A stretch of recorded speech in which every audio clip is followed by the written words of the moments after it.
How is it that Nigeria is struggling with the issues it's struggling with, but some of the smartest people in the world are Nigerians? I think most people have mischaracterized the true cost of corruption. I don't think the most expensive line item in the cost of corruption, right, is what it's done to the economy. I think it's what it's done to sentiment and what it does to talent. In other words, when you corrupt a system, those less deserving get opportunities to which they are not deserving. Entitled. The problem is that those who are deserving pick up a little green document called a passport. They get on a plane and go elsewhere. And they leave. Because what talent does, when you distort this thing about effort versus reward, is talent goes where it will be rewarded. If you looked at the top 100 investment bankers in Wall Street today, you'd find a healthy percentage of them are Nigerians. The top brain surgeons in the world today, healthy percentage of them, Nigerians. The top investment banking lawyers in the world today, healthy percentage of them, Nigerians. Sure. What does that tell you? How is it that Nigeria is struggling with the issues it's struggling with, but some of the smartest people in the world are Nigerians? And then you look at where you'll find those Nigerians, and typically, it's not in Nigeria. So I want to say this to all South Africans. If you want to destroy this economy, let the talent leave.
Hannatu Musawa, kuma duku tuba jo dere ndemo egu ma wego para tuba jo dere tukuma duku tuba jo dere ndemo egu ma wego obodo jisike nu boss erona oyibo it is everyone be free ayanda ba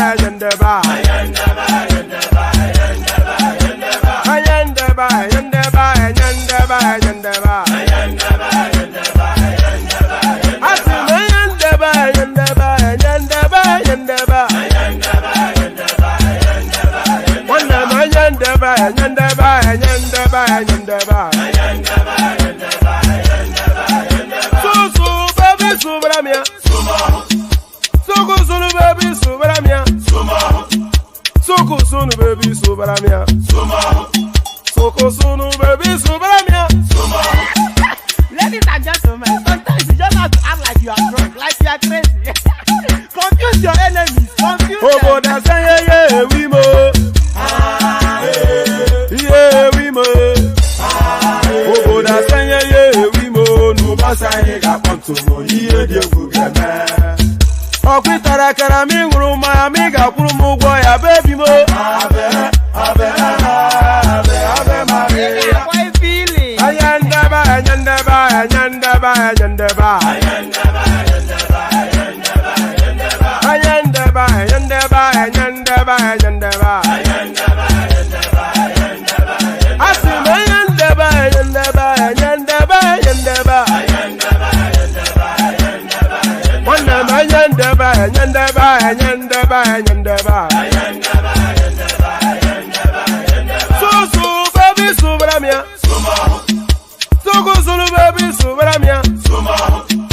Soko sunu baby subaramia. Soko sunu baby subaramia. Ase kwa nefo ya banyo si akuna nyego bamukambasi ozo. Since I was born, but now I am getting youth. Hakuna mota hakuna koga book.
And there it is. There it is. Munishi. So I'm not quite sure. You know where that little detail, where that little clip, where it lands. I'm not quite sure if it's the appropriate last words for a talking show, for a talking session. But there it is. So there it is. Here we are, and here we go again. So here we go again. Another day, another half penny. So it is a hodgepodge of everything that we're going to be looking at today. It is a hodgepodge of everything, a little bit from here and a little bit from there. So a little bit from here and a little bit from there, but hopefully it mixes together to make a delightful delivery. So there it is. The usual protocol, click on the like button just as soon as you're coming in, subscribe if you haven't done that already. The hyperlink that says StreamYard, that's your invitation to come and join us on the screen. Let me make that hyperlink available again, because as you know, we're pushing quite aggressively for new dynamic voices to join the stream. So let me post that hyperlink again. Hopefully, I've been actually sending out hyperlinks. Hopefully, I've been sending out the right one. Let me just hold on. Have I been a silly boy? No, I haven't been. All right. So yes. So yeah, click on the hyperlink that says StreamYard. Come join us on the screen, especially if you haven't been already. So do all those. Let's get immediately to it as I stumble and fumble over my words. So yes, I said it was going to be a hodgepodge of everything. So a hodgepodge of everything. UK's 18 trillion slavery debt is an underestimation, and that is from a United Nations judge. So now, the verdict, during the Second World War, they said that the Israelis, they were mistreated, and off the back of that, countless amounts of trillions were paid to them in compensation. So however badly the Israelis were treated, it pales in comparison to how Black people have been treated over the course of time. So now, what price that? UK's 18 trillion slavery debt is an underestimation, United Nations judge. So we'll be spending some time with that, the narrative of slavery, and what that we'll be spending some time on that, and the narrative of slavery and what that means and how that plays out. So we'll be spending time with that. So we'll be spending time on that and with that. And of course, Matters Nigerian, we're spending time there as well. Nigeria never applied to join BRICS. Buhari's ex-aide reveals after new members admitted. So I think somewhat this is a reversal of the truth. I think somewhat this is a reversal of the truth, because when Nigeria was canvassing to be part of that space, it was well publicized. But now that they've been rejected and snubbed, it looks as though now positions are now being reversed. Nigeria never applied to join BRICS. Buhari's ex-aide reveals after new members admitted. So let's go through this quickly.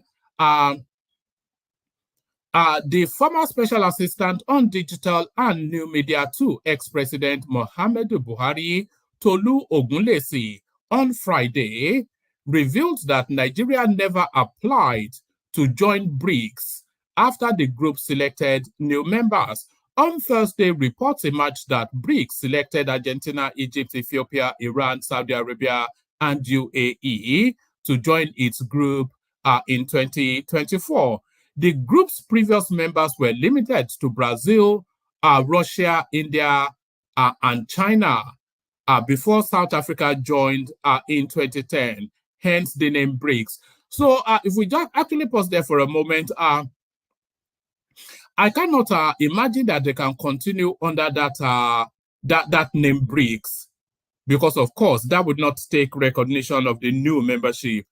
So what they have to look for they cannot continue to add the alphabet of new countries that come in. So they have now to look for a name. And if they continue to stick with BRICS, then that will tell you that some members are more privileged than others. So they have to look for a new name for that space. The group's previous members were limited to Brazil, Russia, India, and China before South Africa joined in 2010, hence the name BRICS. Their economies, aside from that of South Africa, have been projected to dominate the global economy by 2050 as they seek to reduce their reliance on the United States dollar in trade. Correspondents had reported that 15 countries applied for membership, with 4 or 5 new members expected to be selected into BRICS. Following the selection of Argentina, Egypt, Ethiopia, Iran, South Africa, and UAE, reports emerged that BRICS ignored Nigeria. However, that is not the case, according to Ogunlesi on Friday. On his Twitter handle this afternoon, the former aide to Buhari said Nigeria has... I'm not quite sure why it's reading like that. Let me start it entirely. It just sounds so much weird the way I'm reading it. Let me start it all over again. The former presidential assistant on media and new media to ex-president Muhammadu Buhari, Tolu Ogunlesi, on Friday, revealed that Nigeria has never applied to join BRICS after the group selected new members. On Thursday, reports emerged that BRICS selected Argentina, Egypt, Ethiopia, Iran, Saudi Arabia, and the UAE to join its group in 2024. The group's previous members were limited to Brazil, Russia, India, and China before South Africa joined in 2010, hence the name BRICS. Their economies, aside from that of South Africa, have been projected to dominate the global economy by 2050 as they seek to reduce their reliance on the United States dollar in trade. Correspondents had reported that 15 countries applied for membership, with 4 or 5 new members expected to be selected into BRICS. Following the selection of Argentina, Egypt, Ethiopia, Saudi Arabia, and UAE, reports emerged that BRICS ignored Nigeria. However, that is not the case, according to Gulesi. On his Twitter handle this afternoon, the former aide to Buhari said Nigeria has never applied to join BRICS. So the report that the West African country was snubbed is false. So whether Nigeria applied to join BRICS or not, Nigeria, by virtue of what it is, should be a member of BRICS. It should either by application or by invitation be in consideration for BRICS. And the fact that all these countries now, I don't even see how Iran can be ahead of Nigeria in membership of BRICS. I don't see how UAE can be ahead of Nigeria, or certainly not South Africa or Ethiopia. I can entertain an argument for Saudi Arabia, but I cannot entertain arguments beyond that, because I think Nigeria by far supersedes every other country outside of Saudi Arabia that was invited into that organization. On his Twitter handle this afternoon, the former aide to Buhari said Nigeria has never applied to join BRICS, so the report that the West African country was snubbed is false. On BRICS, emergency foreign policy analyst should please note that Nigeria has never formally applied to join, he wrote on Twitter. So the idea that Nigeria was snubbed, re-membership, is false. PS. Would be interesting to see how the newly expanded BRICS function. Requires patient observation, he added. Nigeria's Vice President, Kashim Shettima, represented President Tinubu at the 15th BRICS summit held in South Africa. So quite why Nigeria is being represented there when we were not even invited to join is the wider question.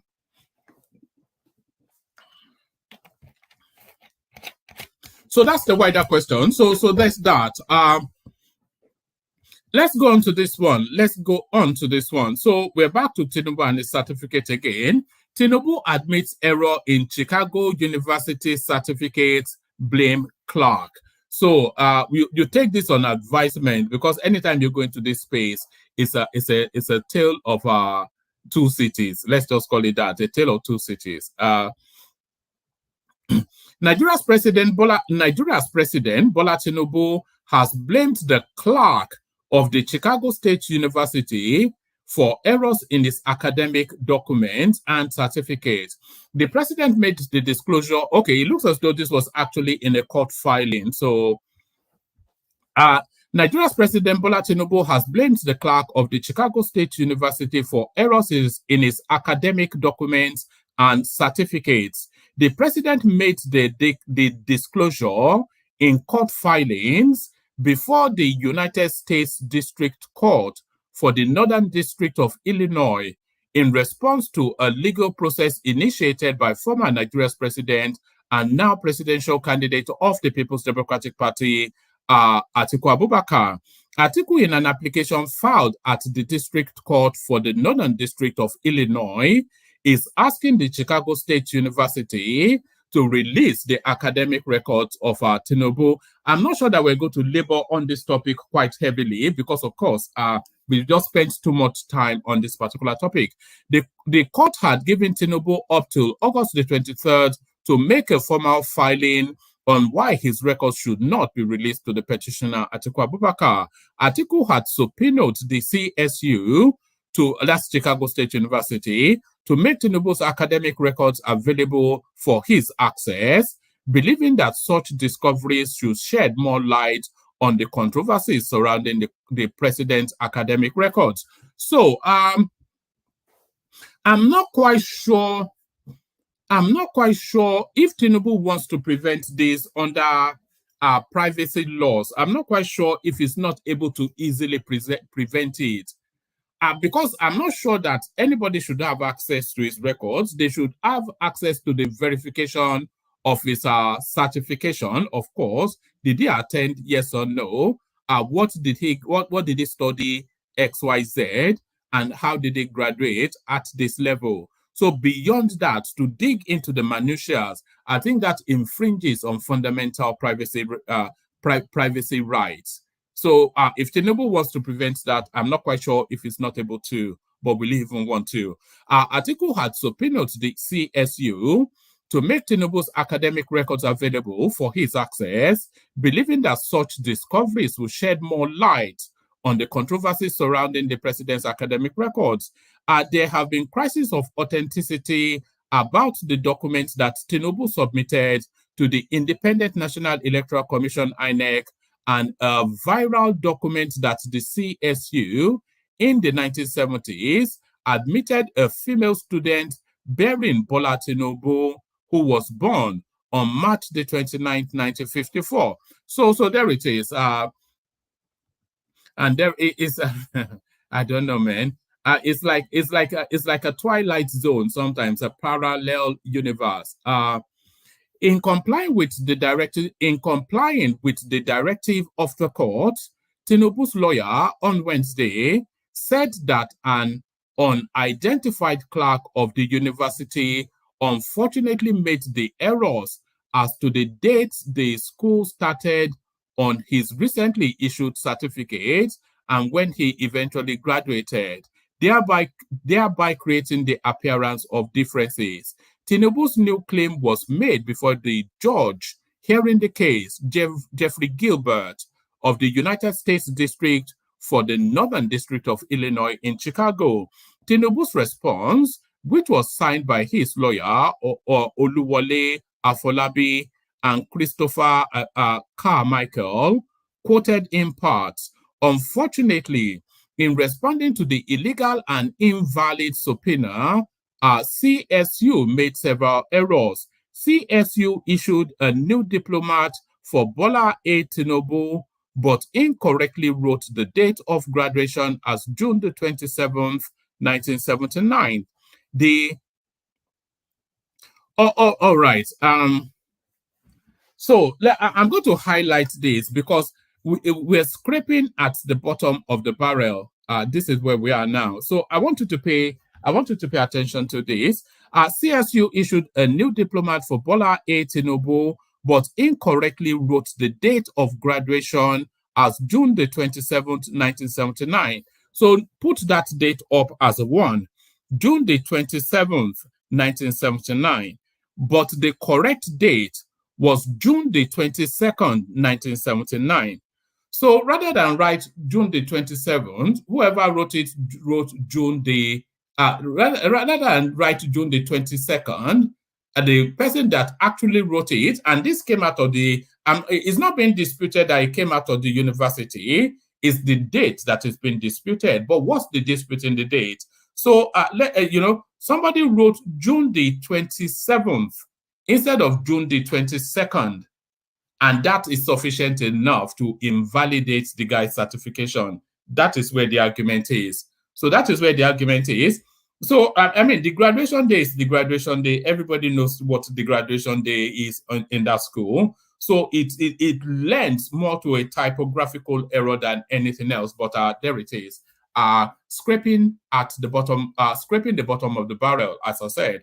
CSU issued a new diploma for Bola A. Tinubu, but incorrectly wrote the date of graduation as June the 27th, 1979. The correct date was June the 22nd, 1979, but that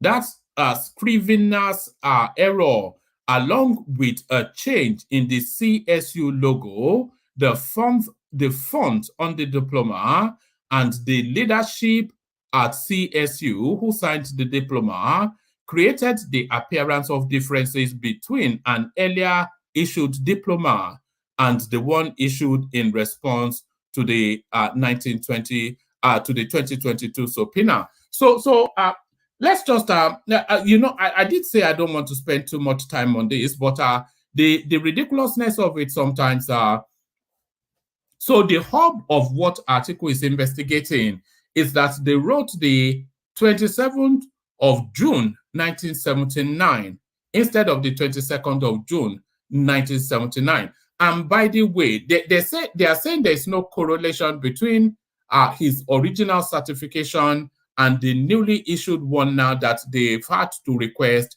for the purposes of this trial going on. So that's where we are.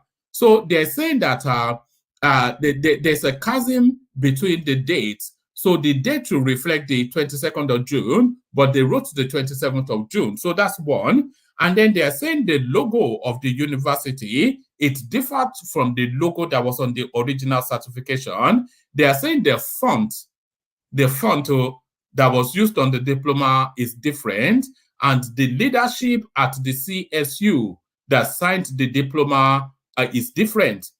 So there it is. But all of that, where it gets ridiculous and ludicrous is all of that. They're peppy little things, neither here nor there. Did he attend the university? Is the first question. And did he graduate from the university? Is the second question. So if he attended the university and he graduated from the university, then whatever font they used to type up his certification, that's really immaterial. Unless the university is able to tell us that he did not attend, or he attended and he did not graduate, then there might be something to look at there. But to say that the font, and this is where article is and the obedience space, to say that the font that they used to type the thing, and they typed that the 27th instead of the 22nd, and that is sufficient enough to step him down as president. This is where they are, scraping the bottom of the barrel.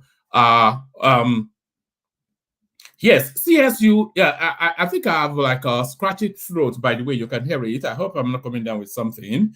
CSU issued a new diploma for Bola A. Tinubu, but incorrectly wrote the date of graduation as the 27th of June, 1979. The correct date was the 22nd of June, 1979. But that's scrivener's error.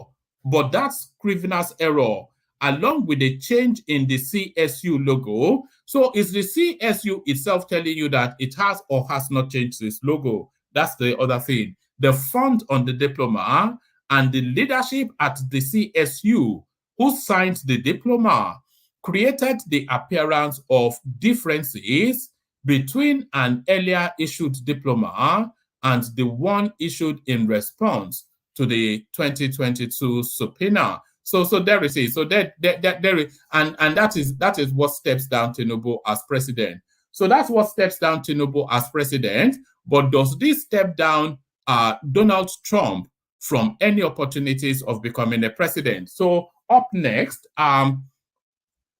Trump arrested in election case, mugshot released. So how long have we been waiting to see this photograph? A lot of people would. He looks like a serial killer, doesn't he? Really, just an unbelievable guy. You know, it's only in America that this sort of element will be vying for presidency. Former United States President Donald Trump was arrested at a Georgia jail Thursday. Former United States President Donald Trump was arrested at a Georgia jail on Thursday on racketeering and conspiracy charges and released on a $200,000 bond after having an historic mugshot taken. I think this is the first American president to have been formally arrested, isn't it? But is that sufficient? But I don't think it's followership they care one jot. Trump, who is accused of colluding with 18 other defendants to overthrow the 2020 election results in the southern states, spent less than 30 minutes inside Atlanta's Fulton County Jail before leaving in a motorcade for the airport. Like the other defendants in the case who have surrendered so far, the 77-year-old Trump had his mugshot taken during the booking process, a first for any serving or former United States president. In the photograph released by the sheriff's office, he scowled at the camera whilst dressed in a dark blue suit with white shirt and a red tie. Speaking to reporters after his arrest, Trump, the frontrunner for the 2024 Republican presidential nomination, said it was a very sad day for America. What has taken place here is a travesty of justice, he said. I did nothing wrong. Trump posted the mugshot on his Truth Social platform with the caption, "Election interference," and a link to his campaign website. So the guy is already using it to canvas for money. This is typical Trump, isn't he? He'll probably make bank off the back of that. So let's move on swiftly from that. Let's go on to this. Let's go on to this. Niger's junta give French ambassador 48 hours to leave the country. So there it is. So there is that. So you don't need much more from that. So let's just leave that as it is. The next headline: Nysc confirms Art Minister Musawa is a serving corps member.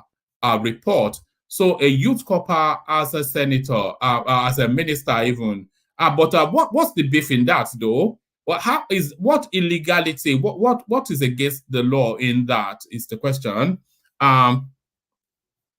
The man, and by the way, there's plenty of room in the studio. If you want to come join, we need people to carry out the conversation. The management of the National Youth Service Corps (NYSC) has confirmed that the Minister of Arts, Culture, and Creative Economy, Hannatu Musawa, is a serving corps member. Yes, she is a serving corps member.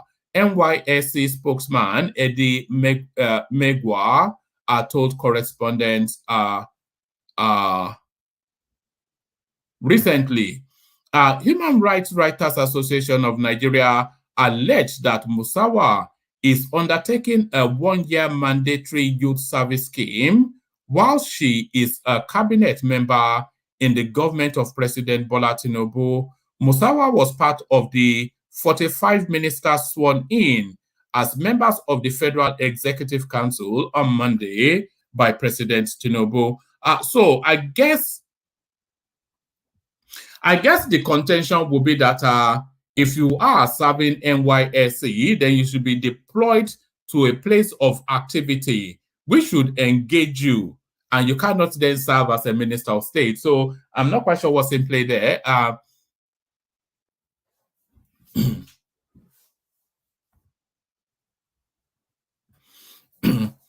Earlier, HURIWA in a statement. Earlier, HURIWA in a statement claimed that Musawa is a core member of the NYSC and that her place of primary assignment is a law firm in Abuja. HURIWA urged the NYSC management to compel Musawa to choose between her National Youth Service or the ministerial appointment. It wondered why the status of Musawa was not made known to members of the public before the Senate screened her for the position. The rights group alleged that Musawa abandoned her NYSC years ago in Ebonyi State, but later showed interest in completing it. In September 2020, the former president, Muhammadu Buhari, nominated Musawa as a national commissioner representing the Northwest geopolitical zone on the National Pension Commission Board, but the Senate in October of that year turned down her nomination following a report from the Committee on Establishment and Public Service Matters that Musawa failed to provide her NYSC certificate or exemption letter. So there it is. So Kemi Adeosun revisited somewhat is what that seems to be telling us. Kemi Adeosun somewhat revisited is what that seems to be telling us. So let me give you this headline as well. Federal government will work, and by the way, we do need the room populated, by the way, so we can actually have a session. Federal government will work with governors, others to get valid data of poor people. Better do. So is that vexatious question? Just all these palliatives. A lot of people question how they are able to deliver the palliatives to the most vulnerable within the country when they don't know who they are or where they are. So this is the space that this minister is speaking to. Minister of Humanitarian, let's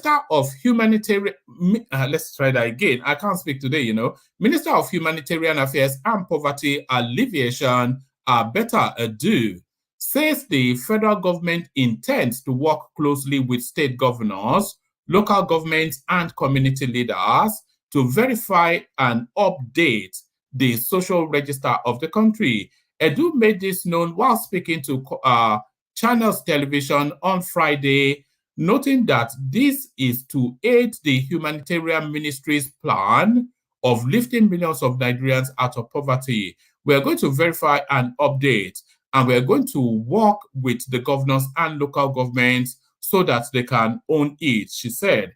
According to the minister, the very first thing which we are starting almost immediately is the verification of the social register.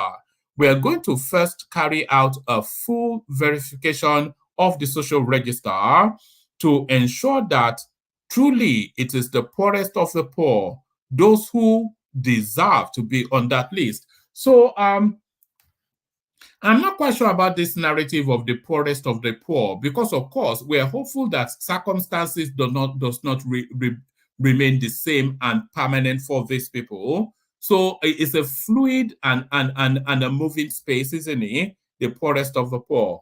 According to the minister, the very first thing we are starting almost immediately is the verification of the social register.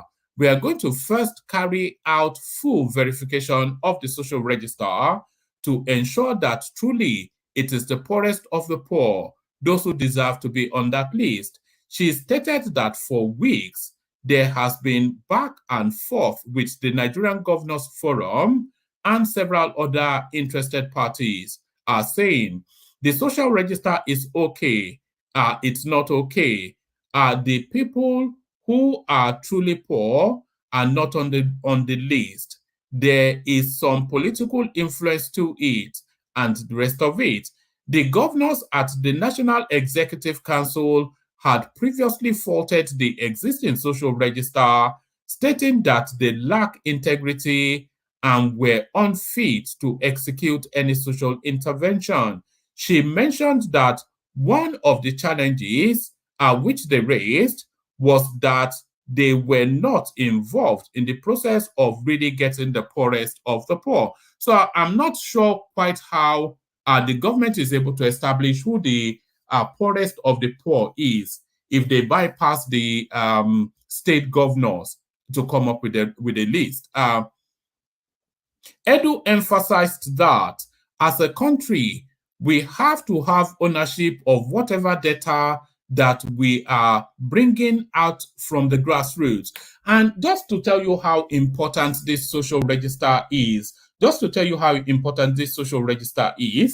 see, it gives us a reasonable enough audit of our Nigerians, just how many we are, what the demography is economically. So it gives us a reasonable enough audit of that. But then it also plays internationally, because if we are playing internationally, the sort of data that we're using to interact with anything that we're trying to access internationally, it has to have some level of authenticity. So how many are you? What's the gender divide? What's the age demography? What's the economic demography? All of these parcels of data and information, they have roles to play if you go to the United Nations, for instance, or the World Bank, etc., they are asking you for data, and this is what they're asking you for. So it has to have some level of integrity and authenticity. And also, by the way, for us to be able to budget, manage, and progress the country, we need these data in order to formulate policy. So it is of paramount importance. Paramount importance. Edu emphasized that as a country, we have to have ownership of whatever data that we are bringing out from the grassroots, adding that the local government people, the governors, adding that the local government people, the governors must be involved, traditional rulers and even the religious leaders should be involved. So is that level of involvement really that usually that forms the ruination of any and everything that we attempt in that country? When you start to, I can understand involving the governors and more to it, the local governments. So really, you are involving the governors only to be able to access the local governments. And that is really where the piece of work is.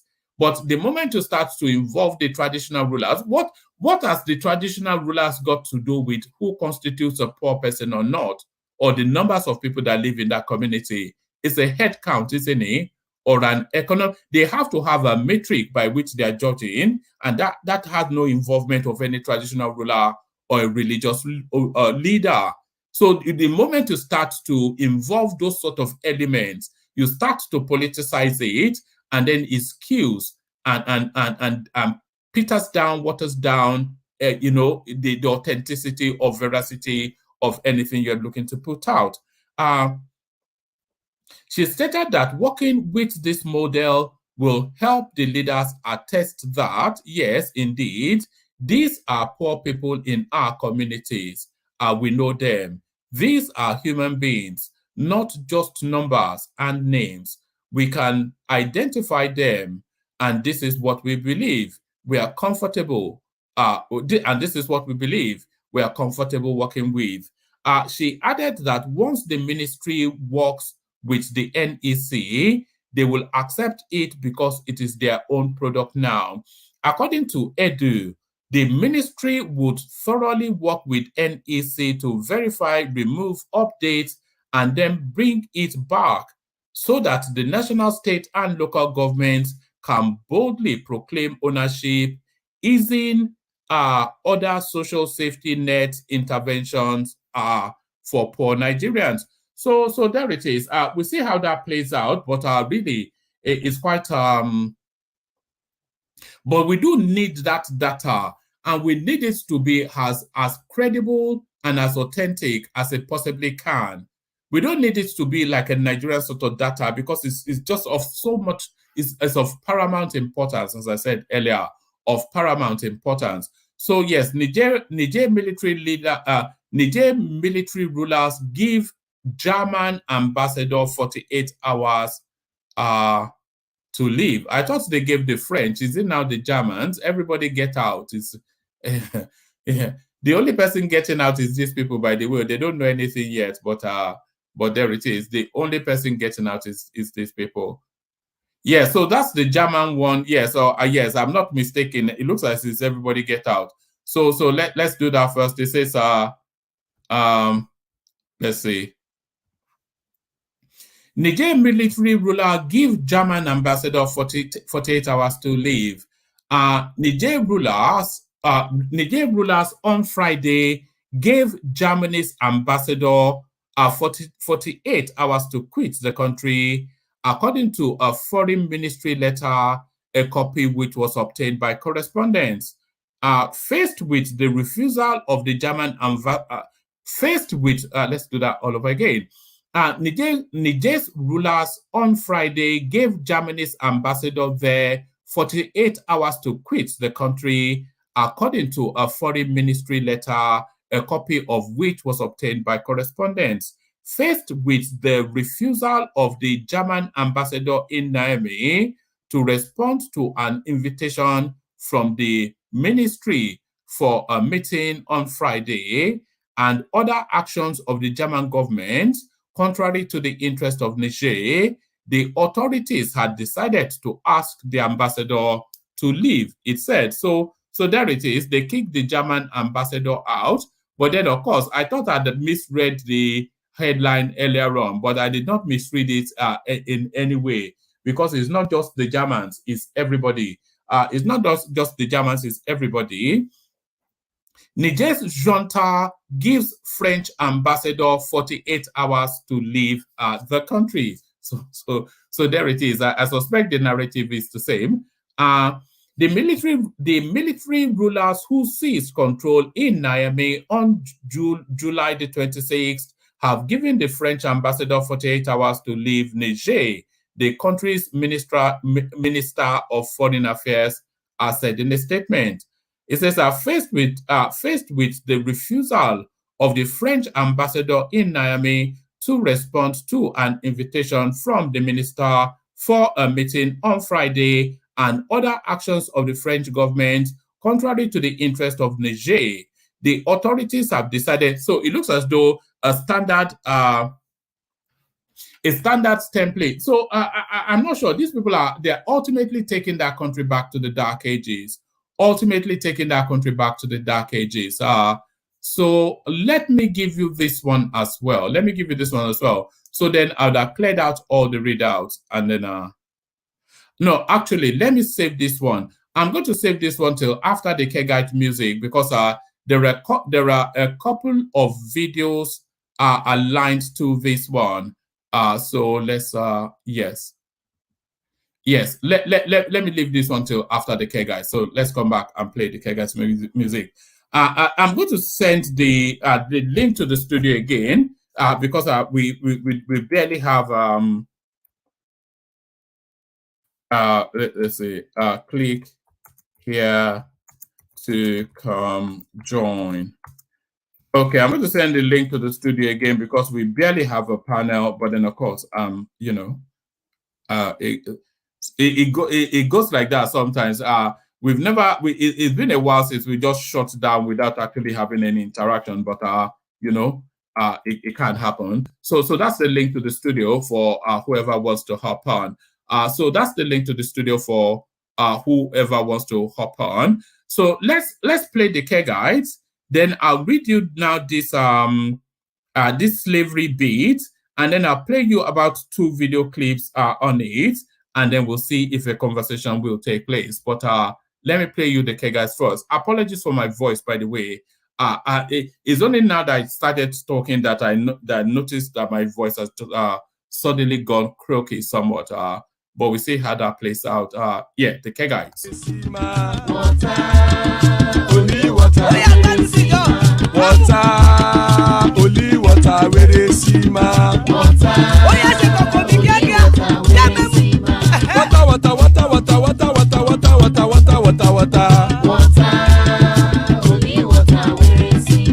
Hapa o naido.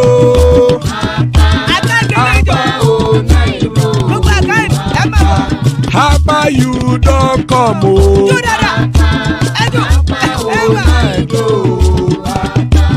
Hapa o naido.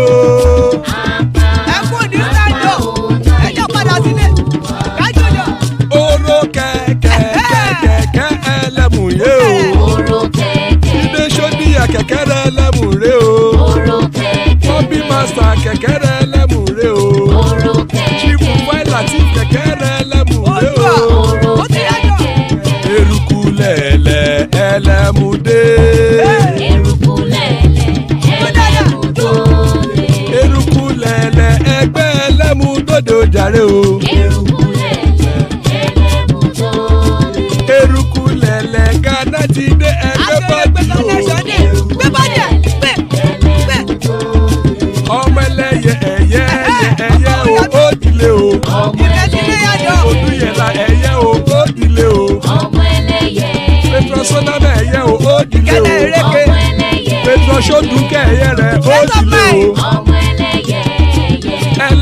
ọ̀run mú ìní o. Ó lè jò. Jò. Jò dáadáa. Àkùkọ ọ̀run mẹ́kọ̀. Òjìyà ojú òjì náà ó ta káàdà èmi. Ayé ìlú. Ikú kò ní ríwà gbéṣe o. Àbí o.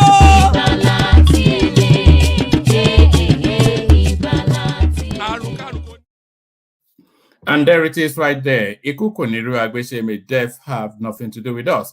So we're landing it. The last readout is on this now, a never-ending storyline of reparations and restitution for the slavery narrative. So we have another development in that space. UK's 18 trillion, and by the way, not billion, but trillion, UK's 18 trillion pound slavery debt is an underestimation, United Nations judge. So let's now see what the latest development is. So this already tells you that this is somewhat skewed because the judge, of course, a black man. A United Nations judge says the United Kingdom is likely to owe more than 18 trillion pounds in reparation for its historic role in the transatlantic slavery. A report co-authored by the judge, Patrick Robson, says the United Kingdom should pay $24 trillion, 18.8 trillion pounds, for its slavery involvement in 14 countries. So I wonder if Nigeria is part of that. They can begin with a debt write-off, can't they, really? But there are arguments back and forth. So I'll bring you some of the arguments as well. But let me give you the readout first. But Mr. Robson says the sum was an underestimation of the damage caused by the slave trade. He said he was amazed some countries responsible for slavery think they can bury their heads in the sand. Once a state has committed a wrongful act, it is obliged to pay reparations, Mr. Robson said. Let's take that again. I'm not quite sure. These things are not reading so fluidly today.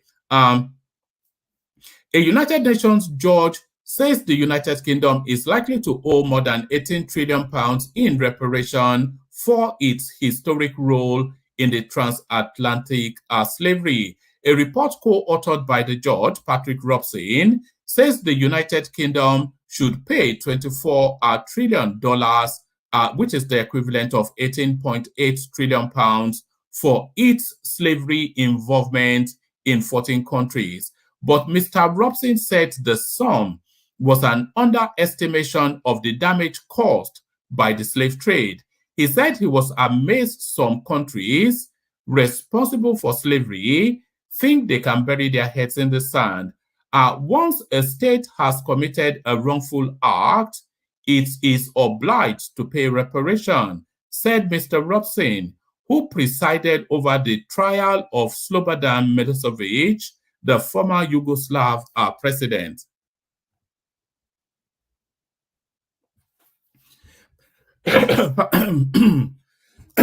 Pardon me. Mr. Robson spoke to the BBC ahead of his keynote speech at an event to mark UNESCO's Day for Remembering the Transatlantic Slave Trade and Abolition at the London City Hall on Wednesday. He has been a member of the International Court of Justice, ICJ, since 2015 and has been researching reparations as part of his honorary presidency of American Society of International Law. He brought together a group of economists, lawyers, and historians to produce the Brattle Group report. I have to research this report. Let me just copy this over. I have to go and research that report in my private moment. He brought together a group of economists, lawyers, and historians to produce the Brattle Group report on reparations for transatlantic chattel slavery.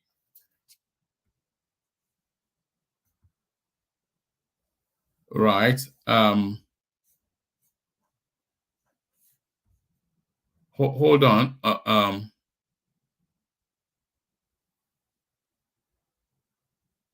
Actually, let's listen to this clip. Okay, let me read it up to this point, and then we'll listen to that clip. The report, which was, let me have a sip of water first.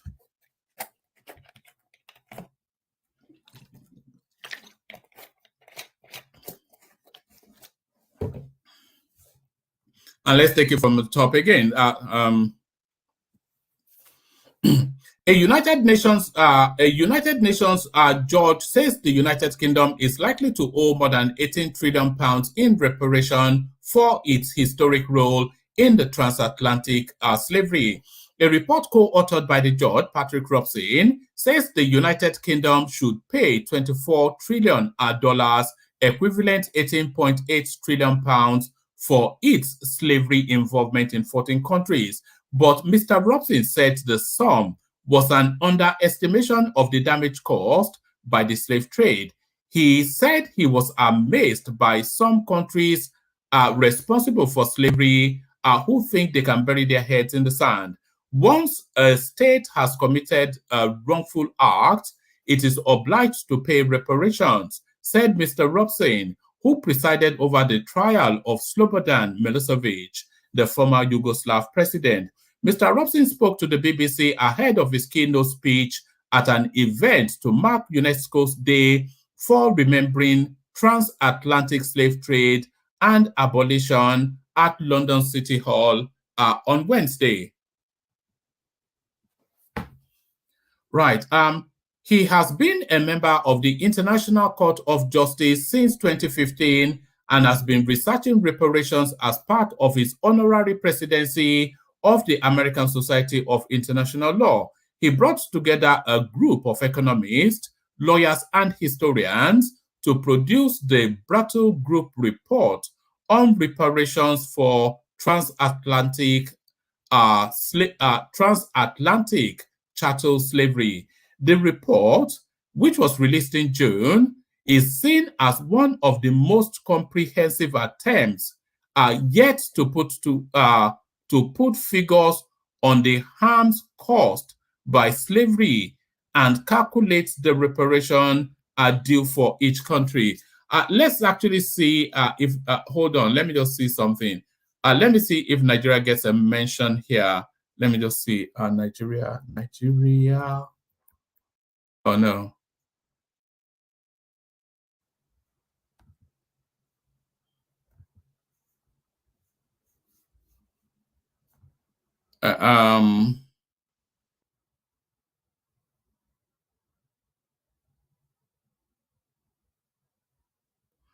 I am going to post a link to this report for whoever wants to read it.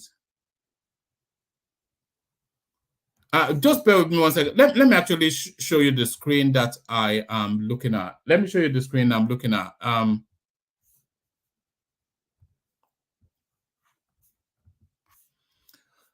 So now this PDF file is yet the most comprehensive report that has put a dollar price to the reparation for slavery. So it's yet the most comprehensive report. So it is well worth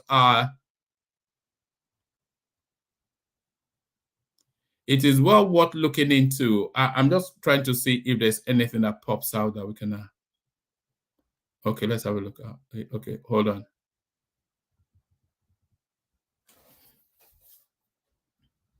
Right, figure 2, summary of quantification for the post-enslavement period, and then it gives you some sort of a breakdown. Anyway, that should be what a read for anybody that is interested in that sort of thing. So yeah, that should be what a read. Let's go here. Let's just pick it up from here. So that's the backdrop anyway. So let's hear from the Ghanaian president. Overdue. Let me state that the subject of restitutions must go along with the matter of reparations. No amount of money can restore the damage caused by the transatlantic slave trade and its consequences, which have spanned many centuries. But nevertheless, it is now time to revive and intensify the discussions about reparations for Africa.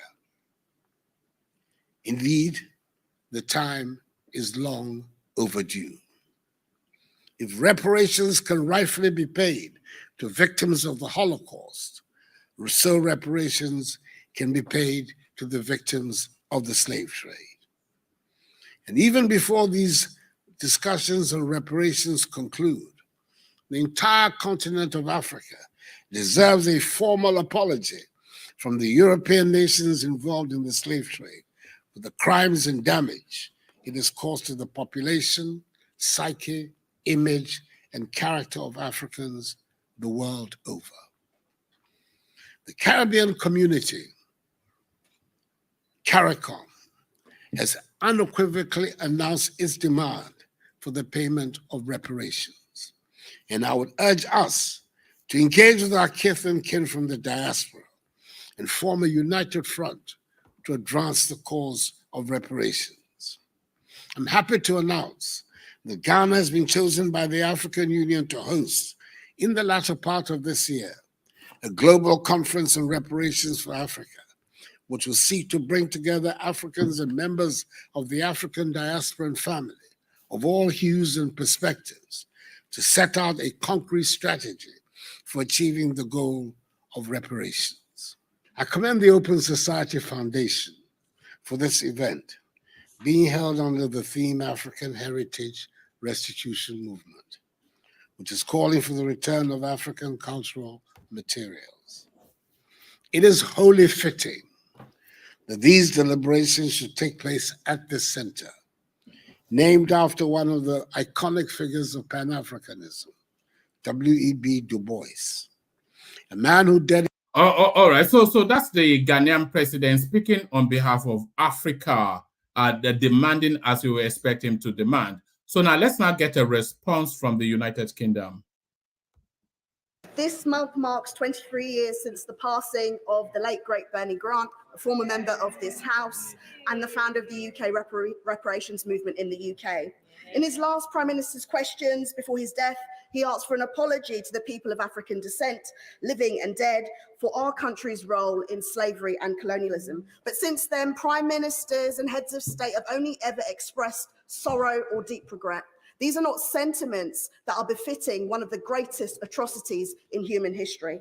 And there's been no acknowledgement of the wealth that has been amassed, or the fact that our country took out the largest loan it ever has to pay off the slave owners and not the enslaved. So I want to ask the Prime Minister today if he will do what Bernie Grant asked all those years ago, what I have asked and what countless others have asked since, and offer a full and meaningful apology for our country's role in slavery and colonialism and commit to reparatory justice.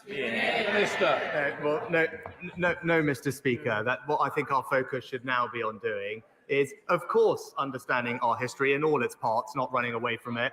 But right now... Let me just pause it there for a moment. So you've got a black lady demanding an apology for slavery, and then you've got an from white people, and then you've got an Indian about to tell her to F off. Making sure that we have a society which is inclusive and tolerant of people from all backgrounds. That's something that we on this house, our side of the house, are committed to doing and will continue to deliver. But trying to unpick our history is not the right way forward, and it's not something that we will focus our energies on. So that's the response from the UK. Let me play you this as well, because it's something that seems to be agitating the UK space. So let me play you this 7-minute debate on that topic in the UK. Right, let's just assume that Britain does it. It's on that point that I want to ask about the practicalities of how this would work. Let's just assume that we do it, right? Let's just assume that Britain does it. Well, whatever percentage Rafe said there of our population currently residing in Britain, it was not British born. You'd also have a load of people who will be first and second generation, quite possibly from countries where they're saying that we owe reparations to. So who is paying this then? So, I mean, firstly, I'm British born, but I am descendant of Nigerians. And if you compare how much wealth I have or how much income I have to people who live in Nigeria today, I make a significant, and by significant I mean tens or hundreds, or more than hundreds, more than them, because of the fact that I live in the UK, because the UK is the 6th richest country in the world, previously the 5th before Brexit. So the fact that the UK is wealthy benefits the people living in the UK now. And also, no one is saying that I, as a Nigerian, should personally put money in my pocket and give it in terms of reparations to a Caribbean. People are saying that the UK as an entity, which became rich by leading the slave trade and which has passed that wealth on to subsequent generations, because we all know about inheritance and we all know that wealth is inherited. I'm sure you're going to leave money to your children when you die. That some of that wealth should be returned, because the Caribbean today is largely poor. And of course, Africa itself, when a large portion of your workforce age, young, youthful population is stolen and taken away, your economy obviously takes a hit. If a large portion of young men in the United Kingdom was stolen from the country now, it would affect the future of the United Kingdom. All right, Rafe, come back to that then. Well, firstly, I would say, if as a Nigerian, if Britain is to pay reparations, then I think Femi as a Nigerian, another Nigerian should also pay reparations, because we have to remember it was from the west coast of Africa, from states like Benin and Nigeria today, that slaves were enslaved by other Africans. You know, there were as many slaves kept in bondage and slavery by Africans as were transported over the Atlantic. No white men were going inland and capturing slaves. They were purchasing slaves sold to them by the African chiefs of Western Africa. So if Britain is being asked to pay for slavery, then obviously people in Nigeria should also be paying for slavery. Also, you know, Femi has just said that the Caribbean is very poor. Actually, the Caribbean are middle-income countries, far wealthier than the West African countries from where the slaves first came. You know, the GDP per head in Benin, for example, is approximately $1,500 a year. You go to somewhere like Barbados, it's $14,000 a year. You know, Portugal, the biggest slave trader of all, is a poor country today. Slavery didn't benefit these European powers, as is often said. In this country, in the UK, slavery only contributed to about 3% of capital formation. The Caribbean states, it's impossible to tell me why the Caribbean states should be receiving any reparations money. You might make an argument for West Africa, but the Caribbean states have not been neglected or badly treated today. Sure, the slaves themselves had terrible lives, but the descendants of slaves living today in the Caribbean have a far better quality of life and a far longer life expectancy. Okay, all right, I'll let Femi come back. So, Femi, how do you respond to that claim there that Africans and descendants of Africans should also be paying reparations for the other Africans that they enslaved?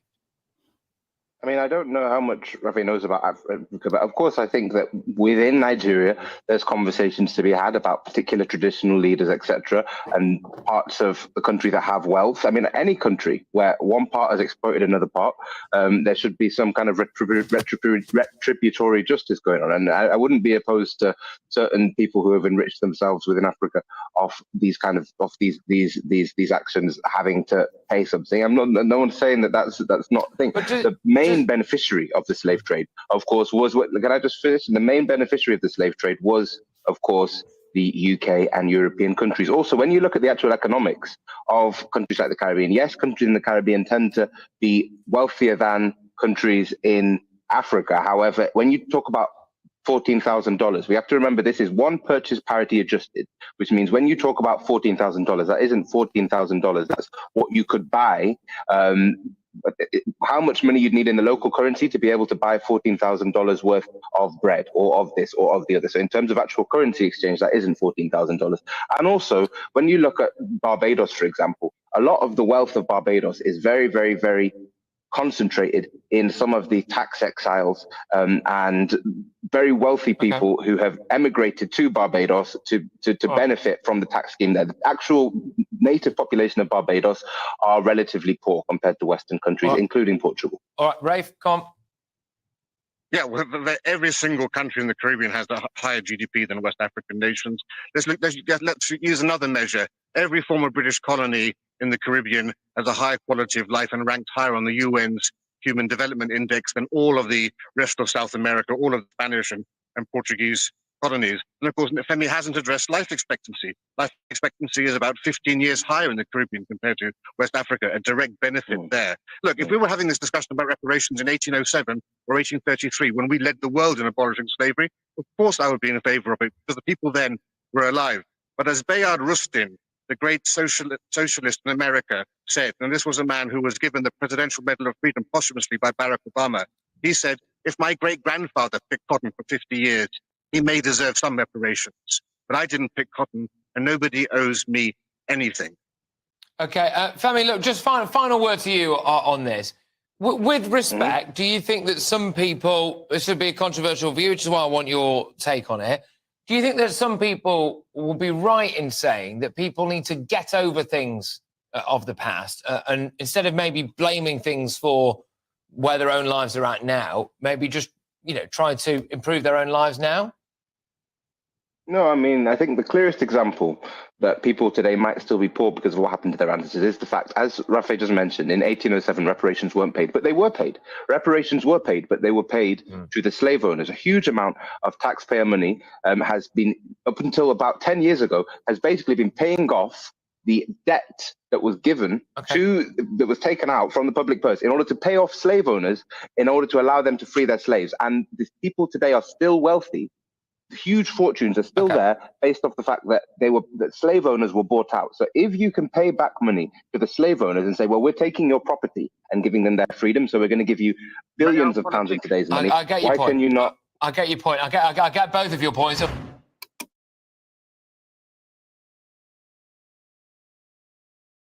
All right. He got his point, but he didn't actually really want to hear his point. So, unless we actually have Ajanle Koko, we may be having to round up here now. So, Ajanle Koko, are you there? I'm here, Woman. What's up? All right, brilliant.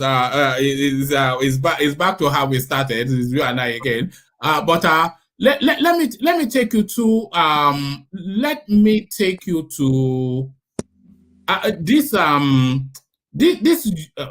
bring up the headline. This young lady, hold on. Yes, let me take you to this. NYSC confirms Art Minister Musawa as a serving corps member. So this is the Minister for Culture and whatever. So she's the Minister for Arts, Culture and Creative Economy. But unfortunately for her, she's also in a youth corps year. So now that conflicted somewhat that conflicted somewhat of her being a youth corps member and a serving minister. So is this Kemi Adeosun revisited, Ajanle Koko? Greetings to our listeners around the world. Click on the like button, share and subscribe if you haven't done so. I think our own case is different from that of Adeosun. She is actually serving. How old is she? I think is she under 30 years? She doesn't look. I could do a quick check, but she doesn't look like she's in her 30s. She looks like she might well be in her late. Let me check. But the thing is, she was meant to be some sort of functionary under the Buhari administration. But when she got to let's see, what's her age? She's 43. She's 43. She was meant to be some sort of functionary under the Buhari administration. But when she got to being cleared at the Senate, she couldn't produce a youth service certificate, and they couldn't confirm her. So now, off the back of that, she has now gone back to serve her youth service year.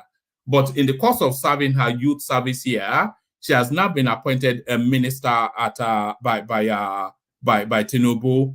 So now the decision then has to be made. Does she give up the youth service or does she give up the ministerial portfolio? Because she cannot be on deployment for youth service and be a minister of state at the same time.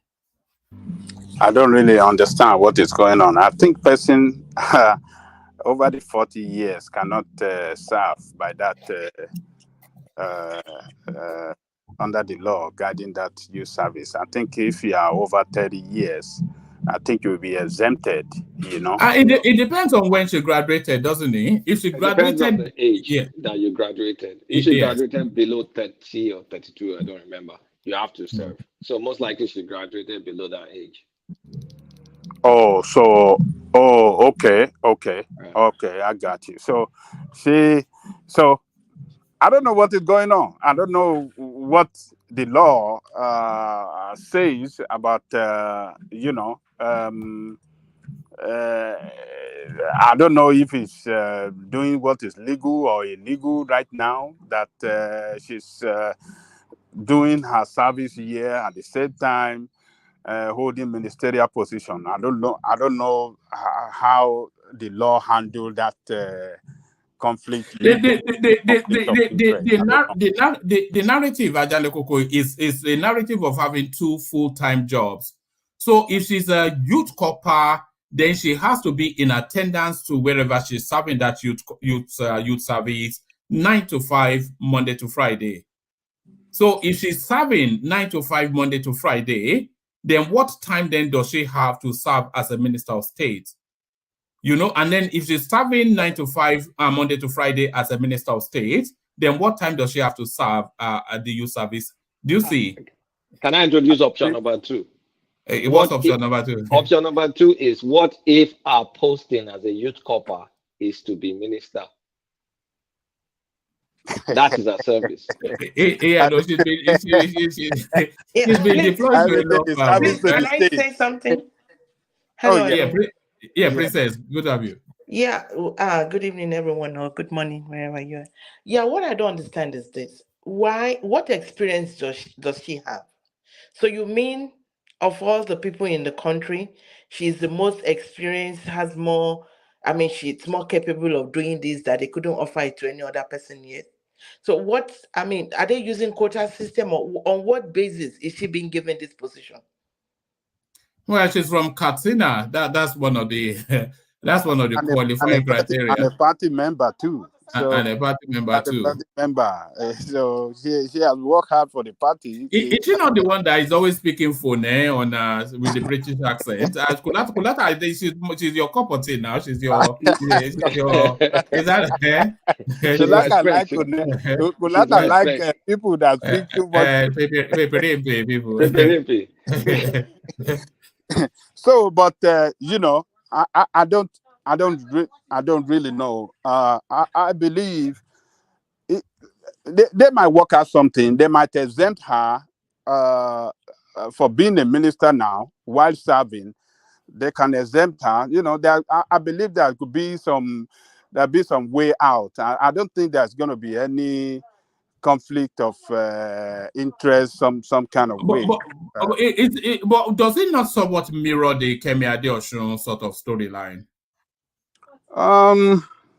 That of Kemi Adeosun, it was party leaders, politicians that were responsible for her removal. It wasn't that she didn't have that NYSC certificate. She had it, but they, you know, because of the way she was doing her job diligently, honestly, and without, you know, allow them to perpetrate corruption, or, you know, every effort to use her to perpetrate their corrupt practices. I think she was totally against it, and they have to cook something else. So later, they discovered, you remember one man, and later, after she already left, they was exonerated. Yeah, she was exonerated. So it was politicians that were responsible for her own. It wasn't that she didn't have it. So, but of this lady now, I don't know. They will work out something. I mean, all this NYSC, what is even the usefulness of it? I don't even know. Anyway, it doesn't serve any purpose. Is she able to defer it indefinitely? Because you know, something has to give now. She cannot claim to be a youth corper and not attend youth service. And I don't think being a minister of state leaves the room for you to handle both. Yeah. So Yeah. Sorry. Yeah. Somebody want to speak? yeah, Yeah, please, Baba, yeah, can I please. say something? Yeah, for me, I don't know why they're bending the rules for some people because once I don't use, I mean, to me, I don't really believe in the youth service. But once you are asked to complete it, why did she not complete it? So now she didn't complete it. She's going back to go complete it. To me, she shouldn't be offered this position. They should offer it out to, they should give it to somebody else. This will make others that go for this program to complete it. It's either they scrap that program out of the country, or anybody that wants to do it should complete it. Why are you deferring? Why are you doing it halfway and coming out of it just because you have connections and you know what I mean? So to me, she should go finish that, then they should give this position to somebody else. Later on they might find something for her. I don't think that. Let me bring you these 3 paragraphs. It says, the rights group alleged that Musawa abandoned her NYSC years. Let's do it again. The rights group alleged that Musawa abandoned her NYSC years ago in Ebonyi State, but later showed interest in completing it. In September 2020, former President Muhammadu Buhari nominated Musawa as a national commissioner representing the Northwest geopolitical zone on the National Pension Commission Board. But the Senate in October of that same year turned down her nomination following a report from the Committee on Establishment and Public Service Matters that Musawa failed to provide her NYSC certificate or exemption letter. So, yes, she graduated years ago, it would seem, but she didn't do NYSC. So she lost out once. Now she's trying to complete it. But of course, Tinubu now appoints her. So now that's where she is. Maybe she already completed, I don't know, between 2020 and 2023.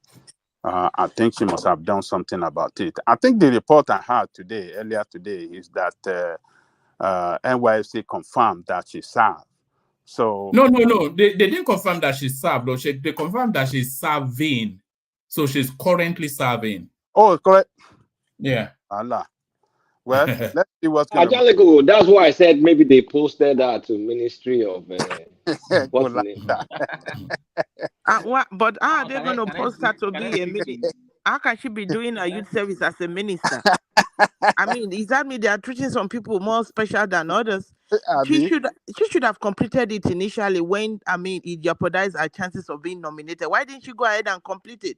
She still just felt it's not necessary. What about the poor people's children that go to complete the youth service? Are they better than those people? I think it's too late now because already she's been confirmed. She's old. Yeah, she's old. There's a certain age that you reach, you can't serve anymore. So they're just twisting everything to me. It's not fair.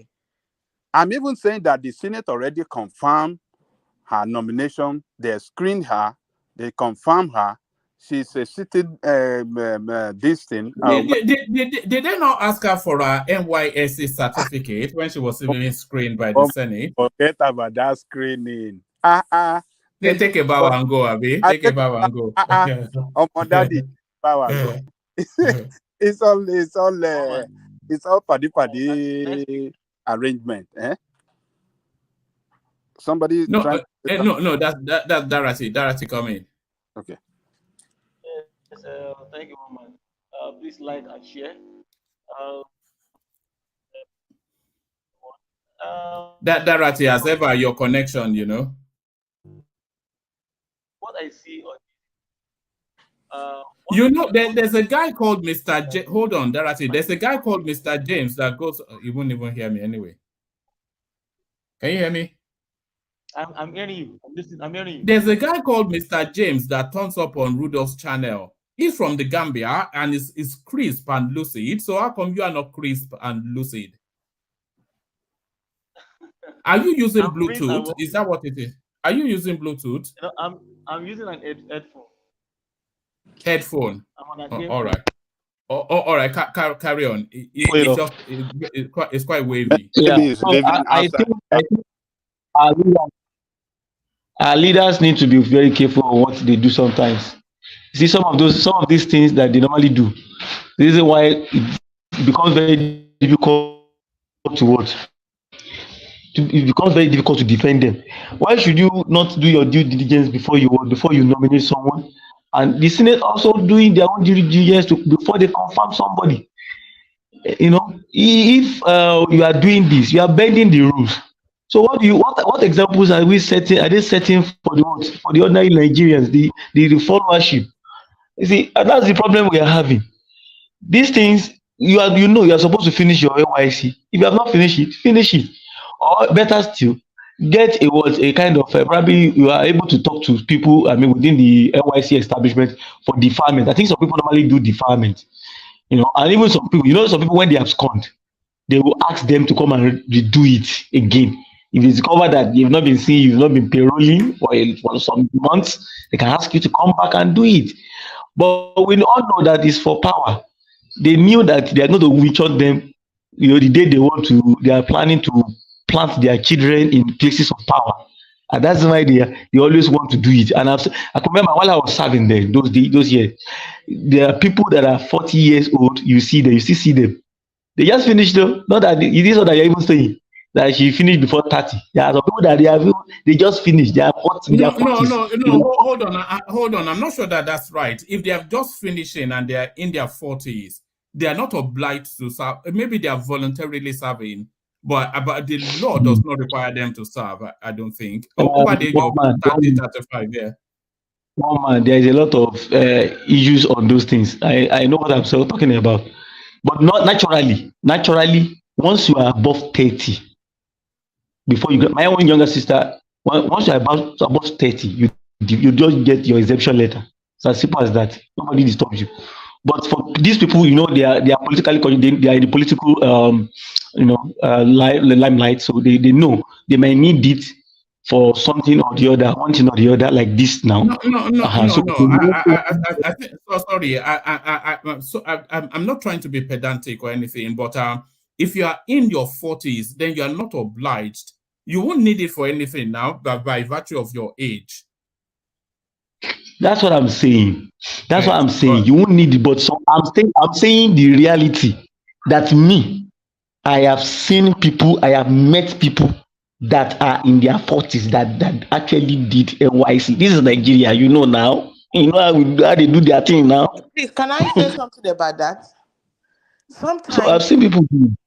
Hello, can I say something about that, please? Yeah, go on, yeah. Sometimes some people they are not obligated to do it due to their age, but because of the job situation in Nigeria, they think it's better for them to go there. At least they're going to be having the stipend. Something doing, Abby. Yes, yeah, they have something coming in. They have the stipend coming in better than having nothing. So that's why some people go do it. It's not because they are not obligated to do it, but it's better to them. It's better than just sitting at home having nothing. Yeah, but you know, just like you said, you are right. And I've met someone that actually they did it because of one thing, no political job or one thing that they may likely want to need it for. I met them. These are guys that are comfortable. They are riding cars. They are rich. So I said, sir, what are you still doing with us here now? I remember. I want to have the decade of so when I sat.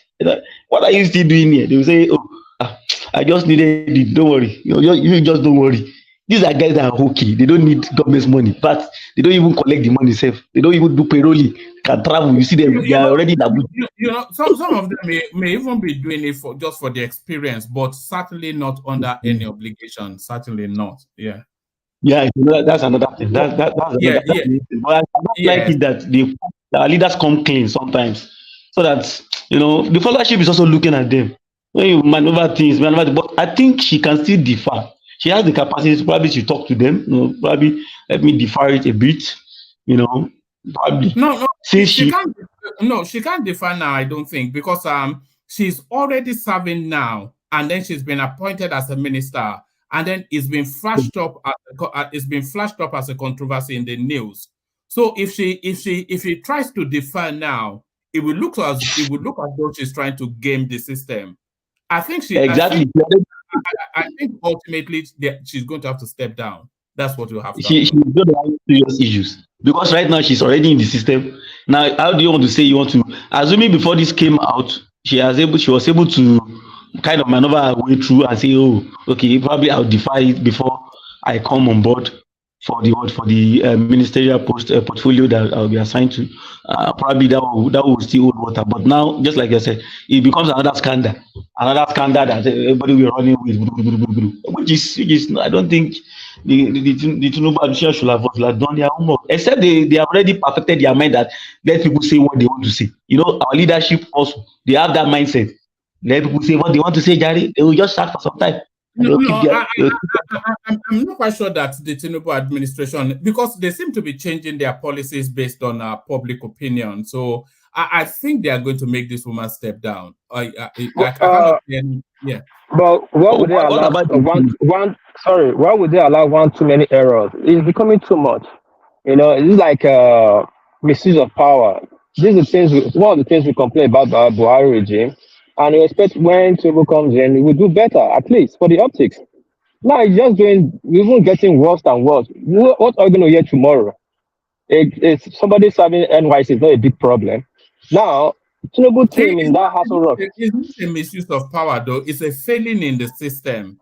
You know, Okay, I mean, yeah, because Tinubu will only ask them to check her, and then if they fail to identify, if they fail to identify that she didn't serve or she's serving at the moment, then it's nothing to do with Tinubu now. They have a security team in House Rock. They have about the security officer. They have the thing. And nobody could detect that. Yeah, what You know? you are correct in the sense that why is it that all these people Tinubu is picking up or nominating or bringing up, he has one issues or the other. I mean, it doesn't look good. It looks like they are just he's confused. He doesn't know what he's doing. At least make sure you go through all this before you bring their names out to the public. Because when you bring somebody out and then this is he has no NYC this, he has no this, it doesn't really look good on him. I'm sorry to say, it doesn't.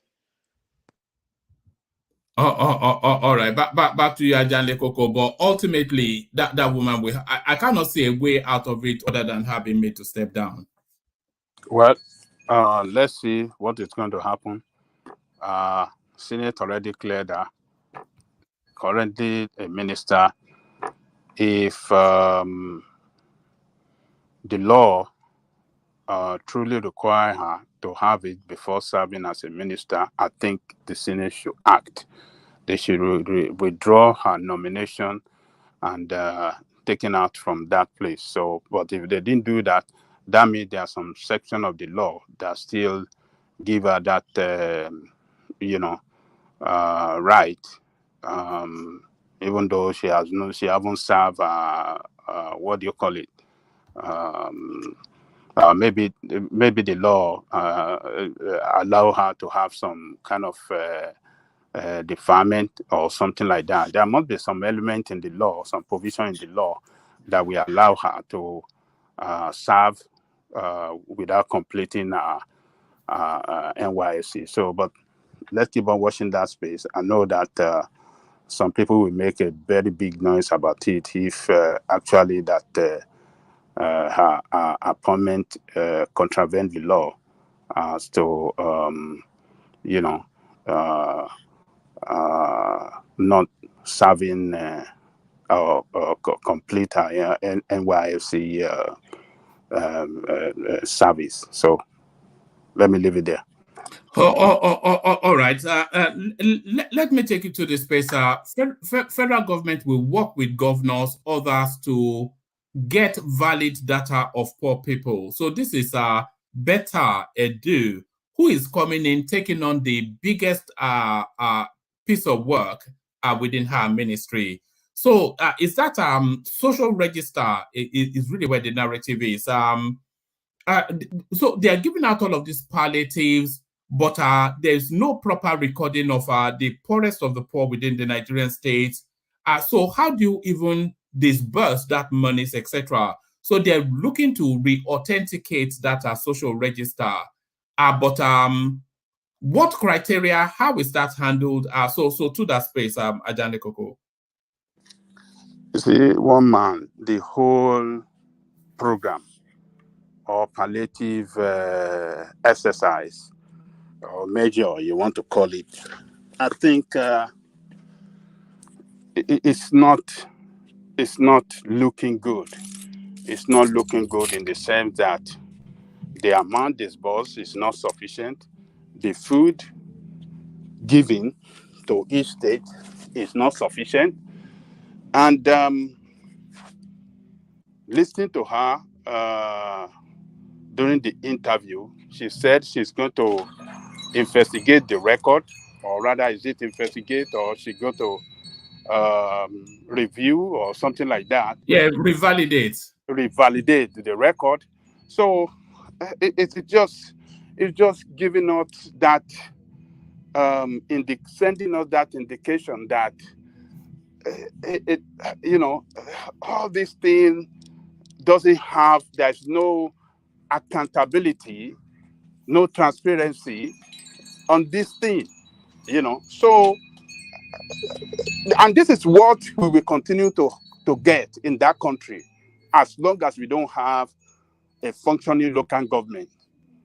It is the local government that can keep the record of their people, and those that are poor, those that are middle class, those that are the local government can give that record out clearly. But when you don't have a functioning local government, you won't have a reliable database. We don't have reliable database because we don't have functioning local government. State cannot do everything. The state government is far from the people. The only government that is closer to the people is the local government. So, unfortunately, it's saying that, oh, we're going to work with the state. They are not even talking about the local government. It's the local government that they should try as much as possible to get them back to work. When local government work, then we can get everything right. So let's see what they are going to do. They said, because look at this, it's just like a waste of money, waste of resources. Yeah. It But is can 5 I billion say that they. something? Yeah, say something. Can I say something? You see, you are talking about involving the local government and to get this ineffective. But they actually don't even need the local government. Because, yes. No, what does your son want? I've answered her. Yeah. You see, the thing is that, okay, there are so many poor people that are easily accessible in Nigeria. Like you go to the beggar village, a lot of these big cities, they have beggars. You can designate somebody that will go into the beggar village and give maybe each head of the beggar family there. You go to the IDP camp. Those people, they are poor of the poorest, right? You can go into the camp and give each family there.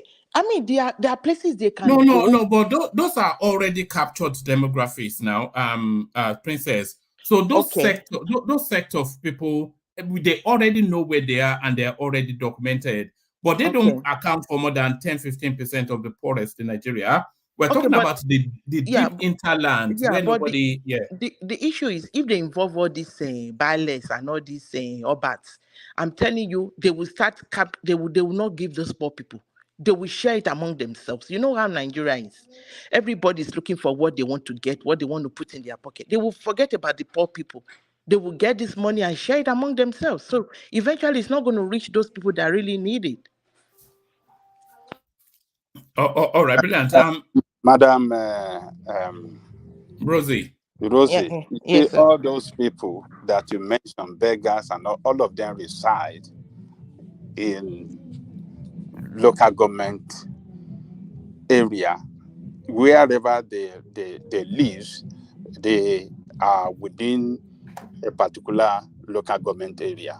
So that is why I'm saying if we have a functioning local government administration, all the poor people, including those people you mentioned, will be captured adequately well, and that record can be used, they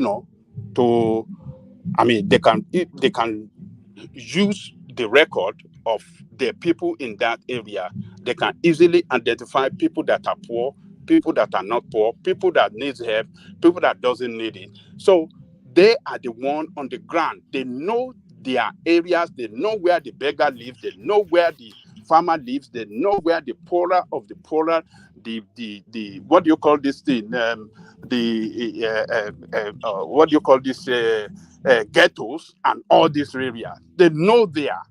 So we have to develop our local government administration. We have to make them work. When they work, we can begin to solve our problem from there. But when they don't work, we cannot get anything right at all. As long as these governors are the ones that are going to be in charge of everything, and their eyes does not cover the rural area. Their eyes doesn't cover all the rural area. Their functionality doesn't cover the rural area. How would they be able to know?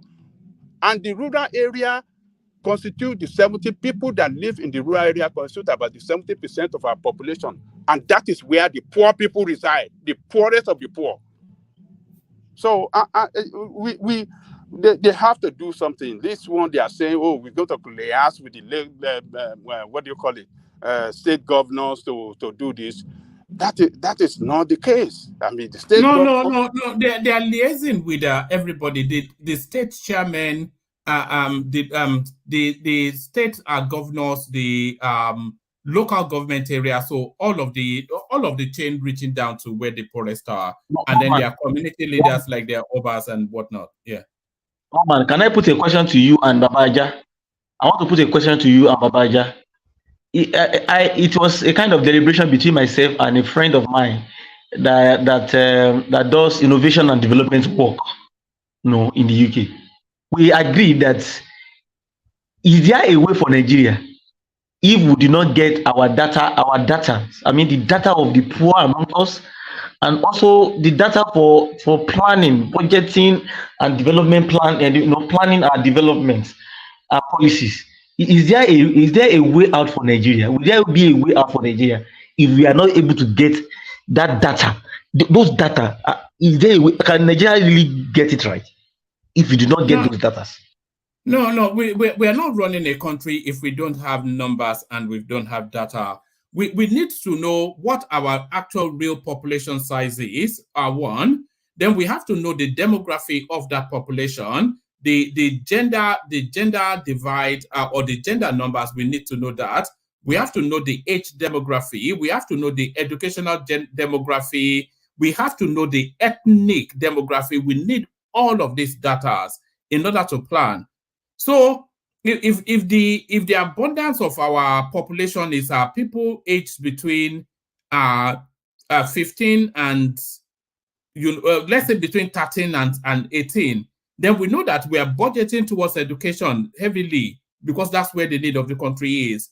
If they are in their 45s to and older, then you are looking to, how do we even plan if we don't have data, which we don't have in Nigeria? It's quite a spectacle. Can you see what we are talking about? It means we are not ready for development yet. We are not ready yet. Can I interject you? Yeah. Come in, AY. One moment. Can I interject? So, I've been listening come in, AY. And I bet. Okay, can you hear me? One, can you hear me? Yeah, perfectly. Carry on. Yes, we can carry on. I've been listening in the background, and sometimes I think some of the information we are sharing is not balanced. Okay, and one of the things I'll start with first. One man, you recently saw that about yesterday when they had a rebase of our unemployment rate. We saw the way it came down to 4.1%. That actually the problem is underemployment and not employment. Now, so before people will argue that okay, MBS, so the statistics MBS has been releasing to us all this while did not even meet the international standard of measuring and capturing employment rate. Now, unemployment itself now is at 4.1%.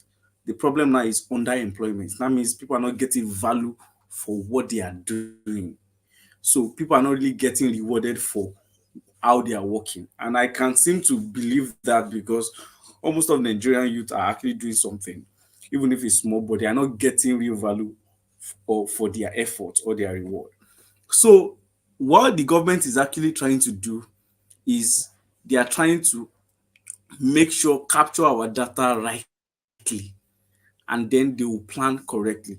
That's why Tinubu had to suspend the population census, and we hope that NIMC will Tinubu get did our not suspend it, NIN right? rights when they do that. Hold on. Can you hear me? Tinubu did not No, suspend they it. did Buhari, now. They did. no, hold on. Buhari suspended it and said Tinubu can take it on when he comes in. It should have been done under the Buhari administration. Yes, but he suspended it. Yeah.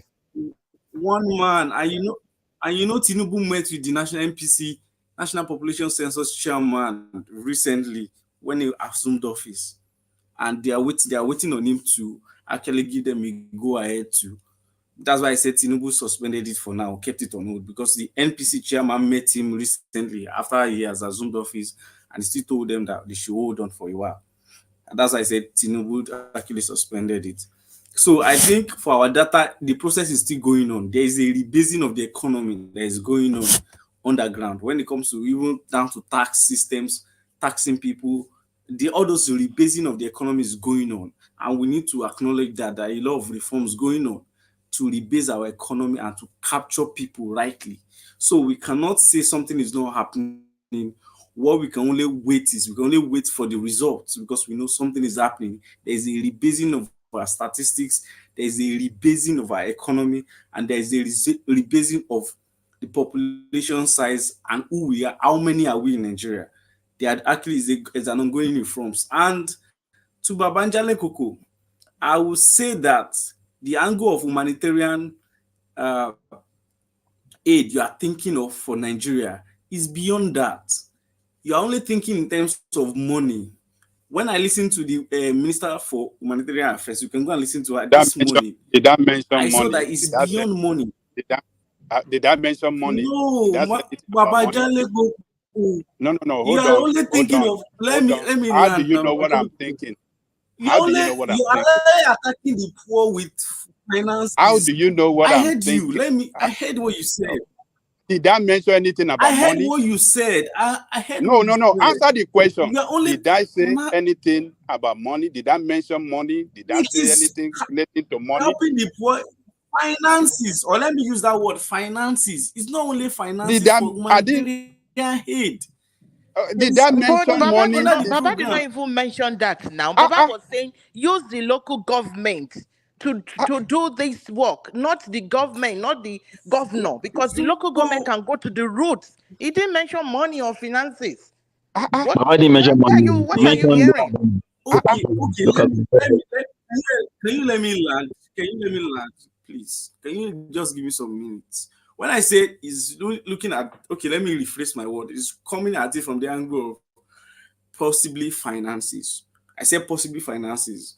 The reason why I said it is because when the minister was talking in the morning, she said there will be a trust fund that many players will have an input, right, from the CSOs to different organizations, humanitarian organizations, to the different tiers of government, having a play in updating the register, trying to sectorize the register itself, because it is not everybody that is considered poor.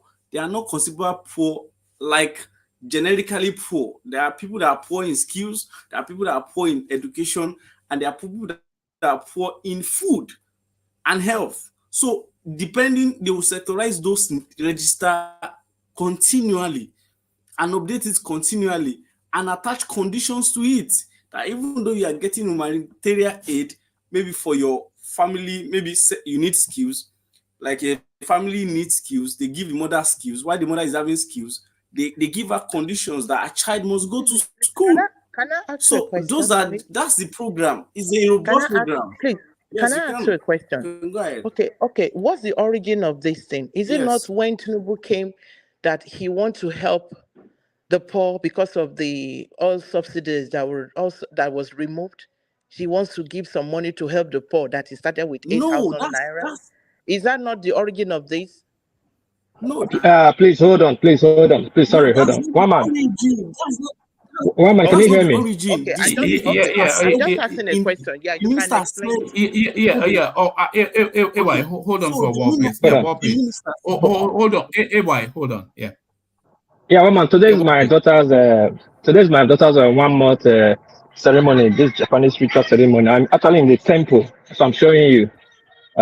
This is the temple. This is my kids. This is the boy, my son. Yeah, this is my second daughter, my third daughter, my second daughter, my wife's mother, my wife, my first daughter, my wife's sister, and my daughter. So we have to perform ritual Hello. today. Today she go shy you. They'll put shy you for her mouth today. Oh, You know. is it? Are they going to put sake? Is it sake that Sake, sake? yeah, Is it sake? sake, yeah, sake. Why didn't you invite So us to come over now? yeah, I would have done In a that. shower. So this is the temple, but not the bigger temple. The one in my locality. There's a bigger one than this, but I would prefer to use this because this is where they did my wife on too. So all my kids are here. So we'll come into this temple later. What's the process? What happens? The priest will come. The priest will come and pray, do all sorts of rituals. Then the last part is to give that osake to my daughter. Then I think it's to introduce her to the world because we have to do it when it's just 1 month. So it's a month now, a month and some days. So the priest will come. You can see if I can climb. Okay, let me climb a little bit. Let me show you. Hold on. This is the temple. You know you're meant See, to take your shoes off. Have you taken your shoes off? yeah. Yeah, you know me. Yes. I'm taking it off. And see the shadow glass don't they here? Where she go shadow later. So this is the priest section. This is where we're gonna sit. So there's our blessing there. From here we'll go to go take a photo shoot for 1 month photo shoot. Please, what You know? religion is this? Huh?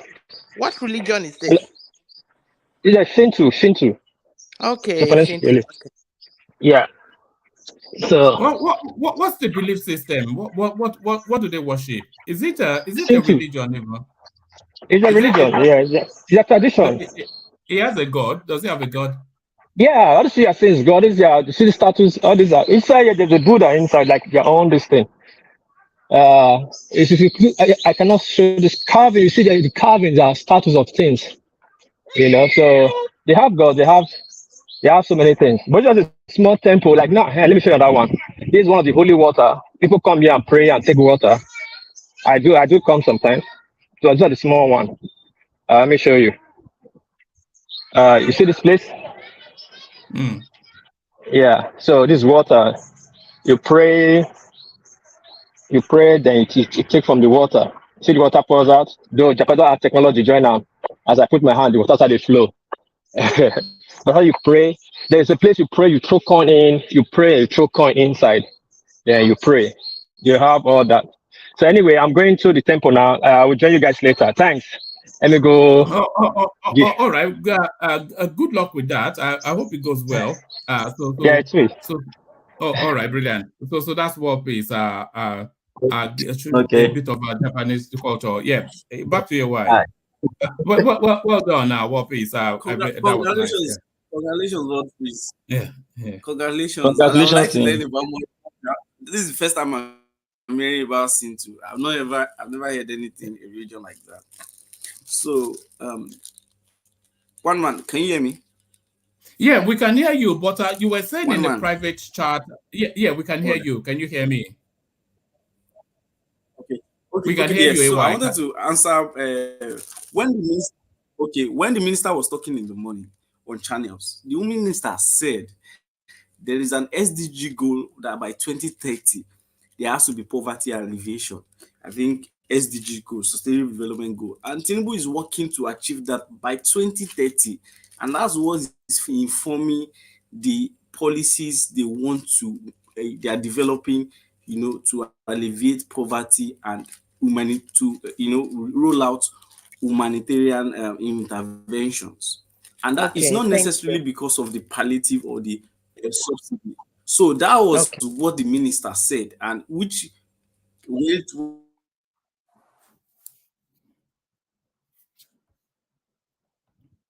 Are you there? I think the system dropped. Yeah. It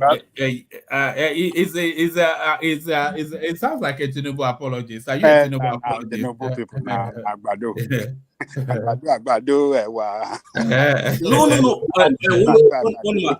Hey, finally, on what I wrote on the chat, I'm not like, if I know everybody has their own candidates, but the truth is, when we hear things, we should hear them holistically and just be objective analysis. Now, on this Hannatu's case, number one is the minimum qualification to be a minister of the Federal Republic of Nigeria. Personally, I feel the law has run its course. There should be an amendment to the law as of today. Is SSCE. That means your school leaving certificate is same thing as you contesting for the House of Assembly or the National Assembly. That your minimum qualification you should have is SSCE. SSCE. And if you have that, you are qualified to be a minister of the Federal Republic of Nigeria. So you putting out a degree is just like an advance, you being advanced, of course, which you can put out or roll out.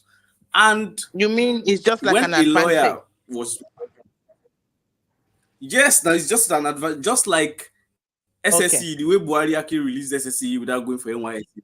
So that's the minimum qualification. If you have it, you can be a minister of the Federal Republic of Nigeria. So, but there needs to be an amendment to the law as it is today. And the truth is, even when you talk about fine or knowledge, so the law, according to NYSC laws, after you finished your university education, you have to serve for 1 year. And if you don't have if you are not serving, it's criminal. You are liable to go for 2 years imprisonment, or you pay a fine of 4,000 naira. So let's say she even infringes on that. Instead of going for 2 years, you pay a fine of 4,000 naira, which is, for me, it's the law is just outdated. I think You see, AY, where you are speaking to is not where the controversy. Can you hear me? No. Yes. Can you hear me? So, one man, what I'm trying to say, yes, I can hear you. Yeah, hold on. Yes, where you are speaking to is not where the controversy is. The controversy is that she's serving right now NYSC, and she's also a minister of state at the same time. So she cannot be doing both. So she either has to give up the NYSC service, which people will object to, or she has to give up being the minister of state. So she cannot claim that she's serving NYSC at the same time being a minister of state. So that's where the controversy is. One man. So which law? Let's remove emotions. Which law makes her in what law does any law in NYSC Act says you cannot serve as a minister under the Federal Republic of Nigeria? Okay, for instance, if NYSC says they are deploying to that ministry, hold on, because that would look somewhat shady, wouldn't it? She's already been deployed to a law firm, where she's serving. So if she's serving at that law firm, then you have the expectation that if she's serving at that law firm, then you have the expectation that at 9 a.m. in the morning she'll be there till 5, Monday to Friday. So if she's doing that, then what time then does she have to serve as a minister? So that's where the controversy is. Okay, but one man, do you know that under NYSC, if you're posted to a place and you find a better place, do you know that you can write NYSC and inform them that you found a better place to do your NYSC program, and they will update their details to confirm that you are working in your new place? So what if she decides to go ahead and say, write NYSC and say, I'm now working in this ministry in this position, and NYSC say, okay, I well acknowledged. continue please, I have a serving question. and just Please, I come have a for question. CDS every Thursdays. Please, Ayo, I have a question. Yes. Do you think it's appropriate for you to say you want to be doing your youth service as a minister of the Federation of Nigeria? Do you think it's appropriate? Because if you have a job as an NYSC, if you are deployed to an area and the NYSC posts you to somewhere you don't like, you can go get another place and tell them they will allow you work there. But as a minister, do you think you'll be like, I'm doing my youth service as a minister for the Republic of Nigeria? You think it's appropriate? So the thing is, there is what will I call it, morality, and there is legality. You understand? On legal basis, without emotions, she can be a minister of the Federal Republic of Nigeria. So if the minimum qualification for that role is SSCE. So let's say she did not even drop any of her certificate that she's serving or something, and she drops her SSCE, she's qualified to be a minister of the Federal Republic of Nigeria. And if she gets that role, and she wants to leverage, like now. Then why did Buhari? No, let me just finish. Let me Buhari's time. Okay, hold on. You are Hold on, not let me getting finish. it. Let me finish. One man. Let me just say. Let's say let me give you an illustration. Let's say I'm Dangote's son now, and I'm meant to take over my father's company, right? And I'm taking over my father's company, and I am serving, and I write a letter to NYSC and tell them that now I'm the CEO of Dangote Industries, and I'll be serving in this position of being a CEO of Dangote Industries. Kindly accept my notice of that. My place of primary assignment is now Dangote Industries as the CEO of Dangote Industries. It's not possible now. You are not going to assign yourself. Hold on now, you can't assign. You say it's not possible. Hold on now. Why are you talking like this? As if we don't know how that NYSC how it's operated. You can't assign to yourself where for you to go and sign. It is that NYSC as an organization that will assign you to where to go and sign. It's not you that will say, oh, I want to, my father is Dangote. I want to serve at my father's Dangote's place. No. What are you telling them? No, Baba, it's possible that if NYS posts you to a place, you don't like that place, you can go on your own, go look for another place and tell them, I don't like this place. This is the place I like.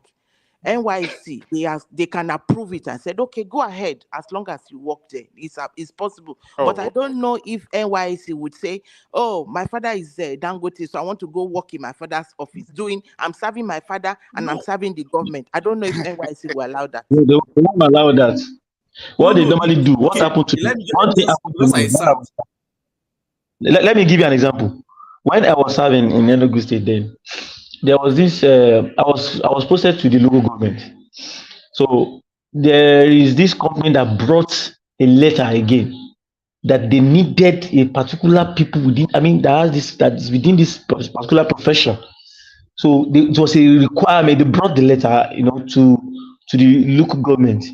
So, and at the point I was having serious issues because just like what you said, morality issues. Why am I going to be able to do this thing together and there won't be serious trouble? So I had to go and talk to them. Number one, you guys will not have anything doing for me at the local government. So the best thing that they could do for me was just, okay, we will not do that because local government is also part of the governing council of the NYSC. They were saying that they won't be able to do that. What they can do is that they can redeploy me.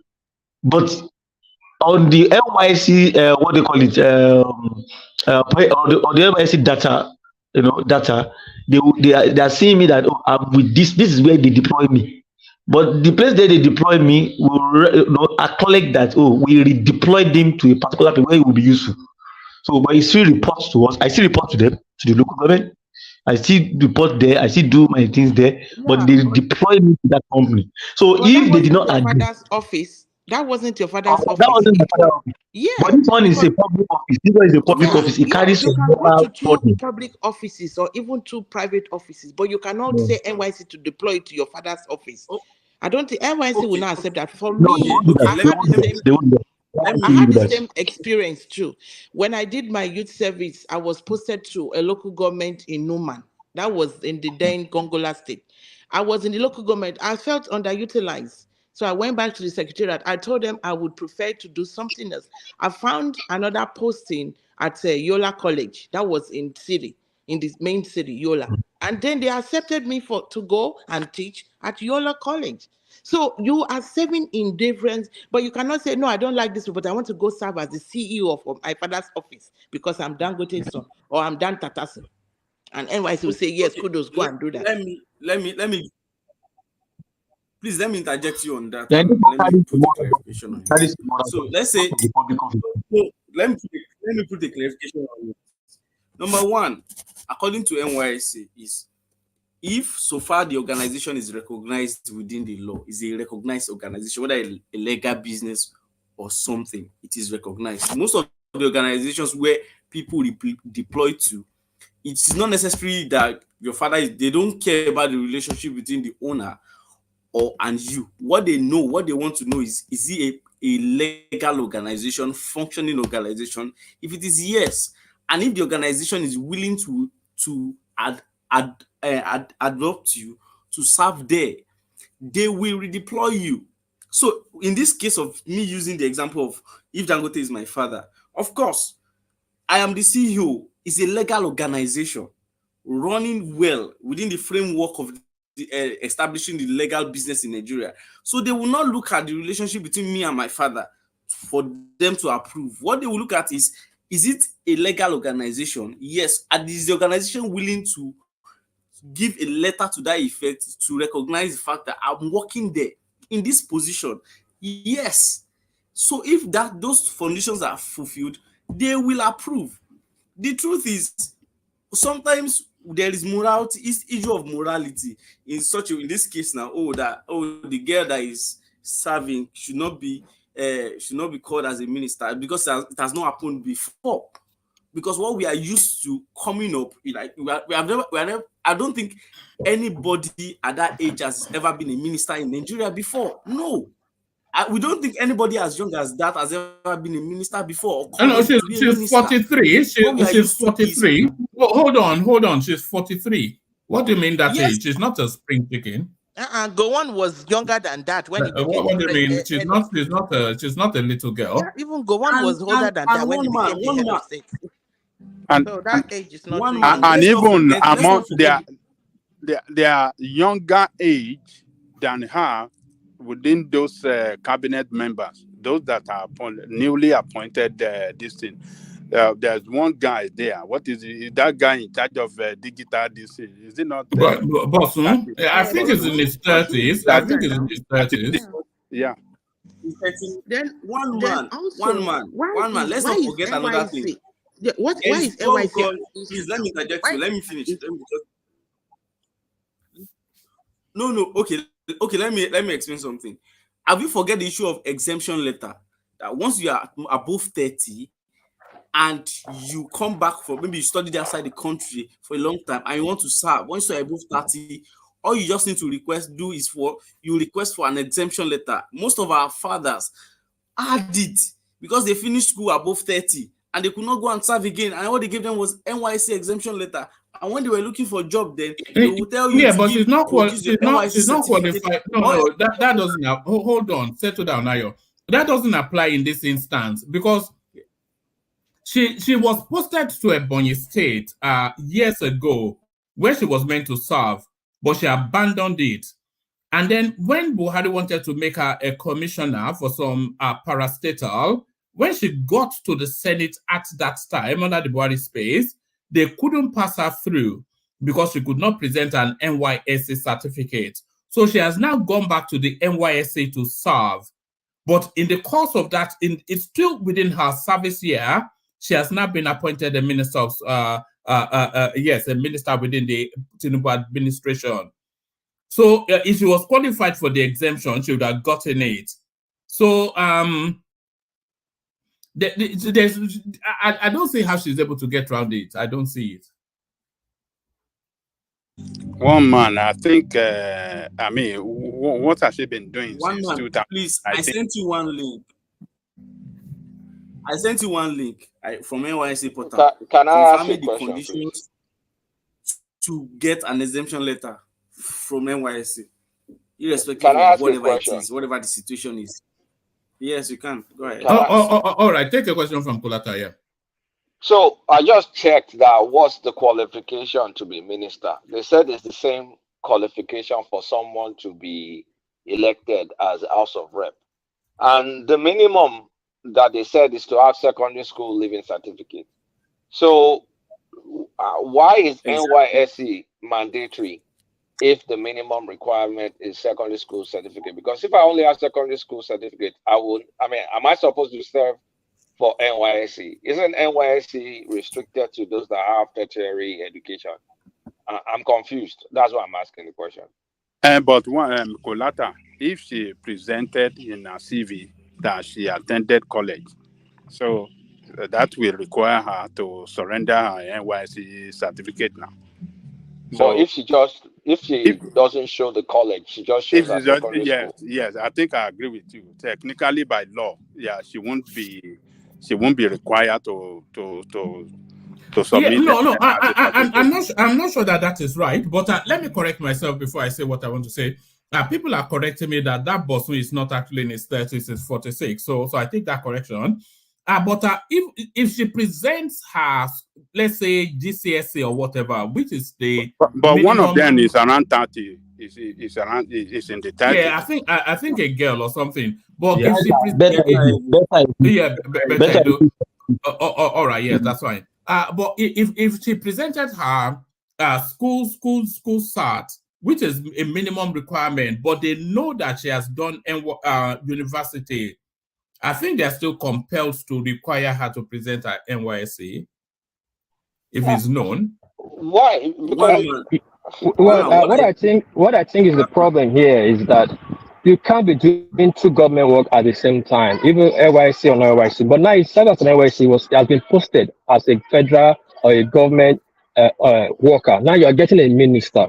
Just like you are in the office, you are a senator, at the same time you are Minister of Niger Delta. You have to drop one for one. That's what they are saying. As an NYSC member, you are already serving under the federal government. So you cannot be serving NYSC and be a minister. It's not about you serve now or your exemption letter. You know how much she's doing NYSC now. She have to choose one from the two. Either drop her NYSC now and continue her ministerial job, or drop her ministerial job and continue NYSC, because she cannot have two office in Nigeria at the same time. That is the problem. You are posting in NYSC. Yes, now you are posting to work. You are working on that federal government. Hold on, one piece. Let pull out. Yeah. You start your NYC, you go to that camp for 2 weeks or 3 weeks, and then they post you to a job. So if technically they can say that they posted that to Ministry of Entertainment. No, he's the minister now. If you post out to the ministry, it's different. He's the minister. Hold on, one piece. She's Kulata, she's already posted. She's already serving at somewhere in a law firm. Yeah, but you can change your posting. So if they go and change their posting to this ministry, then she's okay. Kulata, that's very wrong. Sorry to butt in, but let me just tell you one thing, Kulata. Thank you, Kulata, for that. The moral thing that should be done, that's on the morality of it now. You are talking morality. Me, I'm talking technicality. Oh, yeah, I'm going there. She should be fired. One, the technicality of it now is that the fact remains that she, under the law, in the eyes of the law, she's holding two jobs, right? Are you aware of the fact that even when Keyamo, even as a lawyer, right, you cannot practice, you cannot involve in private practice when you have a cabinet appointment or you have a government appointment. You can't do that. So what Musawa is doing right now, she was supposed to have served in Ebonyi State, but probably by virtue of big girl leash or whatever, she couldn't bear the brunt of serving in a state like Ebonyi. Probably she wanted to stay in Abuja, as they do it. She was supposed to run it to Abuja, but probably it didn't work out. So she had to abandon it. So when she knew at the point that she was going to be going public, probably politically or having the ambition of serving in Nigeria, it becomes Thank you, enigmatic. Yes, yeah, that is exactly what happened. You're right. it becomes inevitable for her that she just must have it, because the same situation, the same scenario played out. That was the reason she wasn't appointed in 2020 when Buhari put her up for an appointment, right? So now what she's doing now is double dipping. You cannot do that under the law, right? In the eyes of the law, she is breaking the law. She has not only broken the law, she's breaking the law. Enigmatic. Hold on, Kulata. Enigmatic, let me ask you a question. Can I ask you a question, please? Oh, okay. Can I ask you a question, enigmatic? Can I ask you a question? Okay. Now, NYSC Act says, number one, this girl is 43. She's 43. NYSC's Act says if you're above 30, you go for exemption letter. Exemption letter, because I've not seen people that have served at 43. I've not seen anybody that has served in NYSC at 43 before. Hold on. How old was she when she graduated? I've not seen. Hold on there. Let me go ahead with what you are trying to ask.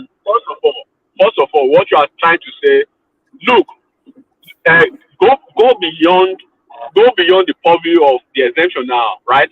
Our case is beyond the exemption letter now. This is the reality on ground is that she was supposed to serve at a time when she was mobilized, just like every other Nigerian, right? She went AWOL. That is the practical understanding of it under the law. She went AWOL. She abandoned her duty, and nobody could find her. Then, when she realized at the time that in her life she was going to be she would lead that NYC, she came back around. So, if you were over 100 years at that time, it makes no sense again.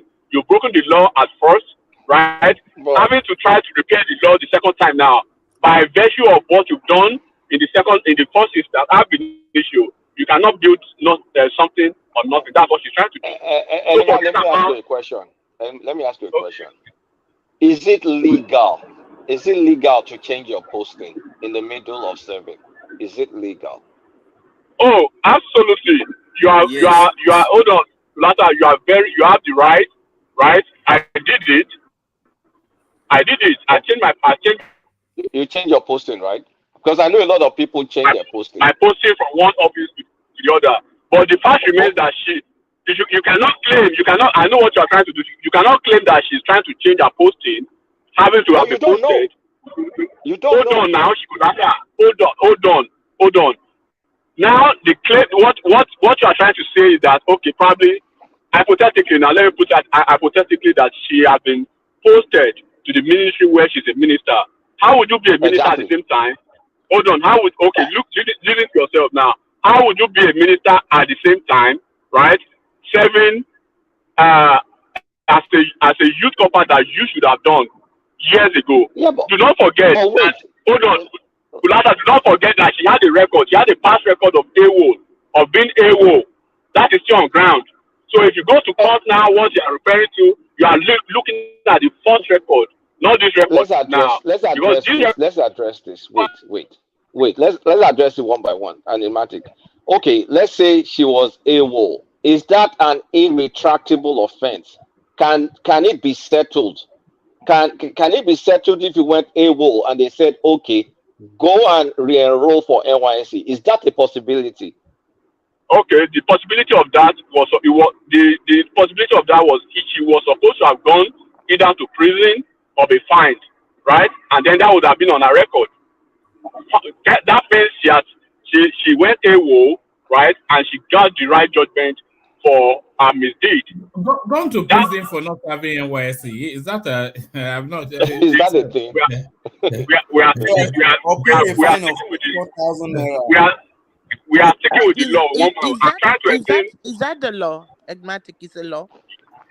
As far as I'm concerned, as far as I know that when you are scorned, right? I don't know if it's changing now or whatever, but when you are scorned or whatever, you have either the choice of there should be a pronouncement. What was the pronouncement? What was the ruling? Is the ruling fine of 4K, 2 years imprisonment, or go back and start all over again? Even if if you are going to be passing out in 24 hours and they notice an infringement, right, or there's an illegality that was actually identified, even 2 minutes to the time that you'll be putting the ink on the paper, they have the right to say, go and start all over again.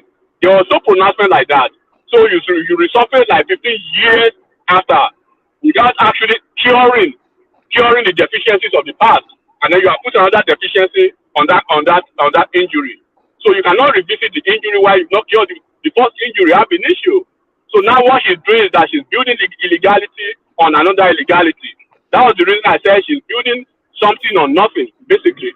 So if she goes to court, she's gonna be put out of that office. One, do not forget that Adeosun's case is quite different from this. This lady, now this is a case of misrepresentation. She has lied under the oath. She's misrepresenting the fact of what she never had. She never had the certificate of a successful completion of her NYSC.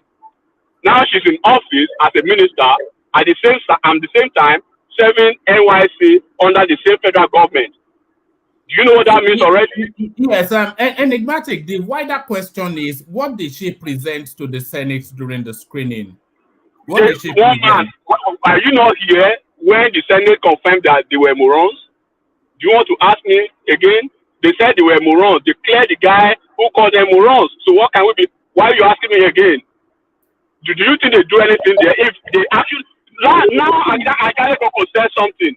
The failure of our system, the failure of governance, and the failure of this, the oversight functions of all these are multiple agencies that are just there for nothing. There's no way. It's just in America. It's just like in America over here. Bypass certain things, you're gonna be fired from top to bottom. Whoever is the DG of CIA or whoever is doing the polygraph or whatever missed a point, and then you become a liability at the end of the day to American government. It's going to cost so many heads.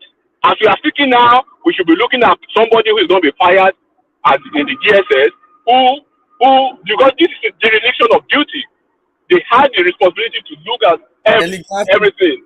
Can I ask you a question?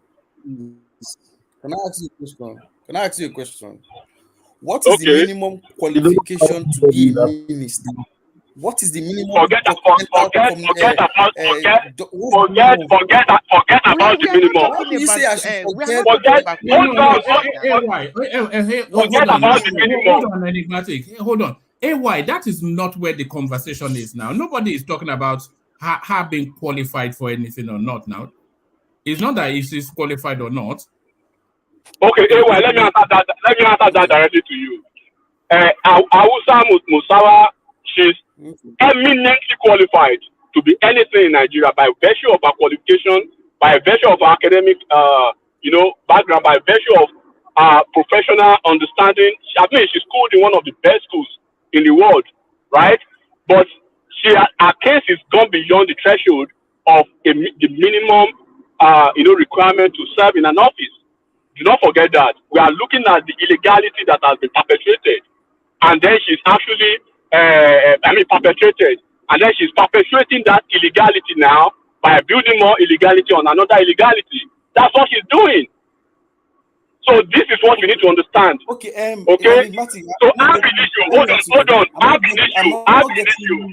Hold on. Ab initio under the law. In the eyes of the law, she has not served her country.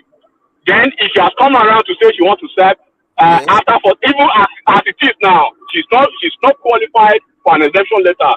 That's her case now. She's not even qualified to be exempted because she has basically burnt all the bridges of such qualifications years ago. You understand what I'm saying, bro? So our case is not about minimum qualification or not. Can I ask you a question? Go ahead. What is the illegality? Specifically, what are you calling illegality? Is it abscondment from NYSC? Is that what you are calling illegality? And if that is the thing, if that's what you are calling illegality, who should be the one to punish that illegality? Recognize and punish that illegality. Who should be the one to punish that illegality? Okay, I'll start from bottom to top, right? From bottom, number one, she's the criminal now in this situation, right? She should be punished right now, either by serving a jail term or having to have any whatever punitive measure But they want to. enigmatic, Tinubu can pardon her. Who should punish her? Who should punish her? That is another chapter. Hold on now. That's another chapter entirely. Pulata. So now I've answered you who should be punished. One, she should be punished. Then who should be punished for dereliction of duty? One, NYSC, right? They have done their job, right? By telling everybody or by reporting that this lady actually did not complete her NYSC as she should have done. She ran away. She abandoned it. It was clear. Abandoned it, right? That's AWO. In the military, it's called AWO. If you go AWO in the U.S. military, your papa said in Bog go the chief wherever it is. I think you'll be court-martialed, right? If you go, of course. Yeah, Now high level, now federal offense, madam. Don't be smart, you know. Your life will never be balanced again. Nigeria military, the same thing. In Nigeria, hold on. Let anybody just start so that everyone can run up. Yeah. So now NYC they've done their job, and this is the question now. The investigative agencies, what were their roles? What roles did they play? Right? Okay, let's assume it's an oversight all these years. But in 2020, they found out from the Senate that this lady actually did not complete her NYSC. So did she have a remedy then, right? Under the law, there are several other things you can look at. At that point, she could have hired a lawyer to say, what are my choices? Do I have to go back to NYSC? Or what the lawyer will give her, okay, probably we have to write to NYSC. This was the reason why I abandoned this. Then, for cogent reasons, medical issues in America, in the UK, I have immigration issues, I have this, right? Then you give them reasons. Then it behooves the NYSC to say yes or no.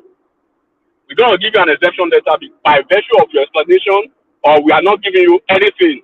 You have to go back and serve, regardless of your age. That's number two. Or number three, we have to proceed with criminal proceeding, right? We have to file a lawsuit and go ahead with what you did, like every other Nigerian. So you are looking at her now because she's privileged, right? And every Nigerian, think about somebody from Igbo-Ora, right? From Ileje who does not have anybody, and that person is caught in this thing. Imagine what would have happened to that person now, right? So now who should have been punished? Then the DSS, the Senate, the DSS who claimed to Nigerians, right, that they crossed all the T's and dotted all the I's while they were screening these folks. How would you cross all the T's and dot all the I's and you miss this thing? Very conspicuous.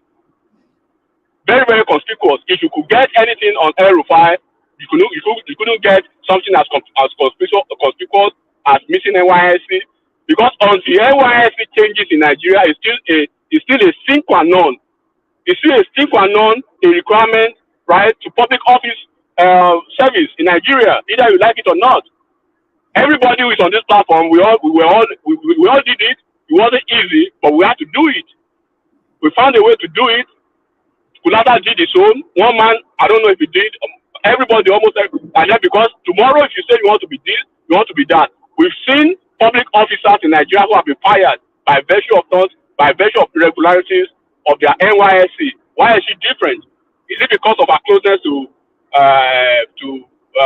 Buhari or what? This is not about APC or this is not about Ashwadi now. The right thing that should have been done now, the right thing that should have been done right now is, madam, pack your bag and go get somebody else for replacement. Period. Go and be doing your NYC. And she's even enigmatic. Is that what ultimately has to happen? Because now that this situation has been flashed up, you know, a decision has to be made. So they cannot tell us that she's attending NYSC as a Minister of State, and then they cannot say that that she's she has I want to see one position as I want to see how they will handle it. But one man, like I said, this woman is qualified, right? She would have been a star girl in the administration, of course. But we cannot overlook what would have caused a problem for an average or any other Nigerian. She's not more Nigerian than any other Nigerian. This is the fact. So now first of all, you are not even supposed to be serving any longer. Hold on. Can they suspend her NYSC for reasons of national service? No, I don't know what law covers that, right? But from what I know, so far so good. As even she's serving right now, that is an illegality on its own, because you did not cure the first illegality you committed. You are pounding another one on it. Are you supposed to even be serving now at 43? The answer is no. Well, so why is she serving now? Who gave you the authority to serve at 43? Do you have any document certifying that you were allowed to defer until now? If the documents exist, let's see what are the procedures, to get those documents. So those are the things we have to ask, because there's always a process to everything. One man, you cannot say you are waking up one day after 35 years because you want political appointment, and it's going to be an encumbrance, a very big encumbrance, and it has actually been an encumbrance in the past. You cannot cure it all of a sudden. You have to go through the process. So if you are going through the process, one man, who is that now? Somebody is making noise there. Man. All right. Back to you, AY. Back to you. Yeah, carry on, AY. Okay, so my final thought on this is, we are assuming we don't know the documents she submitted to the Senate. What if what she submitted is just her SSC? So we don't know these documents she submitted to Senate. So I think the DSS will have to come to her on that. And one man, if you want to intercept in that, if you have higher certificates, why are you submitting only your lower certificate? Peter Obi did it. He submitted his own SSC. Tinubu did it. He submitted only his university certificate, not other records. So on that basis, I can give you an answer. Can I chime in a second? Can I chime in a second? I can only submit. Hold on. Let him learn enigmatic. If you have what is required. So if you have what, no, enigmatic, please let me learn. If this is what is required and you submit it and you meet the requirements, that's fine by me. But the thing is, the other part of the illegality and all of that, NYC will have to come out to us and clarify what steps she took. Probably she conformed to the law. She gave notice to NYC, and NYC gave her approval to go and serve the country. If NYC comes to that tomorrow, she's cleared. NYC is the only body that can sanction core members that go AWOL. So if NYC says they've punished her enough and she's cleared, there is no more illegality. For me, that's it. And that's my closing thought. All right. Baba makes an interesting point in the comment section. He says a youth corper can be drafted to play for the Super Eagles whilst serving. Not so. So if that applies, then I think I think they can just say she's on national service. That is different, one man. The hypothesis is trying to play. It's not matching with the current situation we are discussing now. The subject matter is quite different from that. Do not forget when even NYSC, they do have their football team. Do not forget about that. And when you are serving as NYSC president, I've seen while I was serving, I had a couple of people who were in the military, right in the middle of their NYSC service or whatever. They have to get some exemption to go for some national duty. That's different. This lady years back did something. Do not forget about that. We are traveling back to years now. It was alleged that she abandoned something, For you to abandon something, what there should have been a ruling by now. What is that But ruling? enigmatic. Wait. They allowed her to continue now restart. So all this abandonment is now a moot point because NYSC allowed her to restart. But you know who she is now. The point Yeah, that I know who she is now. But what I'm saying is the point that was raised. Wait. That old abandonment, if they will have punished it, they will have punished it. But it looks like they overlooked it and there's a reset. They allowed that to restart. I think the question we should be able to ask ourselves is, what does NYSC service mean? Because service, you're supposed to go and serve somewhere. If serving somewhere is a government office, then does the title or the post of that government office mean? Because that initial illegality has now been overlooked, that they've allowed that to restart. So can she serve? Hold on. Let me ask this question. Can she serve in NYSC capacity as as a federal minister? That's the question now. No, the appropriateness. Look, that is the key word now. The appropriateness of the time and the timeliness of when she was supposed to serve that she breached. Right? You cannot kill that because of some pedantic, explanation. Do not forget that Bumitunji Ojo, the one from Ondo State, had a similar issue, but they overlooked his own because they did not catch it early, and he was smart to have killed this. When he went to the UK or whatever he did, right? When he came to the House of Rep, he was serving just like Musawa is doing now, right? He was alleged to be serving the same time he was in the House of Rep. Sorry, enigmatic. Are you taking on board the point that Kulata just made?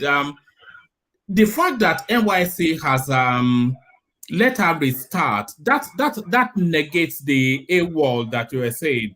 So because if they wanted to punish her, then they would have punished her already.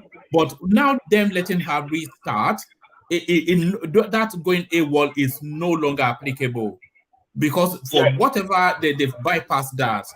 So what they're saying now is she's serving now, or she has been appointed a Minister of State. So can she be redeployed from wherever it is that she's serving now to that ministerial office? First of all, let me clarify that as it is now, we are just speaking to what we are seeing in the surface, in the news, right? So I'm not privy to what the conversation are behind the scene with NYSC or with the agency that are involved. Do not forget about that. Probably NYSC, they've met her, they've had a solution.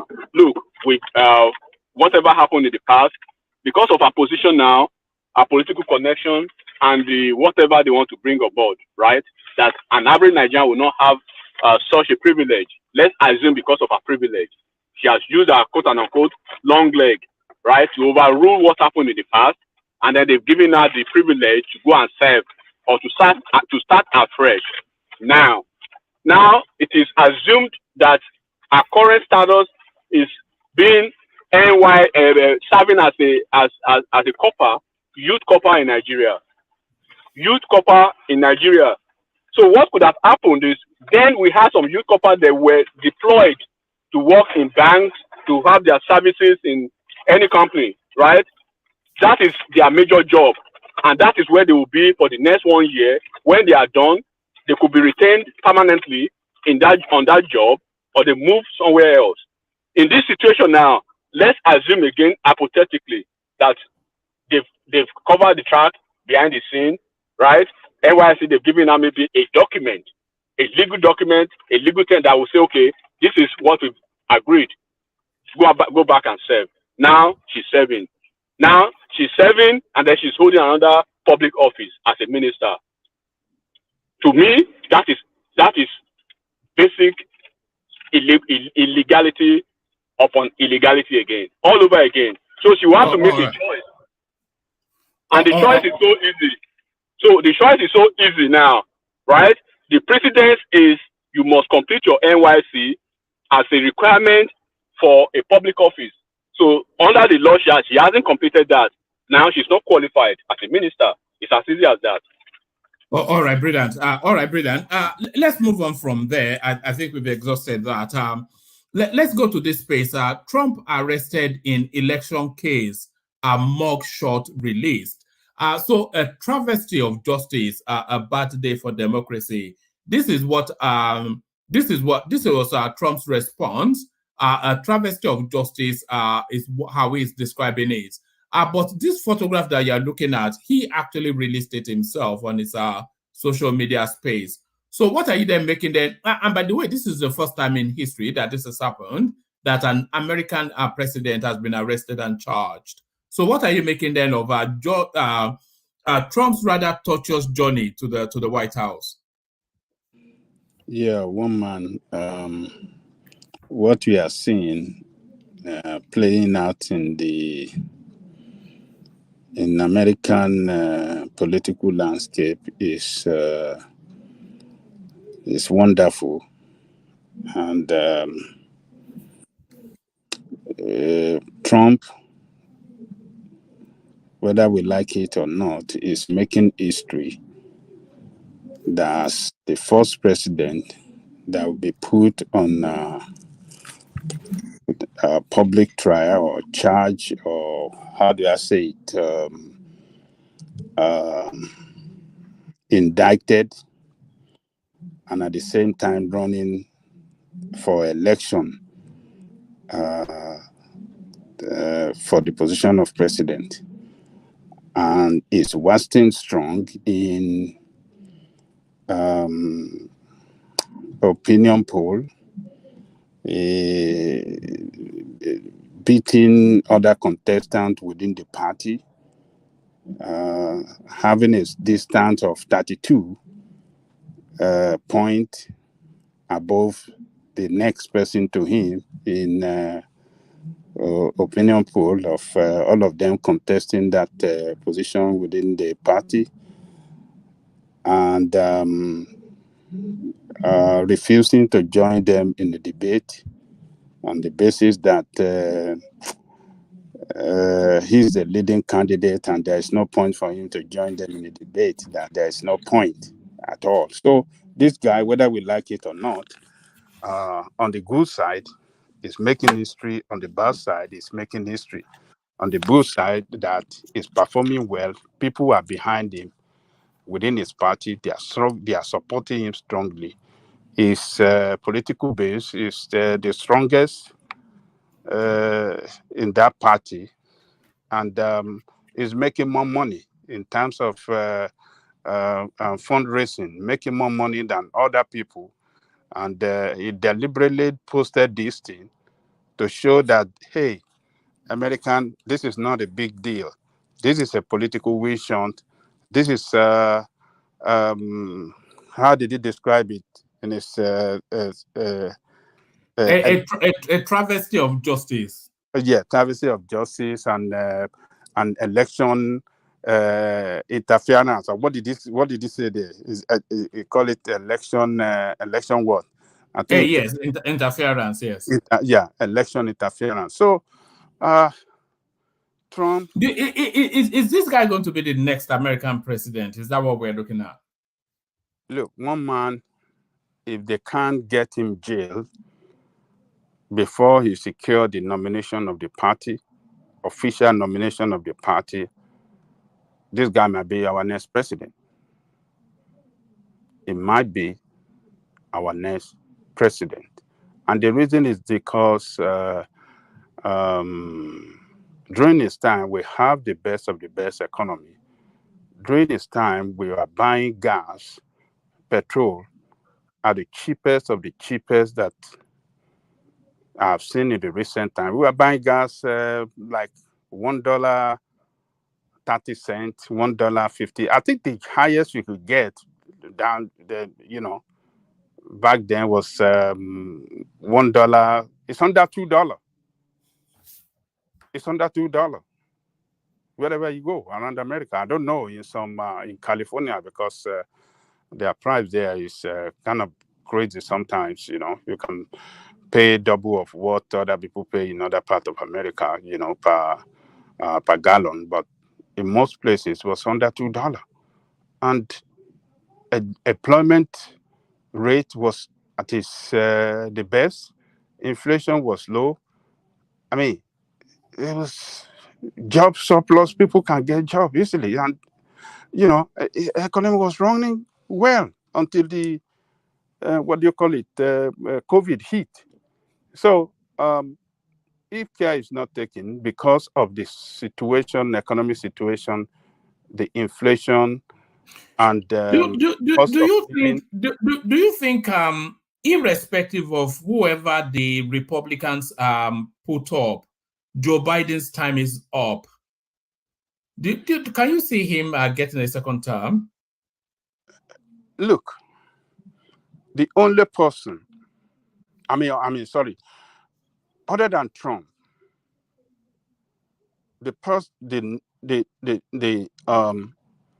another person that can give Joe Biden the run for his money is that Tim Scott, the black guy in the Republican Party. If that guy should secure the nomination of the party, it's going to cause division among the black and the minority. Because Republicans will want to project one thing that, look, yes, Democrats have done it. Democrats gave Obama an opportunity to be a nominee of the party, and and he became the president. So why not give this guy a shot?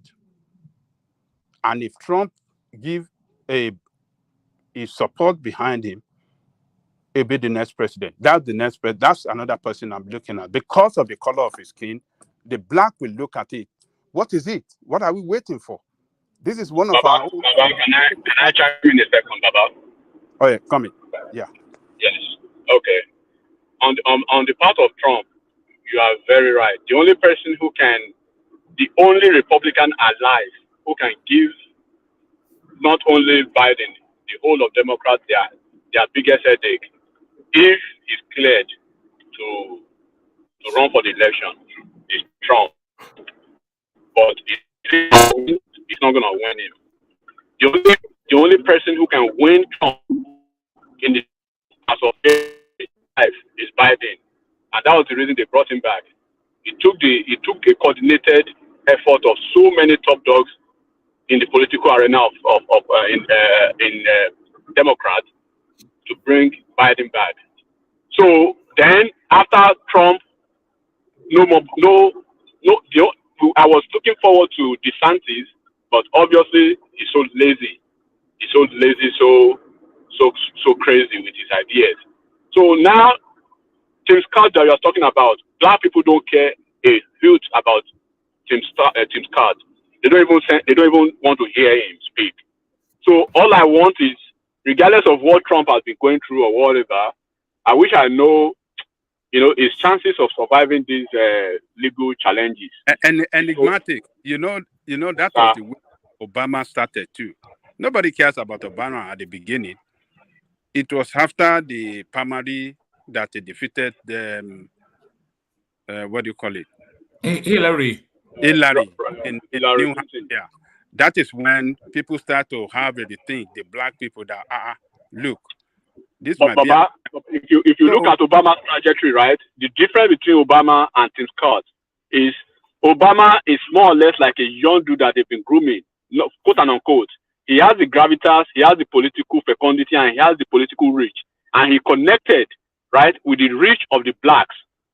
That's the core of the black community in the US, plus the oligarchs of the white politics in both Republican and Democrat. That is what Tim Scott does not have. Tim Scott, even in South Carolina, where he comes from, the black people do not like him. Go and look at the voting pattern that brings him to office every time. If the Republicans fail to have Trump on the ballot, oh my God, this would be the most embarrassing presidential election in the history of America. Biden will wipe him. What about Mike Pence? Is he in play at all? No, don't even go there. That one cannot. He cannot even get it. party. Don't even go there, one man. That one cannot even get it. They will that on paper now. They have turned it to paper. It's nobody in the Even party. Trump base does not like fence.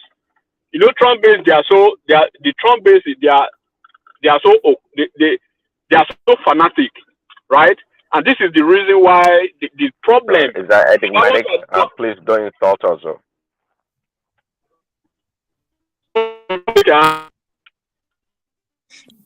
Please, Daddy. Enigmatic, you are breaking up. That's Trump base right there, Prince Daddy. Prince Daddy. So one man. But Prince Daddy is the most unlikely Trump. Is the most unlikely Trump. Is the people like Babati I can understand, but not Prince Daddy. Prince Daddy, yeah, Prince Daddy. Prince Daddy. So the problem with the problem with Republicans. The problem with Republicans now is that it's like they've put Trump has sucked up the whole energy, right? The whole ground and everything that has to do with Republican into himself. So without Trump, no more Republican. Look at the numbers now. Baba, I was surprised when I saw the numbers 2 days ago. Trump was leading almost everybody with almost 32, 35 points. Trump. I say if they put the rest of them together, they're not even a match to Trump. Put all the opinion poll, they of others, pull it together. They are still behind Trump, that of Trump. So Trump owned that party at the moment. He owns the party at the moment. So the Republicans should do anything possible, anything under the sun to get him on the ballot. If they do not do that, one man forget it. No, the only person who can win Trump. He has never won the popular vote at an election, though. Because one man, can I interject? Actually, it defeated Trump. Yes, it defeated Hillary on a technicality, and it lost to. If they get him on the ballot, Republicans will lose. One man, if they fail to have Trump on the ballot, hear this tonight, If they fail to have Trump on the ballot, the only person who can beat Trump is Biden. The only person who has the possibility of beating Biden in America as of now is Trump. Forget it. If they do not have Trump on the ballot, forget your grammar. It's over. Can I interject one man? Yeah, come in, Prince Daddy. Is Biden popular though? Start from there. Is Biden popular? Biden is safe. Safe bet. You forget about politics when Biden is there. That's why, and Biden is familiar, and that's why Biden is potent.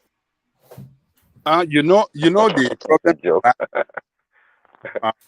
is that. Can I say something? Yeah.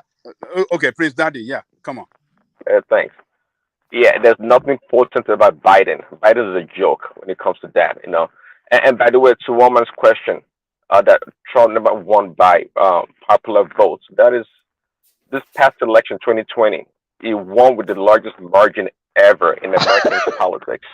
Yes. Were you at the Capitol? Were you at the Capitol? Were you at the Capitol? When to burn the house down? The conservative Prince Daddy. Yes, that's what I want to No. See, come on, man. I'm saying the fact it won by the largest margin possible. And in American politics, wait. Prince Daddy, are you playing or you're serious? I am not playing. I'm just not playing. You see, what we're talking about right here is kind of beyond. You're dead serious. I'm dead serious. I'm not playing. Only if you pay attention to what is going on in regards to the fraud that happened that past election. See, the reason we're not talking about it, if it was Nigeria, we were talking about it. If it was the South American countries or Kenya, sure. But the election fraud that happened in America is beyond any person's imagination. I'm telling you, the most corrupt ever. You guys talk about Tinubu'S election and Nigeria's election. Compared to the America's past election, this 2020 election was almost perfect. the criminality that happened in America. See, that's why people don't know or will not talk about it, because if you watch CNN and MSNBC, you wouldn't know what is going on. But they know, and that's the reason why. Okay, can you articulate the election fraud, please, in clear terms, not all this generalization? Well, not generally. In clear terms, we have right now in Michigan, in Pennsylvania, they've talked about how ballots were transported. I'm not talking about 22. I'm talking about right now, like a couple of weeks ago. All these things are coming out, not by Trump people, by independents, other states, that all those things happened. It happened in Georgia, in Georgia, Atlanta. I live in Georgia. What happened in Georgia? It's not real. I lived in. Sorry, I said not live. I live in Georgia. Tell us what happened in Georgia. Well, what happened in Georgia is what you saw on the camera. That one is almost incontrovertible. It's indisputable. No, tell us. You're talking all this Fox News talking points. Okay, it's not even Fox News. Okay, we heard about. You're talking like what's the name of this one? Breitbart and what's the name of those two? No. See, when you try to call names and label, when you try to call no, that's why I'm asking you to give specifics to prove your point. Well, the specific is, for example, during election counting, all of a sudden they said they had a broken pipe, so everybody should exit the building. Upon exiting the building by everyone, there came some people, in which we have on camera, to the wall. I'm not making it up. Not like somebody telling us a second-hand story.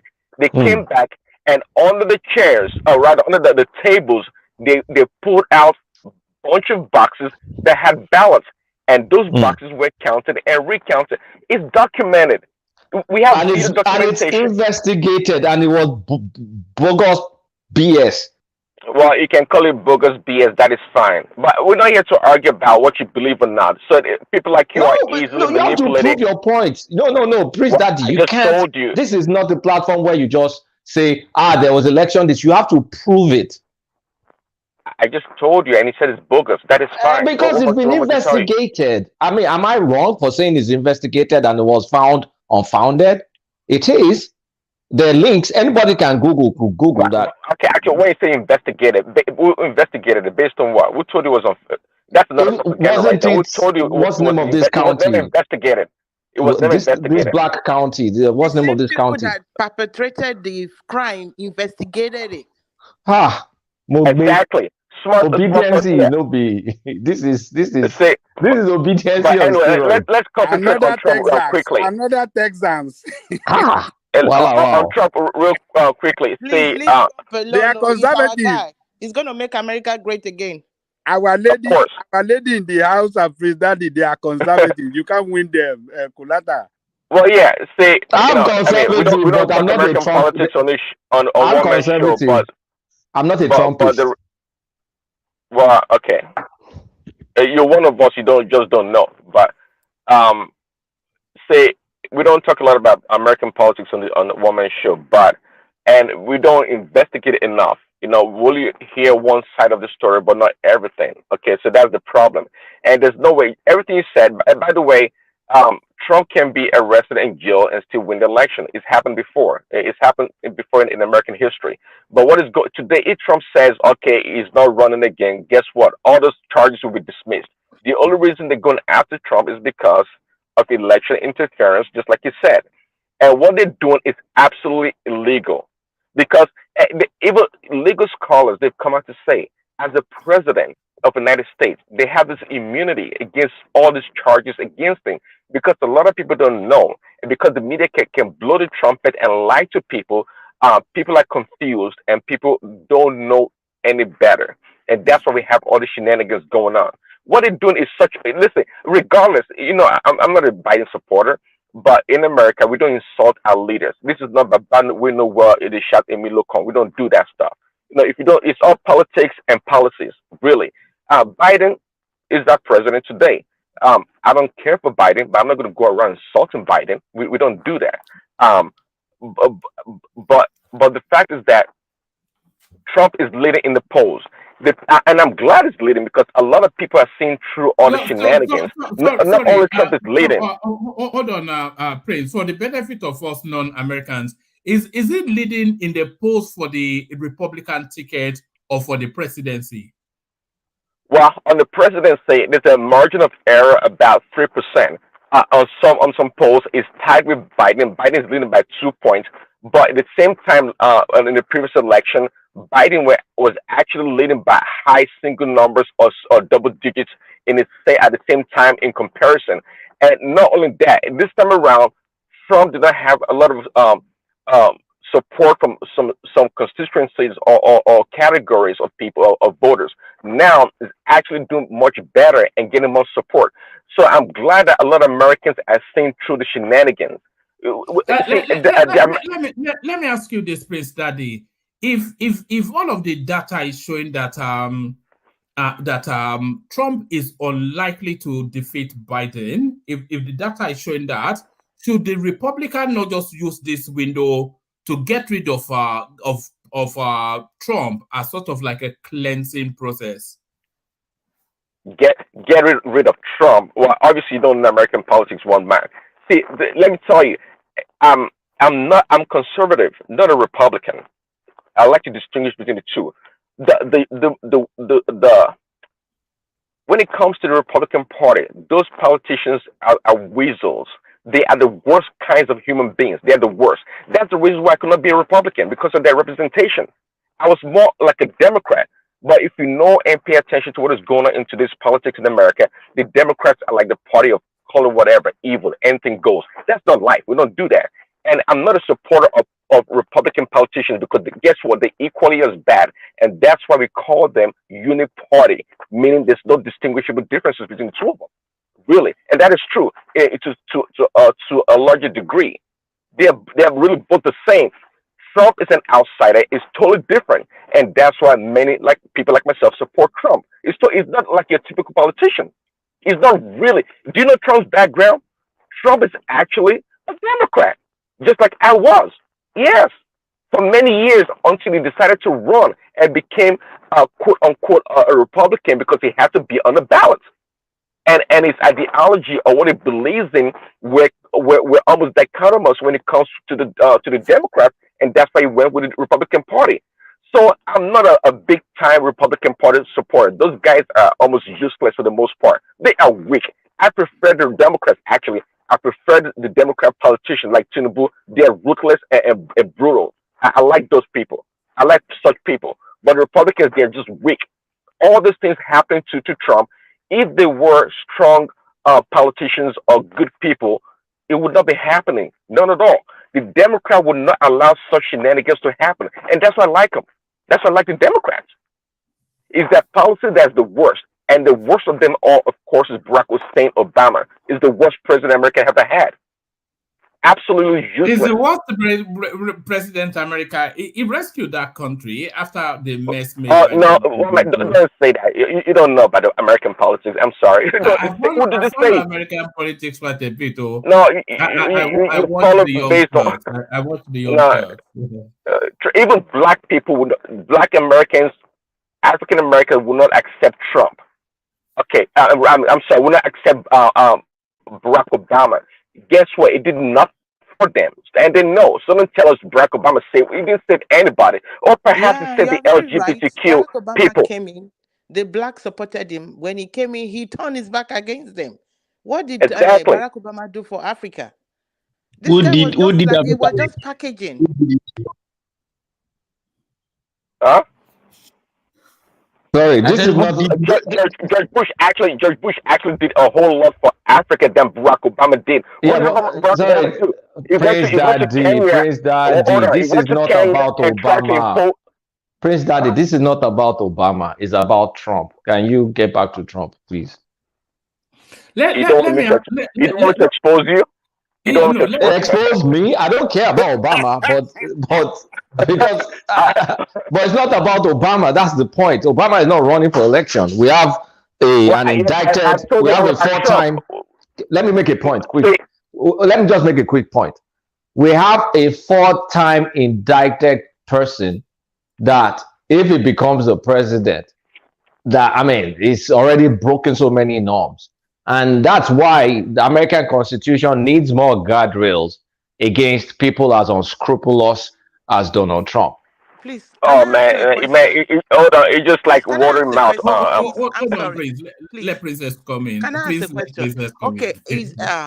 I mean, of all American presidents, do you mean that Trump is the only one that committed a crime? What about the other presidents and what they did? That's not what I said.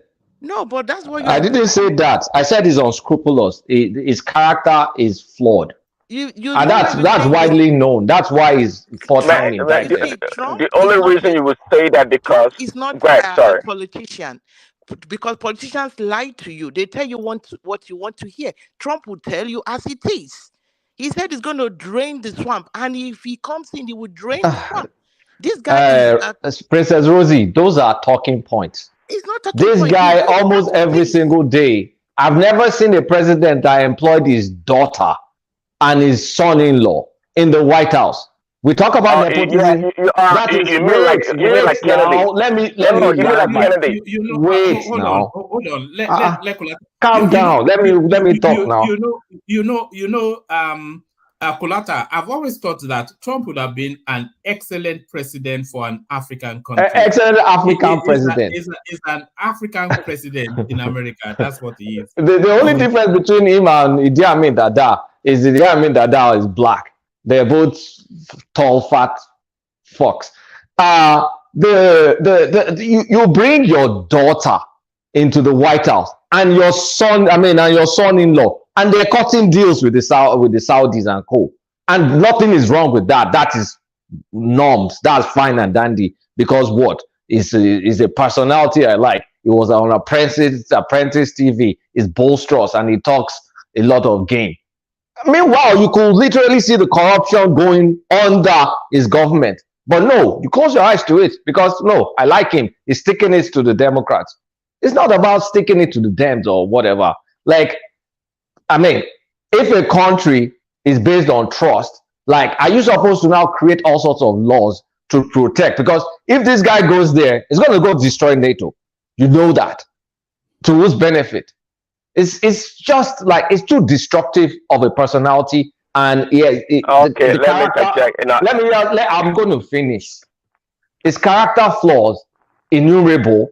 He lies like a bastard every freaking day. Lie upon lie upon lie upon lie. And he just wants to, is a pathological liar. And then he has psychosis. He has, I don't know what DSM category is, but what's it called? The narcissism in him it definitely has narcissistic disorder.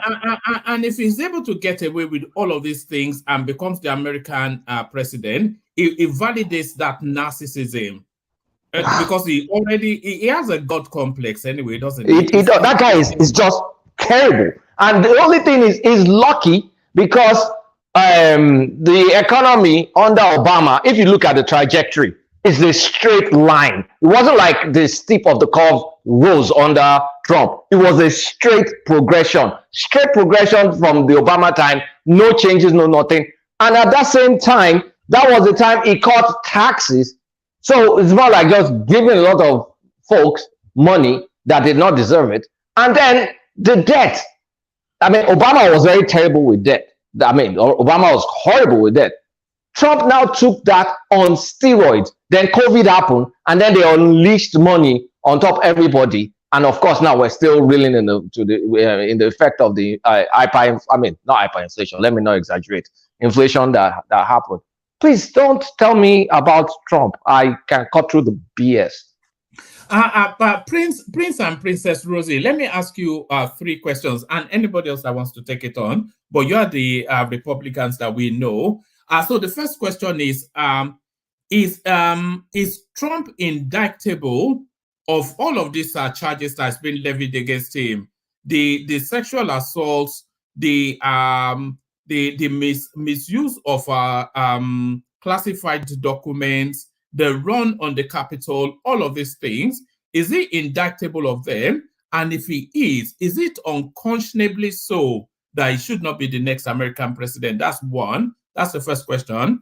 The second question is, if Trump gets that ticket of the Republicans, realistically, what chances does he have of defeating Biden. That's 2.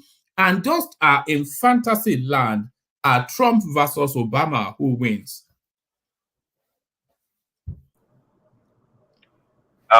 Trump versus Obama would not be a competition because Obama is the least qualified candidate that ever became a president of the United States.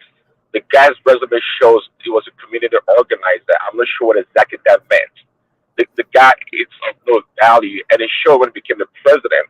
So when Kulata and some others are championing his great economic policies, that's almost a joke. Obama is a non-person as far as I'm concerned. In regards to Trump, all those charges against him, you use the word I can't remember right now, but is able to beat all those charges because of the immunity he had as a president, because all those crimes being investigated right now or being charged with, they occurred when he was a president. And in regards to this hush money or paying money for sex, that's been handled and debunked in so many ways. But there's nothing, when it comes to lawfare, even you one man, as you know, anybody on the platform, even your listeners in America can sue you for whatever reason. All those things they're bringing against Trump, most of them are unfounded. That would never come against any other politician, even a Republican politician. They won't do that against a Republican politician. Okay, talk less of a Democrat. So I'm not a legal scholar when it comes to this the charges against him. But what I've heard from like legal minds and brilliant people, these are non cases for the most part, and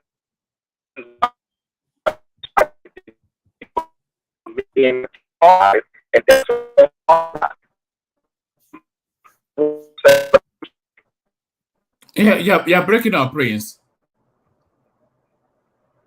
Oh, yeah, sorry, because I'm driving. What was the other question? No, I said that Trump versus Obama, so I think you answered that. I said is crimes too unconscionable to be president, and then Trump versus Biden, who wins? Oh, yeah, sure. The crimes are not unquestionable. None of them. It's only sorry, and that's Trump versus Biden. That's to your head, not to your heart. So speak from the head, not the heart. Oh, I'm speaking from my head, right? The last election was a blowout. I promise you, it was a blowout. It's an election that was won by Trump, hands down, that would never be known. But one good thing about America or the white people is that they keep record. Eventually, the next 10, 20 years, we're going to know the full details of what happened in 2020 election. But this time around, again, it's an easy win for Trump. It's an easy win. The only thing now is that, they can try to use COVID again to try to manipulate the election and the different liberal cities in order to perpetrate the evil wickedness is stealing the election. But Biden never had a chance. He never had a chance with Trump. The first time around in 2020, Biden never campaigned for nothing. If you guys remember, he was just in his basement doing nothing because they knew they were going to steal the election. That was the only reason why. And it was quite clear they knew they were going to steal the election, and that's why they chose Kamala Harris to be the VP. Because Kamala Harris was even hated by the black people. Nobody liked Kamala Harris. She was a negative to Biden. But how they chose her was a mystery. And now we know the mystery because they were going to cheat. And that's what happened. All right. Princess, let's hear from you. Princess. Yeah, like what he said, all what happened in the last election, the truth of it will surface after some years. When we are talking about, malpractices in election, I think it's worse here in America. And Trump, most of these allegations against him is just a way to suppress him so that he will not be able to contest for the forthcoming election. And if he's able to overcome all these hurdles, Biden will be gone. Biden is just going to use 4 years, and that will be it. Trump is coming back. And Trump versus Obama, like Prince Daddy said, it was going to be a blowout. Do you agree with him on that? when we talk of Obama, Obama was just like he was. Obama then, no, not Obama now. Obama as the fresh-faced rookie that came onto the scene. No, Obama was just okay. Obama then was just it was a deception that they brought to deceive a lot of people. Obama came in and most of his policies was against the blacks. He was just out. I think he was just. I don't know what word to use. Obama did a lot of evil. He did a lot of evil. He turned his back against the blacks. He turned his back against Africa. He did all sorts of things. Obama would tell you what you want to hear. He would go behind and do what he wants to do. But Trump would tell you as it is. And that's, people don't like the truth. He would tell you this. When Trump, look at the economy during the time of Trump. If not for COVID, America would have come up. Our economy would have been fantastic. When Trump was in power, China was shaking.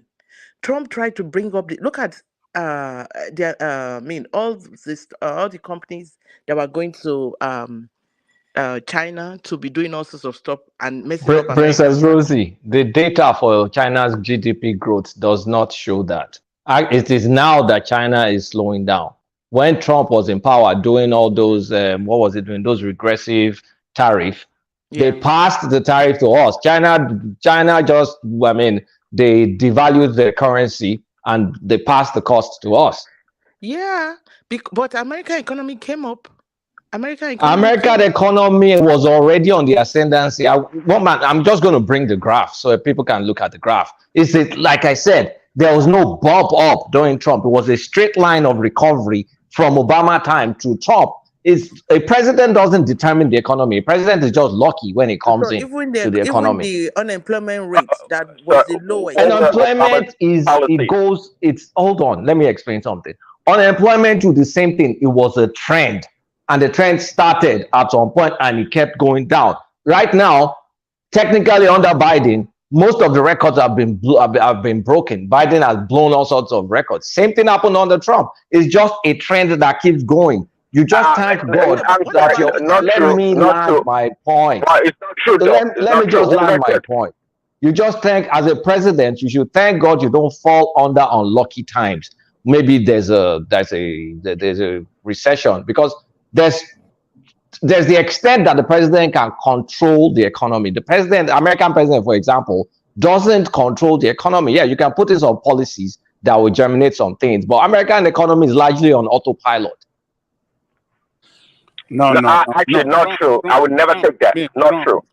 Trump makes some policy then that really stimulate, a fast economic. Yeah. And I said the graph is constant. The graph is constant. It did not change. Let me go look for it and I'll post it on my I'll post it to one man. The graph it did not change. It was the same trend. Yeah, you can ascribe it that what Obama left in the past 20 years we have the highest inflation rate in I think past 10 20 years.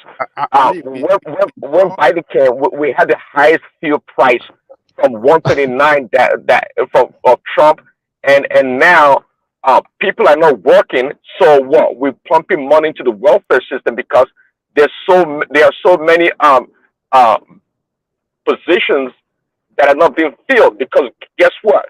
The welfareism or the welfare system is in high gear. There's so many employers that want to employ people, but people don't want to work because we have Biden in power. That can afford to give them. Oh my God, Prince Daddy, stop making all this. The gig economy started way before Biden. The gig economy where people prefer doing Uber, this, doing that, and the payments to people, started under COVID. Let's stop all this. Let's be factual. Let's stop all this political I agree with you with the gig economy. But come on. Who started the palliative? Is it not American palliative for COVID? Like who started approving all those money that they were giving people? They were giving me $300 that I don't need. What will I use it for? Well, it That has was nothing under to do Trump. with Trump. That was the Congress that approved all this funding. Who We know signed that. it? When You COVID can came, veto. You can veto it, can't you? What's oh your yeah, veto right. pen for? It's such a bad situation when people are not working. They should veto what? Oh, then you now complain that, oh, there's too much money in the system when it's Trump that uses his signature to sign the bill. Well, what was the other option? Do you know that people are receiving money and buying Lamborghini and buying that as part of the COVID? And you're not being fair because you should look at Trump. I'm being factual. I'm not anti or pro. I'm just going to stick to the facts that I know. Well, why don't you talk about the economic policies after, before COVID? Which economic policy I'm not supposed to be proud of? Like, I mean, tariff. Tariff is negative tax. Tariff is a tax. No, we did not have high price increase. China did not pass on to us the high increase in goods. Okay, let me just look for the articles. I did not write those articles. I'll look for them. Tariff is a tax passed to us. It's a negative. I mean, come on. Tariff, China could just manipulate its currency. I mean, that's what they did. And we suffered the consequences for slight increases in prices. The tariff was nothing. Did he stop it, those tariffs? What Biden did was to accelerate moving of factories away from China. And I can acknowledge that. Right. I can acknowledge that Trump started that. Let me land. Let me land that Trump started. I don't know. I've not even followed up on those tariffs. But I don't know. I really, honestly speaking, I really don't know if they've stopped the tariff or not. They campaign against Trump on that tariff then. And then I don't know. I can check. I really don't know whether they've stopped that tariff. I don't know. I can go check. I really don't know. So I don't want to talk about what I don't know. Even the immigration policy. Which immigration policy? The immigration policy of Trump. Which one? The one in is it the one that they call Nigerians monkeys? Restricted immigrants that are crossing the border that they should stay in this thing.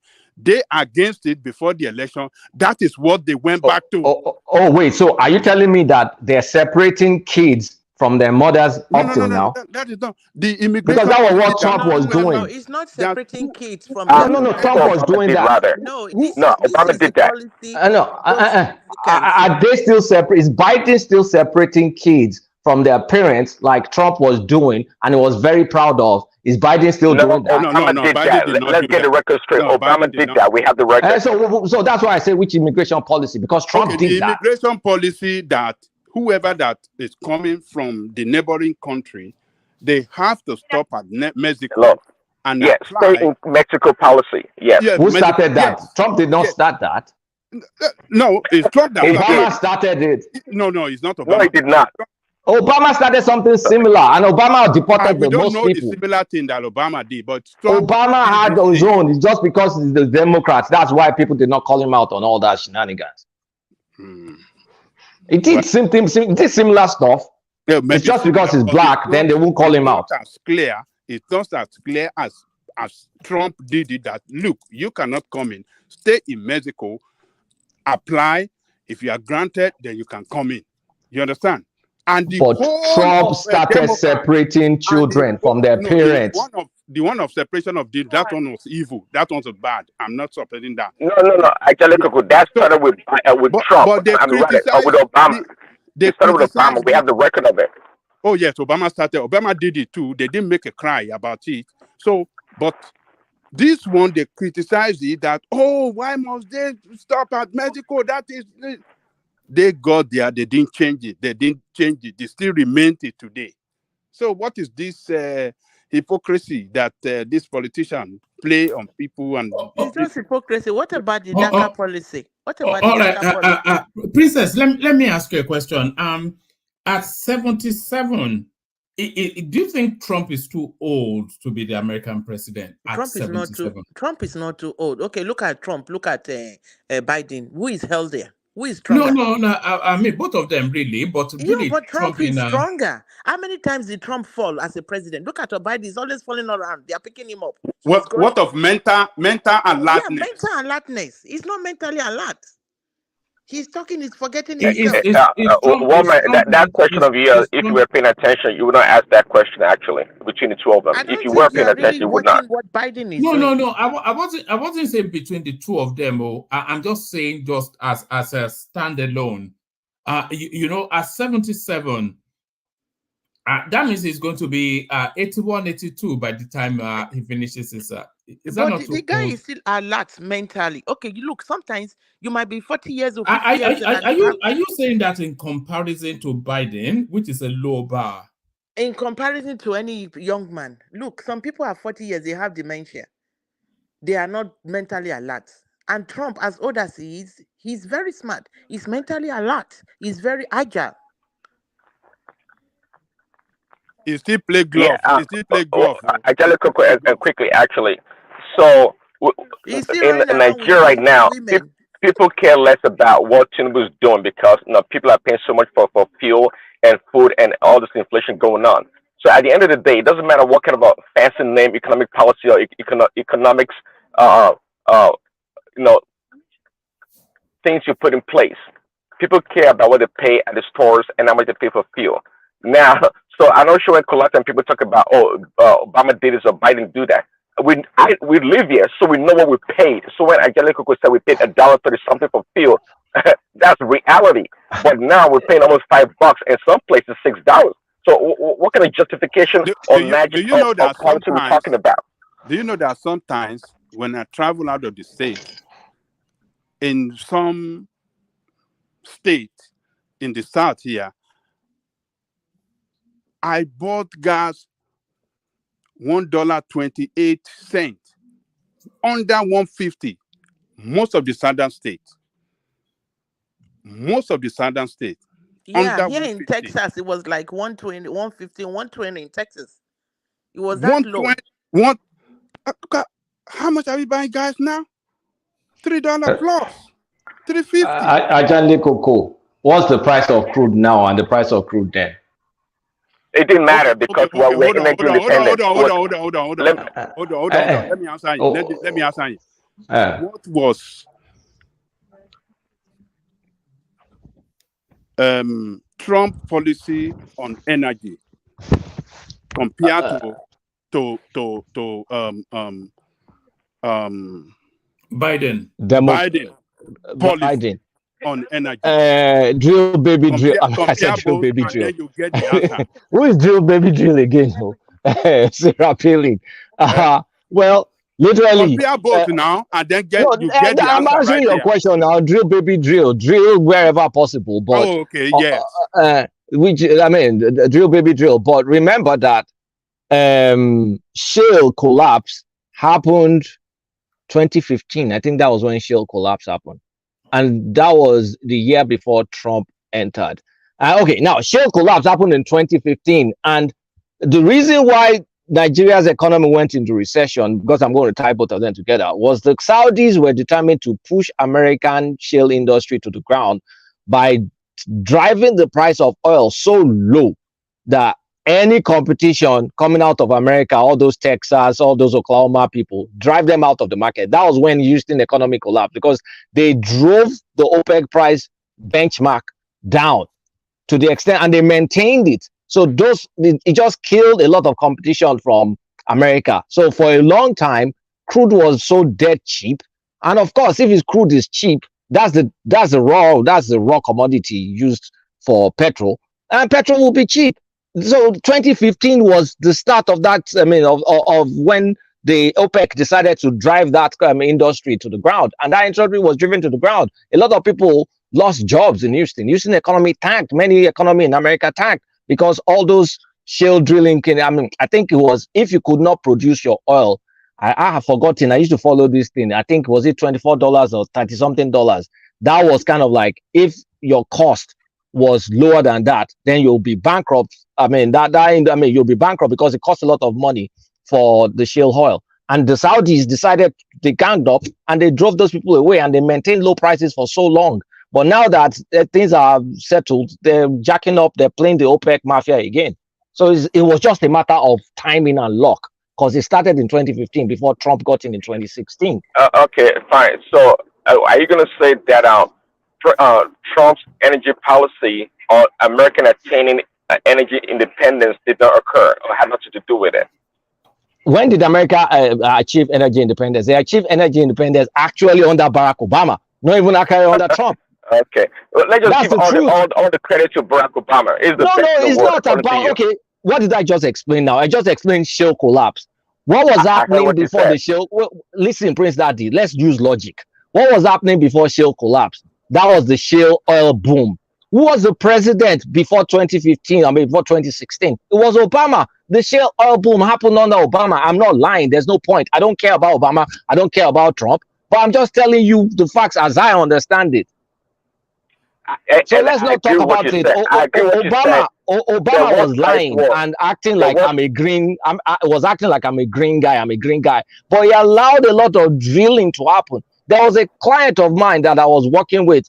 She's in Texas. There's some oil find in her house. They were paying her royalties. University of Texas in Arlington. Go to that school. You will. I mean, during that period, I was doing some project around that time too. They were oil.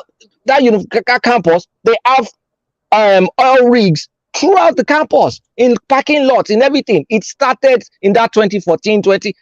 Just go to that place in Arlington. You'll see what I'm talking about. That's when it started. Why should I mean, it just happened under Obama. But Obama was pretending like I'm a green guy, I'm a this. But he was kissing the ass of oil industry. Everybody knows that. But his posturing was just posturing. So let's not talk about that. American economy. When Obama lies, is posturing. When Trump does, is a liar. Obama too is a liar. Obama too is a liar. Do you think I like Obama? Why would I like Obama for my language today is terrible. For messing up Africa, for messing up Libya. If not because Obama, we would be going through all this small arms proliferation in the Sahel. That was Obama's fault. Obama and his Western pals. Okay, I'm glad you acknowledged that. So during Trump, how many wars did we start? Die-hard fan of Obama. Trump was good about wars. I liked him for that. Oh, okay. We got one positive thing. I'm balanced now. I'm going to tell you as I see it. I'm not going to start saying one thing. I don't care for both of them. All right, Charles. I think you came in for this space, Charles. What is it? Are you a Trumpist or a Bidenist? Please, one man, please. Can I say something before you go to Charles, please? Yeah, of course. And then also remember the NATO. Remember what Trump did. Said America has been paying their dues. They have been doing all these things. Right now, America is not ready to continue to do that, and he saved a lot of money. Trump did as much as he can to bring up our economy. All right. I'm surprised that Black people are supporting Trump anyway, but there it is. Charles, are you there, or should we just move on? Charles. Trump actually is not a racist. Remember Jennifer Hudson? When Jennifer Hudson had problem with, she had like some security problem, she stayed in Trump Towers for months and she didn't pay a dime. And the Trump Towers, the same Trump Towers, discriminated against Black people. So let's stop using. You're using what's it called? One example.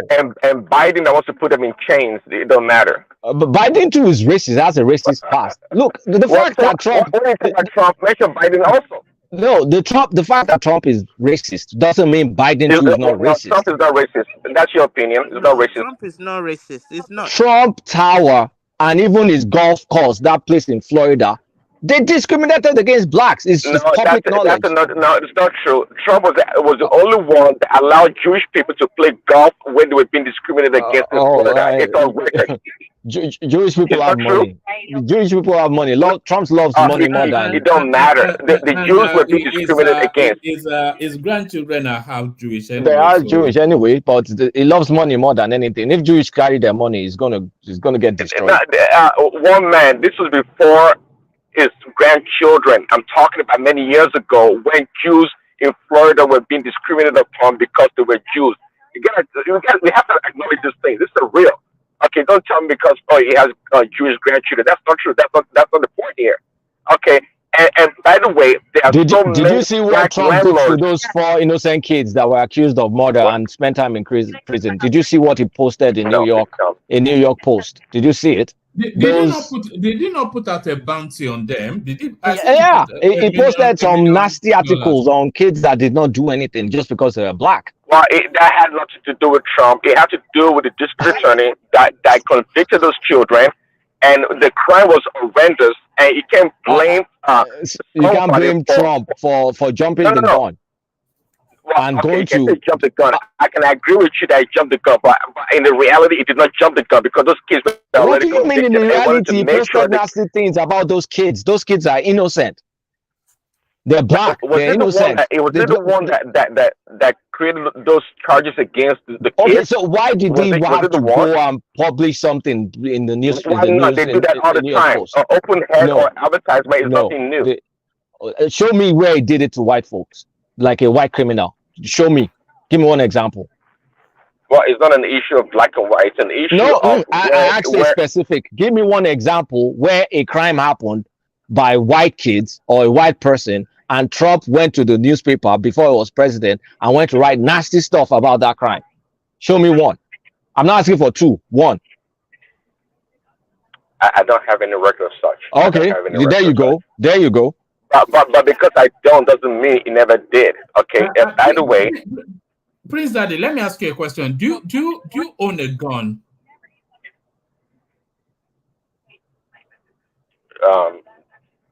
That's a yes. Then that's a yes. That's a yes. What's wrong? What's wrong with owning a gun? No, it's the association that are formed with Republicans. I think No, there's nothing wrong with owning a gun. I feel gun owners are usually Republicans. I'm not sure. No. Gun. There's nothing wrong with owning I take guns. it you own a gun as well. Yeah. That's good. I mean, that's part of the. I mean, you have to protect yourself. That's another infringement. Driving anyhow, you bring out your gun, right? You protect yourself. And this gun is part of this white culture. Those that live in the sticks, those that live like some people live in maybe they live like 300 acres land. So they have to protect themselves. They have to start teaching their children how to shoot. They trauma to stoke racist stuff in Virginia. That what's the name of that thing? Is it stop the oh my god, I've taken my head out of American politics. So there's nothing wrong with owning a gun. No, I'm not talking about gun. There was this incident in Virginia where some white supremacists had a rally. They ran over one lady with a car, and Trump was encouraging them, fomenting trouble rather than to kind of like calm things down. And there was a popular. They were saying something against Jews and against blacks. I remember the video of everything, and Trump just went out there to blot out stuff like those are his people or something like that. I can't remember. I mean, I totally tried to. That guy that was killed by the cops that said I can't. No, not that. There was a white supremacist rally in Virginia, and Trump. Yes, I remember. Yeah, I mean, when good people on both sides, is that what you meant? That false equivalence. Yeah, that false equivalence of good people on both sides. I know good people on both sides. Oh, white supremacists, good people, right. Because you love Trump, right? No, really? I didn't say that. But all those gang shooting, killing black people, are they good people too? What concerns black gangs? We're talking about a specific incident, and the guy went to make an equivocation out of something where there wasn't. You could have just easily condemned what was evil. And I mean, there's morality. That's not the way. Say, as a leader, you don't go around condemning everybody because he's the leader of the country. When they're saying Jews, and I mean, look, it's just not good to be storing those kind of nonsense in one's head. But when they were saying something about Jews and blacks and this, and you now says they're good people on both sides, a side that was clearly evil. There are good people on both sides. I don't want to recollect all this stuff. I'm just going to shut up. That was in Charlottesville.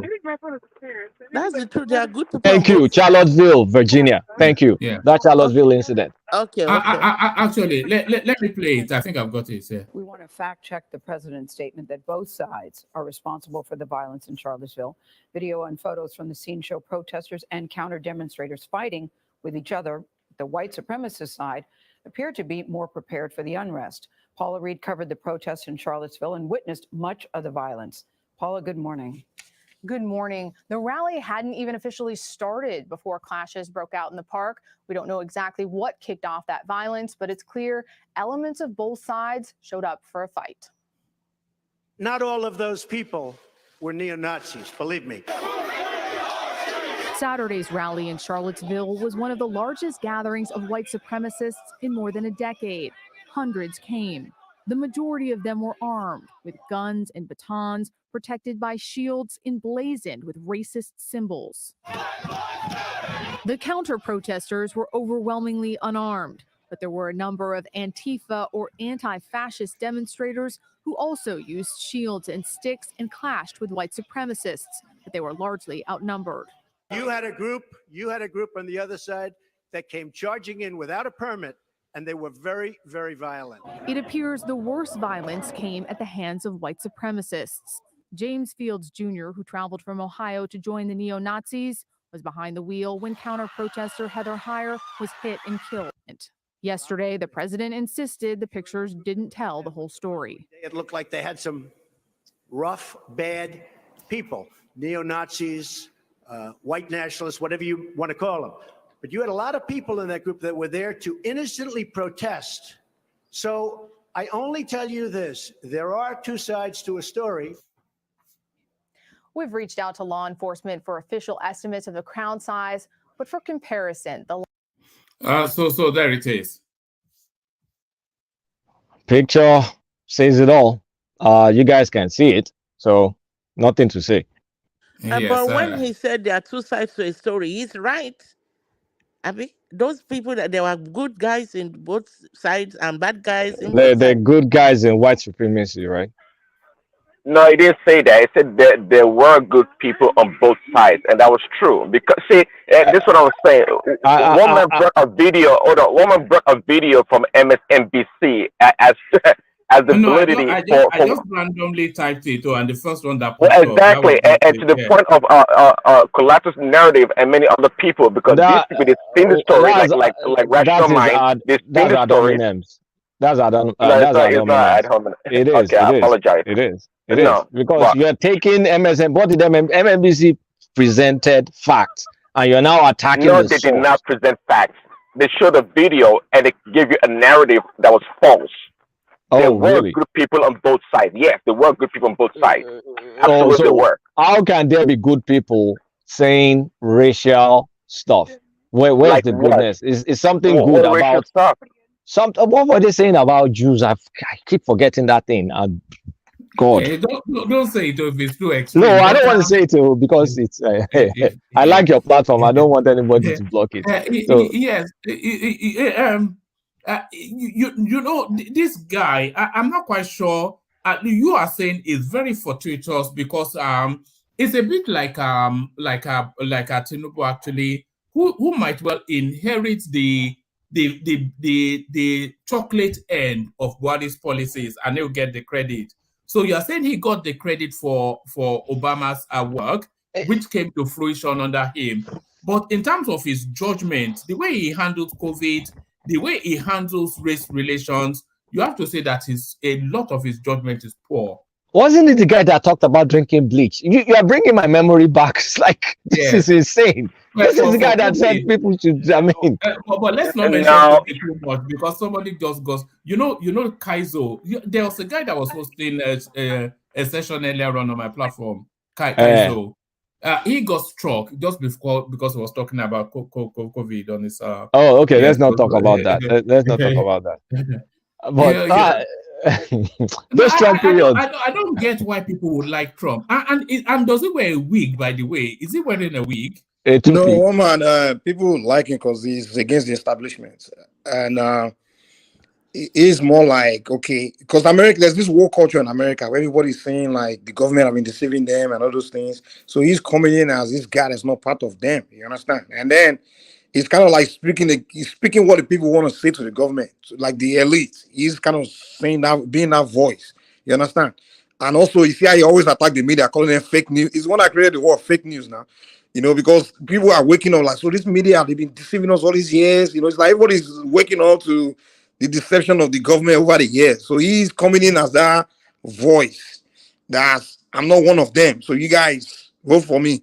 You know, you guys, pick me. You know, that was a smoke screen because he used that narrative for anything and everything. But I thought that's when it came like that. I was thinking, okay, this guy is trying to just take advantage of the situation and everything, and also the whole race thing. The time he came into campaign, it was when there was black and white division. You understand?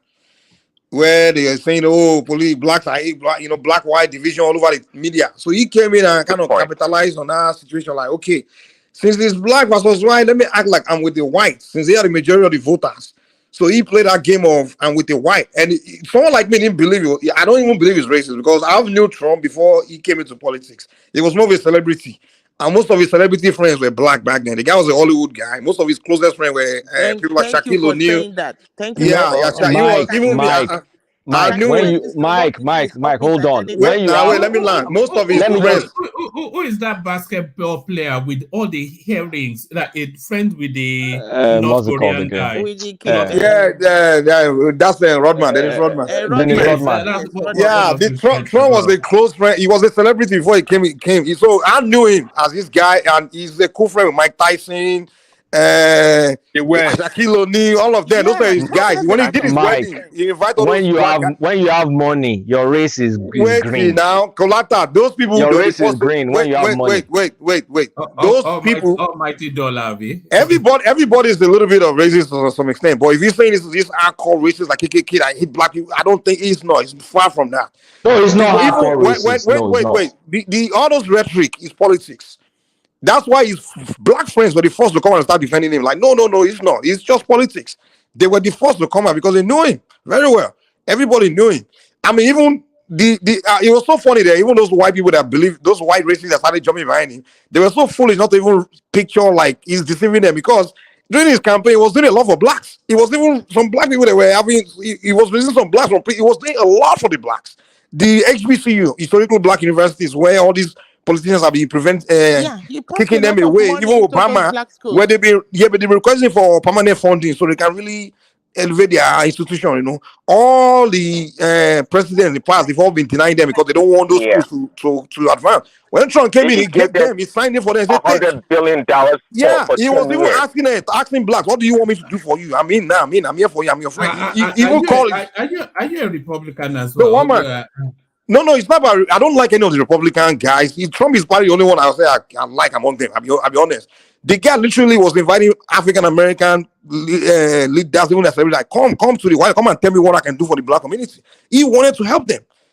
Those political rhetoric is just deceiving. He himself said, if I'm going to run for president, I'll run as a Republican, because the Republican voters, they are one of the dumbest people. He know how to play. He played that game of, I'm with the blacks, and this black, I'm with the whites, and this black, and this. His politics.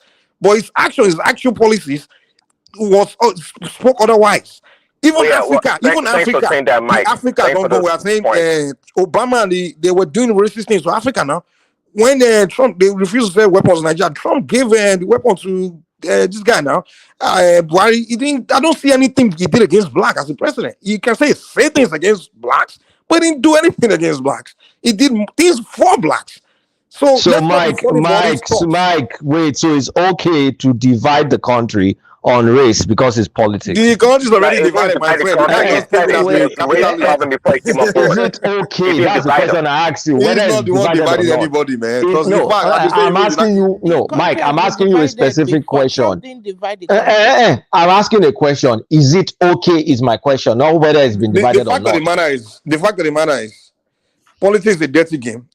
Now, too, you can't say it's worse. It's dividing people. He saw the division. He saw like the petty. And he exaggerated. Let me tell you something. The country is not divided. The people that are on the talking, dividing among each other is really low IQ people. Like real elites, real intelligent, educated Americans. It's the operation of the media. It's usually the low class people that want to be, white man, fuck you, white black man. It's the low uneducated Americans that do that stuff. The language. Sorry, woman, sorry.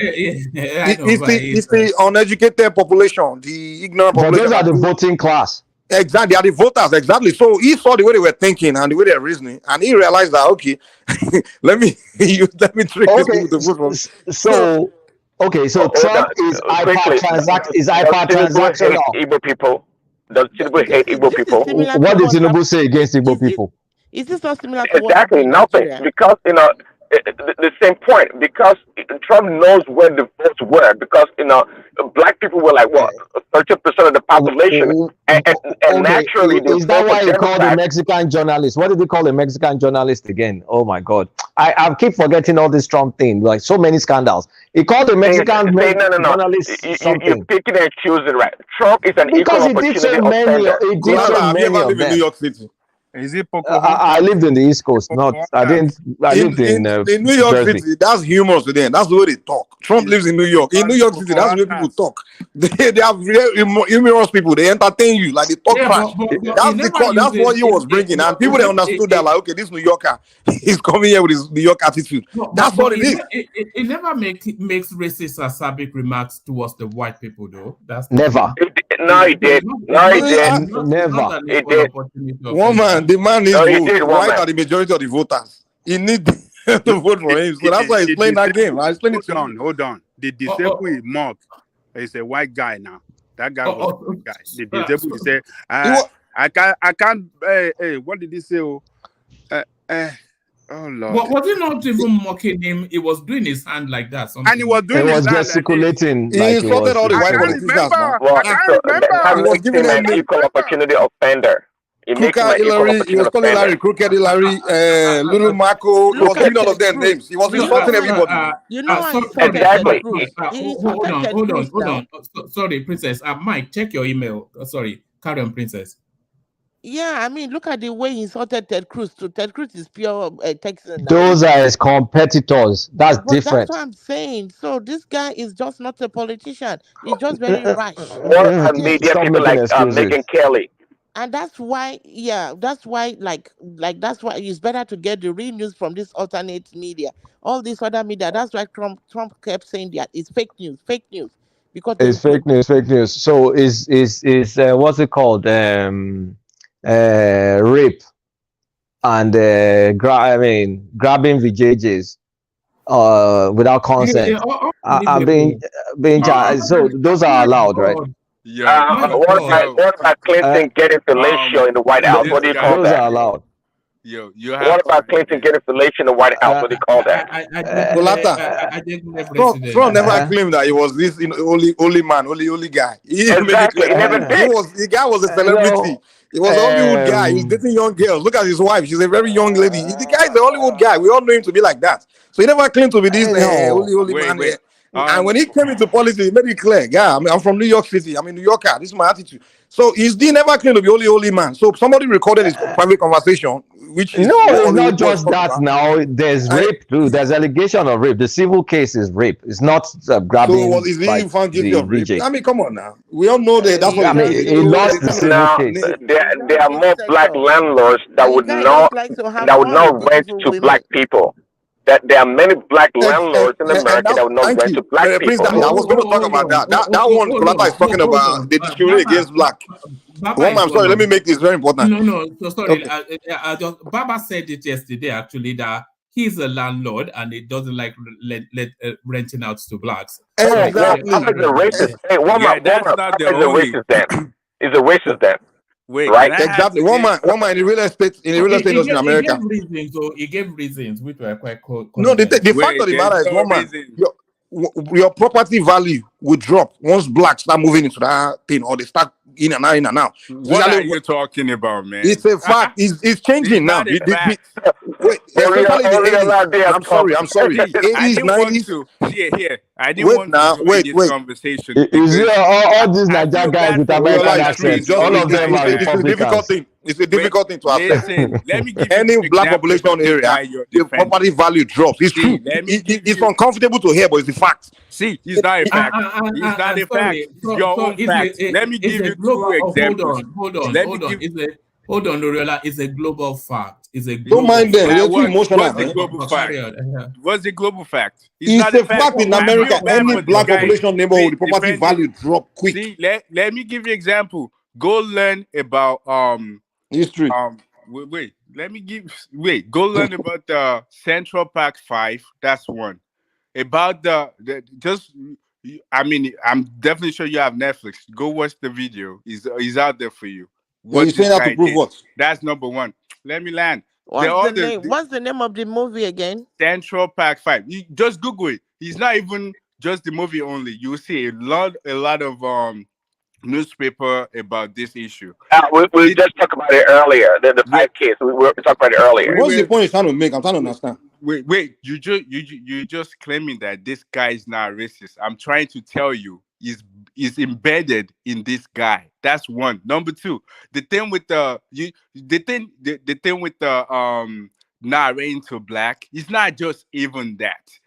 Because you have to read about this. It's not even about just not renting to blacks only. The only reason why this guy is popular and everybody just don't care about his actions, especially the black celebrity, is because he has money. And when you have money and you're within their circle, they care less about what you did. But this guy is not what everybody thinks. This guy was telling you, he was saying there's good people on both sides. Do you even know what white supremacy That's is? political statement. If you know what white supremacy is, you wouldn't even you wouldn't there's even no defend one them that's not for supremacist. saying All these that. white supremacists you guys always talk about. There's no human being that's not supremacist. Is Even me, white I'm a Yoruba supremacy greater than black My brother, supremacy? Okay, listen. so You too, you are a supremacist. We are all go supremacists. learn about Black Wall Exactly. Street. Learn Exactly, about Mike. We Black all are. Wall Street. See, listen. What they want is a Learn white man that about wants Black Wall Street, and you know who you're one voice. defending. You're defending the wrong person. I mean, I'm not saying he's not human. He's like, yeah. I mean, he didn't My do friend, anything we are wrong to all me. pro our race. We are all pro our race. I don't know why you guys are always looking for a Oh, white man man. that's not pro white that wants to be pro black. He's not. Come on, man. Yeah, because you guys are always looking. people with people from the same ethnic Wait. group with them. Once somebody is pro white, they say it's racist. Do you think white supremacy is good? Yes. Everybody, It's good. Oh my if you God. say white racist attacking on blacks and doing evil to black, that's evil. But if you say someone that believe in his race, oh, it's bad. Don't you believe in your own? But Black that's are the most white supremacist people. supremacy. The blacks, they do their own supremacy in public. Oh, we black with the best. We got this. We have the. We do it. We all call ourselves the strongest, the this and that and that. Example. This is not the black people's land. But once a white man say anything like that, oh, it's racist. How they're claiming that they're better, or how they hack like white supremacy. Tell us how black people were doing that. Tell us. Are you kidding me? The most supremacist race people in America, the most proud people that will claim we are the best, we are these. They won't talk what's wrong about with that saying race of you're people. the It's best? blacks publicly these days. What's wrong with saying I'm the best? What's wrong with Exactly. That's it. Nothing is wrong with it. When white man does it, you begin to say, "Oh, no, it's a white that's not supremacist." what it did. I just told you to learn That's about supremacy. I just told you learn about the Black Wall Street. That's the example. That has nothing to do with Trump. What we are talking about, we are not saying some white people are not wicked, evil, racist, and they do evil to black. Yeah, but we are not saying it doesn't exist. I'm trying to tell you that Trump is not one of those. The person you're defending, they should never label themselves as white supremacy. That's what I'm saying. They label themselves as nationalists. That's not what we're judging him by his action. What he actually did. Not from yes. We're talking about real record, not just talking about Let me tell you something. I remember the last time that we had this conversation, especially with you and Prince. I was telling you about some things that you guys should know. See, the thing is, the system is not built for you. It's not built for us. There are people that put diverting, man. Let's focus on Trump. We're not talking about the system. Let's focus on Trump. We all know that there's racism in the world. It's part of the system. It's part of the system that is fighting for. Trump is not a system. Trump is an individual. Focus on individual. Listen, you just claimed that Obama did nothing. But you have to remember that Obama is one person in a system. The system is full of people that don't look like him. Actually, that's not true. Obama did something. It did something. Okay, no, hold on. Obama actually did something. That's what I wanted to say. And it did something for the LGBTQ people. That's what he did. We're saying one thing and start talking about something different. We're talking about Trump. We're not talking about whether racism exists in the world or not. Yeah, we know racism, evil exists. Part of your conversation was that, forget the part. Let's focus on the Trump part. Wait, I'm still saying the same thing. You guys just claimed that, Trump did better for black people than Obama did. And I was he did. Tell you, that's a fact. That's not a fact. Let's look at the charts. Let's look at the charts. It is a fact. It's a let's look at the charts. Maybe Obama increased welfare. I don't know. Let's look at the economic charts. You're going to see that it's a straight line pattern. See, not just even economy. Let me just give you one thing about how Obama did well. So if you look at the attorney generals, especially majority of the black areas, why he was there and he has to change them, he put black people in place because we can deal. So Obama is a black How can you be in a place where people that looks like you? That's why they'll be telling us that the cops, they need black people to monitor, especially the area that black people are, because they understand one another. That's exactly what some of the stuff that you are one of these blacks that are the problem of blacks in America. See, you are one of them. Did that reduce crime? Did that reduce crime? Exactly. Crime even went up more. What are you saying? But Oriola, you are one of these blacks that are the problem of blacks in America. The area of black problem you focus on is If you look at this stacks for Oriola, you're one of these people that believe police is your problem. They're more criminal than black people, though. I don't understand. Oriola, you are one. Listen. I deal with many black people like you in America. Like, what do you mean? When they want to focus on black problem, they focus on the police coming here. They appoint black man as they should. Why are they not appointing blacks here and there? That's not your problem. That's not solution to your problem. Wait, what does that have to do with what I said? You claiming that Obama did what he did for blacks. We are giving you tangible thing from this, offering them money to improve their universities, offering money to invest in their black businesses and things. But you are coming here. We gave you some. Wait. Listen. Let me learn. We are asking you want to prove to us that Obama did better, and you are telling us that Obama he appoints some blacks. I see that's a favor, and then you are telling us the police. You are talking of area of where all these blacks that don't know the solution to their problem. Wait, what did I say about police? No, you were saying appoint more black police or something like that effect. Because that's the way they talk. When they ask, wait, let me say. I never even said nothing about police. I just use it as an example. Defunding police and all those kind of things. Woman, you see these black people. Wait, hold on. Woman, when you come to America, I told you the last time that when you come in through, when you're part of it, or when you come into a different place that you're not used to, you have to understand, integrate yourself. What you guys are doing is this: what you heard or what people tell you. You just what people tell me that instead of you to actually understand why people are doing what they're doing. What you just take why somebody is committing crime. Like I said, you sound like one of those people that are in the black neighborhood that just always sound ridiculous. Bro, I lived in a black neighborhood for many years. So guys, from the outside. Let's look at the numbers. This conversation. But let me say integrate yourself into the system. All you're doing is just guys, let's look at the charts. Numbers don't lie. Woman, you didn't allow me to say what I want to say. Everybody hold on, Lorella. Let Mike land, and then we look at the charts.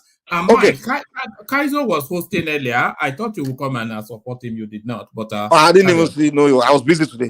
You see, woman, I live in a black neighborhood. You were busy with Afridemos or yeah, all over the place. But carry on. Yeah. The Afridemos is my guy. He always want me to come and talk on the show. But anyways, so see, woman, I live in a black neighborhood for many years, and like the problem they have there, it's more of a mentality problem, and it's so easy to solve, so easy. And whenever you want to sit down to talk to them about the solutions to the problem, they will tell you the kind of thing they'll come out of their mouth. You just like you want to cry. When if why politician or anyone goes to black neighborhood, like, okay, what is the solution? How can we solve this crime problem in your community? You know what they will tell you? They will say defund the police. They will say, like, why you blame police for the crime in your community? These kind of things they will be saying so backward that you like, what kind of people are these? When you tell them that, okay, how do we end this drug problem in the community, or how do we end these kids not being serious in going to school, rather than them saying, okay, we need to start mentoring kids or something progressive idea, they will tell you, no, history was the reason why we are these kids are behaving like this, why we have all these problems. What they will sit and be arguing with you is what happened in the past. And we say, guys, okay, what happened in the past is gone. What do we do moving forward? They'll walk away. Or they will tell you, no, just shut up, you can't change. They won't tell you, no, this problem can't be solved. someone will tell you that until government pay them reparation before they can start thinking right. They'll be saying some ridiculous things, man. And then when you know that's the next topic, reparation. We've got that line exactly, up. they believe when government give them reparation, that's when they will start. They are behind in everything. Education, anything positive. It's like blacks are behind. Education, any form of productivity. It's like just me. I'm like, okay, your ancestors were even more hardworking. Guy, let's start. How can we correct these simple things here? We are lagging behind everybody. Even the black immigrant coming, they have overtaken you. You've left you behind. Nigerian immigrant have left you behind. Caribbean immigrant left you behind. And we are trying to help them to say, come, it's easy. Come on, just follow us, or let's discuss why your community is like this. Why do you have this mentality that if somebody commit crime in your community, if you witness it, you must not call the police? That's snitching. First of all, that's backward. If you don't work with the police in your community, then you sentence your community to death. If someone is committing murder in your community, you don't know who did it. Someone is selling drugs in your community, you don't know who's doing it, and you believe that you can't call the police because police is the enemy. And then when I say you can't, that's a bad mentality. Someone like I start arguing with me like Oriola here. They will tell me that you come from Africa, you need to change your mentality. They will tell me that I'm the one that needs to change my mentality. Wait, can we talk now? Because everything you just said, you will say I'm the one that needs to change my mentality because I don't understand why they do that. I don't understand where they're coming from. Well, let me go ahead. Respond. Let me explain something to you. So first of all, whatever you're enjoying now, you have to understand that as a black person, the black people here actually fought for the freedom that we're enjoying now. What does that have to do with my point, though? It does.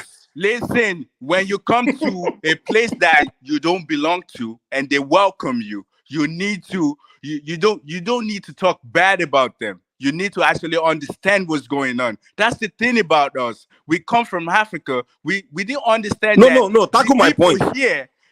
Listen, man. Hold on. When you say weed, are you including yourself in that? I'm including myself. I wasn't born here. This is not my fatherland.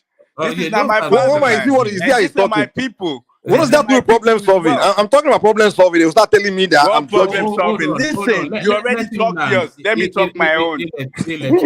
Let him land. Carry on. What I'm saying is this: you come in the 50s, in the 50s, in the 60s. These people that you're talking about fought for us, the civil rights movement, for them to be equal, for them to be able to do the same thing. If they get a job, get the same type of job and pay the same thing, to be able to live where they want to live. 1865 or 1855 when the slavery ended? They didn't get any. They weren't able to be free like they want to. I just told you about Black Wall Street. The white supremacy burned it up. It's for black people. It's how the black people, even though they're separated, everybody has their own way of doing. They have their own separation. They were able to still be their own people. That's what I'm saying. You don't know about history and you come here talking nonsense. Excuse me. I mean, can you believe that? And you're disrespecting the people that actually fought for you to be able to live here without you. Oriola, you are retarded. Just finish. You're the one retarded. You're the one retarded. Let's not go there. Language. That's exactly what I'm saying. You don't know how to speak. The language you're using. Why would you call somebody? I like to be honest. Without sense. You're not using your senses when you're talking. No, you're not using your senses.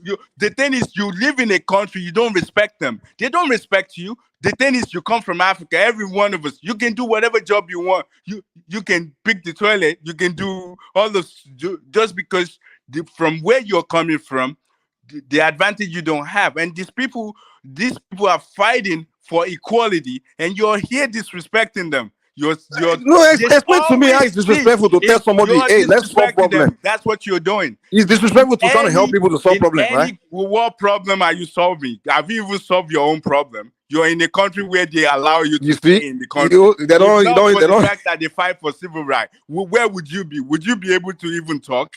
What are you talking about? Instead of you to understand what's going on in the country, you're just here running your mouth. You see, I left the black neighborhood because of this, man. I just see. I told you I used to live in the black neighborhood, right? I have to give up. It doesn't matter where you live. Now, are you done? Okay, finish. Not doing good in any economy. There's always going to be people that's not doing good in any economy. It doesn't matter what color you are. Even if you live in some white neighborhood, they're poor neighborhood for white people as well. what is poor neighborhood for black people, and this rich neighborhood for both black and white people. So what are you talking about? Just because some few people or maybe some percentage of people, they're not as they're not as rich or up there when it comes to education. That's the people that you live with, and you judge everyone else that they all like they act the same way. And they fought for a lot of land, things. man. Yeah, land your mumu point. I don't know what you're saying. Land. Mumu point. Mikey, You don't make no sense. You're the one that's talking. Who is the one stop talking?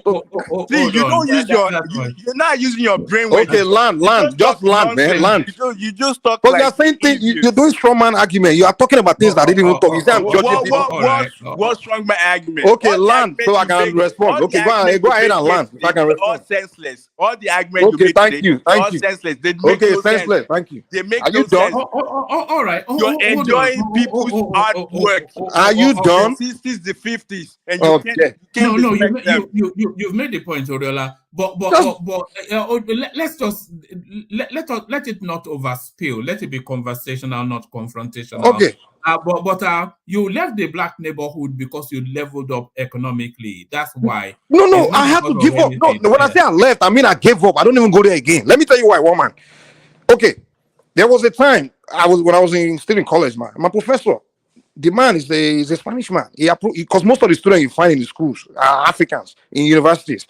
Most of them, like Africa or foreigners. So he was like, he kind of sat us down. Me and some group of Nigerians, some African students, say, come, you guys. He started telling us that, okay, the black Americans, like they are youths, they don't have guidance. Those communities, they don't seem to focus on education things. So he told us to try to help them, like get involved and try to do. Guys, kind of so we decided to form a mentorship program, saying, okay, we'll go and start, talking to the youth about schools and education and things and how to, just behavior. We formed the organization. And the moment we go to the neighborhood and trying to approach those young boys and trying to see them to help them, people like those elders, like Oriola, like their elders, they'll come to us and begin to get mad at us that we are being disrespectful, we are being judgmental, we don't know their history, they are the one that fought for us to come here, and they see what we are doing as being disrespectful. They think we're better than them by coming to trying to say we want to help. You understand? When we now trying to make sense with them, like, okay, what are we doing here that's disrespectful? We're only here to help these young boys that never had mentors. A lot of them were raised by single mom. And we're trying to show them ways to success. And you are approaching us and accusing us that we are immigrants and we just come to America, we don't have respect, we are arrogant. I'm like, what? It's like, what? And we're trying to say, okay, if that's the way you see, we apologize. But can you at least see the positive side of what we are doing? They will still dismiss you. You can't get anywhere. What they will be telling you, we say, okay, let's look at the future. They will ignore you. They'll keep going back, telling you about the 50s, 60s. We fought for this. We fought for you to come here. And dude, what does this have to do with what we are doing, what we're trying to achieve here? Just like today, everything I said, what does it have to do with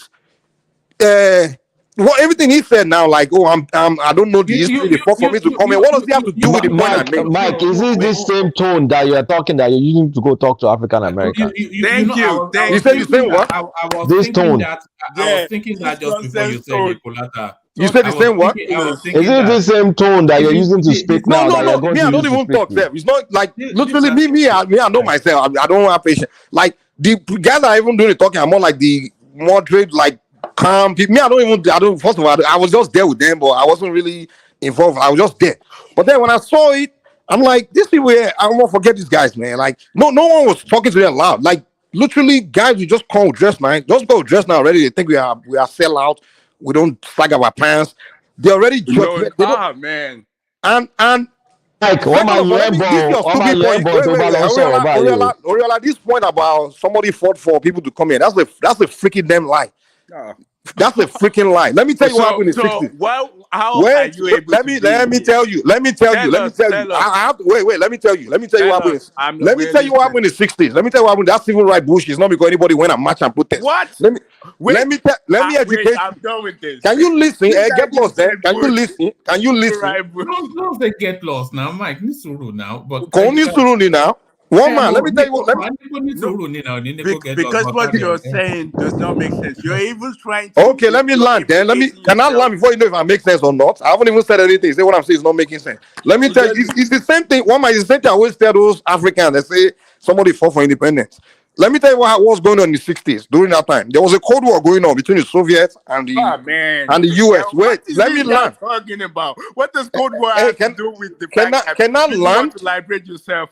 Can I land? Because the thing you're talking about does not make sense. You're talking jargons, boy. One man, can you mute this guy so I can talk, man? Huh? What are you talking about? Because you're talking with jargons, boy. Before this, all right. One man, can you mute this guy so I can just make this point, please? Yeah, go on, make the point. Yeah. First of all, Africans were already coming here from the 40s and ever. Nnamdi Azikiwe of that they came to school. People were already coming, doing whatever. There were heavy, openly discrimination against blacks. It didn't matter where you come from during that time. Now, in the 60s, during Cold War was going on in the world between the Soviet and the United States. And the Soviets were trying to they both have nuclear weapons and things, so they can't really engage each other head to head. So the way they were battling for countries to be on which side, territory. But the way they can have a hedge over each other is to make the population of all those nations to be on their side. Now, America realized that for them to get the African countries on their side, they needed to stop treating black like shit in America. And also, they had to stop behaving badly towards Africans, even on the continent. And they had to even start doing this. That's why the 60s was when they were doing independence for all those African countries. Yeah, we're the talking same about thing, what we know. the same 60s was the same time. The same 60s was the same time they started changing the attitude towards black Americans, started doing those civil rights and everything. All of that had to do with the Cold War. It's not because you are marching. White man, you can't march and protest to get anything from a white man. It's not. That's not where it works. It has to be some other reason. It was that Cold War that made America realize that our population, our image in the world has to be bright and good, especially on the continent. So that's why they were promoting their celebrities in Africa, promoting this Jackson 5, all of James Brown. They were pushing them because they needed the Africans to side with them against the Soviets. In America too, they started changing the attitude towards the blacks.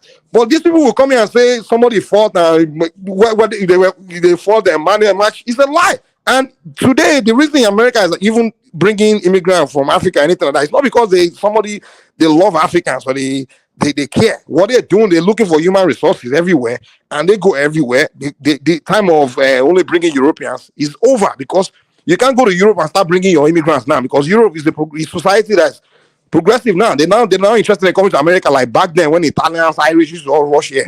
Today they have to go to India, go to Africa, go everywhere. And what they do, they're not just going there to bring you when you are a criminal unproductive. If you're unproductive, they will deport you. So they are looking for the best minds, the best people to bring. But black America will see us there and say, I'm the one that fought for you. We were the one that went there and fought for them to bring you here. I'm like, dude, white man is not bringing us here because he like us or somebody fought. He needs us here. That's why he's bringing us here. He needs productive people. That's it. So all that rubbing crap on people's head, they will start talking and say they are the only one that went through something. Everybody went through everything all over the world. They massacre people in Africa and everywhere. But they're the only one that will stick to that. We were victims. That's why we can't go nowhere. We are here. And then we tell the guy, we got to move forward, man. You're arrogant. You come from Africa. I'm the one that fought for you to come here. You come here being arrogant against me. Guy, man, do a real life wake up, man. Stop. You guys should stop that rubbish, man. Can we move to something else? Because everything you just said now makes no sense. Of all of the comments that people have made on the comment section, I think this is the one. It says, "Oh Lord, can I unhear this?" You know, that's just torment for you. So that's torment for you. I only do that. They just fall for the common things. Just speaking crap. He's talking. Can we move to something else? Yeah, let's move to Kolata. Kolata, talk us let's Trump get versus from Obama. Yeah, everything he just said. Mike has taken me go where I don't know. Unhear what he just said, please. Unhear, because everything he said is not true. When the black American went to fight for you, tell me. Forget about this, man. When did they fight for you? People that never lifted a finger. The only people that they take out of Africa that fought against the white man were the Asians and the Brazilians. The rest of those slaves, they were all they were all Jew. They don't fight white man. They didn't lift the finger. Kulata has been waiting to talk us through this Okay, chart. sorry. So let him talk. Okay, let's get a break from Mike. Mike, you can resume after. No. Everybody loves Mike, power. No more. Please. So my point about Trump versus Obama, not like I support Obama or anything. I'm just trying to tell you that Trump was lucky to inherit Obama's numbers. So there are 16 charts that proves my point. So when you go down, you'll see the first thing: job gains and job losses. That's first one. Yes, let's go. We like pictures. Let's look at the pictures. You see that Obama first started with that Bush. You remember that 2009, the housing crash. You guys remember that time that they were selling house for 08, man. Yeah, 08, that they were selling house for $15,000 and co. That is what the subprime issue. Go ahead. The subprime. So that was what Obama inherited. So you can see jobs. It started rising. I think this is average monthly job gain. Obama's numbers after that recession, it started growing. Obama left in 2019. He left with 195K. You see, it grew to 250K, 227K. Look at Trump's numbers, despite cutting taxes and everything.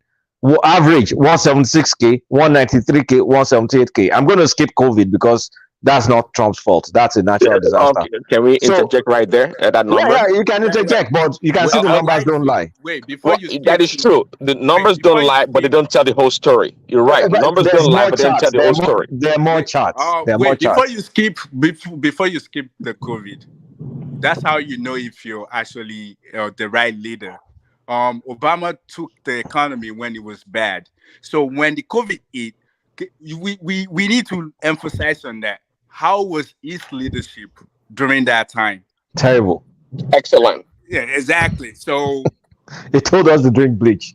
But let's not mention that C word. So one man's platform. All right, let's go on to the next chart. Let's go on to the next one. So economic growth. This is GDP growth. Like we said, it took a terrible GDP 2009 minus 2.5, and it started growing it. It went down, then consistently grew it to 3.1, then to 1.7, and Trump grew it 1.7 to 2.3 to 3. He never grew it as high as 3.1 that Obama did, by the way. So Trump had 2.3, 2.2. Wait, let me finish now. What you're saying, though, is not... Because you don't like numbers. It's numbers. It's not culata. No, I like numbers, but I need to... We have to explain what you're saying. It's not true. What is not true? What you are seeing on screen is not true. No, I just told you numbers don't lie, but they don't tell you the whole truth. Okay. So you can see now that Trump's GDP growth was not spectacular. It was just a continuation of the Obama pattern. But let's move on. Let's go to unemployment. All right. So unemployment. Oh, you've not gotten there. So you can see unemployment. Go down to the chart. Let's focus on the chart. Everybody can recognize the chart. So you see the unemployment starting from Obama. Unemployment rose to 10% that October 2009. But can you just see a straight line? Is there a dip in the line? Like, if things accelerated under Trump, the curve, you see the curve drop sharply. When you see that something that looks like a triangle straight to that COVID period, doesn't that look like a straight line? Yeah, it's a straight line. We know now. So what does that tell you? It's just the same pattern. It's enjoying what came behind. So let's move on. You see straight line. Trump never did anything special. He just inherited something. So that's unemployment. Let's go to black unemployment. You guys says, he did something special. Is there a change in the pattern? Isn't that just a straight line? For all intents and purposes, it's a straight line. So it's a continuation of Obama stuff. Okay, let's continue. Let's go to middle class income. Let us look at the employment rate. Employment No, for black. It's going up now. Just continue. Okay, go back to black unemployment. That's black unemployment starting from extremely high in 2009. And then the pattern was just a straight line all the way to COVID. Yes, it is. We know. Did I lie? You don't lie. Continue. Okay, let's continue then. Come on, waste time. Let's go to middle class income. Middle class income is supposed to go up. It started picking up. I mean, it fell from that 2009 session. Then it started picking up in 2012, and then that pattern goes almost like a straight line too. Yeah. Did I lie? You don't lie. Okay, let's continue. Now. U.S. stock market, same story. Dropped in 2009, straight line to Trump, and then COVID, and then back up. Did I lie? You don't. Okay, let's move on. Food stamps. Are you the collateral? Wait. One man. He's using Washington Post. Washington Post is a. Oh my God! This is numbers. Forget it. It is the economic numbers. God, Jesus Christ! Stop doing that. That's nonsense. These are the economic numbers. Washington Post is a non-liberal. These are economic numbers, whether it's Washington Post or Financial Times or Wall Street Journal. We might as well go to these are the norm. Oh let's my use MSNBC. God. Let's use Fox News for the. Okay. Colata, sorry. Colata, the graphs and the numbers, are they coming from the U.S. departments? Yes. The graph? Yes. Okay, what? Let me see. Show us on the graph. Show us, please. Oh my God! Okay, go to the next graph. I mean, one man. The graph you're looking at. Just scroll down. What's the footnote there? Source: U.S. Department of Agriculture. Oh, hold on, Mike. You can go and bring us your data from Breitbart. What did they say? U.S. Department of what? Of Agriculture. So are you now satisfied? Washington Post, blah blah blah blah blah. You guys stop doing that. There's no difference between you guys and obedience. Is it for all the graphs? What about the previous ones? You guys are so. What about the previous graphs? So okay, now this is the only graph. The food stamp graph is the one that I think Trump looks better, but it's the same pattern. It's not like no. I scratch it. I was skipping manufacturing. Oh, okay. Let's go to manufacturing. So manufacturing. Trump did manufacturing. Okay, one man, please tell me, where did the pattern start? Under Trump, wasn't it like flattened under Trump? It bent now. We see it. It flattened, and then it rose slightly. Then, of course, COVID. Yeah. Trump, this guy, blah, blah. Those are the numbers. What's the source of the number? Bureau of Labor Statistics. That is not Washington Post, Abby. Okay, let's continue. Home prices. U.S. home prices. It dipped and it started rising and it continued rising, straight line. What's the source? National Association of Realtors. Is not Washington Post. Straight line, same straight line pattern. Trump did nothing special. It just gave rich people taxes for nothing. It didn't improve. But one thing I will tell you, I know for a fact. Let's go to debt. Let's go to US debt. Oh, John. Let's look at the debt. Okay, let's look at US debt. So the debt started rising under Obama. In 2016 to 2017, it did not really change. 2018 barely changed. Then in 2020, look at it. It skyrocketed under Trump. Oh my God, they say. So consumer. I don't know what they're talking about. Okay, so let's interject right now. No. We must finish it. We're not done. We're going to consumer confidence. That's people when they feel safe, they spend money, right? So consumer confidence. Obama started. You see where Obama started. From where Obama started is that gray line all the way to Trump. Straight line or not straight line? Straight line. What's the source? The conference board. People lie, numbers don't lie. Let's go to wages. Okay. Wages, it dropped from that 2009. But from that 2009, that wage growth is rising. But did it like rise precipitously under Trump, or is just a straight line? Little straight line. It's like a straight line. Okay. It's not a straight line. It's like a straight line. It's not a straight line. Okay, look at it again. If you're going to draw whatever we used to do in statistics that time, it's a straight line. It's a straight line. Okay, let's go to gas. We'll go finish this matter before we argue. Let's go to gas prices. So this is what I was explaining. Gas prices, after 2009, it rose. I told you about that shale stuff that I explained before. You can see that before Obama left office, look at the pattern. It was coming down. That was the shale when OPEC fought war against shale. This was around 2015, and you can see exactly what I said. The oil. Yeah, you can see exactly what I said. Before Trump entered, the prices had already gone down, and then it rose slightly under Trump, and then it dipped again. Then, of course, during COVID, nobody was driving, and then it finally went down under COVID. So, was that Trump? Say, hold on. So that gas, say that gas price graph. Was that Trump? Say, no. Say say what you did right there. That's a kind of a what did I do? Look, which wait, Kulata, let me ask you a question. Let me explain. Say you're looking at the question is, during Obama's time, what was the average price of gas? That's the question you should answer. It's not a straight line, or slanted line. Listen, there's a reason I'm explaining this. I said the reason for this one was there was an OPEC war against the shale industry in 2015. I understand that. And look at wait now. So look at it.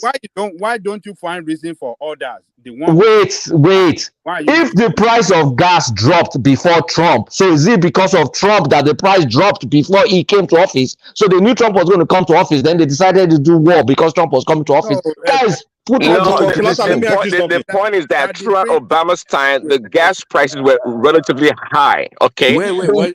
Because everybody was booming. Because I don't think they were ever $5 or $4. It wasn't $5 or $4. That's, you can see it there. It's like $2 something. I mean, I think it got to $4. The peak was $4. Yeah, it picked $4 three times or something. You can see the graph. It picked like $4 like 3 times. And then you had that shale war, and then the shale war drove the price down. And Trump was lucky, and he also had COVID that further drove the price down. And then it's back up. Because what you're really showing is the incompetency of Barack Obama. It's not incompetence. You're just an obedient. Let me ask you a question. Prince, I'll give you a second. Oh my God. Let's go to the next graph.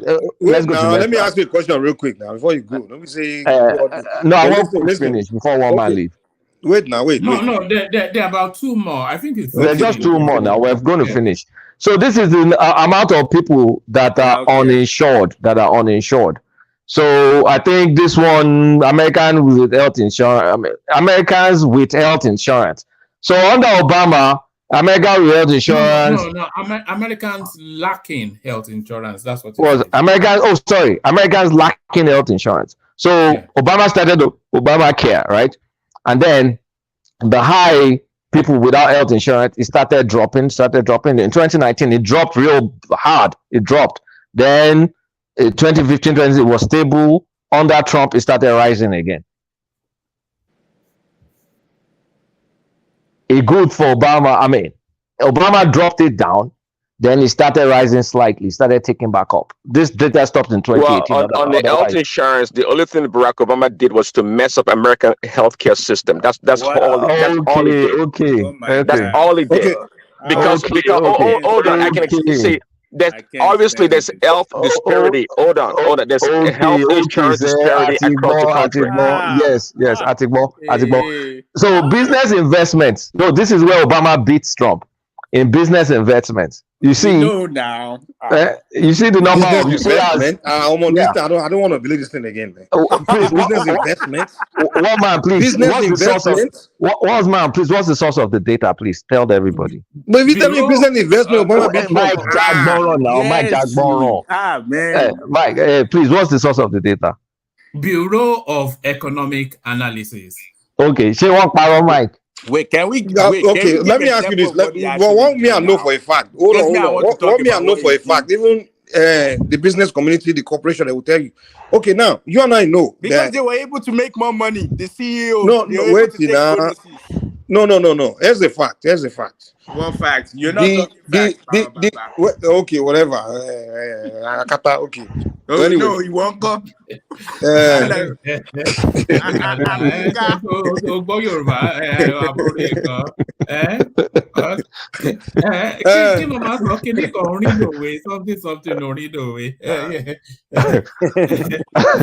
Okay, let's go to the last one, which is the one that will shock the Trumpists the most, which is trade deficit. Trump is taxing China, tariff. All right, look at trade deficits. You see that under Obama, it grew a bit, it dropped. Then it started growing slightly. But under Trump, then the trade deficit went up. Then, of course, it went down in 2020 because we had the recession, because then nobody was buying anything again. But you could see that when Trump had his active tariff policy, the deficit actually went up. Yeah, Until the economy started going down, until we had the COVID economy, then the pattern started going down because people weren't buying anything again. Kulata, let me say something real quick. See, when we look at apart from Reagan, every other Republican president, they do bad when it comes to economy. The economy, yes. They do bad. So it's more like the Democrats always push them up. They do bad, yes. Wait, that's not what the corporate entities are saying. That's not what the corporations are saying. The businesses are corporations get tax. They get tax. Hold on. Okay, we all know the people that actually play the biggest role in the economy are the corporations and the entrepreneurial companies, right? Now, what they all claim is that, and you and I know, the Republicans are more pro corporation, more pro, entrepreneurship, more pro company, and the Democrats are more. That's not true. That's not true. No, that's the fact. That's what everybody's saying. Even me, I'm in the business community. I'm an entrepreneur. I own a company, and when Republicans are in, the business do well. We get to employ people more and things like that because they make it easy. Because they give tax break, they deregulate. They deregulate. They're trying to make it easy for companies to perform, to work. That's a fact. That's why I'm shocked by this thing you're saying about. And also, Republicans want to put money into the businesses, put money in the hands of corporations. They do that. They're more pro-business. While Democrats are just known to be more pro-welfare. Well, they will increase tax. Wait. If I'm lying, cool down. Democrats, all they do is come after your money. They come after your money and they take your money and what do they put it into? Inside some welfare. And some of the welfare things they agree, like we got to help people out. But some of it they put into some ridiculous welfare program. They can put 20 billion into Planned Parenthood or some abortion, something, and it frustrates everybody. So we know that fact. That's why some welfare into some lazy woman that just make baby by 5 men, and the more baby she make, the more money they give her. That's where Democrats put all the money. That's what they are more. They're more pro all those kind of rubbish. So that's why Democratic cities.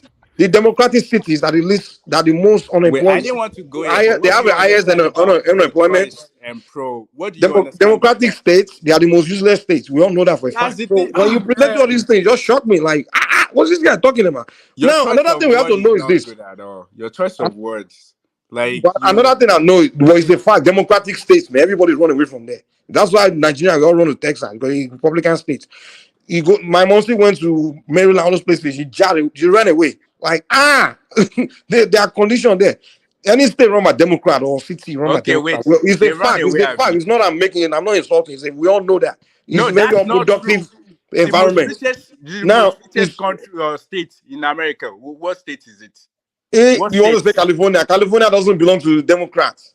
It doesn't belong to. It does not. And the counties, the part of within a state, in general, it may be a Democrat may win the governorship or something, but the part of that state that's Republican, the state is the area that's more productive. Like the part of California. Do you know that all those Republicans? If you go to Silicon Valley, they are more pro-Republican. Silicon Valley is the pretty much the heart of. Is pro-Republican? Is that what you said? Yeah, Silicon Valley. Yes, go there. Yes. Even do you know most of the Silicon Valley, their companies are moving to Dallas. Do you know they are moving to Dallas, Texas now? Most of them. Okay, exactly, because they are running for this democratic rubbish. They're all about their profit. See, but what I'm saying is, the Republican is not pro. Cool down, let me talk, man. Yeah, because what you're saying is not true. What I'm saying is, can't allow you to be saying what. Even Kulata will tell you what I'm saying is true. Kulata, if Kulata wants to talk, he can talk. I'm telling you, what you're saying is not true. What is not true? What you just said about. What did I say? Mike, Republican is pro-business. Are you able to take a question? That's not true. That's not true. Republican not pro-business? They're not true. It's not true. It does everybody hate Republicans. Even me, I don't like them. The moment everybody hate Democrats. Even me, I don't like them. The moment they come in, they'll start putting regulations. All they want to do is Oh my No, God. okay. If I can say something, if Colata is there, real You have quick. to fire your employees just to meet up with their regulations, man. Hold on. Before you say, let's enigmatic put a question to Mike. Yeah, this is a question to Mike, to Big Daddy, and to all the Republicans in the house. Big Daddy, have you put on weight, Prince Daddy? Oh, sorry, Prince Daddy.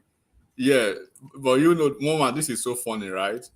And I'm going to stir the water a little bit. I mean, I'm so surprised that I can see Mike and Prince Daddy, speaking eloquently about a known. I mean, he was our president.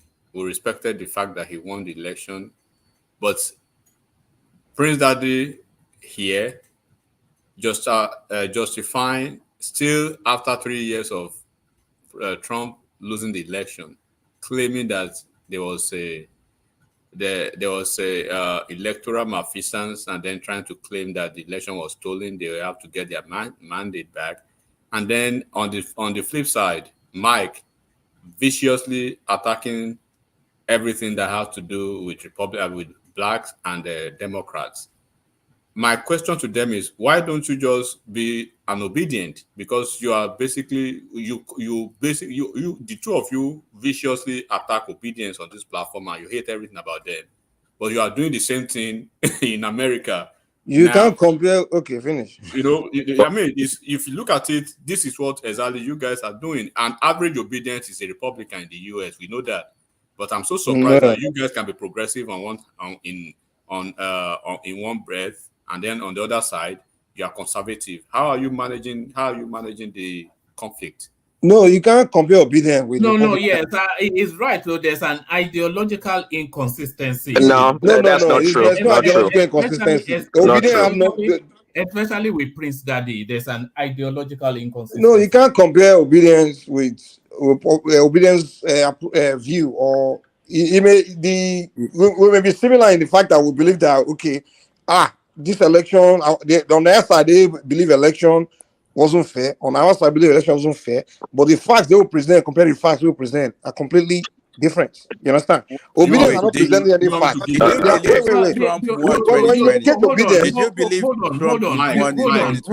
Hold on. The obedience lost an election they insisted was rigged. Trump lost an election. Sorry, what is he saying? Okay. Look at this. Okay, let me give you the Trump side. Let's ask them. Did Trump won? Answer. Let me give you the Trump side. No, finish Mike. Prince told us it was rigged. Just not quite an hour. One man, for you to say that on the platform was to assume also that in 2000 when Al Gore lost to Bush and when Hillary lost to Trump in 2016, and there was uproar, and there was this up to today, by the way, Hillary Clinton said Trump is illegitimate, that he never won, and they did so also during Al Gore. So this that question was a trapping question that Enigmatic asked. 1 second, hold on. Prince Daddy. Prince Daddy, let me correct you now. Instructively, Al Gore never, and the same as Hillary Clinton, right? As soon as it was very clear that they lost the election, they did the right thing. One, put it on the record. One. Number two. Actually, let me stop you. That's wrong, because they went to courts. You can't say that. They went to court. Hillary didn't go to court, but up to today, you forget about the hanging chads. Of course, you didn't forget. But Hillary could not, because she was beaten hands down. Prince Daddy, hold on. You know what? I'm trying to juxtapose, and one man actually spoke about your inconsistency, and that's why I said, how do you guys manage the conflict? Because as you see now, right? The obedience, they are claiming they're trying to reclaim their mandate that they never had. For you to even have for you to reclaim something, it means you've had it and lost it. And you just answered the question for me. Thank you. You just answered the question for me. Why do you keep comparing us to obedience just because of hold on? Let me listen. You asked the question. On the same thing, 2020 election, it was so glaring. Even in 2016, Trump lost the general election by almost 4 million votes in 2016. If America had a different electoral system, Trump wouldn't have been president. No, that's a mute argument. Don't go there. Because was it illegal that he won? Was it illegal that he won? Hold on now. We are trying to juxtapose now, because I wouldn't want to be so sharing, right? To say you and Mike, coincidentally, you come over here to say something different about the same. Well, it's time for me to respond. Let me respond now. It's not true. Let him land. I don't know what it's about. The same word. Hold on. Let Prince Daddy respond, and then. But let him land one man. He said same something. I didn't hear what he said. I want the two of them to go ahead with their conversation, but let me land.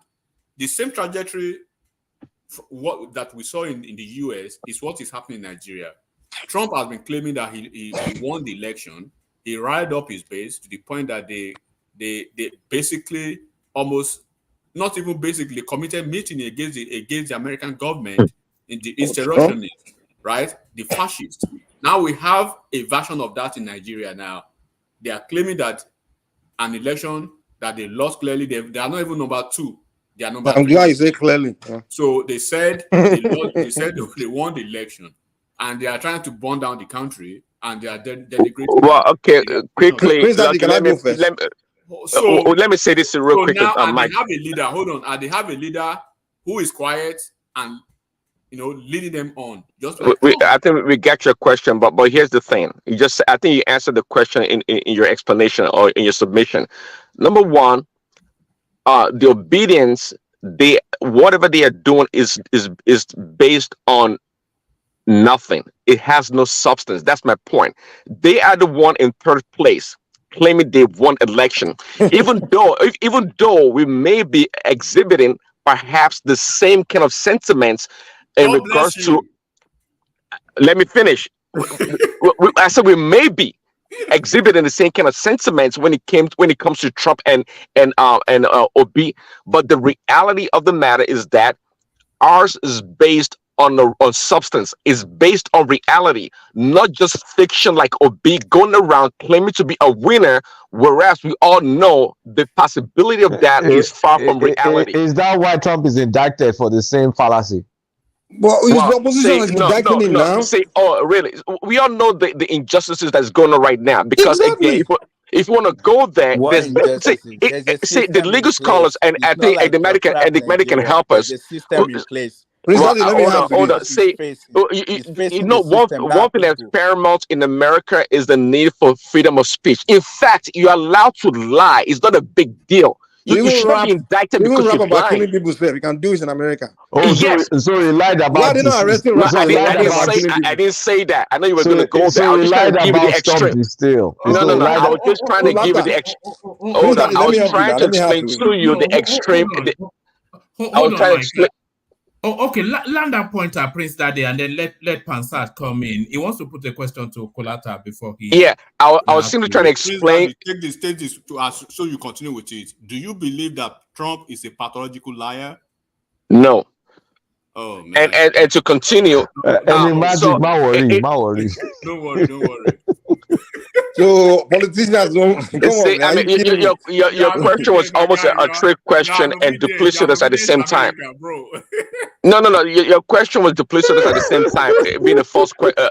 It's almost a non-question because it's not possible for you to compare Trump supporters or MAGA with obedience. The obedience, the foundation of their argument is really devoid of reality in a lot of ways. It's not the same thing. And also trying to make it a point that Trump and his supporters were the only ones to ever contest an election is not true, because we all went through Al Gore in 2000 and Bush and what happened in the courts. That even actually went all the way to the Supreme Court. So now Trump, and we do it all the time in local election or national election. You can dispute an election. It's not a crime in itself. Wow. It's not a crime. You know why?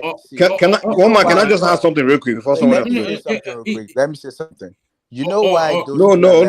I've been trying to come in. Yeah, Mike, go ahead, whatever. Okay, everybody hold. Oriola, land it real quick. Mike, land it quickly, and then Pansat, put your question to All right. Polata. So Oriola, here's what I want to say. Like the reason why the Al Gore and Hillary stuff was so the two elections were so close. Like Hillary and Al Gore won the popular vote, but when it comes to the electoral vote, it was the other way around. So Now we that's know about why. that. Forget about that. Let's just go to the next. We know about What that. do you That's mean? Wait. You're see, you just talked about the fact that Hillary was Oriola, Al Gore was trying to fight. Carry on to your points, yeah. Yeah, I would just the point I was trying to make is the reason why they were fighting for whatever they fought for that went to the Supreme Court. In the case of Al Gore, was the fact that the race was so close, and it was close to the extent that one won the populace, while the other one won the electoral vote or electoral. So you can see why. But when it comes to the Trump one, it was more like he lost both. So he lost both, and he was calling the system, the people in charge, to find him a vote. And well, that's why your response simply anti-Trump. It is not valid. Let's go to the next question. Let me jump in. Sorry, let me comment. Okay, here's what happened in that election, right? Before the election, they were arguing whether they would do something that's never been done before, which is allow people to mail in their votes. You understand? And we all know for a fact that most registered voters, not most, but a lot of registered voters don't go in to vote. They don't show up to vote, right? So now they say, okay, because of COVID, this and that, people should be allowed to mail in their votes. Now it's a possibility that someone may not mail in a vote, but someone can say they mail in a vote and just vote for them, right? So now here's what happened during that election, right? The election was going on. Trump was winning with record numbers. He even did better than he did the last election, like literally record numbers, right? Now he was winning. We all saw it. All of a sudden, within a few hours, even Trump came out that night like, oh, okay, it's time. I've won. I'm ready to make a speech. They say, okay, wait, just wait to the end. All of a sudden, within a couple of hours, Biden number broke Obama's first record, that first election record, which was the record of Democrats. You understand? He broke it. Even like Clinton didn't break that record. Biden because they started counting mail-in votes, which favor the Democrats. Like, why are you talking like this? No, that's not what I'm saying. That's not what I'm saying. So people are like, what the heck?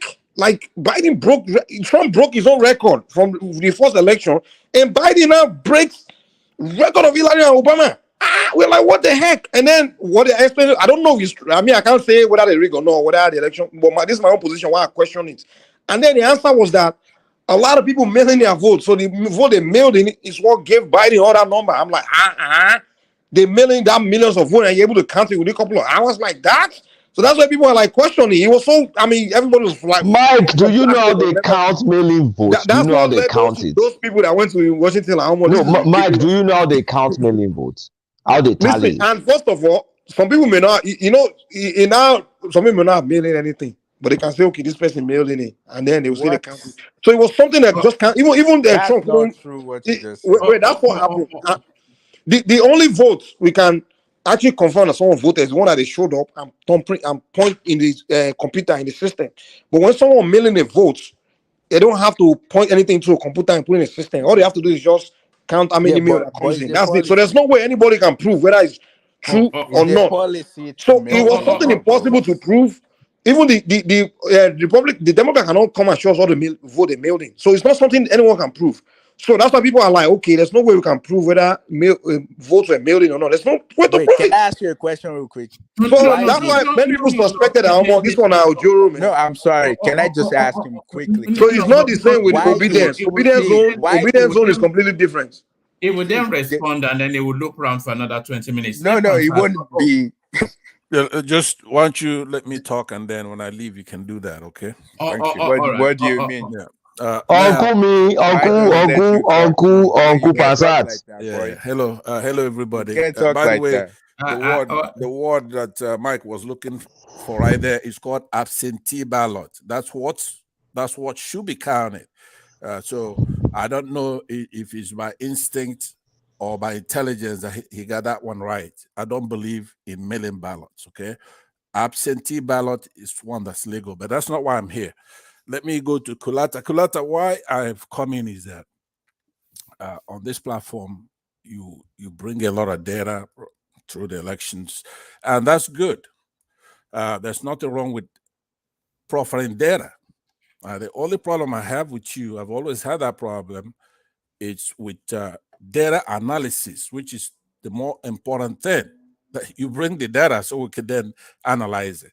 So I will use the last item on the thing that you have here. The trade. That's trade deficit, right? Trade deficit, exactly. Let me use that, right? You know, for it to make sense, when you're talking about trade deficit, you have to look at what is the projection.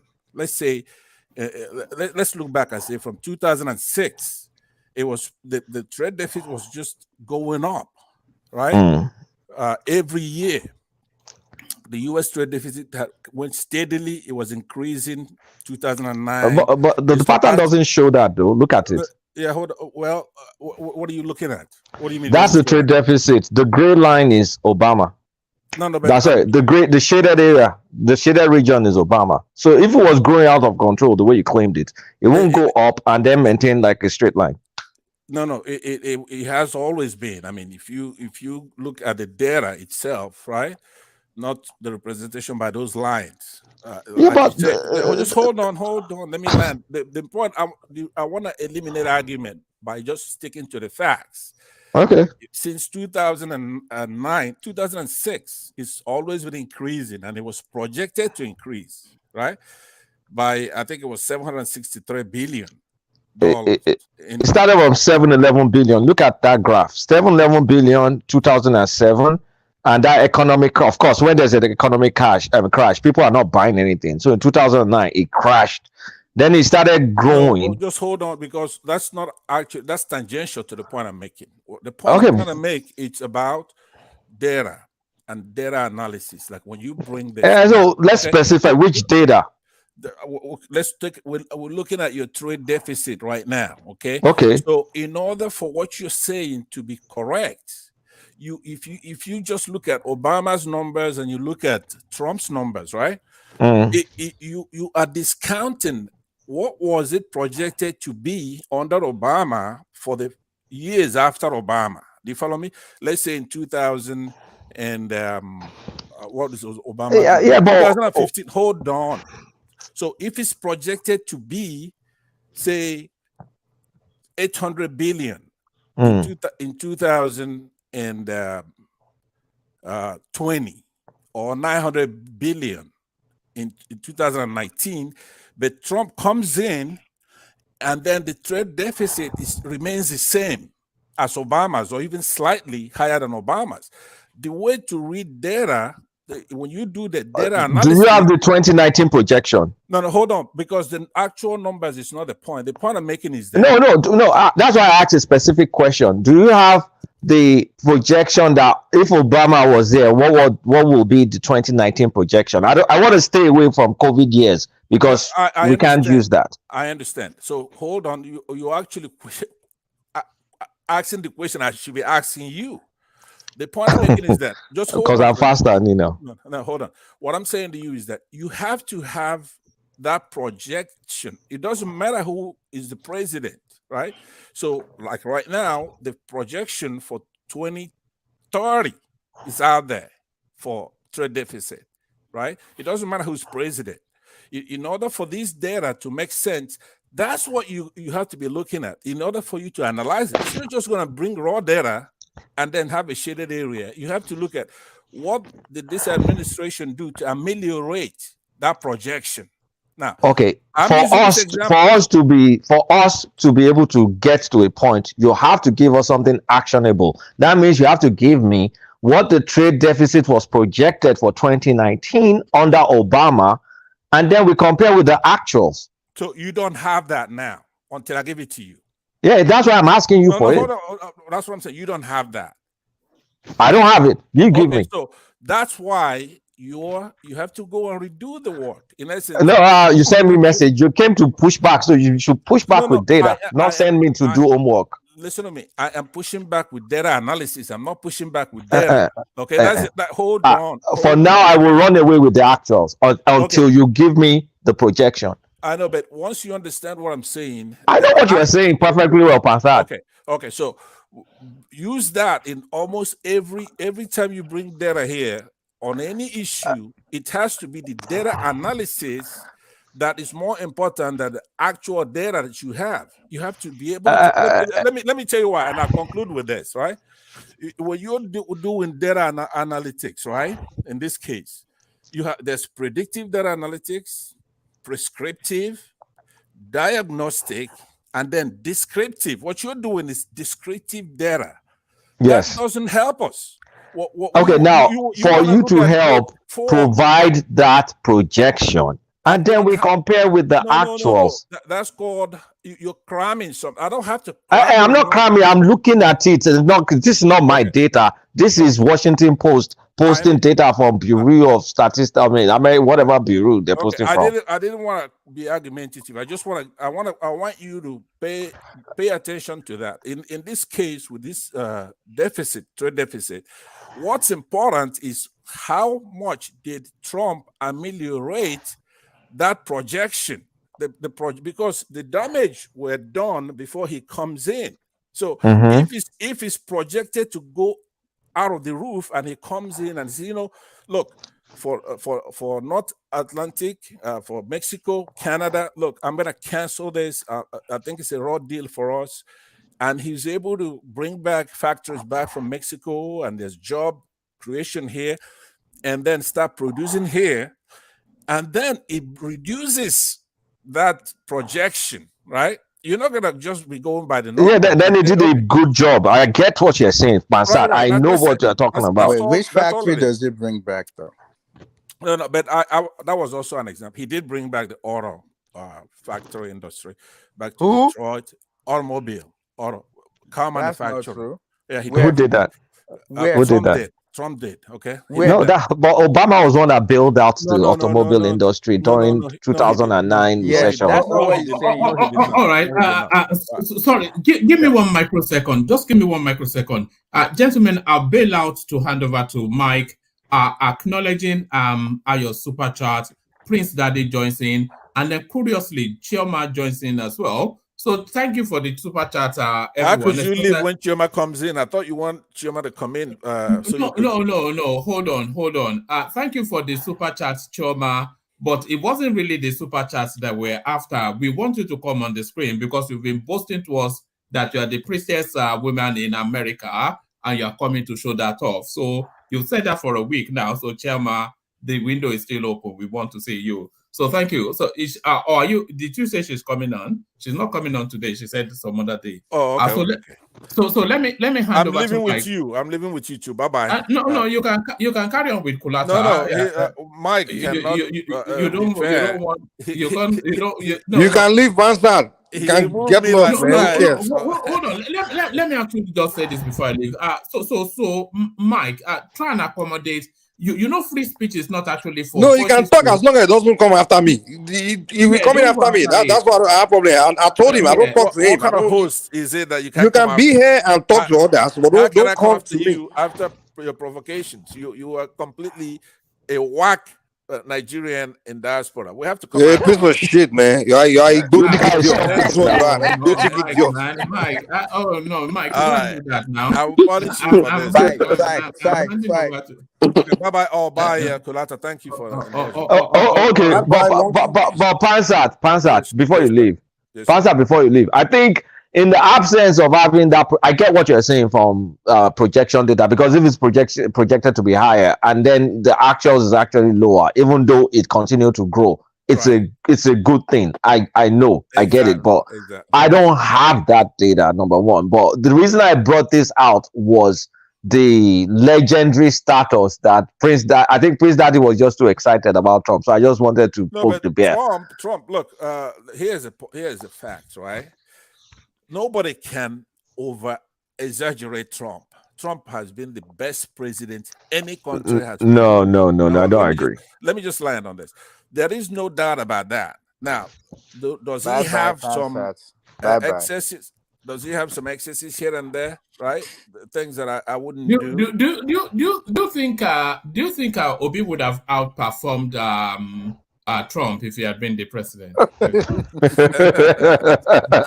I thought you were gone, but anyway, no. It's like apples and oranges. The point is that with the United States, the way they were going, right? Trump had to come in and bring order to the country. I mean, Trump doesn't lie. That's another thing.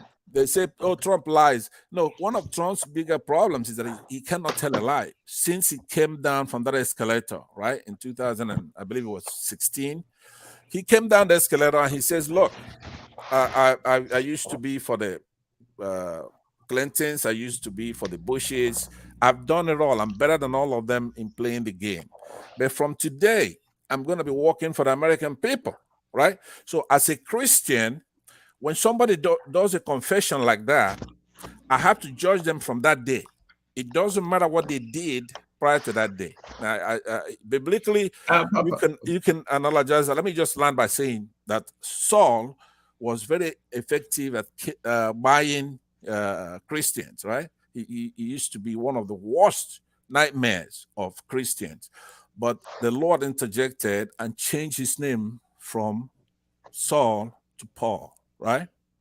So from that day, he became the one of the go-to people in the Bible, as you know. So Trump, if you judge him just from that day that he came from that escalator, he had the American interest in mind, right? Is he inerrant? No, he's not inerrant. Does he talk in ways that is not statement-like? Yes, he does. But he is the right McCoy for the job. Do you see yourself in the image of Trump? No, I do not. Hey, No, I do Pastor, not. Yes, sir. thanks for coming in and making that point. Because all along I was saying numbers don't lie, but they don't say the whole truth. And thank you for bringing the narrative to explain that part. Because I knew On one regardless of the graph, numbers, one graph out of 16. all of them, we had a better economy, and in our pockets we know we're living better, just like Mike said. So it don't matter those numbers. They're not telling the whole truth. Yeah, but you always have to add, you don't know if it's by intuition, right, or by intelligence when Mike is right. So you guys enjoy the rest of the evening. I'm going to dinner. I will see you. Wait till we chop now by So month he's passat. right because of projection. Maybe you should learn how to cook and leave those Mexican Passat is chasing all those South Californian Mexican babes. You know, tomorrow if you have time, I will put you. I'll go to my kitchen. I will turn on I'll put on the camera, and we'll check out some awesome cooking. Right? I'll do some tomorrow for you guys. No problem. All right. Yes, we should get that done. Maybe you are not the right gender for it, but it's something that I've always thought that if people had their camera on, they're cooking in the background and conversing. I'll have a beautiful babe here to be helping do that. Is that another one of your Instagram purchases? No. Look at it. Very funny. All right. Have fun. Good night. All right. Have fun with Mike. And Mike, please go easy on them. So over to you, Mike. Ijoba Mike. Ijoba Thomas Law. Mike, are you there? I was about to ask, who's more tougher, Mike or Trump? Let that continue now. I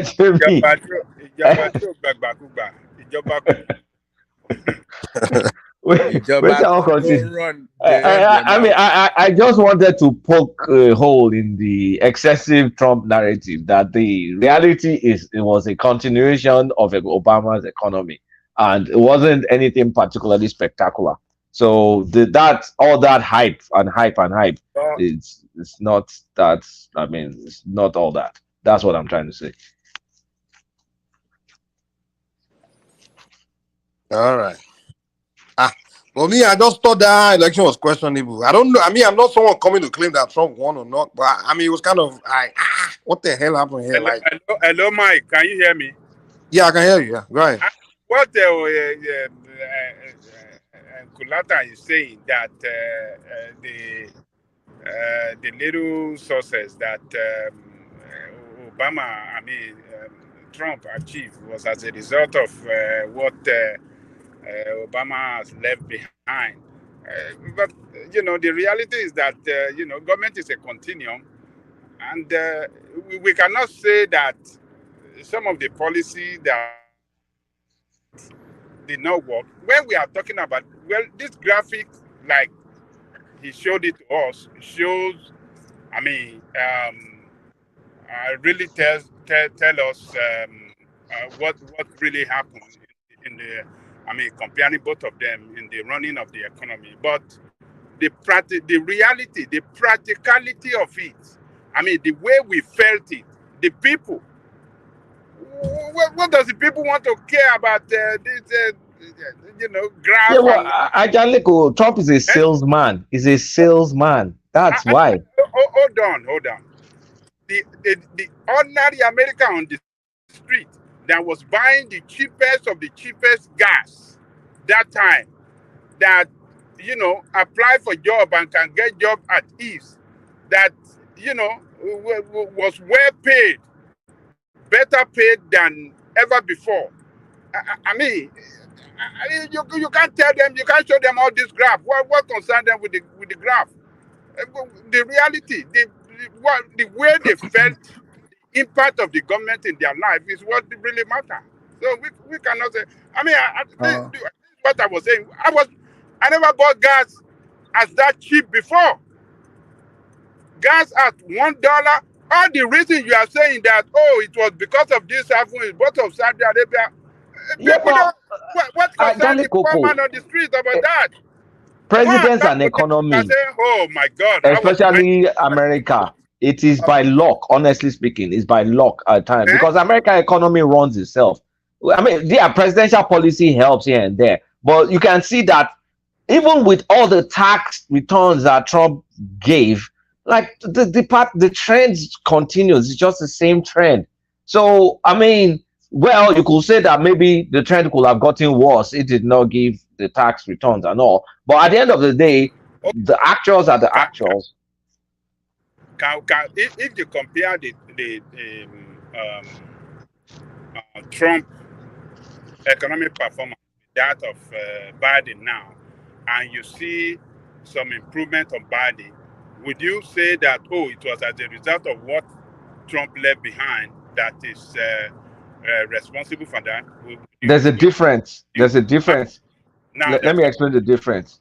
Because we had a catastrophic event in COVID. Yeah. That's the difference. But Trump started the war against COVID. Trump pumped out the money. Trump was the one that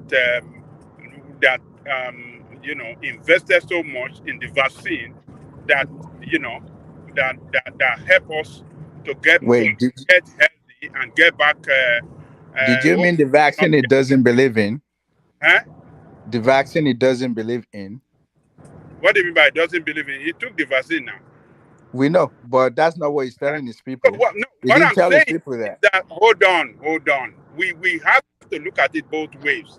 If you want to say Obama left behind what was responsible for Trump economic performance, I think you should say the same thing for economic performance of Biden. Okay, Ajanleko, so the inflation that we're experiencing now, we should also blame that on Trump. Oh, look at you. What we're experiencing right now is based on bad performance and bad policies by Biden. No. Everybody, the fight against COVID, the vaccine and everything was achieved under Trump. They never gave him that. I think I will give Trump the vaccine. I will give him the vaccine. 100% all Trump for the vaccine. But I'm not going to say that because the technology was already created, but he accelerated it. So you have to give him that. You always have to take something away from him. You always have to take something away from him. Yeah, but did he create the technology? But I say he accelerated the release. No, it's not about technology. You see, just like we have petroleum and bauxite and magnesium in Africa, it's not about the natural resources itself, but the leadership. Man, the leadership was dodgy, but at least he rushed that one. I can give him that. Do you know that Trump Trump absolutely mismanaged the COVID situation. The crisis, of course, it did. That's what I was Bungled it. about to say.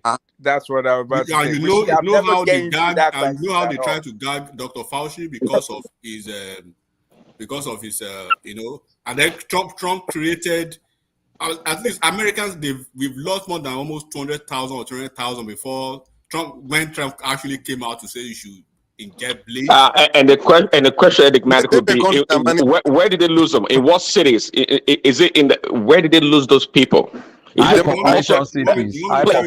Places like New York City with bad policies by the governor. The mayors are the You want me to tell you the numbers in Florida? Horrible leadership. Democratic mayors. They're the one that screwed up. Exactly. Now you are shifting blame. The president Donald Trump. Everybody, even those who are not in America, they know his position about. At least the first 1 month, he was lying about the viral infection. He was lying. He was talking about China this, China that. But they just announced that the source of the COVID came from a lab in China. And what the position is ahead from the beginning. The numbers we had in America could have been different negatively for Trump's, if not for Trump's mismanagement. No, I guess if you understand the way America, hold on a second. If you understand the way America works, see the state, the governors, they have power, they have jurisdiction over their space. How American works. Okay. Wait, let him explain to us. He can't tell them to force vaccine on people. Hold on. Do you want to play back the videos of the daily event that happened in White House that Trump will come to the podium and probably be choreographing, negativity into the American people, selling this, cynical statement about the COVID-19. Give us the example. Yes, give an example. He said he should inject bleach. So you want to tell me that Trump did not mismanage the COVID-19? Is that what you want to tell me? No, he did not. The only reason why he's saying that because of the media narrative. The only reason why he's saying that because of the media narrative. Media narrative. Well, it is true. But let me not everybody gets like the flu shot every year. Some people are anti-vaccine, anti-whatever. So the notion that people trying to make an argument that Trump or some people did not take the vaccine is bad leadership. It's not true. In America here, people have choices. Okay, because your doctor tells you something, because Babati tells me something doesn't mean I have to do it. Okay, it doesn't mean I have to do it. This is very pointed. Let me test you again. I want to test you again. Do you think it was right for Trump what he did about the classified document that he took from White House? Do you think it was right? All the other presidents did the same. Now. Exactly. Exactly. What's your point? Even Biden, that didn't have the authority. Hold on. Biden as a senator, and a VP also took document that he did not have the authority to do so. Even Hillary, and Hillary too. Criminals. About Peter Obi here again, or obedient.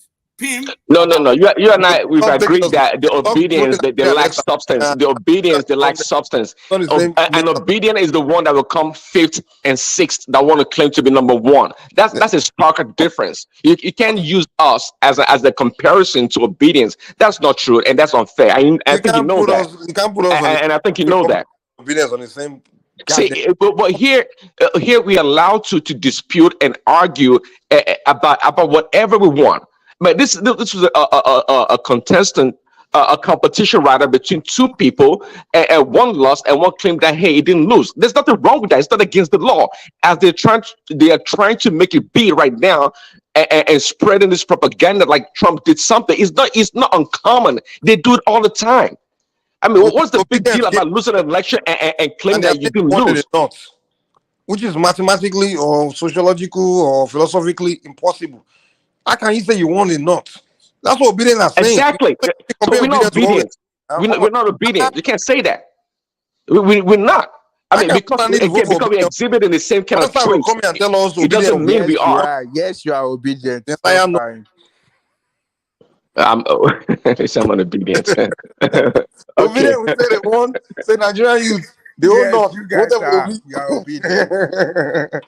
Obedience are deplorable, man. You can't be comparing obedience with Republicans, You are man. no Come on, my brother, different. You stop are it. no different than being a Trump fan. No, You are no, no obedience, no, different. no, no, no, no. You can't compare obedience with human beings. You can't compare obedience with criminals and animals. That's why you put obedience, man. Don't compare obedience with Republicans now. Are you kidding me? Come on. You Well, obedience. but somebody already said it. Most obedience, they're Republican as well. So there's no much the ideology with you Obedience are guys not are very Republicans, man. close. You have a very close ideology. Like it's the same in a way. I No, just it's don't not. It's understand. not. I mean, what's the difference between you and them? Just the fact that Didn't I just break it down to you? they're chasing imaginary They are something, right? deployment and they are animals. The obedience are criminals. Bros, you can't compare obedience with me, man. Come on, seriously? Kami, Brisa just told you they came third and they are claiming they are number one. They haven't even challenged number two. No, they Prince didn't even Daddy, challenge number two. They're challenging Prince number Daddy one. and Mike, do you guys like And this Prince Daddy and Mike? Do you guys like Putin? Putin, they do. me, I don't know the man personally, so I don't But care. you What I like can say him. is, Do you no, like him? I don't like But any of this. you like him. Tell us. No. You I don't. No, it's like asking me, do I like Biden or do I like? No, Putin. no. It's the same. Okay, where I feel about Putin, where I feel about all the European leaders. It's the same way. So I don't know why. Is If that how you you got feel like in about one Trump? contest, that you gotta be more. Okay, so Trump has been was palling around with Putin and all. Trump was pushing to break up NATO and all that stuff. So that means if Trump I comes in honestly don't now, think that's what he was trying to do. wait, if he comes in now and he breaks up NATO, are you going to support that? What's my business? What you concern me? And he's also fighting for So nationality. you want NATO to be you are pro NATO. What's my business with NATO? What do you concern you on NATO? I did live for America. Why no go concern me until I start living in Nigeria? As soon as I day America, I want the protection. NATO that's destroying Africa. Wait, what do you think? So NATO is protecting you from what? What do you think about when I'm living in America? What economy? NATO. Listen, America is protecting NATO. NATO is not protecting America protecting NATO. Same. As long as I'm an American citizen and I live here, even though NATO doesn't, whatever is American interest is also my I interest. see why you're being ridiculous. NATO doesn't play any role in your, doesn't add any value. Because you're looking at me with Niger NATO is also destroying Africa, NATO is not good for anything. NATO is not good for America. It's not good for Africa. So it's not good for you. Mike, I am both Niger and American. So it depends on which hat I'm wearing. I can be wearing Tyrone hat as I'm I get it now, but NATO doesn't add any value to America, to be honest. NATO is just an organization to keep Europe, which is a continent, Western Europe, that they've lost their glory days, right? And America, because they are related to them, they want to help them to stay relevant. And America is just helping them to remain relevant. So if Trump comes to break it up and empowers Putin, are you going to be happy? No, Trump wasn't empowering Putin. Trump was just trying to keep peace in the world, create peace, and trying to keep everything. In fact, Trump actually favor Nigeria or Africa because America will find mean out. by saying Listen, if NATO collapse, the only people that will suffer is all these useless France. favoring you, right? Yeah. He said shit all country. He's favoring you guys, Abby. Say it again. Disrespecting you guys. He just called you guys shit all countries. Well, that's political talk now. Well, are we not shit? Come on, man, bros. We are thought world, man. You don't find that everybody shit on Africa, man. Are you lying? Is France not shitting in Africa right now? And British and everybody. So let's accept that, man. We need to get out of that shit. And Trump position. Trump was trying to collapse NATO, so France won't continue to shit on you. You understand? So you should be pro-Trump. Because if Trump is not pro all these useless European countries, they don't have anything, they're no longer relevant, their glory days is over. France, England, when they were calling themselves sun never shine, all that bullshit. Without America, Russia will wipe out England in 2 days. You understand? So Trump is saying, to hell with you. You ain't shit, man. You just another country. America is all I care about. You understand? You should be pro-Trump for that. Because Trump only cares about America. He's not giving a shit about neither Africa or Europe or anybody. So that was for that reason he should be pro-Trump, because if Trump abandoned France and England, all these useless people, and allow Africa to only deal with America, then we can be free from France. France can get the fuck out of Niger and Francophone, so we won't have to deal with all these irrelevant, useless countries that are no longer superpower. They're still claiming superpower on the neck of Africans. So I don't know why you guys give a shit about NATO. Are you kidding? Come on, man. Trump should be your guy. And I don't know why you guys are so blind. Okay, for example, when Nigeria needed weapons to fight Boko Haram, Obama refused to give it to them because France is useless. Obama is useless. We know that. France was sponsoring Boko Haram because he didn't want Nigeria to influence Niger and his puppet countries that surround How Nigeria. is Obama useless? Because Obama is a useless idiot, man. Obama messed up Libya. The mess up of Libya, we're still suffering from it. Wait, do you think? He was selling Africa to Europe? Obama was the most NATO idiot, the most pro-NATO idiot that ever existed. Okay, wait. That's the thing. There's a system in place. It's just like what ECOWAS is going through now. There's a system in place. You can't just do anything. You have to remember, he worked with people. They made that NATO. Okay, who went there? NATO went there, right? NATO, France was the one that caused it, I believe. Of course, America too. Obama too followed like Mumu. Yeah, they're part of a team and they work together. So you can't just blame him. For whose interest? For European and American European. You remember that during that time, European economy was collapsing. Greece, Italy, I don't see the point I'm making to you. The point I'm making to you that he didn't just make. It's a collective effort. For whose interest? For whose best interest? Yeah, for their interest. But you live here, right? Not for America. Not for Americans' interest. Not for Americans' interest. It's also for American interest. No, it's a lie. No. Listen, during that time, wait. During that time, America was doing well. Germany was doing well. They're always doing well when they go. No. There was something going on in Europe. Some economies in Europe were dying. Something was happening to them because of the rise of China at that time. It was affecting Greece and some pocket of country, and they had to figure some Robin Hood move. Wait now, bro, chill out now. They have to find some Robin Hood move to go do some robbery somewhere. Stop saying chill out. You can just say to build those useless European countries. You talk sometimes is not the right way to talk. Don't say chill out now. I say chill out now. What's wrong with chilling out? You two chill out. Don't say chill out, baby. I will chill out. I have to chill out now. You two chill out. Don't tell me chill out. Say chill. The way the word you're What's saying. What's the difference between chill and chill out? Explain it to me. It's different, man. When you say chill out, you're telling me to shut up. What do you mean? So chill means what? When you relax, calm down. That's what chill means. So chill out. Wait. Say chill, not chill out. So chill means shut the fuck up. You don't know what you're talking about. Just because everybody accepted it doesn't mean everybody's going to accept it from you. Some word you use does not make sense. You're just using the wrong word. So chill out doesn't make sense. Don't tell me shut up, man. Say chill. I didn't say shut up. I said chill out. When you say chill out means shut up. No, chill out doesn't mean shut up. Maybe your neighborhood. I don't know. You live in all those ghetto neighborhoods. Maybe chill out means shut the fuck up. Yeah, sure. But chill out doesn't mean shut the fuck up. Everybody knows that. Disrespect people like you can just go ahead and just say whatever you want. Don't say it like that. I didn't disrespect you now. Chill out is not disrespectful. Okay, look it up. Chill out means shut up. In your neighborhood, Abby. Please. In your hood. You're not listening. Just listen. Okay, go ahead and talk, man. Yeah. No, I'm hearing what you're saying. All right. Anyway, who wants to talk next, man? Someone come. Well, I think you're talking about Libya.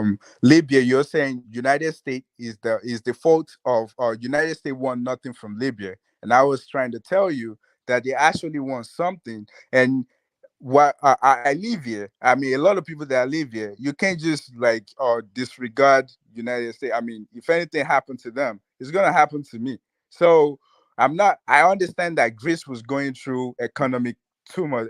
Then they actually, I think they what was it? They bankrupt or something. We understand that Europe was going through some crazy stuff, but still they work collectively. So people blaming Obama, I just feel like, I mean, I understand is the United States that is looking after is number one in the world, but we understand that. But still, he can't just make that decision on his own. It's not like what Bush did back in to 2001. He can't just make that on his own. They have to work collectively. He has a system behind him. That's why I will always say that we are blaming Obama. It's the system. You work for a system. Okay, If the system you just doesn't allow him, he can't just do whatever. Bush made this decision on his own because he felt with his own conviction that okay, this is what I should do, right? Which was wrong. And Obama was in a position to make a decision on his own and an opportunity to make the right decision, which is not to go and destroy Libya and create disaster in Africa. You understand? Where all these weapons from Libya is everywhere now, create disaster. He didn't do it. So now you are telling us that Obama did the right thing for having opportunity to make decision on his own. He made the wrong decision. You are saying he's better than Bush. They had opportunity to make decision on his own, and he did it, even though it was the wrong decision. But he had balls to make decision. Obama couldn't grow balls to make his own decision on his own. And you are telling me that Bush was more stupid than Obama. What I'm saying is this: NATO invaded Libya. United States invaded Iraq. It's two different things. Do you know? NATO is a team. Okay, go ahead, finish. Yeah. NATO is a team, so there's no way for him to just like say anything. There's other presidents in that NATO. Like they would just they have to collectively work together. But in this case with the United States, with Bush, I mean, he runs on the United States, and even I think the Senate. I'm not sure. I think they opposed the war or something. I'm not sure if they actually. Do you know that? Wait, let me say this real quick. Do you know that NATO was against the invasion of Iraq, except England? The rest of NATO was against the invasion of Iraq, but Bush still went ahead. Yeah, but that was not a NATO war, right? That's not a NATO war. Come on, man. Come on. But NATO is man. It's not a NATO war. Come on, man. So how is Libya a NATO war? Iraq is not a NATO war. What is NATO war? There's no such thing as NATO war. Come on. You know, like they kill people in the United States soil. The World Trade Center. Libya, nothing happened. It's not like Libya, Gaddafi destroyed United States or anything. He didn't do anything. He just didn't listen to them, and he was trying to cooperate with the enemies of NATO. That's what it is. So I think it's a little bit two different things. It's more like if NATO decided to invade North Korea. United States, if United States wants to invade North Korea, it will be because there's something that North Korea actually did to them. That's the way I see it. I just feel like it's two different things. I mean, I understand Obama is like is the head of the most what would you say, the biggest country in the world. We understand that, but it still have to work with other people, which is NATO. They didn't just want United States to go there by themselves. While with Iraq, United States is ready. They don't care. You kill one of us, we have to kill all of you guys. So I feel like that's like two different things that we are looking at. So NATO don't work as a team back then. Okay, that's right. So the European countries, they were going through some hell. They had to go and kill Libya to help themselves, right? And America needed to support them. You know, so I just think at the end of the day, man, we can't support. You know, we just can't support that, man. It's just, Obama being a black man, being it's half. Remember, it's not full. Yeah, and the fact that blacks, you know, the ones supporting. I mean, there's no reason to be praising Obama. I don't think Obama did anything to, you know, for you or for anyone, for any. I mean, a lot of you guys. The only reason you like, okay, let me ask you this: if Obama was a white man and he invaded Libya, and he did those things he did in Africa, and he refused to give Nigerian, even though Nigeria has an agreement, a contract that you told Nigeria as a country that you should not start your weapons program, We will supply you weapons. It's an agreement. It's a deal.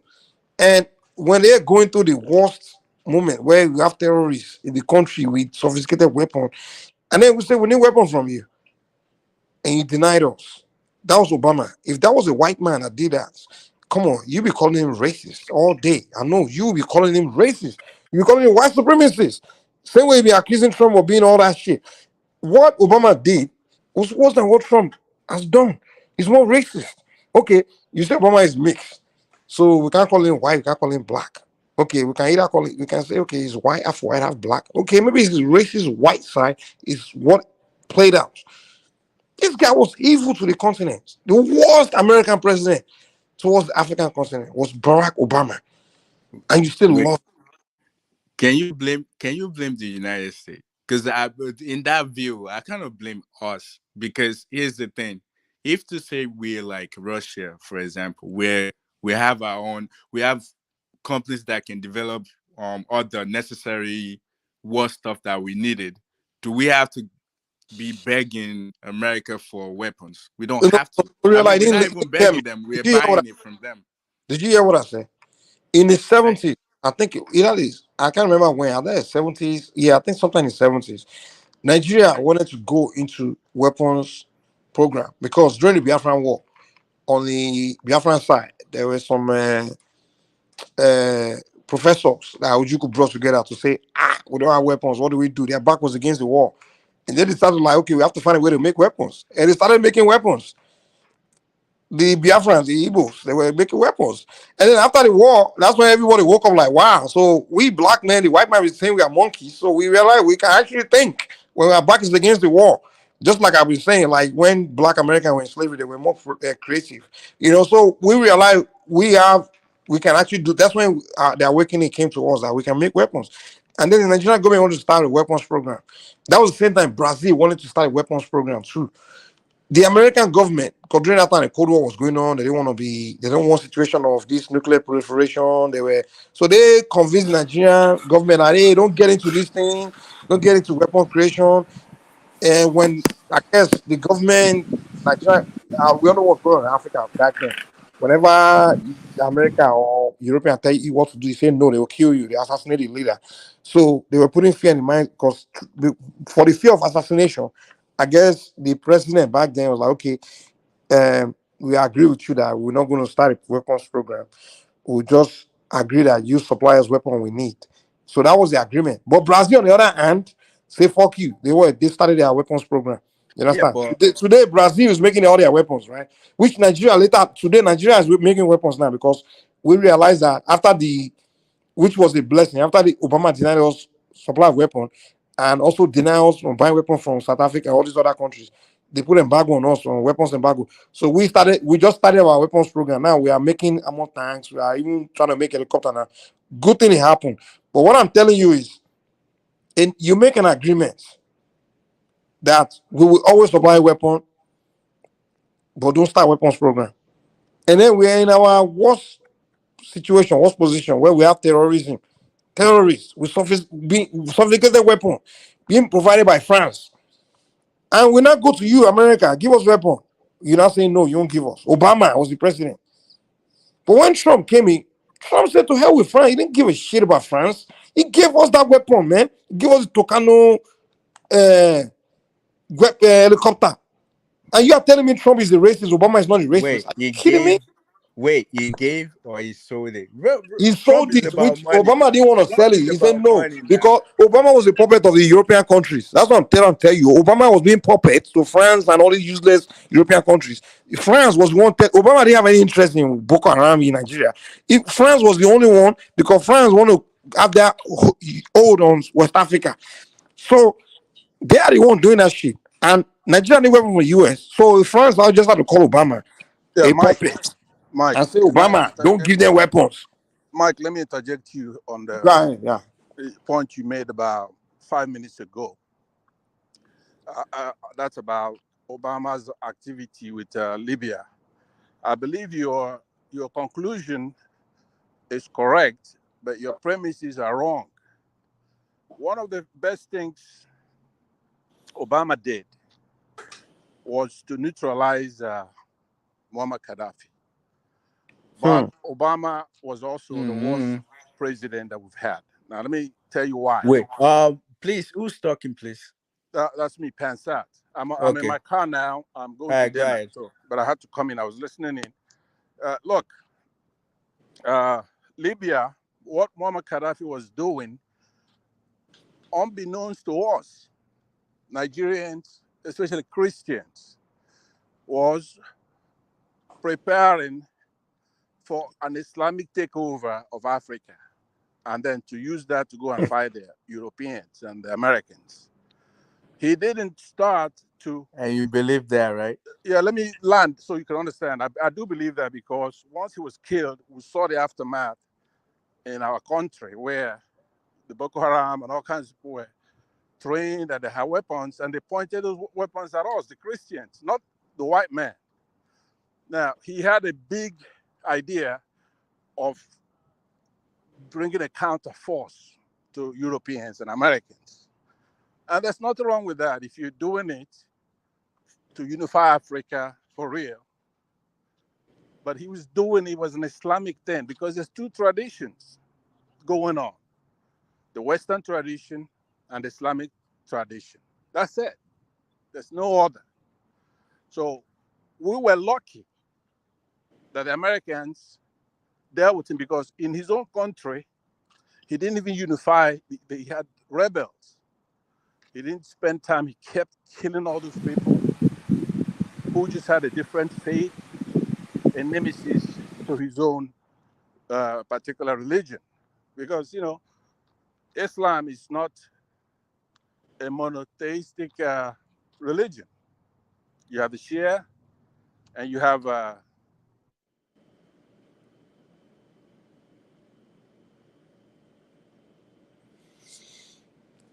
His network is back. I don't know what the hell he was talking about. But Mike, can I interject?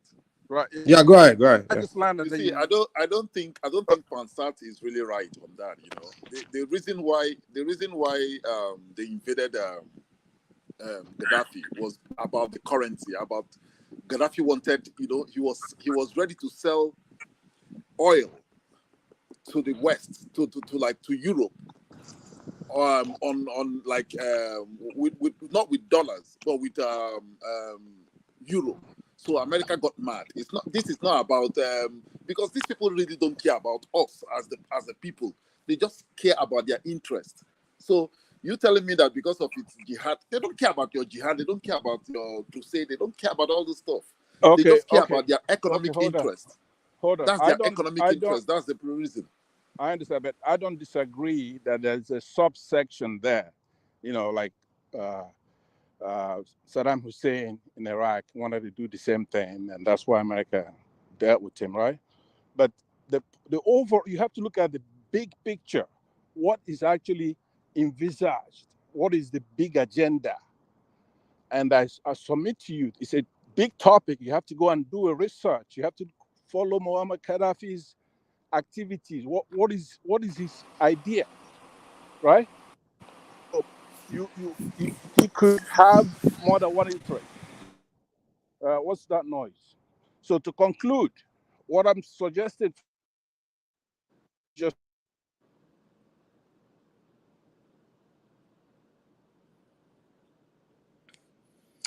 Your network is bad, man.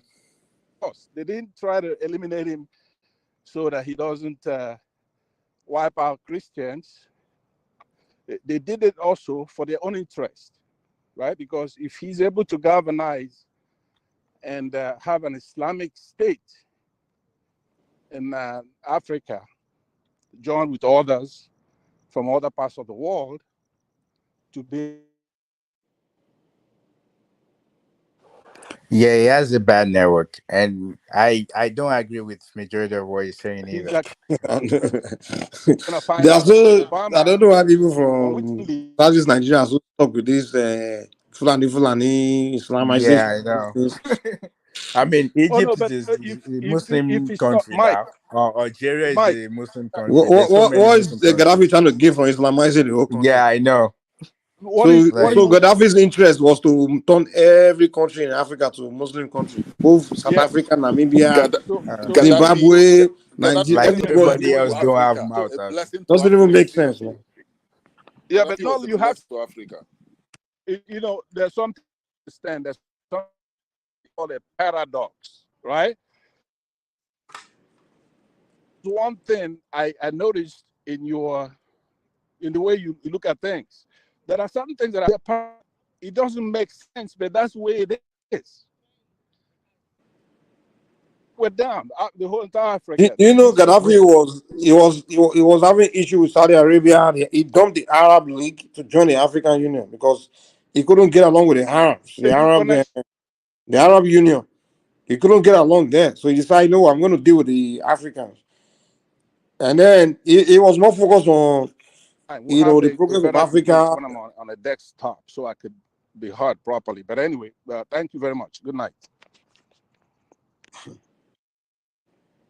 I mean, what he's saying is just, yeah, that's the old brainwashing thing that goes on in Nigeria with this Biafra, Fulani wants to Islamization.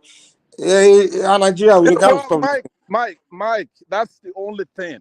And as far as Nigeria and a lot of African countries are concerned, that is the only thing. Without that, we'll be unified, right? Let's say we're all Muslims. If Wait, we're all Muslims, that's your own belief, though. That's your own belief. It doesn't mean it's right, because I don't believe what you said. No. What I'm saying to you is this: you have to look at his activities. Why do we have the problem we have? Have you seen any of them try to solve this problem? Have you seen any of these African in the last 20, 30 years try to come and say, hey, look, if we're unified, regardless of our religion, that we're going to be a force, a potent force? You don't see any of that. Because some people why like, do we need to be some unified? people are not willing to unite now. Europeans are not unified. Are you willing to unite with the Fulanis? But Europeans are not unified. The Asians are not unified. What do you mean? We don't need to. We are different people. We are different. Exactly. I don't know which we don't need to. No, but you have to make this conversation to be intelligent conversation, right? That when you say unification, it doesn't mean where every single person agrees. But that's what you said. So where are you going with this? Go ahead. Give us the main point. What's your main point? Okay, here I've already made my main point, but here's my supporting point to my main point. If you go to Nigeria and you have Muammar Gaddafi and other Islamic leaders from the north, right? People like Saad Abubakar, right? And their face is towards an Islamic thing, and they're against Western education, Western principles like democracy, and that's what they're fighting. And then in the southeast and the southwest, at least half of southwest, we are facing Western education and Western jurisprudence. But then they're helping eliminate anybody in Africa. The entire northern elite went to acquire Western education. The Sanusi, all of them can do once and they build universities in the north, Western education. No, they don't. So you can't say because a group of people called Boko Haram, they just emanate from look, ignorant people created you heard something. what It means I'm that saying is that if any of them, like Sanusi Lamido, for example, is an educated man, if he goes out there and knock him and talk about Western education, then they will remove him from office, right? the argument you're making is that the leaders in the north are rejecting. Right. They are rejecting because they have. You mentioned a very good one, like Sanusi. Once he made that statement, when he was a mayor of Kano, he started talking about the benefits of Western education. He's knocking down Majiris and he's talking about the leadership in the north, how they're backward. And shortly after, there was Swift. They removed him from office, right? Now, that is a big one. You have to understand that this man is like the intelligentsia of the north. They disgraced him. Even Rufai had to go pick him up in a car, the way they threw him out of office. But he got lucky, though. When he's a southeasterner or southwesterner, they will eliminate him, they will kill him, period. That's not true. No, it's true. Look at historically. How many Yoruba leaders that are emerged to the top survived? Let me ask you that. There's only name one. Name one that survived. The only Yoruba leader that emerged to the top was Obasanjo, and he survived. Tinubu just emerged to the top. Are you gonna count Obasanjo though? I mean, You said that emerged to the top in Nigeria. What do you mean? I don't even mean I emerged to the top. But you right now you're counting Obasanjo as a Western. I mean, a South. No. You say how many Yoruba leaders emerged to the top? The top of what? The top. Head of the states? top of our political system. But you march to the top, and then so didn't go to jail or didn't die. Obasanjo is the only one. He's the only one, and Tinubu is the second one. There's only been two so far. No one else. Right. That's what I'm trying to tell you. Now you can't. Who has died then? You can't count. You can't count Tinubu because either he's gonna play ball and be a Muslim, or he's not gonna survive. He's not gonna survive. He's either gonna go to jail like Awolowo. By who? No. Okay. Also, who put Awolowo in jail was not the Northerner. It was Nnamdi Azikiwe that put Awolowo in jail.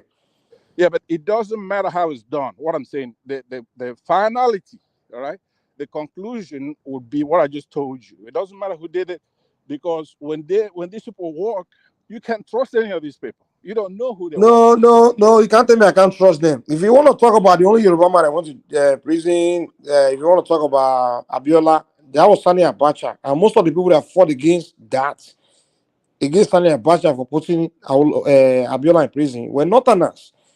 They went against Abacha. Now you are using if you're talking about who emerged to the top, who went to prison, Abiola, Obasanjo emerged to the top. They didn't kill him, but the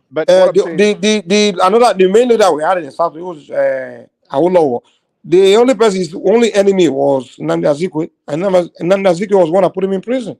Okay, but like I said, I'm not going to be discussing personalities with you. I don't want to make it a Southeastern versus Southwestern discussion. You have ample, you talk about that all the time. Right now, we're looking at a bigger picture, right? I am saying to you, looking at it from the angle that's best for them, I'm using Southwest. If I want to use another extreme, then I'll use Southeast, or mix both together. And what the result is going to be this. Those Southwesterners that are marched to the top are usually Muslims, right? Including Abiola. That's not true. That's not true. We don't. First of all, in the Southwest, we don't do religion. We don't believe in religion like that. Religion is more like our culture and our.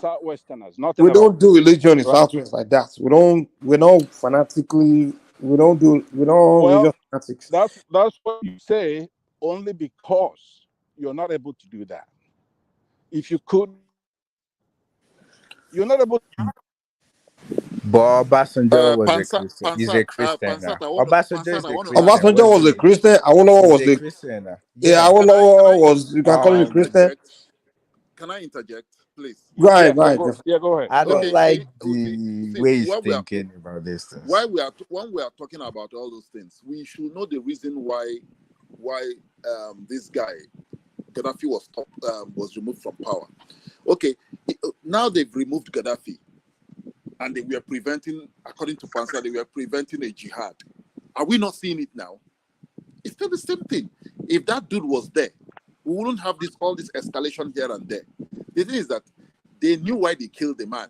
They can just put something forward and narrate something to us to believe it. But the thing is this: Gaddafi was removed because Gaddafi was attacking their institutions. Gaddafi was. Imagine, I was listening to this. Wait, what institution was he attacking? IMF, their monetary policies, and all those. How is he attacking them? How is he? How did he attack? Gaddafi wanted to trade on gold, like what the BRICS are doing today. The BRICS want to be trading on maybe their natural resource.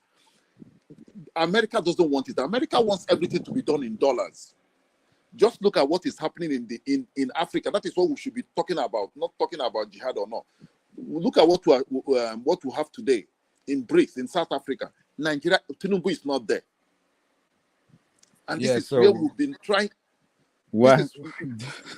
Why do we need to be there though? Because I Could I don't understand interject all you now? this. Let me interject the last speaker. Excuse me. We need to be there because that is the future now. Says who? Says who? How do you know that? Says who? What has what have they done? What has BRICS done? You see, BRICS will, if BRICS creates their own currency now, or they've been creating their currency though.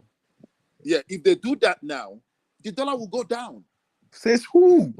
Where's the proof?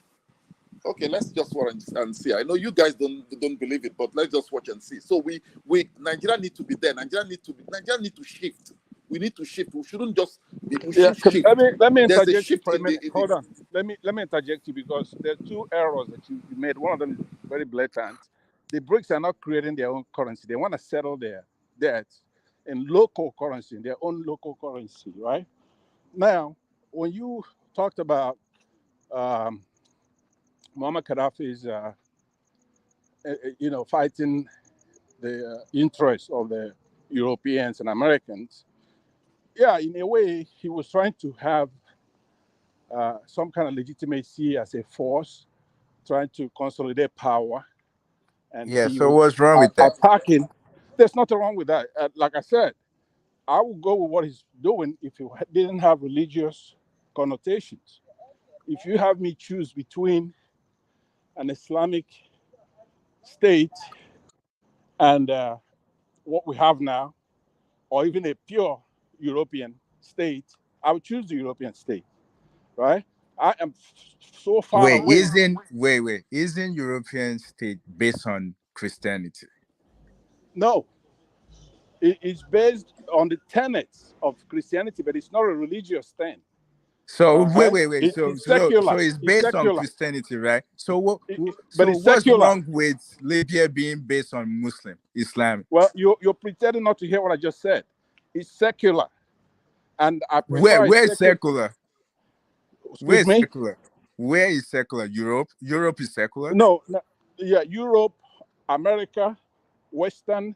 It's not secular. You need to read your constitution. I think we discussed this here before. It's not secular. United States is not a secular What does secular country. mean? What is the meaning of secular? That it allows different religion, not just one religion. It's not based on Christianity. It's not based on any religion, right? Yeah, but that's not true. The United States is not true. Europe, it's Italy, England is not true. Well, it's not a debate that I'm going to be having with you because these are facts, right? You don't have to, but because what you said is not factual. No. Those countries are Christianity country. They're not Muslim. They're not. They are 100% Christian countries, man. Thank you. No, I'm in the United States, and it's not a Christian state whereby if I'm a Jewish person, I have less right, or if I'm a Muslim, we know, but it's still a Christian country. Have you been to any Muslim country? They call to prayer like outside. Can you do that in the United States? Can you call to prayer outside? Yeah, but if you're making noise, that's different. That's a noise.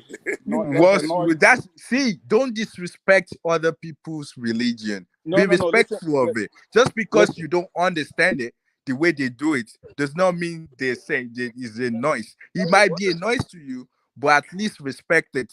That's how it is. Because if you go hold on. If you go outside and you start doing a crusade or shouting or singing, or a Christian carol, move on. Right? I don't like. I'm a Muslim, and I found what you're saying disrespectful. Hold on. You may be a Muslim, but I still have a right to speak, right? So yeah, you can speak, but I found what you're saying disrespectful. How would you say people way of religion is shouting?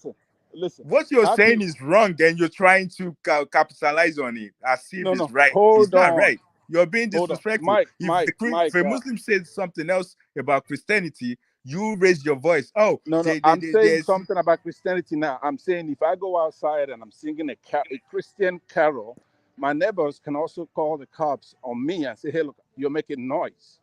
So in that case, it's the same for whatever religion. If you're making noise, disturbing your neighbors, you should be stopped. That's an ordinance. It may be a city ordinance, but it has nothing to do with the federal government, right?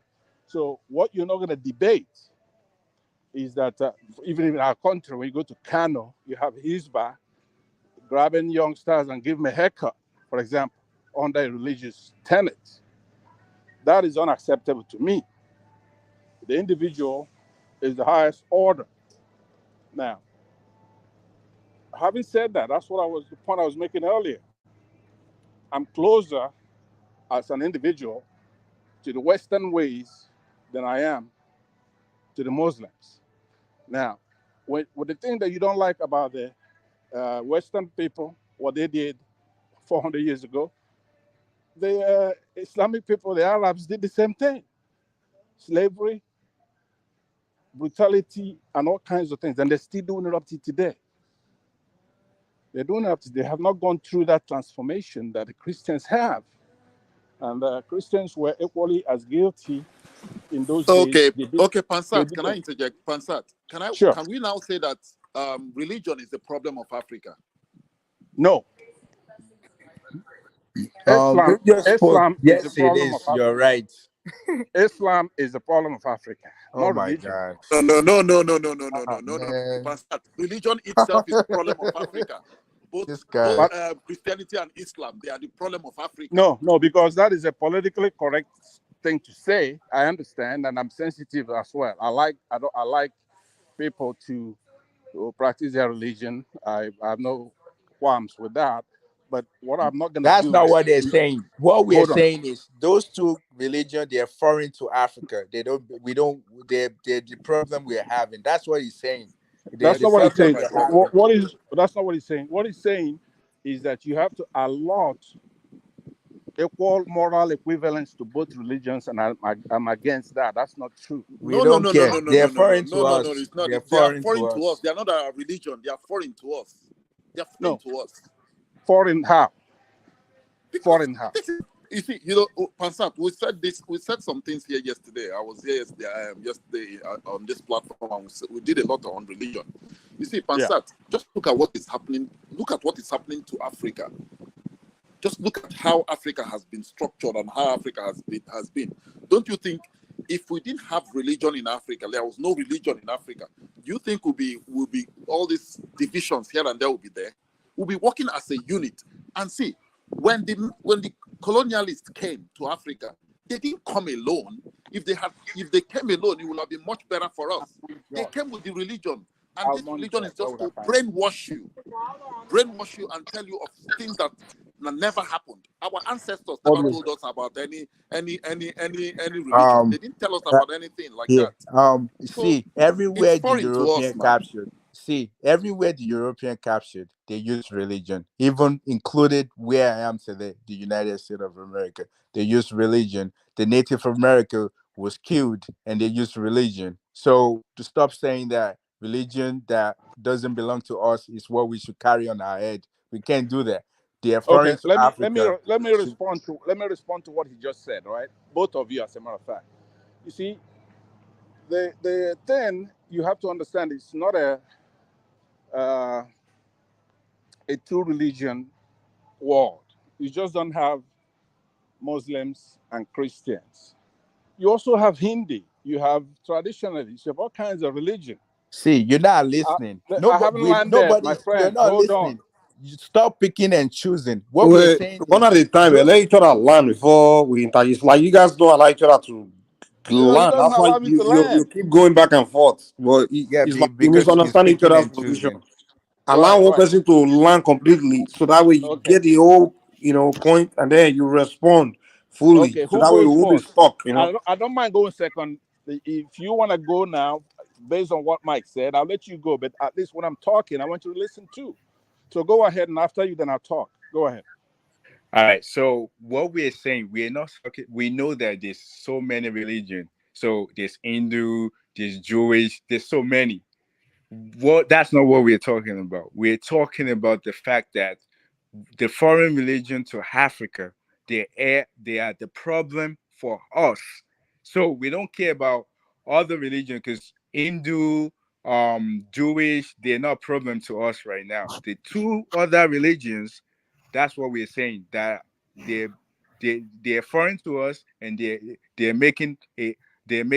causing problem for us Africans. That's what we're saying. Good evening, guys. Okay, who's this? This is Choma. Oh, okay, you're welcome. Yeah, go ahead. Oh, I don't really have any. Well, I do have something more like a question. I've been watching like other YouTube channels, and they're discussing this type of topic about religion, like Muslim, Yoruba, Ilorin. Is that part of the confusion that you guys were having as well? Yeah, sort of. Yeah. What's your position? Well, my position is that I love culture. I love our tradition, the Yoruba culture, and I think they should keep it. In the Lauren, the state. I don't really know where that is, but they're having a conflict with the Fulanis that are there, and the Muslim Yorubas. But I like the Yoruba culture, and I think they should maintain it. That's Yeah, my own opinion. Yeah. yeah, that's what I believe too. It's a lot of. I think what's going on is ignorance. And the problem in Africa is most people practice what they practice, but they don't know the origin. Like a lot of the Christians, the Muslims, especially, I probably say maybe Muslims more, they are so in love with that faith. Both Christian and Muslim, they're so in love with it because it's something that's been poured into them from birth. That this is the way to heaven, and this and that. And they don't question the origin how it all started, because the people that brought it, that was the way they brought it. That was the way they were able to push it. Propaganda, force, this, like, they beat it into them. And then their parents were passing it down from generation to generation to generation, that this is the only way. Anything else is evil. Everything Africa is evil. Everything Africa is wrong. But fortunately, a lot of people are beginning to wake up, to look into within themselves and realize that, listen, everything in Africa is actually more beautiful, more reasonable, make better sense. It was just these people that had this interest, this, reason for conquest, that came with this ideology. But unfortunately, we see some people that are still stuck. It's ignorant. That's why I say. That's why I think it's education that will help everyone to, particularly history, knowledge of history. Because if those people know where they are coming from, how they became Muslims and Christians, and they got a full understanding of it, they would dump it right away. That's what I believe. They would dump it right away. Yeah, but I still love Jesus. Just put it there. There's nothing wrong. Everyone have right to practice what they practice. Thank you for clarifying, Mike. Yeah.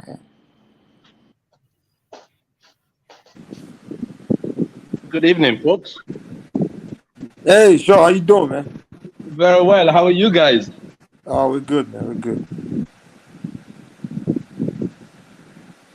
Well, if you guys if you guys don't mind, I want to rub mud into what you guys are talking about, the currency, and expand this a little bit with what's happening in Zimbabwe today, with the election in Zimbabwe, also, and with the whole BRICS thing, how that will impact Africa. I want to start with the BRICS thing. I want to give my take with the BRICS, if you guys don't mind.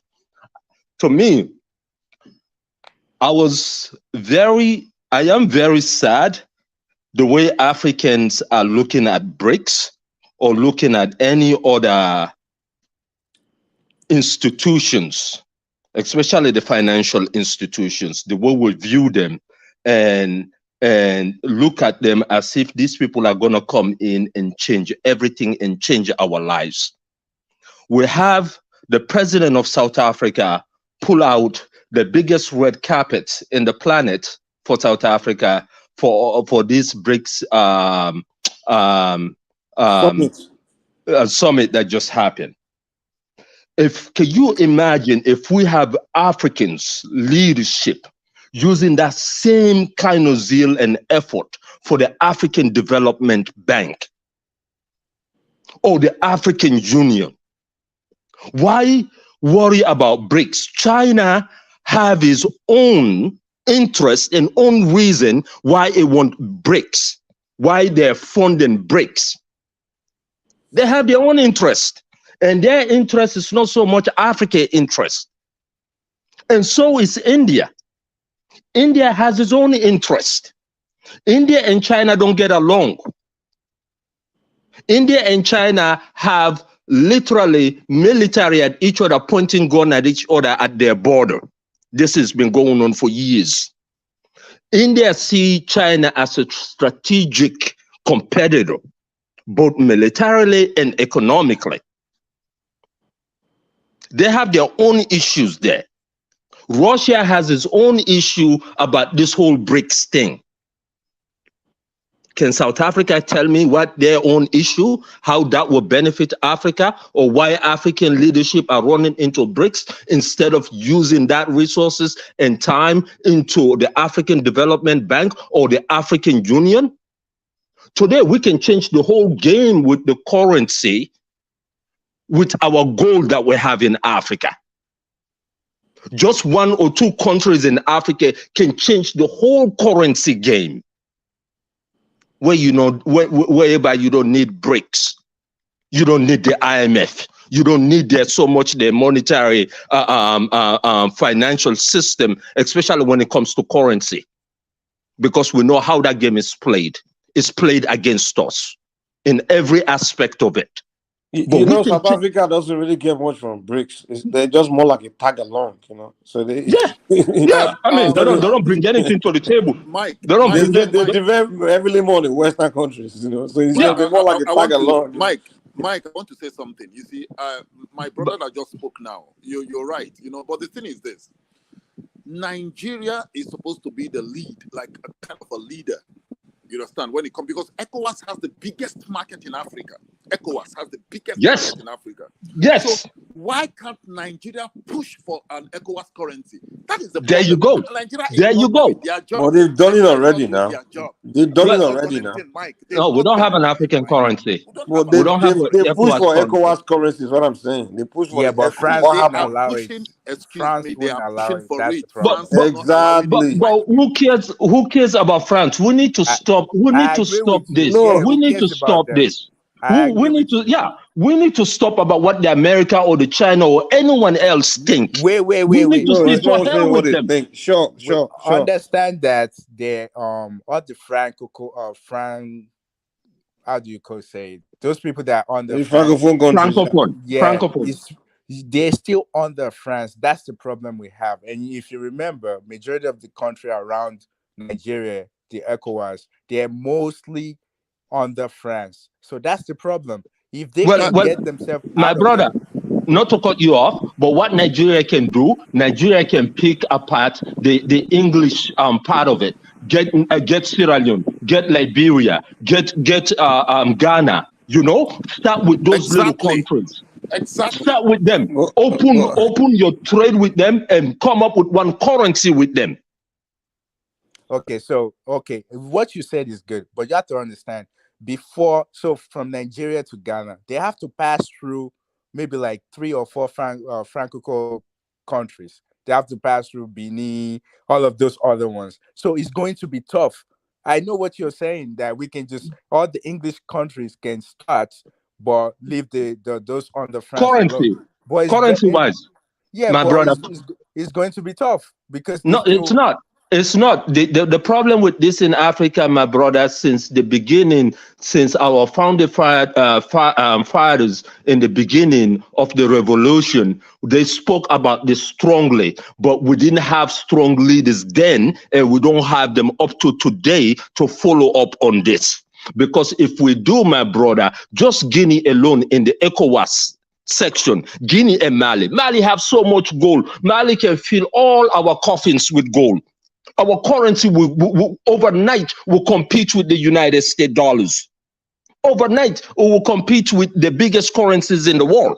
Because at the end of the day, if you have gold, and which is where we're coming to now, is gold is going to be based, currency are going to be based on gold. That's what we're coming to. With this BRICS, if you look at the all underlying aspect of it, that's why China is in Africa taking gold like crazy out of Africa today. Because they realized that America played the same thing in back in 1944. That's how the American US dollar was able to dominate, because Well, they they're had still doing it.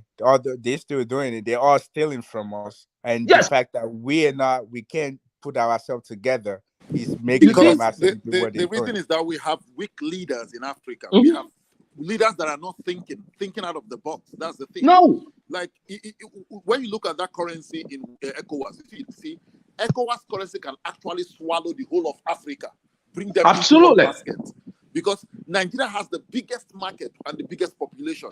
If Nigeria can get it right, we alone, with the English-speaking countries in Africa, in along that corridor of ECOWAS, we could just come up with this currency. The Francophone countries will key into it, because everything is all about your purchasing power, your economic power. Swallow. How many are the Francophone? What do they? We'll just swallow them into that economy, and they will start using one currency. We can do it. Just that we have weak leaders, brainless leaders in Africa. That's what we have. That's my number one take about that. You know, because we have gold. Sierra Leone have gold. Guinea get tons of gold. Guinea got so much gold, it's crazy. Go into Guinea today and see the companies that are mining gold out of Guinea today. But sure. What really killed the idea of what killed that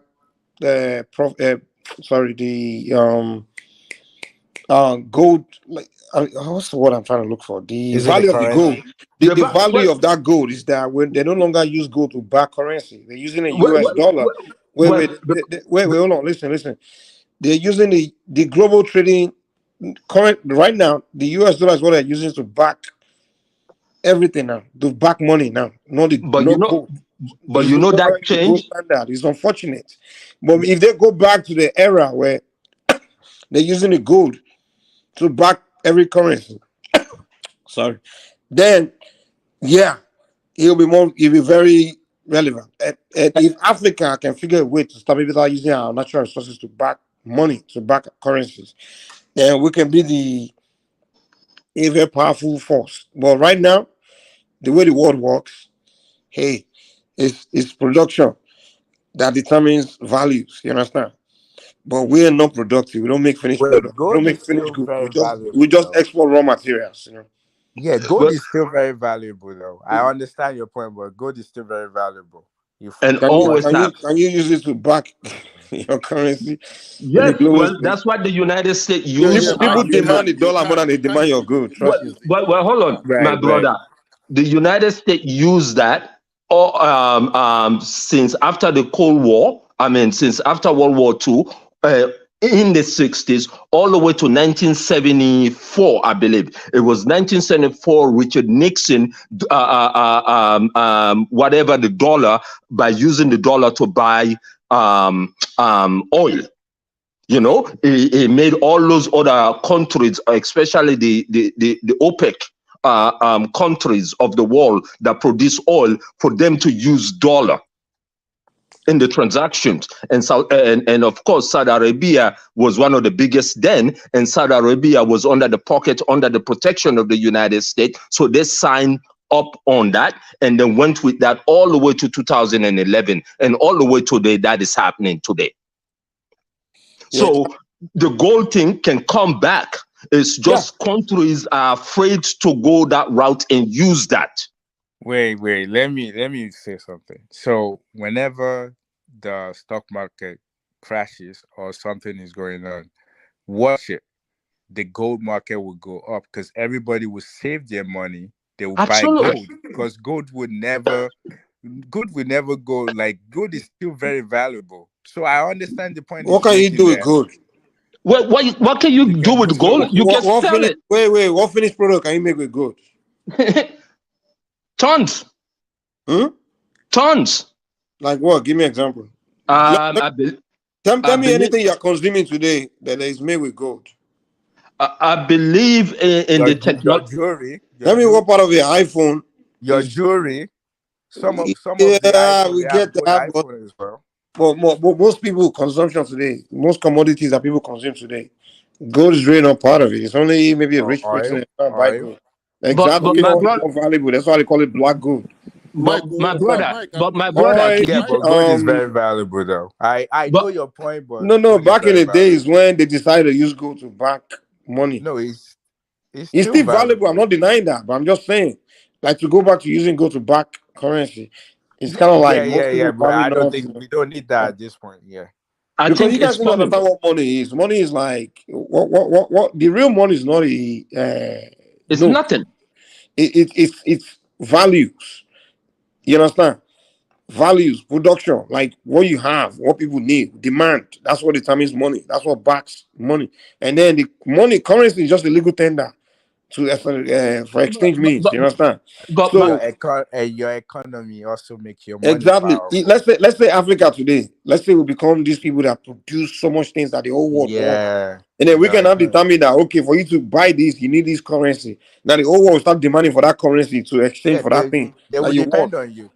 Exactly. So that currency now become very powerful. Good. Yeah, exactly. That's why America is like the thing, because the economy is very powerful. Yeah, because if you want to buy something, if you want to buy, if you want to buy something, let's say you want to buy something from any other country in the world, they're gonna tell you, okay, what do you want to use to exchange for this thing you want to buy from us?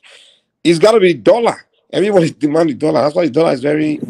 Mike, I want to ask you a question. But right now, America is not producing that much.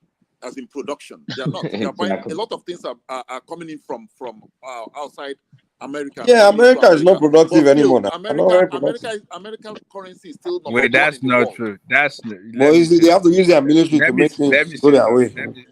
Yeah. So, for example, let's use cereal for example.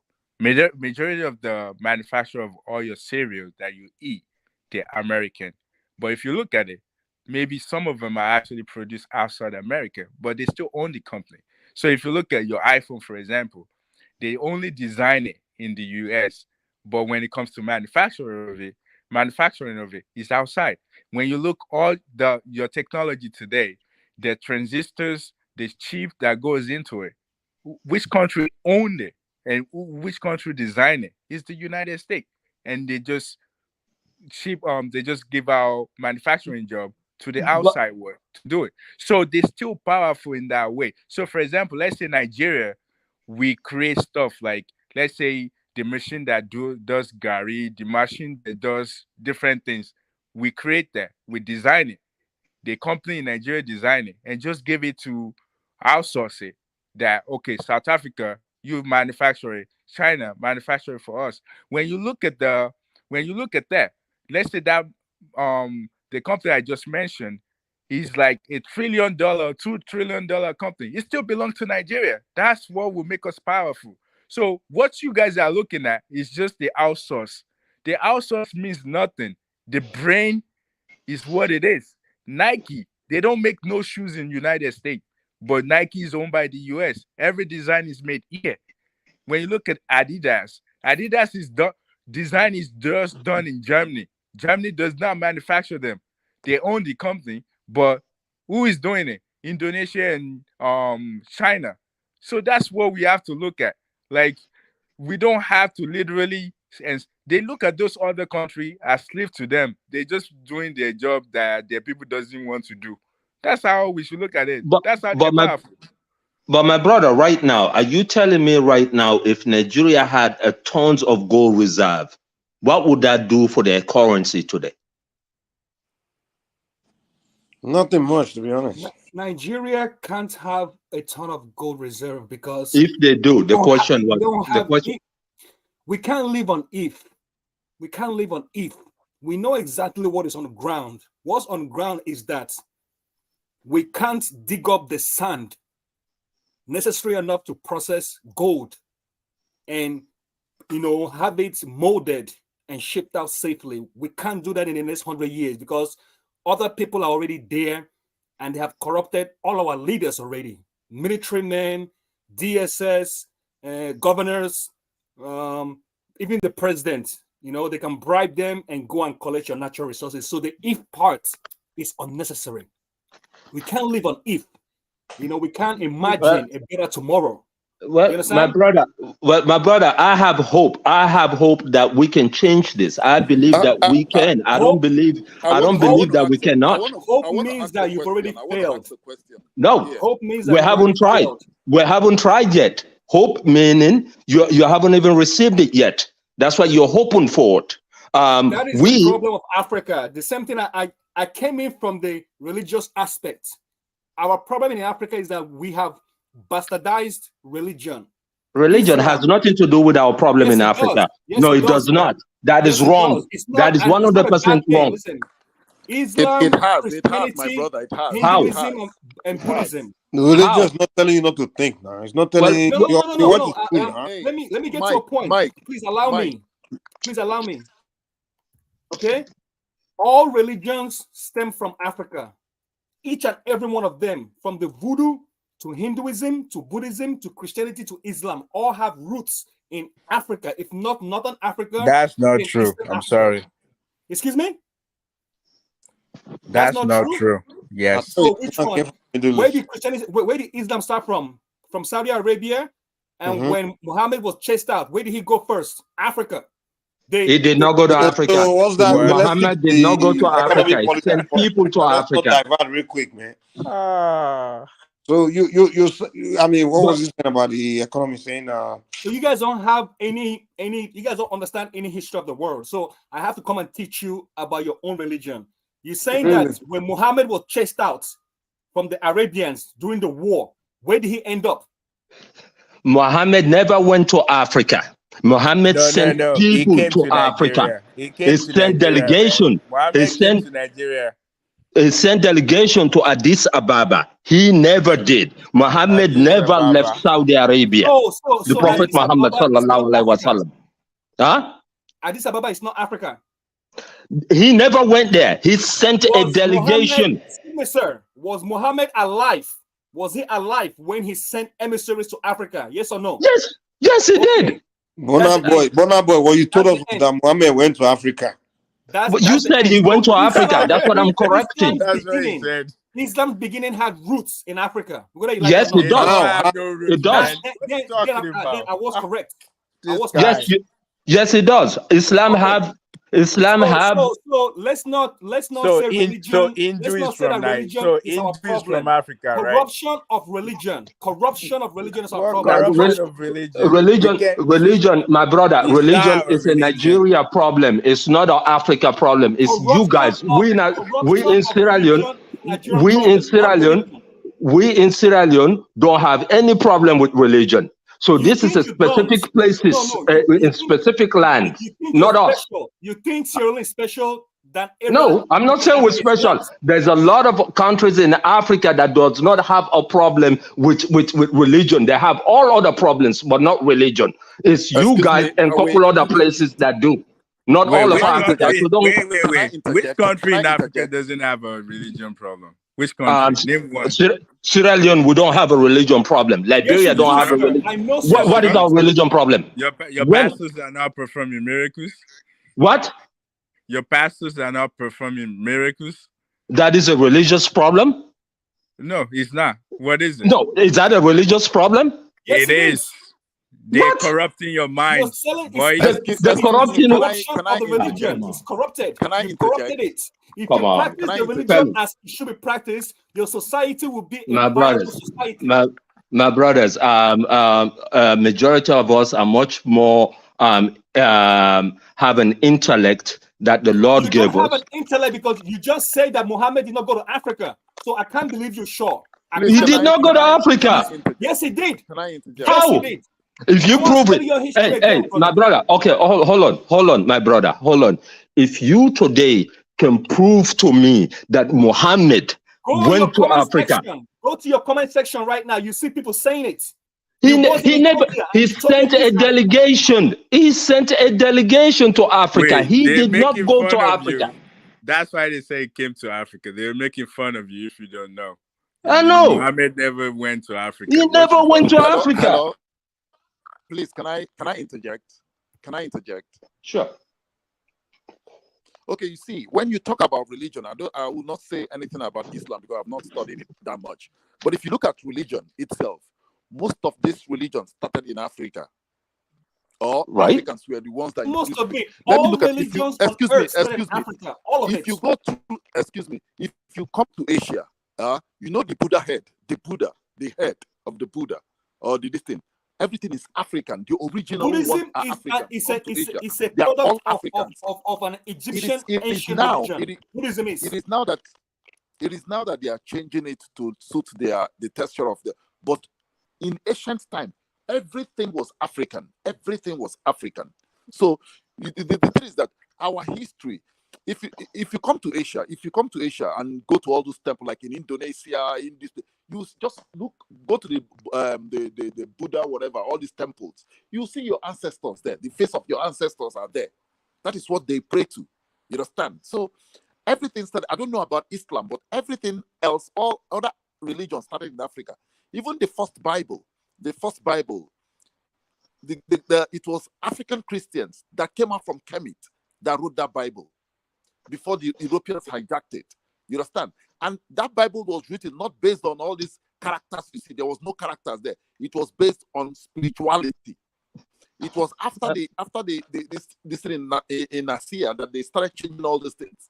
You understand? So religion is our biggest problem in Africa. I'm telling you the real fact. I never challenge your point that Africans and Africa were at the inception of religion. I never disagree with that, because if you go back to the scriptures, the whole story of Moses happened in Africa. The whole story of Yusuf happened in Joseph happened in Africa. So you can go back to all those; they all happened in Africa. So for one to say that Africa have nothing to do with it, you gotta be an idiot. So that was not my argument. My argument. No, hold on. Hold on.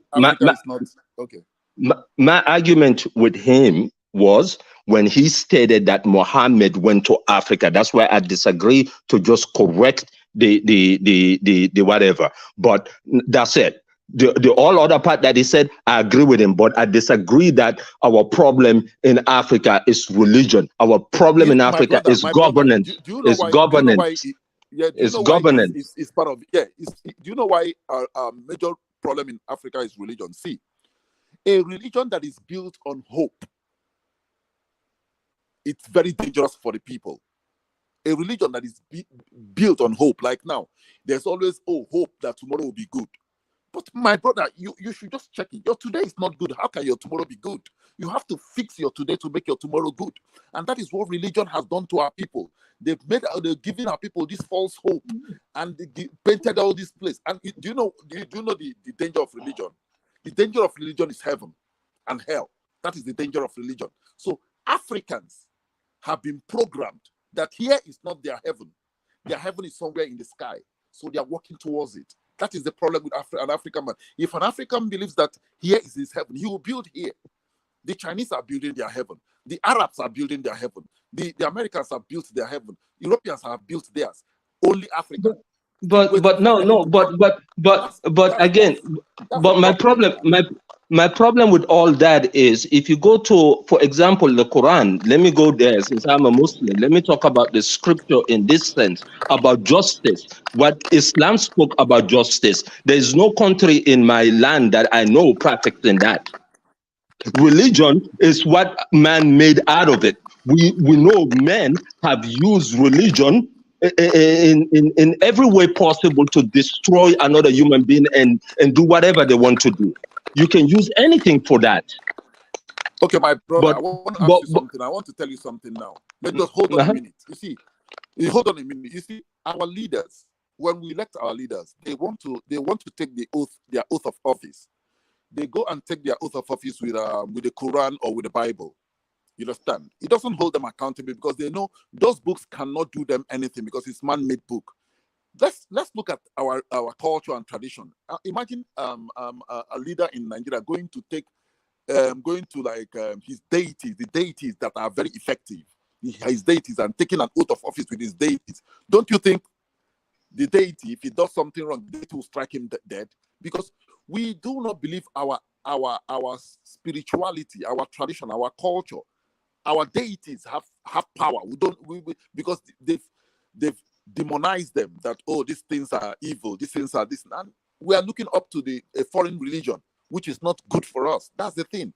We must go if we want to fix Africa, we must think African.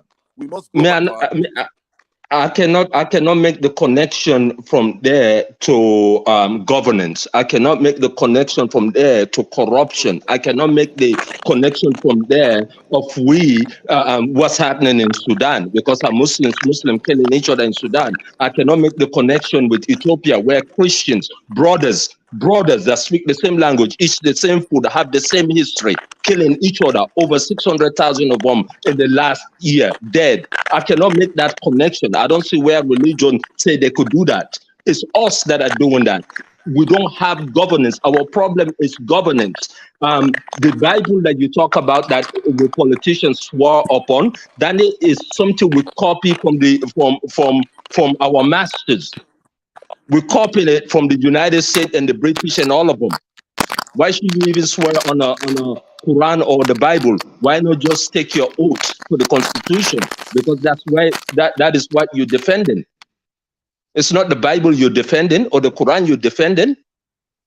No, you're defending the Constitution. That's the only oath that needs to be. But we copy the Western because George Washington started that tradition in America, and we have to copy them, because we don't have bold leadership again, my brother. Our problem in Africa, I will go this over and over again. I will stand with this. Our problem is us in Africa. We have solutions, but we're not going forward.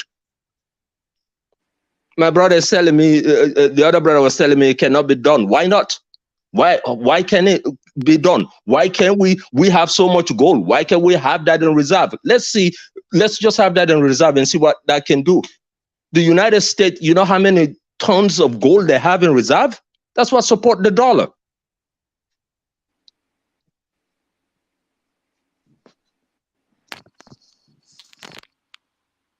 Is Mike still there? Did Zimbabwe pick a president yet? Because they're having problem too with the election. So Zimbabwe. So wait. I thought Zimbabwe. So what's the issue there? Is it anything Western influence? I mean, because I know Zimbabwe, they are the only one of the probably, if not the only African countries that's more pro. They have been always pro Soviet, Russia kind of thing. Yeah. Yeah, they had the election started 2 days ago. And of course, with all the nonsense, again, an African-made problem, majority of the polling stations were not open in time. So they have to put another second day for continuation of voting. So far, all the international representatives that went over and observed the election, they have problem with the election, but we are still waiting for the final result. And this is the same party that have ruled Zimbabwe for 40 years. Since the revolution. Mugabe. Since Mugabe. Mugabe's party, yeah. Right? Yeah. Well, Mugabe will rule most of the time. The majority of the time, he was. Yeah. Right. So, right. So my thing is, okay. We all know, like, the country, the superpowers, they usually want their guy to be the president of all these countries, right? They always want someone that serves their interest to be the leader. So I thought Mugabe was particularly anti-West his entire time, you know. Yeah. And his party is anti-West. But the Western countries usually kind of like prop the opposition because the opposition is usually more like pro-West. The opposition usually promises the West, like, okay, if I come in, I'll be more pro-West kind of thing, you know. So what do you think? Do you think, I mean, so that's why I think this democracy shit, I don't know, man. Like, well, my brother, the Mugabe thing was more than a democracy thing. The Mugabe thing was, it was about land. Mugabe, the Mugabe thing, Zimbabwe. Mugabe finally decided to take land from the white people and the British. But do you know how Mugabe came into power? Yeah. How? Through the revolution, struggling, fighting. Against who? Against the colonial power that occupied them. Okay, so he came in and the colonialists didn't like that. So they wanted him out, and they wanted they dealt with him for years, and Zimbabwe was the food basket for Africa. They were well, not for Africa, but they were exporting. Yeah, they were exporting big time until Mugabe crossed that line with the lands, start giving Black African land back, taken away from white people. Hell went on fire. That's when all the sanctions start. That's when literally send Zimbabwe to the Stone Ages. Sure. You know, South Africa and Zimbabwe, like that area, they kind of like feed Europe, right? And majority of the farmers, 90% of the people that own the farmland, the arable farmland, are Europeans, white people. So they're feeding Europe. So their wealth that they are earning from the agriculture is just the few whites that are wealthy. So now Mugabe is like, okay, what the heck? How about we involve blacks in this agriculture as well? How can few people be controlling 90% of the agricultural, sector? Farmland and stuff. So that's where the disagreement came about. But the Europeans didn't like it, because their corporations are heavily invested in there, and they're profiting, So Europeans basically, they want to feed themselves and profit from it. Like, they don't want them feeding themselves to be something that Africans are profiting from. Absolutely, my brother. They hated him for that because he was a Pan-Africanist, and Africa, his neighbors, decided to go with that freaking embargo and everything that they do to Zimbabwe, including South Africa. You see what I'm saying? You notice that when they want to sanction an African country, they use other African countries. That's it. That country. Yes, exactly. Exactly, my brother. Exactly, my brother. So this is what they have done to us. For the longest time, they play us against each other. Zimbabwe, and it's so easy because all they have to do is just open a briefcase. Like, okay, I'll give you $1 billion. Go That's it. That's it. That's it. So they're killing us for years. Look what happened. Zimbabwe is a perfect example because Mugabe stand up. Look what they did to him. And Zimbabwe also, do you know the #1 country that used to sanction Zimbabwe? South Africa. Yeah. And Zimbabwe, do you know that the South African, the apartheid, ending of apartheid, the revolution, because the apartheid was going on in both Zimbabwe, South Africa, Zimbabwe, and I think Namibia and all of that. So when Zimbabwe used the Soviet assisted them. So Zimbabwe was able to defeat the white apartheid regime. And the South African rebels, the ANC rebels, were in Zimbabwe getting trained, getting harmed. And they were about to invade South Africa to start a race war. It was when the white began to realize that, wow, they're not going to win the war, because once the blacks begin to get harmed, they begin to have weapons. There's no way the whites can defeat them, because they become fair fights. You understand? Because the white were the only one they were able to own weapons.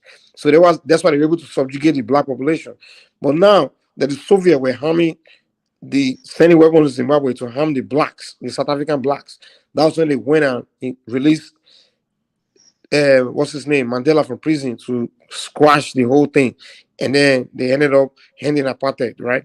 So Zimbabwe actually helped the black South Africans to be free from apartheid. Absolutely, 100%. Then down the line, when they wanted to sanction Zimbabwe, the same West had to sit with Zimbabwe to make a deal. They made deal, and just end apartheid peacefully.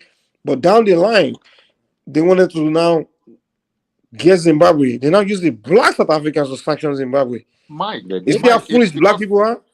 Mike, it's because they are controlling every country in Africa. You see, the way they chopped us in Germany. No, we are just stupid. It's not like they are controlling us. No. We know what we are doing. Mike, you see, Exactly. We know what we're Mike, doing. let me tell you something. When we will have gotten it right was at the beginning in 1960, when Kwame Nkrumah went to AU, then OAU, and went and told them that the only way we can survive this imperialism is let's unite as one, have one president in the whole of Africa, one army, one everything, one currency, one everything. You understand? When Kwame Nkrumah was shouting all those stuffs, they killed him. They overthrew him. He died in exile.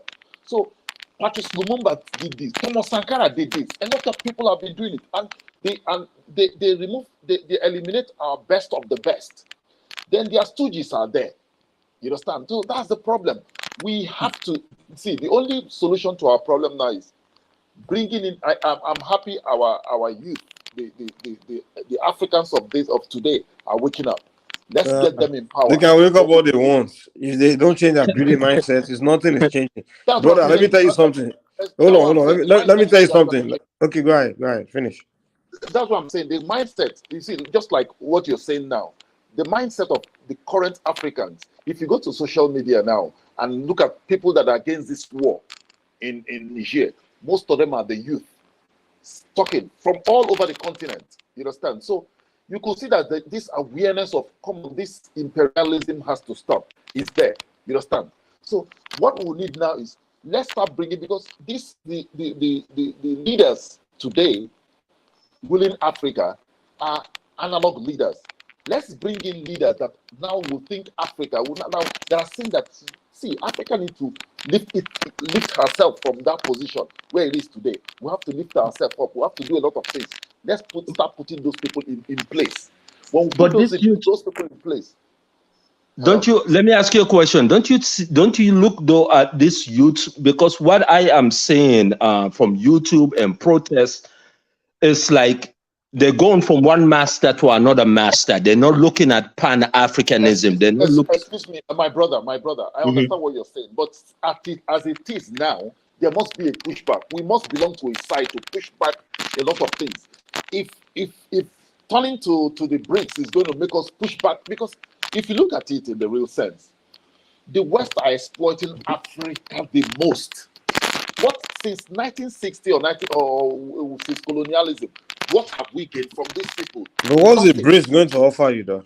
Excuse me. If you look at we turning to the, I don't want to. Let's look at the infrastructures we are building today in Africa. Before, you know what they were doing? They will give this money. They call aid and grant and all. They give it to a stooge in Africa. They know it's corrupt. He's going to eat it. That is why they tell you, even if you give them the money, they're going to squander it. They're going to eat it. They're going to mismanage the money. They give it to them. They mismanage it. They'll tell you, see, look at the Africans. They can't even govern themselves.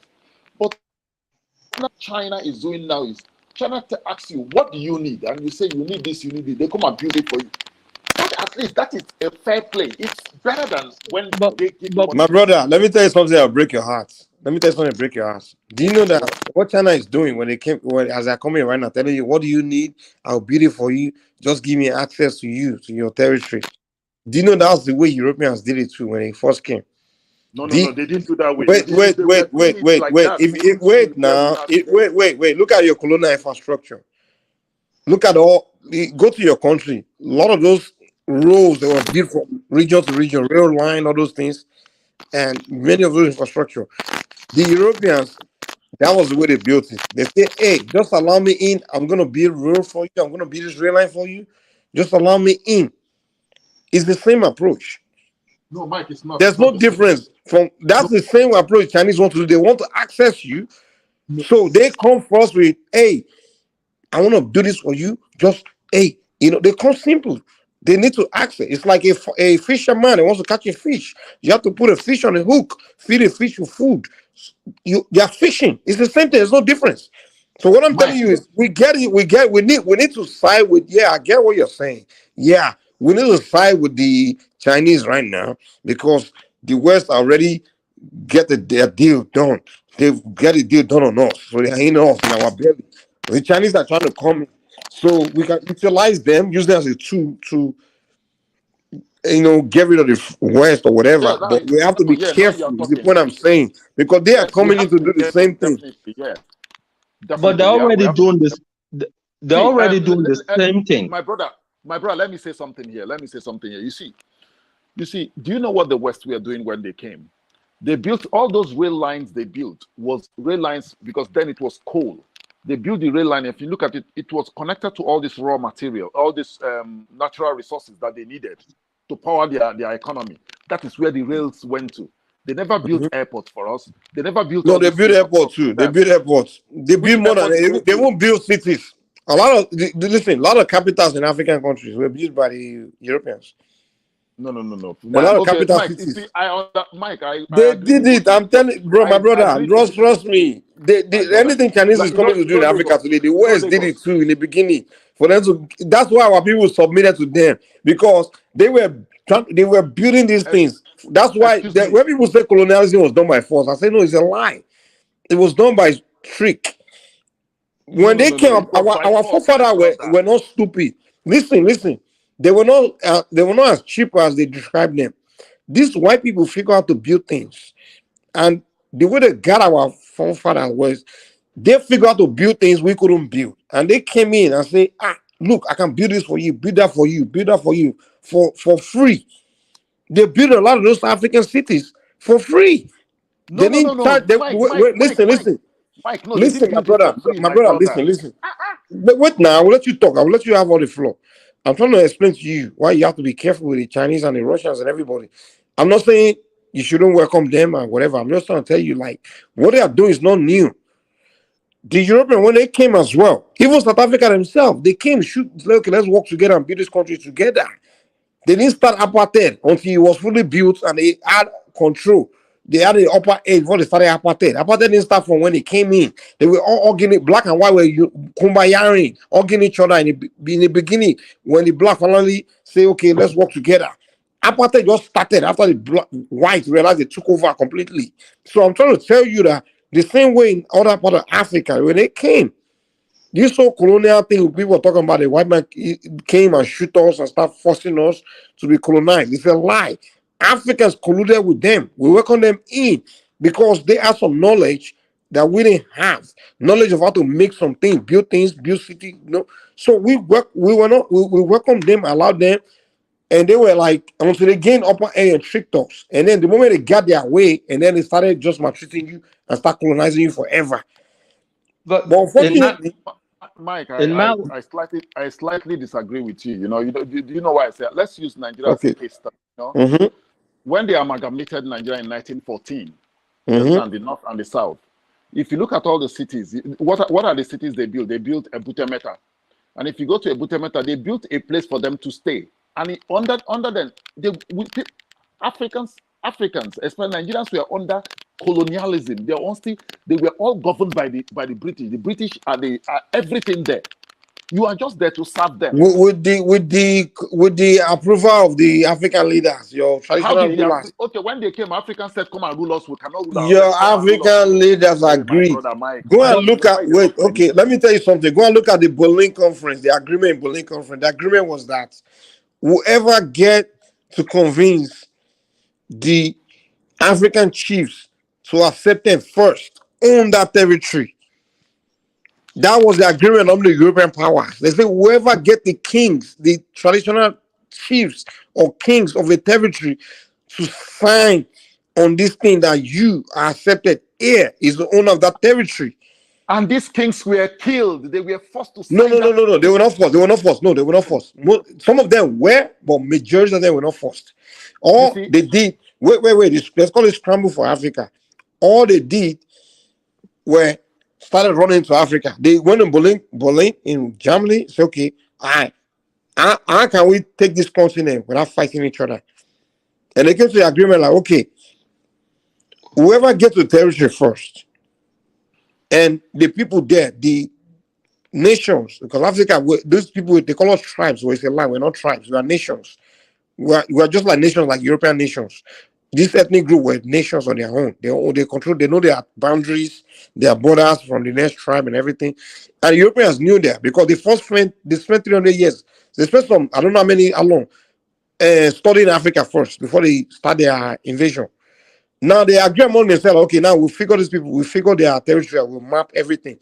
Now, it's time to go in and take territory. But how can we do this without fighting each other? And he went to Berlin and said, okay, we're going to go in. But whoever gets to this tribe, whatever tribe first, and get the king or the people there, the rulers there, to sign that, okay, these people were here first, is the owner of that territory.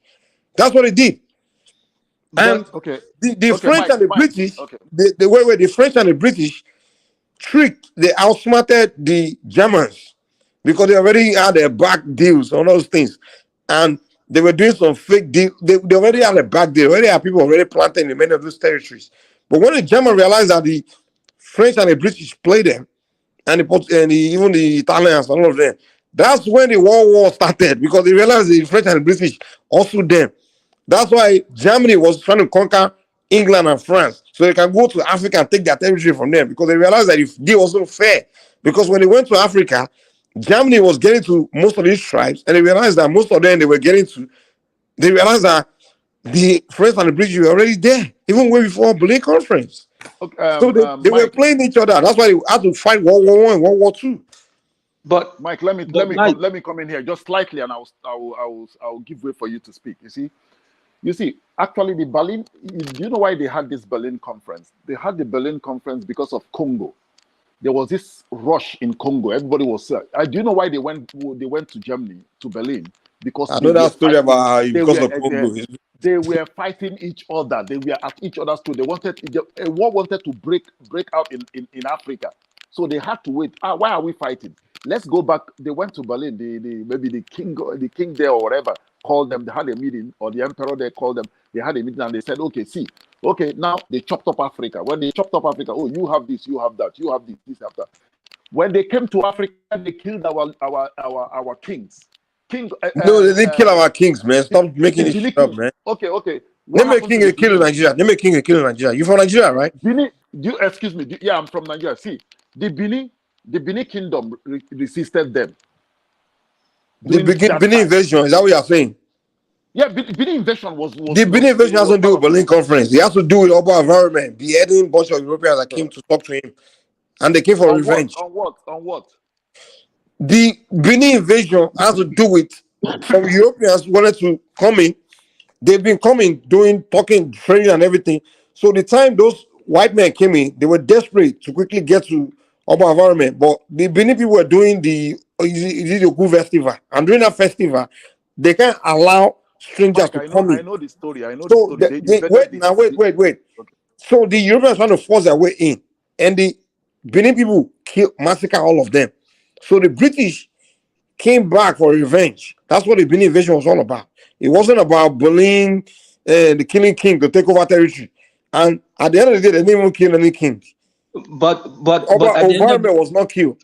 But my brothers, we don't even need to go to history. In my country today, in Sierra Leone today, we have a Chinese mining company that built their own railroad. This mining company is from a diamond sector in the eastern district of our country. It goes from the mining to the sea, just like what the Europeans used to do. So we have China doing this today in Africa. Exactly, they're doing the same thing. So it's not different. I mean, everyone. This has been the history of Africa, my brother. You can go back all the way from the Romans. Exactly. So it's not different. You don't have a friend. You just have to be strategic. Yeah. All of them are using us for strategic reasons. Exactly. Everyone. But from Africa will come and say, "This is my friend. That's my enemy." No, they are all the same. No, they're all the same, my brother. What I understood is this: everybody has their own interests, but the thing is let me finish this point. Let me just finish this point. China needs us more. is for over 1 billion population that they need to trade with. Look at all the junk that are coming out of China to us. You know how much job that is people are employed in China? You know, so China needs us not just from mineral sources, but also from economic standpoint. They need us. Now, we need to get our own affairs inside first. Sierra Leone cannot trade with China. That trade balance is not going to be fair. But if Sierra Leone was, if ECOWAS was talking on behalf of Sierra Leone, we'll have a better pie on the table. My brother, until Africa, we can blame everyone else. We need to come in. As we was talking earlier, Nigeria, start with Nigeria. Start putting pressure on your government. Bring in the English-speaking countries into alliance with Nigeria. Bring them in into one currency, one economic. You will see the Nigeria economy will grow. Let's start within Africa, man, my brothers. Let's forget all these other people. They don't have our interests in heart at all. The thing is that our leaders are not ready. That is why I'm saying that we, the youth of Africa, should rise up and take over the leadership. That's what we should do. That should be our #1 goal. Let's go for the leadership of this. But you can't say with the youth, just youth in what sense? Like, you know, the youth, are you saying youth have monopoly of wisdom? No, what a foolish youth. But, no, what I mean, yes. Which youth are you talking about? The greedy youth? See, which one? You know the thing because is, do you know why I like platforms like this? Because platform like this is there to help us, to help our youth shape the way of thinking. You know, that's why social media is really, really good. Because now the mainstream media is not encouraging the youth, but from what we say here, from what different views are different views being aired here, you will see that a lot of our youth will be saying, wow, this is the way to go. This is the way forward. We have to keep on speaking so that we can get it right in the next 10 years. Because if we do not, we are done for. We are finished as 100%. 100%, my brother. We are finished as a people. If we lose the next 10 years, because the world is changing right now, the world order is changing right now. If we lose that in the next 10 years, my brother, we're going to be in darkness again for the next 70, 80 years. It's going to set us back. We need to be in that table, but on that table, one word. We have to come in united. We cannot be this divided. We need to take care of our own security in Africa. Africa Union should have its own kind of NATO force in Africa to take care of our own security. Exactly. Where we don't need a white man or Chinese man or Indian man, none of them in our land in the name of security. You know what I'm saying? These are the things that we need to do for ourselves. But sure, where do you start from, you know?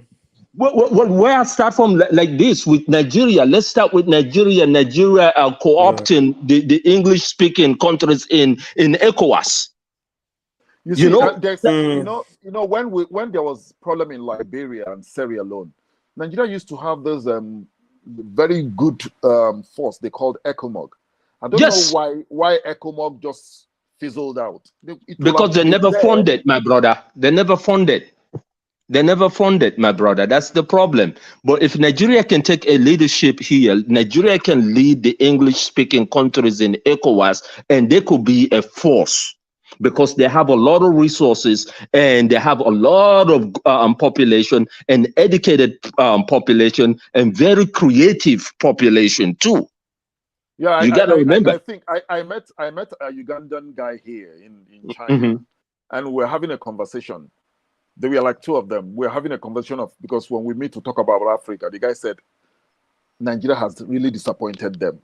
Yeah. And when we started talking, and I kind of agree with him. You see, Nigeria has one of the most brilliant and most intelligent people on the continent.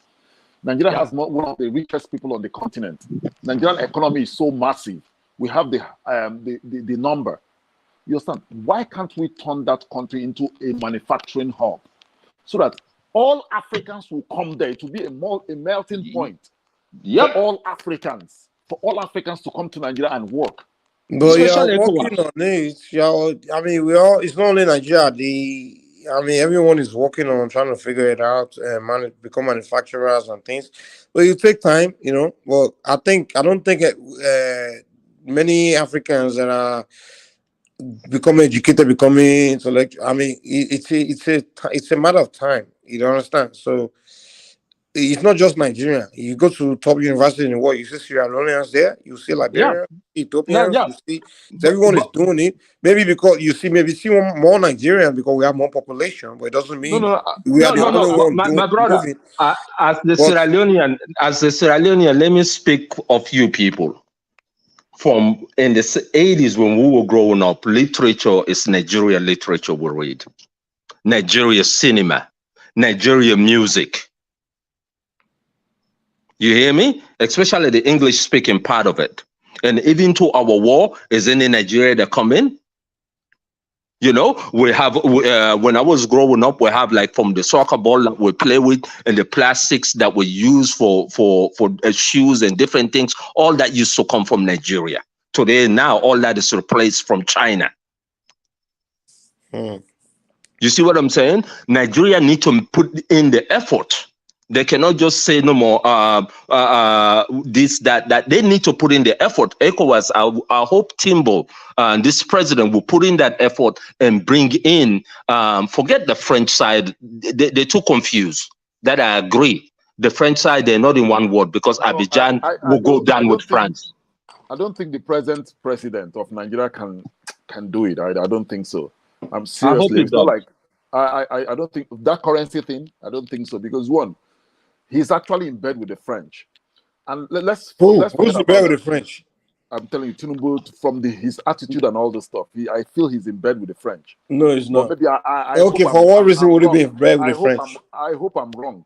I hope You're I'm wrong. You're wrong. Yeah, I just hope I'm wrong. You know, I just hope I'm wrong because, you see, I live in China. Anytime I see the Nigerian, the African news, I see the way African economy is. It bleeds my heart. You know, I want Africa to succeed, and I know the future lies with Africa. The future lies with Africa. So, if we can get the right people into governance, I'm telling you, Africa will. I don't like seeing my brothers and sisters dying in the Mediterranean. You know, it's an eyesore. You see Africans. You see, we all over. We are at the bottom. Joseph, hold on. Give me a second, man. You keep saying until we get right leaders in place. If you go to US, you go to these advanced countries. Usually, they're private sectors, the corporations and individuals within a society that come up with the technological discoveries and things that transform change in society. So why do we Africans keep saying we have to find ways? The day we elect one leader, one super leader that will change everything. We need to change that mentality. I think you and I have enough. We are born with brains. We're born everything. We have enough to be the people that can figure out how to enforce change. You know, like invent or solve problems. Because governments, listen. The primary role of government is to create policies to make things that already exist to elevate or flourish. That's one. Two, the other function for government is to create, protect life and property. That's the only job. That's what politicians are there to do. Politicians are not scientists. Politicians are not innovators. They are not inventors. That's not their job. When you elect someone in the office, his job. Wait. When you elect somebody into office, his job is to look at what's in ground and try to make whatever in ground, put resources behind it to make it flourish. So if you and I haven't invented anything, we are not creating anything. What is there for government to back? Mike, I want to come in. I want to come in really quick, and I will leave the other speaker to speak. You know, Mike, the problem we have in Nigeria is this, and I guess it's all over in Africa. Do you know why? You see, I quite understand that the government does not create job. You understand? They just create policies that create the job. But the problem we have in Nigeria is our educational system. You see, our educational system is all about this system that makes you, when you finish as a graduate, you go to work. It's just like how would I put it? I don't know how to put it. It's just you are meant to work. You are meant to work for the establishment. But look at what we are missing. I remember in the 80s, we used to have technical schools, technical colleges, where they train people on how to become a bricklayer, hairdressing, all those small You things. still have it now. No. Most of them are dead, Mike. Seriously. No. But what they did was they transferred into community thing. Like Nigeria today. Wait. Nigeria today. Okay. If you want to learn anything technical that you could have gone to the so-called technical school in the 80s to learn, you can learn it from private individuals. In Nigeria today, if you want to learn hairdressing, you can go to someone, private individual. If you want to learn mechanic, you can go to this thing. So that thing that was there is still there. It's just that it's no longer government running it. It's more individuals running it. In fact, we have more of it today. So let's stop this. Oh, it was better in the 80s. Mike, it was never better. Let me tell you something. Mike, let me tell you something. Just hear me out. You see, when you establish these schools now, you make them understand the value of money, how to create wealth, because that is what that thing teaches them. You see, the problem, I live in China. There's a policy now, a new policy in China that they don't want everybody to go to the university to have a degree. They only want super intelligent people, not just go, super intelligent people in specific field. Now, what the Chinese government is doing, they want to establish more vocational schools. And these vocational schools, when they establish them, there are funds for them. And the banks, they've opened up banks, and now if they finish, maybe somebody that does maybe a mechanic, government can actually give them some soft loan. When they get this soft loan, they can go into the, and these people, you're not going to do that job, and you're going to create another, maybe you're going to employ like 20 people. Now you see, they are grabbing people from they are creating job opportunities for people. So that is what we should do in Nigeria. When these people come out there, you teach them, because see, I understand. You see, what we are doing privately, like individuals are doing, is in the small scale. If we do this in the government, like big scale, where all those alimajiris, all those people, all those, even in the southeast, in the southwest, that doesn't listen, they can actually, somebody as a graduate, you can actually go in and learn something that you can create, you can be creative and create jobs for other people. And that is what we need in Nigeria. But I also agree that I'm one of those people that believe that African governments should say to hell with the Western thinking in this. African governments should massively invest in their people. Massively.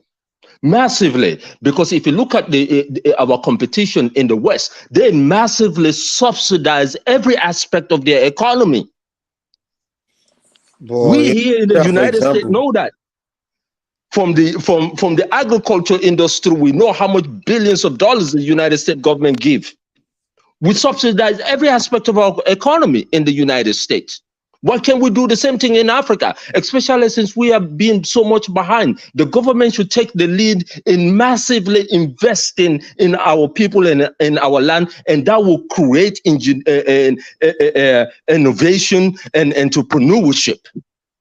But they have to be the lead. They cannot wait for someone else or say private investors, because we'll be waiting for 60 years. It is time to forget that attitude and massively go, undertaking and invest in infrastructure and in all the basic things that we need in our land.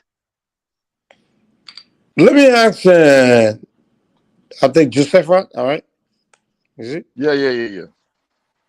What do you think is the way forward for Nigeria? Like, do you think Nigeria should split or remain? I mean, no. What I see, I do not believe in a divided Nigeria. You see, because why Africa is weak today? Why Africa is weak today? Because they chopped us into tiny. Look at Togo.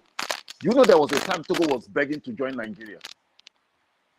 You see, Togo is too small to be a country, and like what my brother said, if Togo is is having an economic deal with America, what can Togo offer? Well, you agree. You have to agree. I see where you're going, but you agree with me that in Nigeria today, one of the reasons why we can't move forward is because we haven't decided whether we want to be together. There's so many secessionist movement going on. There's this ethnic blackmailing. Where in the South, we like to like say the North is all this propaganda. Those eternal issues, and there's some people that just don't want the country. They don't want to be part of Nigeria. You see, so if we're having all this going on, what makes you think we can now start leading African countries, or even start start discussing I want to build Nigeria, talk less of leading anybody else? You see, Nigeria needs to be together. Nigeria does not even need that. No, it's not a matter they need to be together, but that's your opinion. But with the fact that we have the massive No. You see, Mike, I remembered in the 80s when my uncle when I was a kid, when my uncle used to go to work in Isolo, when they had this Isolo industrial park, everybody was working. If you in around 4 o'clock or 5 o'clock, you see people trooping out from factories. You understand? Nobody was talking about, I want to go my separate route. No, that's been there. No, it has not been there. You see, let me tell you something. It's been there, man. The idea of succession has been there from the jump. You can't see. Stop capping out with this. It's because we are suffering. It's a lie. Okay, it's a lie. Even Pastor here, we agree with me. Even though he doesn't like me, he agree with me that the idea of breaking Nigeria up has been there from the beginning. Let me come. The problem. I know you people like you want it to be. You just can't be trying to excuse the secession is saying it's because they don't have jobs. I know secessionists, they have jobs, they are rich. They still want the country to break. Okay, let me tell you. The problem we have in Nigeria is this. When we got independent in the 60s, sorry. When we got independent in 60, there was no like a unifying force that was there to hold the country together. Like even Awolowo, the great Awo said, Nigeria is just a geographical expression. Even Awo himself never even believed in the unity of Nigeria because there was nothing that glued the country together. Based on that statement or based on something else? No, based on the way he saw the country, because Awo was right. Let's just Nigeria is a mere geographical expression. But doesn't mean it doesn't saying that doesn't mean you don't believe that maybe the people that are different can build a country. I understand where Awo was coming from. Awo was coming from that what they gave us was just a flag independence. And the people that wanted us to be divided were the colonizers. They wanted us to be divided. No. Let me tell you where I was coming from. Hold on. I'm a Yoruba person. Where I was coming was he saw reality, he saw that okay, this we are giving a country where you have people that have completely different ways of life, ideology, right? And I want to understand the Yoruba history, where the Sunni invasion of Fulani and all those things for years and things like that to conquer. He knows all that. So he was like, now these people, you now bring them all together to be a country. There's going to be a lot of misunderstanding. So he's trying to understand how. He said, well, he saw the good side of it, like there can be strength in their differences, where if they bring their positive from different, ethnic, put it on the same table, and it can be a force. We also understand that their differences can create conflicts and create a lot of intolerance and things like that. But his advocation, what he was advocating was, you need to come together and decide how you're going to do this. That's why he made that statement like, this is a mere geographical expression. You can't just say you want to start a country. You have to have a lot of conversation. I quite agree with you. But then what we had back then was people like Zeke was saying, you're being a travelist. No, you are Pan-African. No. Zeke, you see, let me tell you. Excuse me. Let me correct you. Chime in for a minute. Just 1 minute. Let me chime in. Hold on. Pastor, I would like to hear you. I would like to, in fact, I would like to hear Pastor be the one to respond. But Pastor, just be patient. Let him go. Let me finish. Pastor, you come after him. Let him go. Go ahead.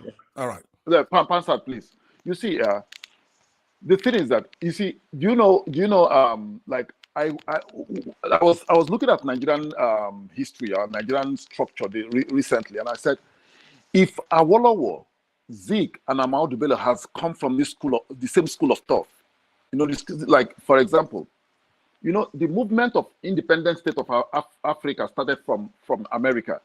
It was the Marcus Garvey movement that created all this. Everybody was now, we have to have independence, because Garvey said, if Africa is not united, the African Americans cannot be free if they don't have if Africans don't have their own freedom, like independence. But so I was wondering if Awo and Zik had come from that school of thought, the unity of Africa would have been strong, and especially that country, Nigeria. But let me tell you something. Ahmadu Bello never believed in it. Ahmadu Bello never believed in Nigeria. He never believed it. I would never believe they want Nigeria. Based on what? You can,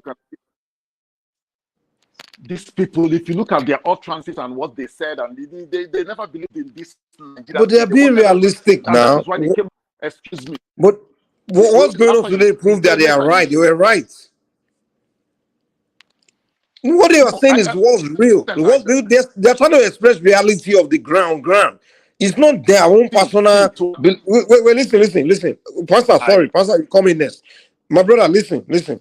Those guys were seeing a bigger picture. Like them as individuals, they know they don't have a problem uniting with someone from another ethnic group. But what they are saying is that the population of their people may not easily see the same way. And they're speaking from that perspective. But what Zik was making was that, this is where I see it. No, that's where it should be. But you're not seeing it like your brother from Inewi that wasn't raised in Islamic culture. If he traveled to Kanu and he accidentally see a page of a Quran and he doesn't know what it is, and he picks it up and uses it to pack akara or uses it to pick up trash, they can behead him. Zik wasn't thinking like that. He's just saying, let's forget it, let's just be Pan-African, because he spent time in America. He wasn't thinking. That's what, and those ones are understanding like bros. It's not just because you and I are educated doesn't mean the rest of the population is educated to understand things better like we do. So that's the mistake of Zik. My brother. Awo was seeing it. Ahmadu Bello was seeing it like almost, because I won't understand like this. Not people. They don't even tolerate. Okay, Pastor, go ahead. Let me just respond to that. Don't you think, sir? Are you ever going to? I want to ask Pansat. I want to ask Pansat and Mike. Don't you think that was the Nigerian greatest problem, for we not seeing Nigeria as one? We seeing it as the smaller nations in it, and that was why the South, the Midwest had to succeed from the Western region. So don't you think if we had maybe let me say, viewed Nigeria in the lenses of Zik, we would have gotten it right by now? Don't you think so? You're right, but the entire population, it's not possible to get the entire population to see things the same way. That's the problem. Mike, your point. Go ahead. Yeah.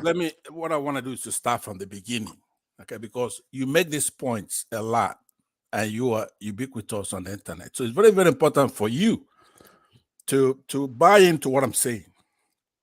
So I'm not just talking. I want to convince you, right? Off the top, I could just say, even if I look at this debate in the light most favorable to you and say you're right, that's what happened. Just because a group of people don't want to assimilate and be one country, it's not a good enough reason to abandon pursuing that, if that's what the solution is. In essence, if the Northerners do the kind of things you're talking about, but Zik wanted to assimilate the whole country into one nation, then Zik is right. The state is powerful. It could start from education. It could use carrots and sticks to bring that about, because most developed countries had to fight that. Even the United States, they're fighting up to today. How did it work in Europe? Hold on. What did you say? How did it work out in Europe? There's no reason to use anecdotal evidence. Let me How did it work? No. Tell me where it worked out. How did it work out in Yugoslavia? How did it work out with Soviet Union? I will tell you. Okay, so just hear me out first. Now, a lot of those things you're describing are primordial activities, primitive. It could come from religion, it could come from all kinds of things, but that's why you have a state. The state is powerful. If what we want is Nigeria, then Nigeria has to do everything to bring everybody under that flag to be proud. That's why we have things like our, what they call it, federal character doctrine and things like that. But you need to use education. You have to use all kinds of things, punishment to bring that about. But that's what you want. You say that all the time. When you just said it a minute ago, people, they want to go their separate ways. That is just, so you don't go blaming somebody who is right, such as Nnamdi Azikiwe, who is known as Zik of Africa. He's more of a Pan-Africanist than anything. When it comes to Nigeria, it doesn't look at the clannishness. So somebody like Awolowo, who is the opposite of that, you keep let me land. Hold on. So, but that's not to keep picking at that level with you, clannishness and tribalism. That's just too low. Tribalism. It wasn't. It was tribalism in that. Explain it. Well, it without evoking things that's going to make you keep going down. What I want to do is to convince you from today. No, it's not tribalism you're talking about. No, the tribalism is you have many tribes in Nigeria. So if you're pursuing any interest that is favorable to just one tribe, who did that? I'm not gonna go into pointing fingers. No, I asked you a question about how you say I will conclude with that. But because right now, what I want to do is to convince you yourself, because you're important in this. Your attitude is important in this discussion, right? If I could convince you to change your behavior today, from today. Which behavior? The behavior of having tribal sentiments. Right? As a response to other tribal sentiments, right? Being primeval, right? As a response to another primeval, right? Yeah, even if somebody else is being so, right? Being instinctive, right? If I could convince you, I want you to hear me out, because this is important. No, if you're tribalistic towards me and I respond with tribalism to you. Right. It's a high for an eye, two for a two. You understand? Okay, but Mike, let me land. Don't spoon feed me. You gave me time to talk, so please remain quiet. Let me land. I am appealing to you, not by force. I'm saying, based on everything else you talk about, it seems to me, the way I boiled it down, you prefer Nigeria to be one. No, I don't. No. Okay, when I'm wrong, you just please stop me and then tell me why I'm wrong and what the correct answer. But do it fast so we could get to somebody else, right? The way I see you is that your ideal position is that you want Nigeria to be one. Not necessarily. Okay, go ahead and tell me. If it's gonna be one, let it be one. If not, I don't care. Okay. The fact of the matter is, your ethnic group. Yeah. Unknown. Wait. Let me land at what I'm saying. You guys want to ask me to come in, right? No, go ahead. I want you to come in, but quickly tell me I'm wrong here, that you prefer the other one, because it's either you want Nigeria to be one or you don't want Nigeria to be one. So you're going to say, I want Nigeria to be one. Like I said, I agree with you. Or, actually be quiet when you agree with me. But if you disagree, say, no, I don't want Nigeria to be one. So you could do that. So the way I see your position is that you want Nigeria to be one. Not necessarily. So you don't want Nigeria to be one. If Nigeria wants to be one, no if hold on. When I say you want Nigeria to be one, I'm saying it under your ideal. If everything else, I'm saying I'm neither here nor there. Okay. So let me. What I want is Hold on. You couldn't interject with. I agree with you. You don't interject me when I agree with me. When you disagree with me, you say, I don't want Nigeria to be one. You can't guide me at all. You can't guide me. That's not what you're going to do. Hold on. So now your position with Nigeria is that you don't care either way, which means you could live with it to be one. You have no choice. You have no preference. It could be one, right? It could be one if it serves my interest. Okay, fine. Okay, so my group interest. I would take that to be a yes in the context of if it's going to serve my group interest. Your group For is what? example, let me give you an example. Hold on. If your ethnic group continues to show bitter hatred towards my ethnic group and say you don't want to be one with me, then I don't want Nigeria to be one, because I don't want to share a country with people that have bigotry and hatred towards my ethnic group, which is something a lot of Igbos express. And I'm like, hey, if you want to go, you say you want Biafra, then I don't want Nigeria to be one. Go your way, I go my way. But if you say, hey, let's be one and let's respect each other, and however way we can be one without problem, then we can be one. That's my position. That's what I'm saying. What the last option you just mentioned is what I'm saying. That our ethnic group wants to be in one accord with you for the benefit of the country, right? Assume that's what I'm saying. I don't speak for everybody, but from what we're talking about, I'm saying to you, I'm appealing to you from tonight to change your behavior, your primeval behavior. No. Wait, hold on. I will change my behavior if you and your people change your behavior. Okay, very good. Okay, so assume that I'm saying the same. That exactly. Whatever you got to change first, because you started the behavior first, and I responded. So you have to stop it, and I will stop mine. Okay. Let's not be childish here. Okay. No, we're not being childish. I'm being factual. Okay. So now, my appeal to you is that because I understand you to want, first of all, Nigeria to be one, Africa to be one. And now remember, you're supposed to stop me when that's not what you want.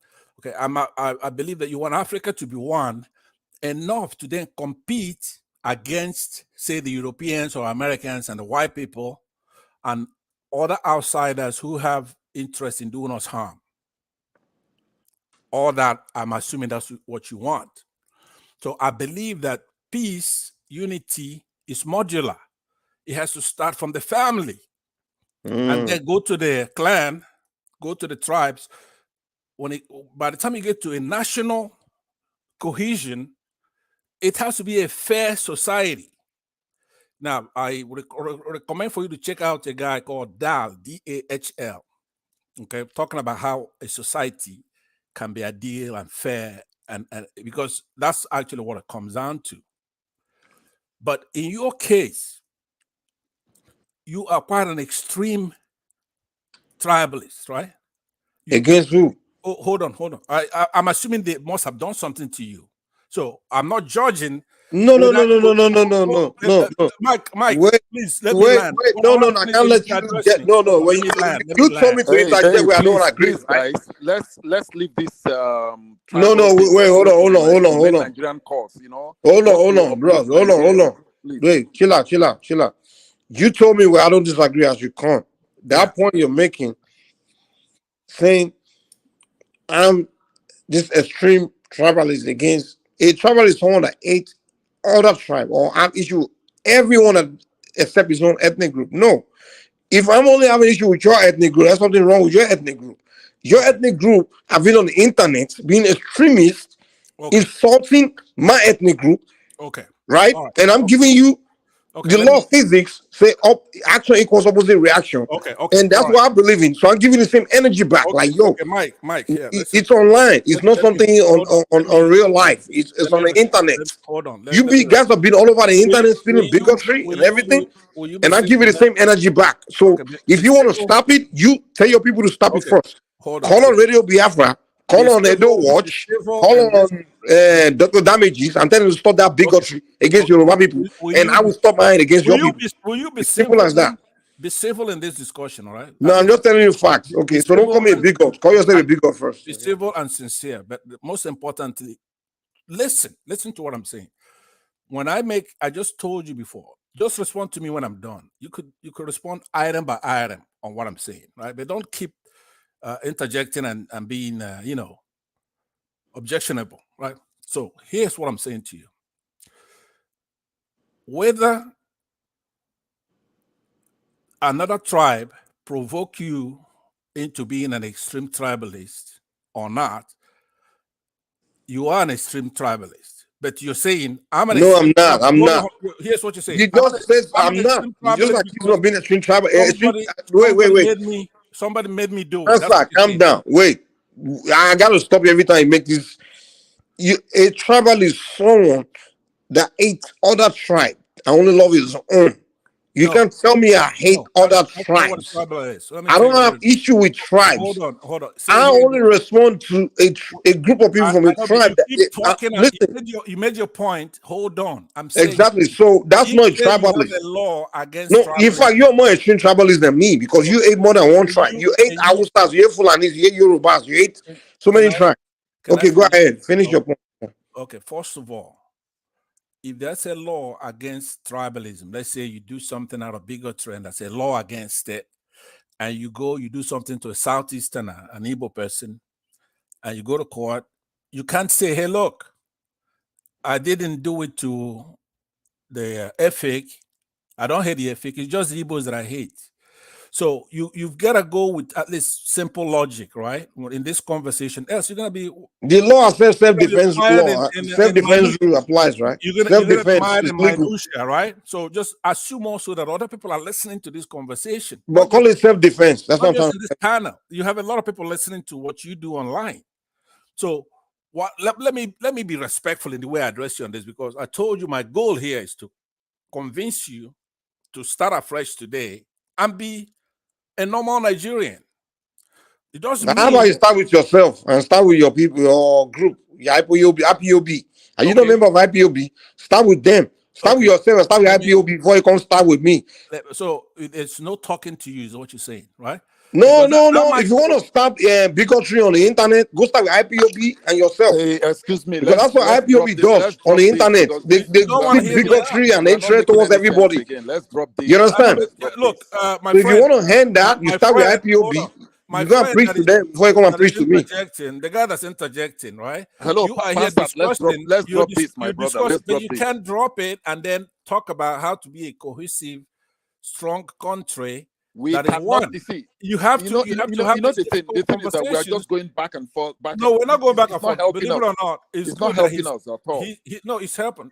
What he wants to show is machismo. He wants to show that he's a tough guy.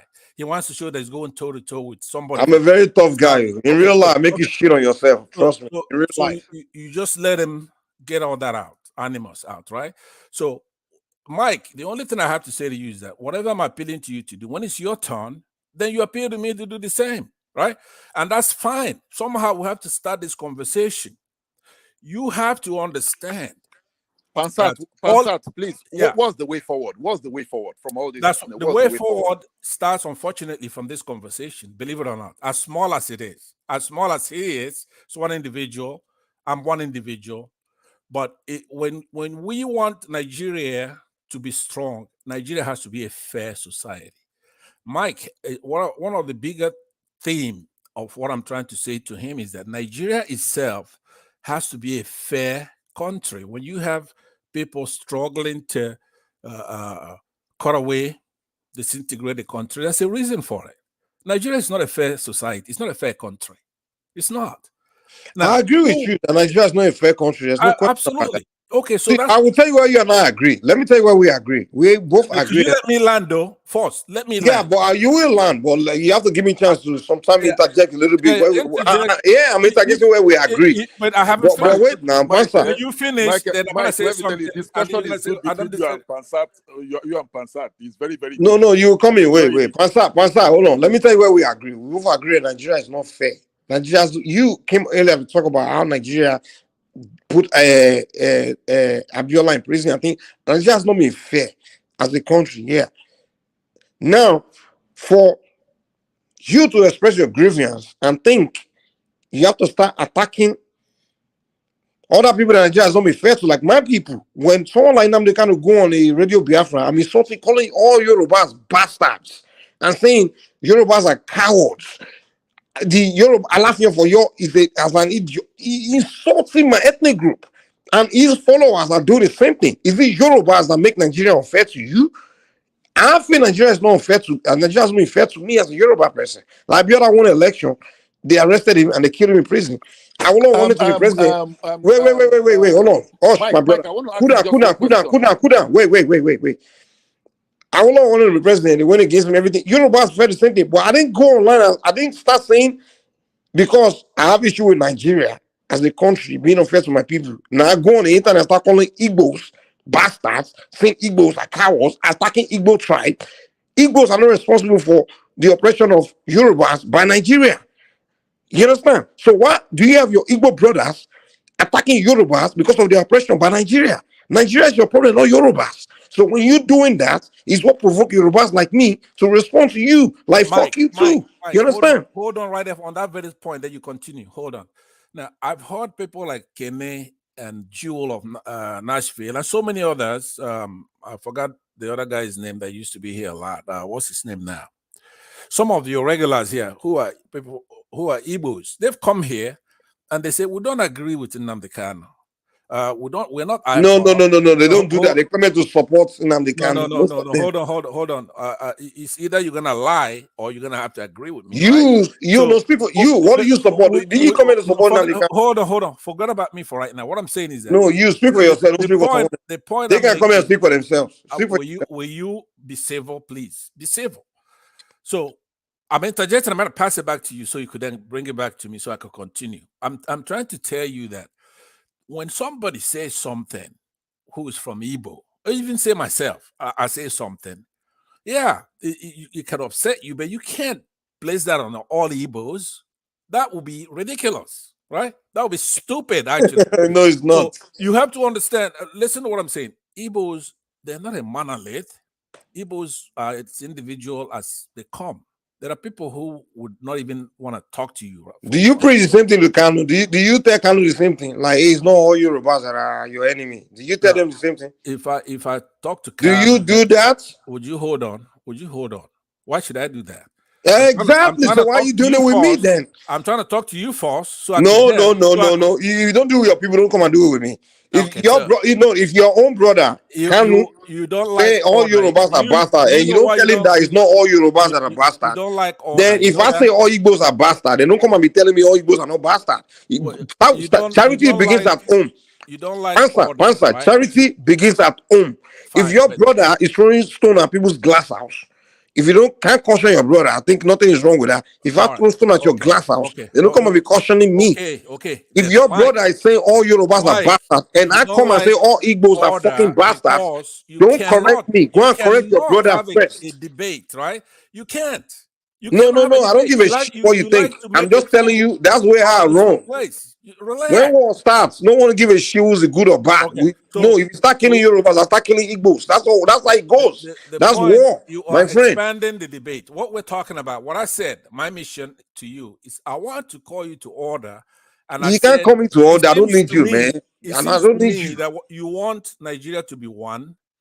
I don't give a shit if Nigeria is one. I already told you that. Okay, but we narrowed it down that you want Africa to be able to compete against the other part of the world, especially white folks, right? Europeans, Americans. You want Africa to stand up.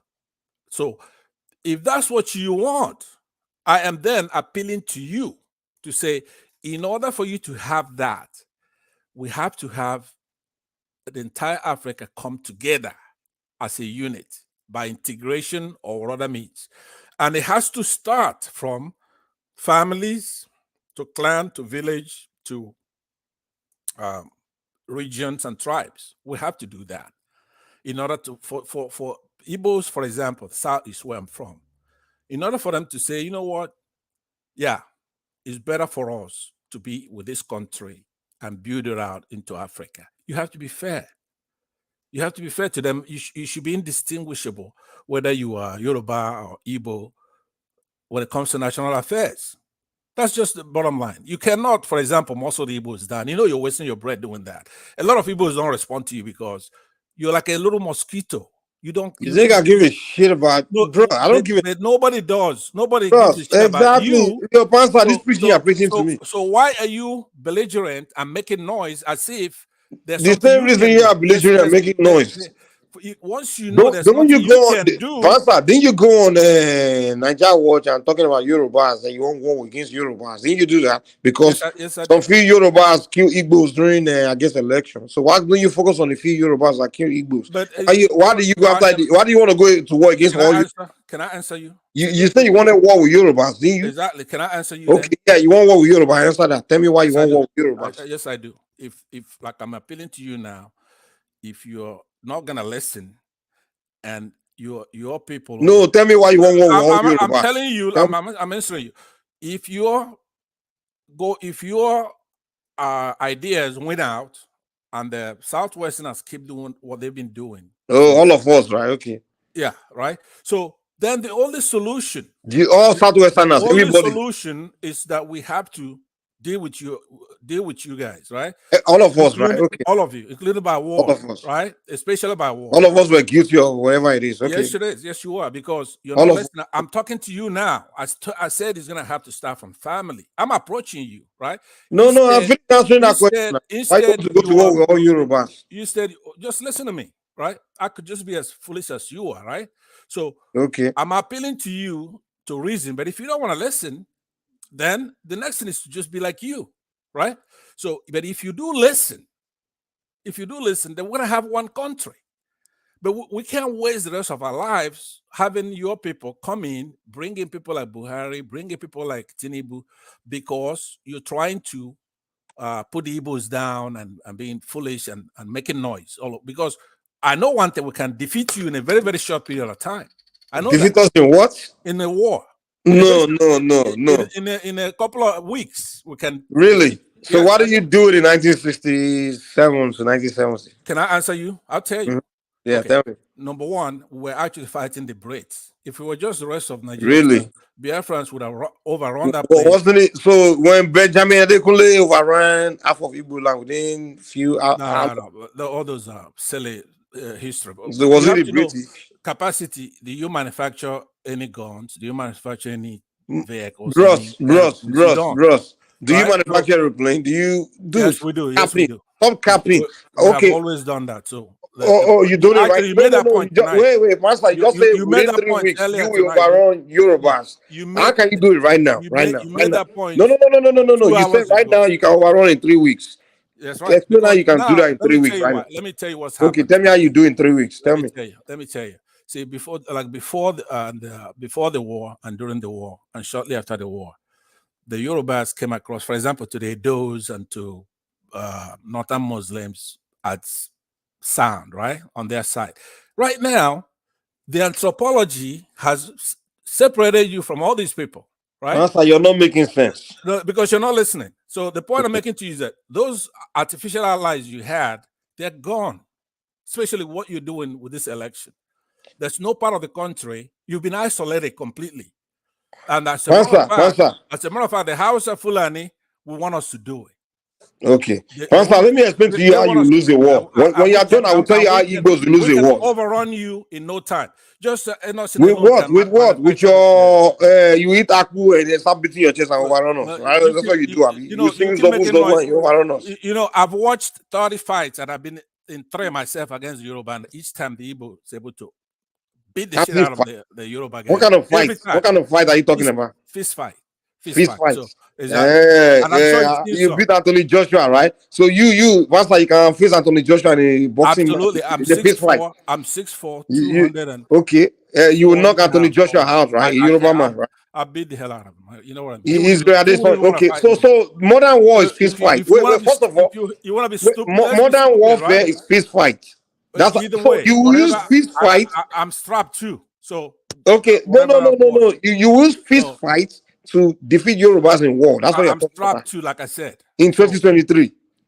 Whatever. Okay. Let me tell you how I want to listen to what I'm saying about having a conversation. Let's do that. No. Okay. No. Before you move, let me respond to your war. Let me respond to your war talk. Let me tell you how Yorubas will finish you. Come on. The way I want to finish. Wait. Yorubas will every time listen. Just calm down, man. Calm down. You just told you how you will finish Yorubas in war. You say you finish you overrun us in fist fight and you beat us because you have whatever physical. Let me tell you how Yoruba will finish you, right? Let me first tell you how I will finish you back then, and I will tell you how we'll finish you today. Hold on. All I want to do you don't want to listen to my point, bro. Chill out, man. Chill out. Wait, let me give you my own response. You give me your own how you finish us. Let me give you my own. Wait, I will put you in the back.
Okay.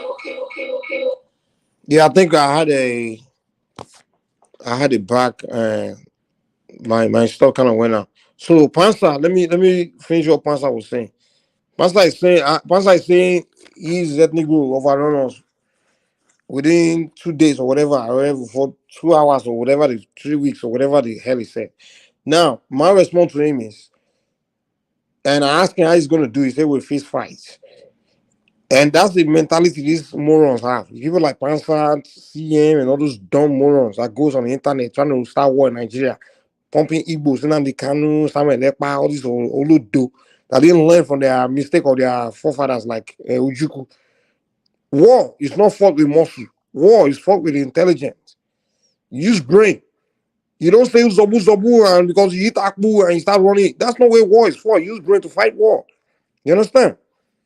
So I'm telling Pansa how they lost Biafran war. They lost Biafran war. The people that defeated you use intelligence to defeat you. All they had to do was change currency. You couldn't buy weapon anymore. And they stopped food from going to your land. That was just brain. And you were starving. You couldn't fight anymore. You didn't have muscle to fight anymore. So that's what I'm telling you. Now, today, Pansa, if you saying you Igbos should go to war with Yorubas, you're making big mistake. For one, every Igbo business, you have to get your product through Yoruba land. You have to get your supply through Yoruba land. That's one. Two, you're landlocked, so you don't have the economic means. You don't have the strategy. You don't have the advantage at all. So if you're relying on your zobu muscle fist fight, then you are doomed. And I don't want this to happen to your women because I know at the end of the day, you guys are always start war. We really want to run away. The only people that will suffer will be the Igbo children and women. So that's why I wouldn't agree with you that we should go to war, because people like Pansa will just do what Ojukwu did and they will start a disaster and they will run away at the end of the day. Ojukwu, he was talking just like Pansa. Hey, I will burn down Igbo man, we defeat you, conquer the whole Africa, we'll bomb Lagos. We talking rubbish like Pansa, people like Pansa, CM, and all these Igbo idiots that goes on the internet. And we all know that when the war starts, when the disaster is created, they will run away. They will dust their passport and run to America and England. They will not stay there to face the consequence. So that's why I can't take Pansa serious. I can't agree with him because he's an idiot. He's not going to stay there to deal with the consequence. He's just going to run away. He's going to run. They're going to come and talk tough. At the end of the day, they'll run away and leave innocent Igbo children and women and the good Igbos to suffer. So that's why I can't respect people like this. That's why when I run into them, I can't be nice to them because these are devilish human beings, So, so that's my response to you, Pansa. If you have issue with that, then it's all on you. Anyway, I'll shut down, sir. Whoever want to call in to challenge my position, you can call in. I'll give you 2 minutes. You call in after 2 minutes. If no one calls in, I'll shut the show down. I'm doing this only because so that way it don't sound like I'm not fair in my analysis. Like, if you want to debate my points, you can debate. But it's factual.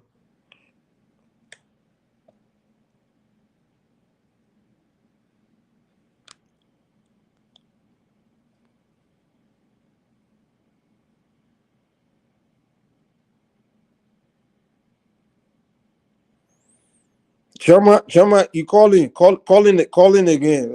I want to know what your position is. If you disagree with me, let me call in, and let me see if you disagree with me. I mean, I know you're Igbo, boy. You may be thinking I hate all Igbos, but that's not true. But if you disagree with my position, that either you type it or you.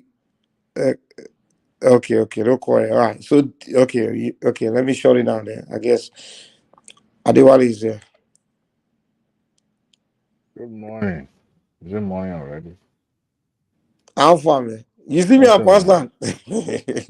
No, I don't even. I didn't have enough time to watch. I just it was you and who else earlier. I was listening to you. Do we not come back, you know? Fansad. No, it's gonna be you and Fansad fighting this time. Yeah, I don't give my own points. I don't think he has any comeback to what I said. So Fansad, if it's gonna be you and Adiwali debating this time. So I'm out of it. I've already cooked you. So I'm done with you. Thank you. Let's hear from Adewale. Adewale, how are you? I'm fine. What is the conspiracy today? Which one did you bring to the studio? It's been all Mike. It's I told him that I want him to change his behavior. Let's be brothers and one. What do you want him to change in his behavior? I just want him to speak Pan-African, Nigerian. He has always been Pan-African in his approach. Right, but he says to me, you may not like the tonality of his voice. No, but let me. I thought you want to know. You want to know how far we got here. I was saying, give me time to make a case to you, no matter what the Igbos have done to you. That you think he hates Igbos? Well, not. I didn't say that. Just hear what I'm saying first. So where we are right now is that you know, his activity on the internet, the way he talks, and you know the way I talk about the Yorubas. So between you and him, who has more propaganda most? Well, mine is usually facts, right? Just like I'm doing now. I'm playing the role. You are. Hold on. Right now, there's two tier. One tier is for us to start talking how to be a unified country, Nigeria, and then how to be a unified Africa, Pan-Africanism, right? Regardless of who's made mistakes in the past, right? I'm saying drop the primordial, primeval bullshit, right? That it makes a difference. Yeah, that's what I was saying to him, that it makes a difference if we change behavior from tonight. That is going to make a difference, because I was saying to him, the way I understood him from the totality of his position is that if everything else is okay, that he prefers Nigeria to be one and he prefers Africa to be one.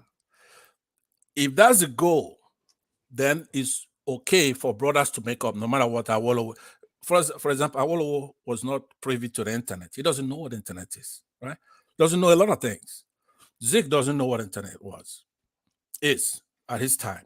So now, I'm not in the same generation as him, though, but let's say his generation, he's not quite a kid himself, but I'm far more older than he is. I'm saying if we, just on this platform, start from today to change the narrative, because you just can't go with, the Igbos hate the Yorubas, the Igbos say this. Yeah, some Igbos. So I said to him, if you recall people like Joel of Nashville, that's one that's here almost every night. I haven't seen him in a while on this show. Right. And his stomach to tolerate my kind of person. No. I think sometimes people maybe run out of yeah, but if you have somebody like Joel, it's somebody who is not pro Nnamdi Kanu, or he doesn't, maybe support Obi and things like that. But somebody like Joel is where the conversation could start with people like that, from their demeanor here and what they talk about. They're one Nigerians. I can't remember the name. There's another gentleman that comes here. He's got a unique voice. He's got a bass in his voice. I can't remember his name. I haven't seen him lately. Maybe you could help me. I don't remember the name of this guy. Oh. He used to be here a lot, especially during the election. He has a baritone voice, and he's enigmatic. He's an Igbo guy, but he's not like a radical. One man like to talk to me a lot. People like Ekene. You have a lot of Igbos who come here to talk. They are not like me. They're not like. So you cannot say all Igbos are like me. No, I'm the kind of person. I thought you used to be pro iPod before. No, IPOB is to my left. Is. Here's my position. IPOB is to my left. IPOB wants that eastern region, Biafra, right? To me, I believe that we can conquer the entire country. We can take it. right? We didn't do it the first time. Concert, you forgot some of your rhetorics on this show. That's what I'm saying to you, that to Dr. me, David Biafra is show. entire Nigeria. Biafra is entire. That's the difference between me and IPOB. It is illusion to think not that illusion. IPOB is going to be sustained or sustainable in the future. But did you hear what I said? I said I'm not IPOB because IPOB is thinking small. To me, Nnamdi Azikiwe brought independence to the country. The entire country belongs to us, right? And we have to take it by force. We didn't succeed before because Ojukwu was going and fighting, thinking the enemy is the Fulanis and the Hausas. No, the enemy is right after Onitsha and right after Enugu and that area. Anybody else out there should have been shot, because that's what our problem is. Those people let these people come and take that oil, and they're using it, funding it to try to defeat us. So when they come here, they say we're Southerners, and they keep talking nonsense, right? They went armed. Our soldiers were not looking at them as a target. We just passed through them to go far north. But that's useless. We should have started right there, right at the border. So if it happens again, that's what in my generation, that's what we're going to do. The war is going to be a brutal war against anybody. See, you are here preaching a war. If you're not going to listen, if you don't want peace, you're going to get war. No, I'm not. Listen. When it comes to the domestic issue in Nigeria, there's not going to be war. Nigeria has always been united. Politics or no politics. You claim to be an older person, or you belong to the older generation, and you should know better. If you are born in the era where there's a civil war and all that, then your generation should know better. Not someone like you should be preaching the war, because war does not bring anything productive. So somebody like you should be the one to preach peace. Okay. So if you want my response, someone like you should know better, other than just beating this drum. If your preferred candidate who came from your region had won the election, you won't be preaching a war. But of course, I'm not preaching war. Listen to me, Adewale. First of all, I said to you, the present is unsustainable. We cannot just waste our lives in this mediocrity, right? Nigeria is going to hell. These politicians are playing. So let me tell you, we've wasted let me ask you a question. 60 years. Yeah, but I wanted to respond to what you say because it's important. I don't want you to think I'm preaching war. I'm not preaching war. I'm saying you want war. You don't want peace. I don't want war. I want peace. I want one Nigeria. You're not listening. I want one Nigeria. I want one Africa, right? But it has to be based on fairness, true and false. We can't have idiots. What do you think fairness is all about? Okay, fairness to me, it's same thing every other country who's fair have done. It's not rocket science. You have to have institutions, strong institutions. You have to have a constitution that recognizes every citizen as an equal person that's protected by law, right? By rule of law and by due process, with all the constitutional protections, plus those things, those rights that are given to every man by God. Pursuit of happiness. So which one has you been denied of? Which one have you been denied of in Nigeria? In Nigeria, everyone, they're killing people every day. In Nigeria, it's like nothing. If you go home, say so who do you think is responsible? Don't spoon feed me, right? I'm trying to tell you. I have to ask a follow-up question. No, yeah, but you go in a rapid as if you didn't even listen to what I just said. Did you disagree that the loss of life in Nigeria is rampant? It's all over the place, right? Your life is not guaranteed. Your freedoms, it's not guaranteed. Right? You can't pursue happiness. So those basic rights those are constitutional. But some are by God himself. Not even the government could take it away from me, right? For example, the right to bear my arms and things like that. Those kind of freedoms. You can't have it to where the state, through certain tribes, they have the exclusivity for violence, right? And it's all political to use it to buy our people. So we need a progressive country where the Constitution guarantees those rights equally across from the sea to the desert, not to south, east to west. No tricks, no takia, no nonsense. So when people vote, their votes should count and should be counted, right? Just your basic country where things are fair. That's all. We don't. I mean, we don't have to reinvent the wheel. Yeah. Do you understand, though, Adeba? Do you understand? I think I have an idea of what you're trying to say. You disagree? See, no. It's not even about matter of disagreeing. You were born in Africa. You were born in Nigeria, right? Yeah. So for the fact that you live in a Western world, if you are going to continue to benchmark what you see in the Western world to what is obtainable in Africa, you are going to miss that opportunity. You should also know the oldest country in Africa is how old? And comparing to a country that has been practicing democracy for a very long time, to a point that the institutions that hold democracy in the country, I'm making reference to America now, how is foundation of this democracy shook recently in recent year. So when we talk about building on what we already have, building capacity, and continue to build and modify what we have, especially when you consider the tradition and culture of these people. Remember, we don't speak the same language. We are very different in culturally.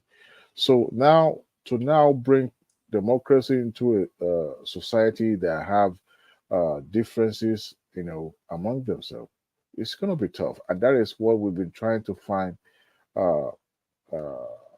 solution to over the years.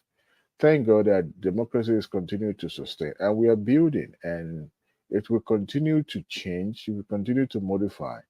But you see, the one you just mentioned about the right person being elected, being into the office, except we are deluding ourselves. In every country, democracy is not a smooth running like a business.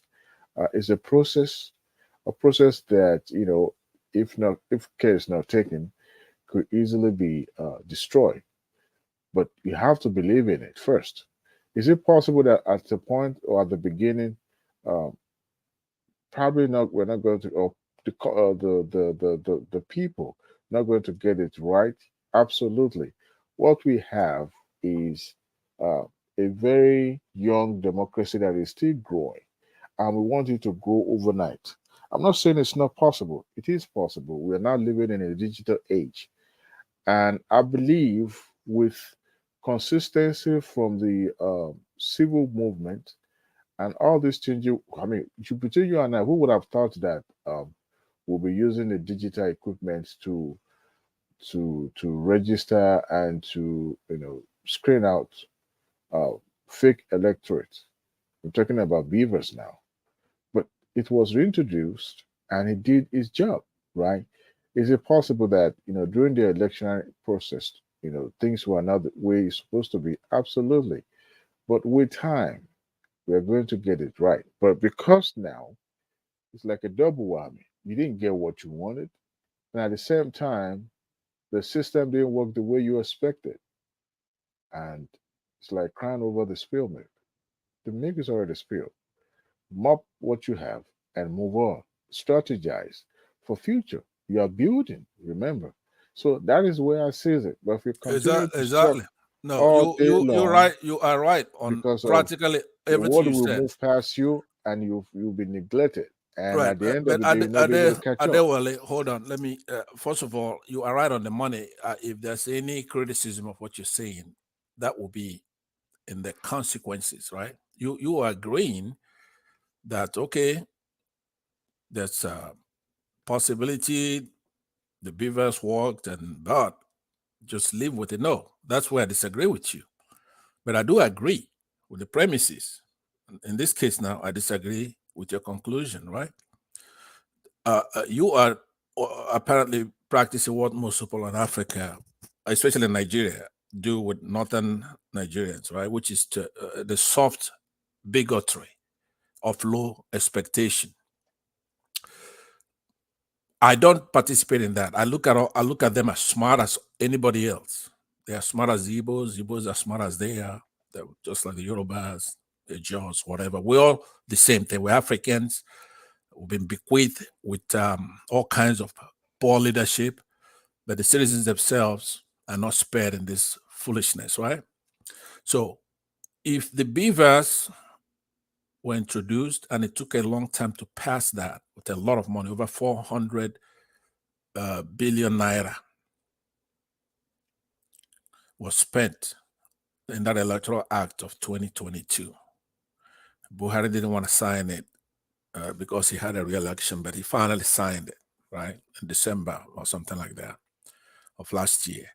So now we have a law and we have technology. The way other countries develop is they have to have respect for those two things.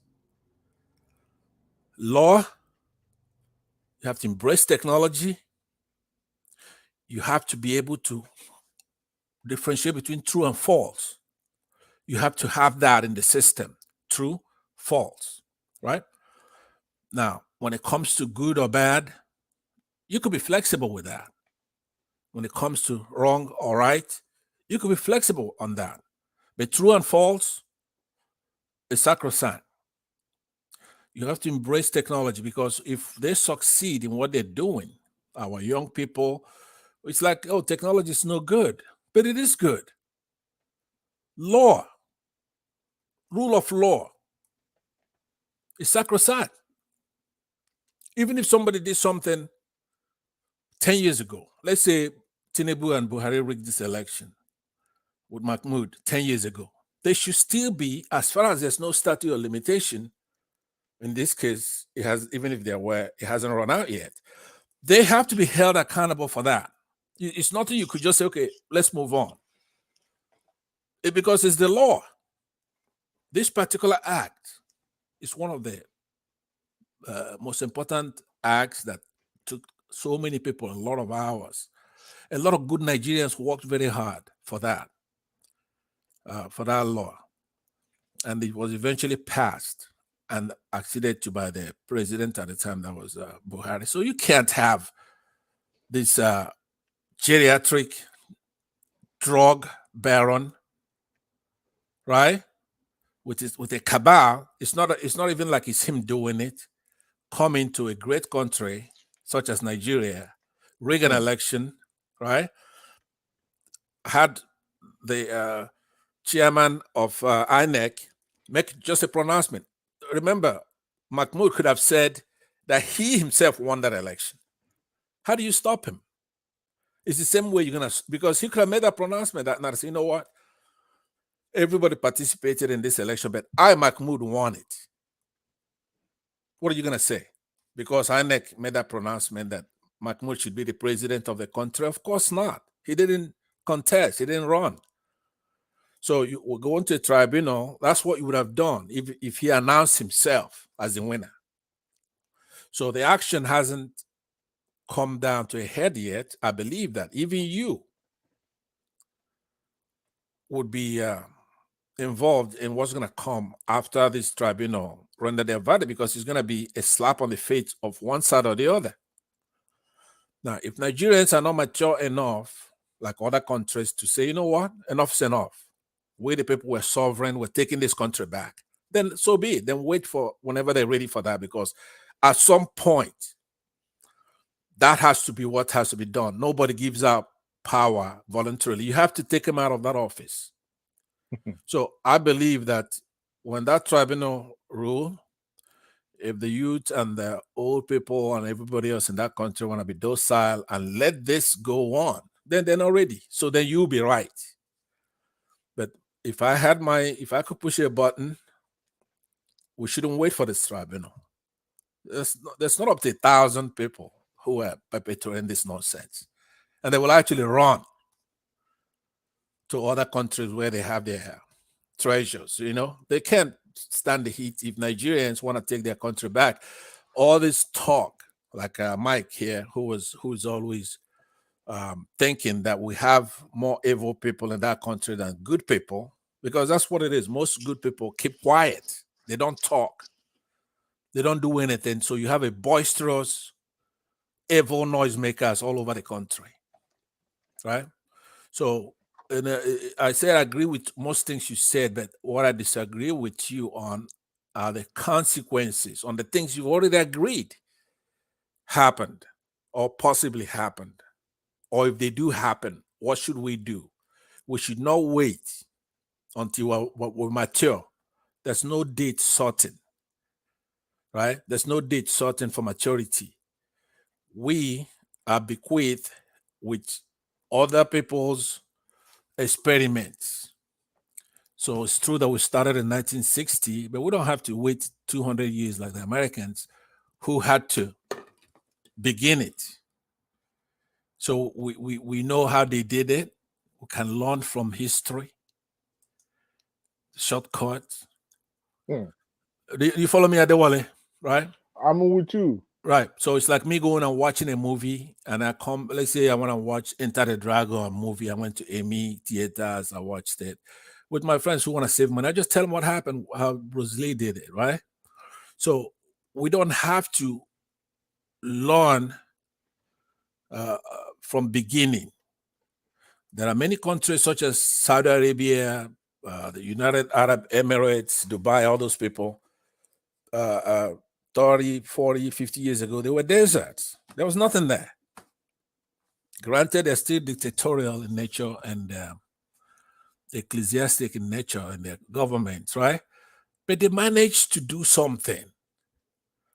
Even China, as you see, their real beginning, even though they're an ancient civilization, their actual history, as far as modern times, began after 1949. So we do have to don't give these Northerners a pass, because you'll be the one who has that soft bigotry, right, of expectation from them. They're just as smart as everybody else. You can't go deceiving them into thinking what they're doing now is going to go on forever in perpetuity. No. If you're wrong, right, that's one thing about this world. It's progressive. If you're wrong, you're going to get crushed at some point. Do you see what I'm saying? If you're not going to school and other people are going to school, you're not cheating them. You have to go to school, because at some point you're going to reckon with the fact that you're lagging behind. And that's what happened, for example, in Iraq, which fits Nigeria like a glove. I use that anecdote all the time. Saddam Hussein was a strong man, right? He's a Sunni Muslim in Iraq. I'll conclude with this, and then you could come in. Thanks for the courtesy to let me land. Let me just land with the Iraq thing, because it's just like Nigeria. Saddam Hussein was a strong man. He's a Sunni Muslim.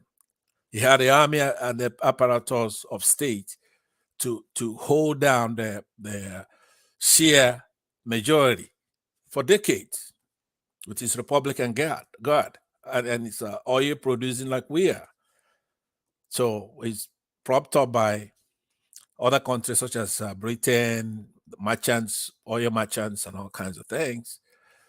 And he was menacing the United States, disobeying UN resolutions, lobbing missiles at Israel, doing all kinds of things, gassing the Kurds in his country, his fellow citizens.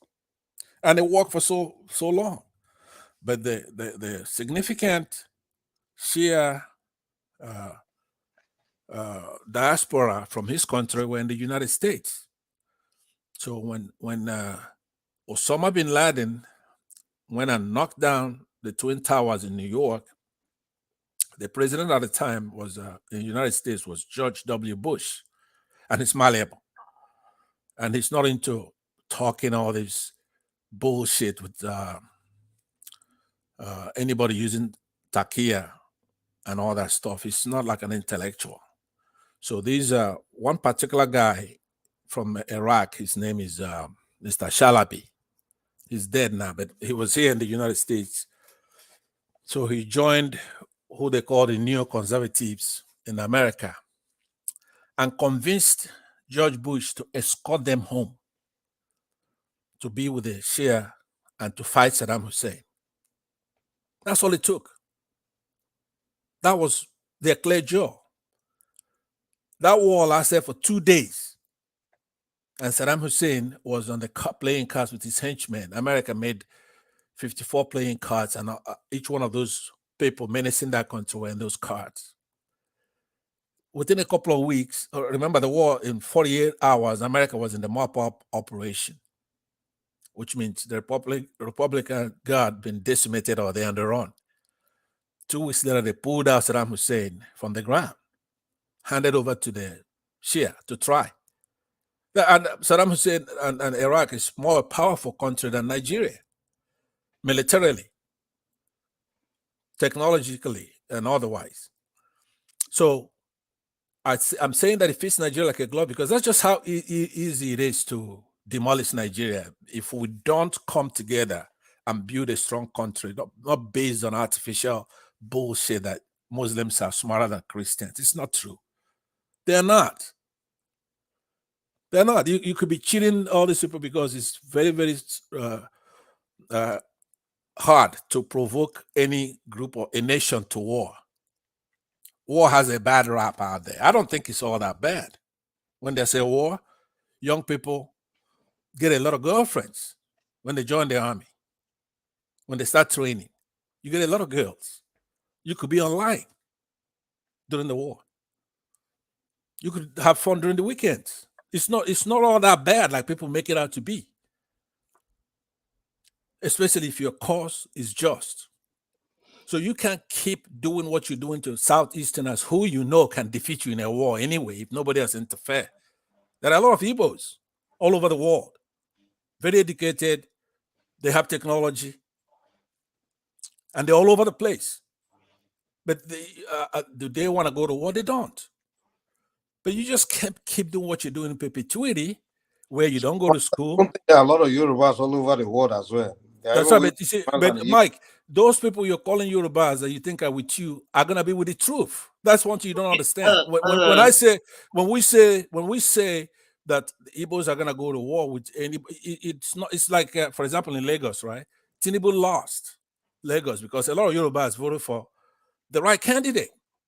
You don't, when you're counting the Afenifere, they're Yorubas, right? More than you are. I want to see. Let me just land and pass it to Adewale. We already see. I understand. Could you hold on, sir? Can I please hold on? Can I please ask a simple question and give me a simple answer, please? What is it? What is this constant bashing of the president? Has the president ever been convicted in Nigeria of corruption? Okay. What has he done that he has you guys have gave him the power he didn't deserve? Like he would just pick phone. It was a citizen, ordinary citizen. Who are you talking about? Tinubu? Are you talking about Tinubu? Yes, I'm talking about Tinubu and control INEC chairman to rig election. Where is the proof that he controlled Mahmoud to ring election for him? Where is the proof? Do you have the evidence and proof? Okay, can I I will answer you. Let me see if is that okay for me to answer that? Right. Okay, so what's your name? I can't see your name on the screen. I'm USC Super Fans. That's my name. UFC, okay, yeah. UFC. Yeah, UFC. Yeah. Listen to this, okay. The way you have to look at Tinubu, we have electoral laws. They're not criminal statutes where you have to prove a case beyond a reasonable doubt to a moral, moral certainty, right? Even though he does have that, you say you demarcating it with Nigeria. In Nigeria, I've seen him in the defendant's box as well. Okay, but that's a difference between the courts and then the court of public opinion. In the eyes of most people in the public opinion, like you observed, yes, he went to England and he said you go ahead and you snatch that election, run with it, do this, do that. Okay, he did that. When he ran for hold on. So I'm answering you. Hold on. There is a contest to that statement. There's a contest. No, I understand. It was a public fair. I know. Go and steal and do this thing. No, I understand. So. Please let me answer you, please. Yeah, right? Go ahead. Yeah. So I'm going one by one. Yes, go ahead. Then appearance to answer you also. Right. So you have to understand that the standard, okay, there are three standards when it comes to guilt or innocence, right? In the criminal statute is the one I just told you, by finding somebody guilty beyond a reasonable doubt. It's a high standard, and that's for criminal activity. And then there's a second one, it's a lower standard, but it's also a standard of proof, which is by preponderance of the evidence, right? Let's say you sue somebody, you go on the court and you sue that person, right? Now, the other one is just a minimal, even by observation, is what one is called a prima facie standard. Now, I believe in all three standards in his case have been met. It's forfeited 400,000 as a drug heroin dealer in the United States. He forfeited that money. Hold on, sir. Let me respond again. I know, but respond at the end. Hold on. Where's the evidence that he was dealing on drugs in the United States? Do you have the evidence? Yes, I do, and it's not. Then provide it. Send the link here now. Let me see the evidence. You have to do because it's not in dispute. You don't be lazy. Google it. It's right there. Once you Google it, if you don't find it, then I'll tell you. Hold on. UFC. It is fake news. No, UFC is not. Hold on. So okay, now, go ahead. Yeah. So now, answer the rest of the question. Also, when he was governor, when he ran for governor, there are opponents of his that were whacked, right? That were killed. They were whacked. Funso, I can't put up the whole name, but you have to Google a lot of these things for you. Okay, but let me let me land, please. Because you are making an accusation, fake an accusation. I'm not. But let me. Here's one that I probably the only one. See. UFC, you're not being fair. You're not being fair. This is the problem I have with my Eastern brothers. They always dwell in propaganda without facts. They will come on like one did it yesterday. He said Nigeria is not the third largest economy in Africa. I said, no, they are the first still. I said, then we provide data. He said, no. You have his own data. Okay, post the data. Let's see it. Then okay, but UFC, you said somebody yesterday and from the Southeast and me. That's only two people. So how could you say the entire Southeast brothers, your Southeast brothers? Hold on. I will say this. You see, no matter who you are, sometimes always be fair and balanced in your discussion when it comes to politics. All these things you are accusing the man for. Okay, but you hold on. You interrupted a discussion but here. What is your tribe? What is your UFC? What's your tribe? What you guys are doing? UFC. What's your tribe? What is your tribe? No, hold on. Answer this. What is your tribe? What is your tribe? I'm from Edo State. I'm an Edo man. So what is your tribe? I just answer you. I know, but you're from Edo State. But what is your? No, tribe? I'm not going to give you more because we are on. You don't have a tribe, right? You don't have a tribe. Yes, fine. Let's agree on that. I don't have a tribe. No problem. Okay, so stop talking about people. You could say somebody from Abia State or somebody from, because that's the only thing you've got yourself is your state.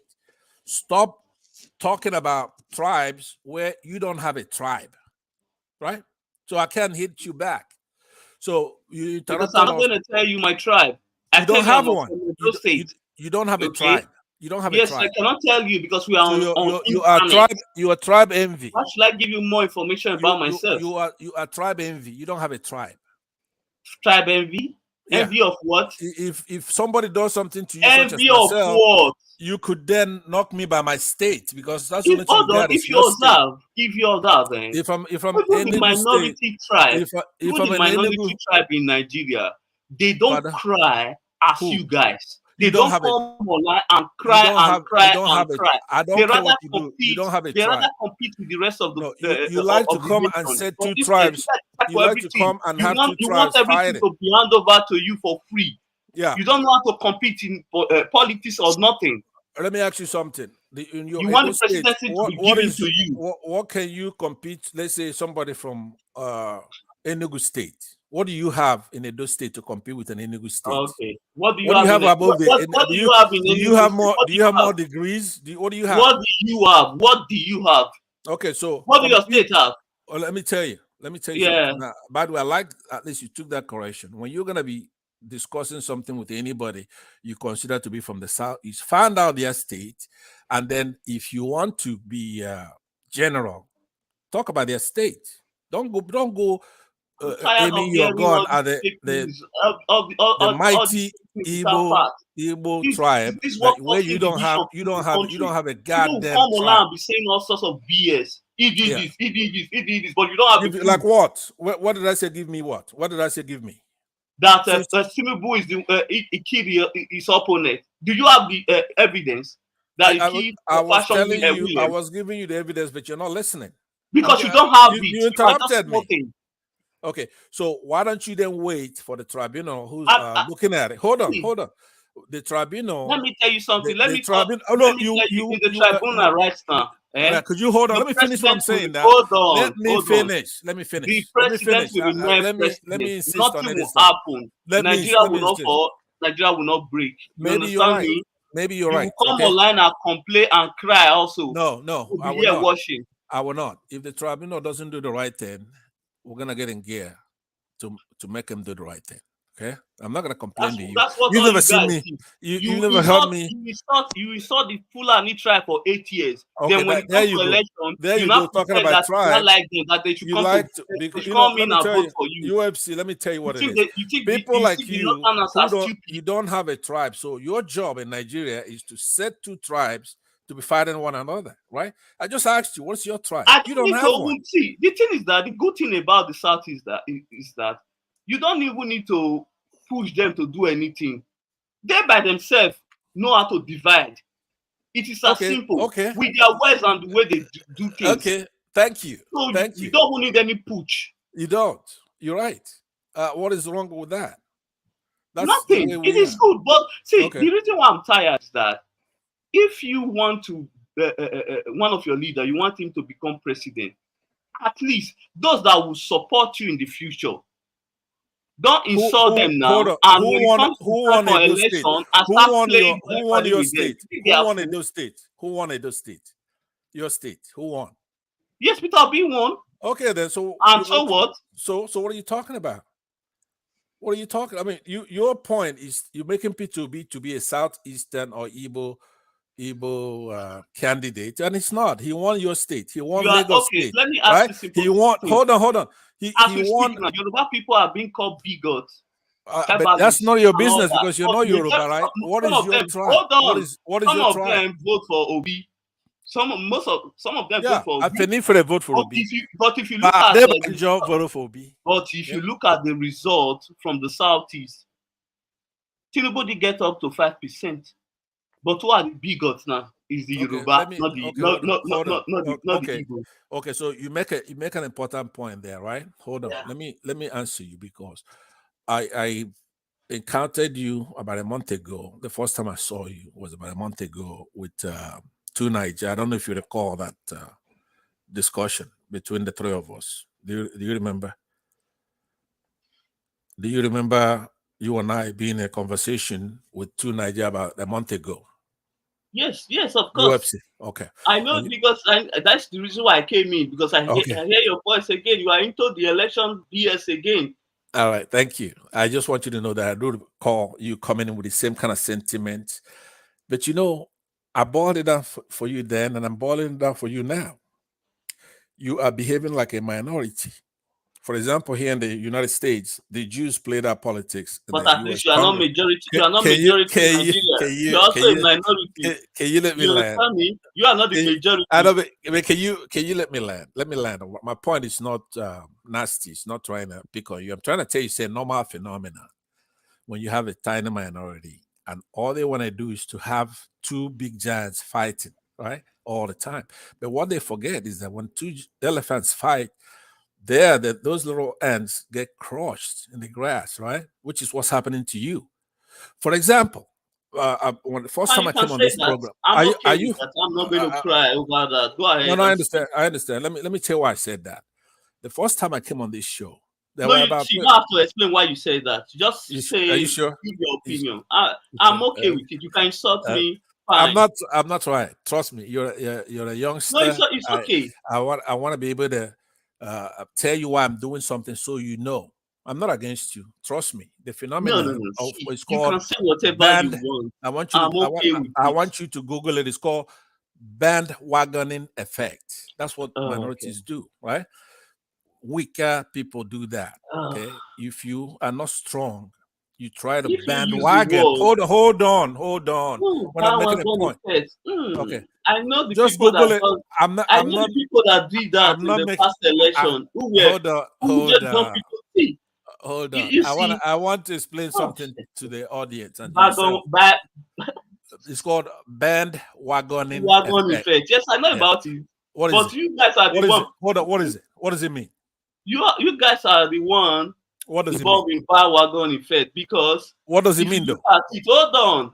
Majority of the people they said they wanted to vote for the Southeastern, that it was the most competent one in the race. But have you heard both of the three of the candidates speak? If you are honest deep down when they answer questions, have you seen the way they because Obi, I have listened to Obi. When they ask him any question, he hardly answer anything. Hardly. It will bypass this question and answer another thing. If you pay attention, listen to him speak. Whenever he asks remember, that's not what we're talking about. I am not here to defend Obi. You may be right in what you're saying. But a lot of people voted for him and said he's the most competent. Right. Okay. But hold on. I don't know if you watched Dr. Damages on last Saturday, about a week ago. Did you watch the guest that came on that show? Yeah, doctor. Yes, the doctor. Dr. Wumi, right? Okay. Dr. Wumi. Yes, I watched. Right. I watched it. Do you think he's a rational person? Yes, of course, because he gave his opinion, and I agree with some of his opinion. Okay, good. Do you think he's educated? Yes, he's a highly educated man. Yeah. Okay. Do you think he knows history and historical figures, especially in Nigeria, more than the average person? Right? You do? So, do you think he's a good man, a patriot? Pastor, the man was only telling you what you wanted to hear. You didn't want to be insulted on Dr. Damage. Hold on. I watched that show. That man was telling all of you what you want to hear. Hold on. I'm not going to say he's a patriot. All what he did in that show is that he just gave his opinion. I understand, but what I'm saying, and he also gave them what he wanted to hear, so that way they don't insult him. As a matter of fact, he was treading softly. He said, I think it was at the point it was measured, they were calculating and watching what he was going to say.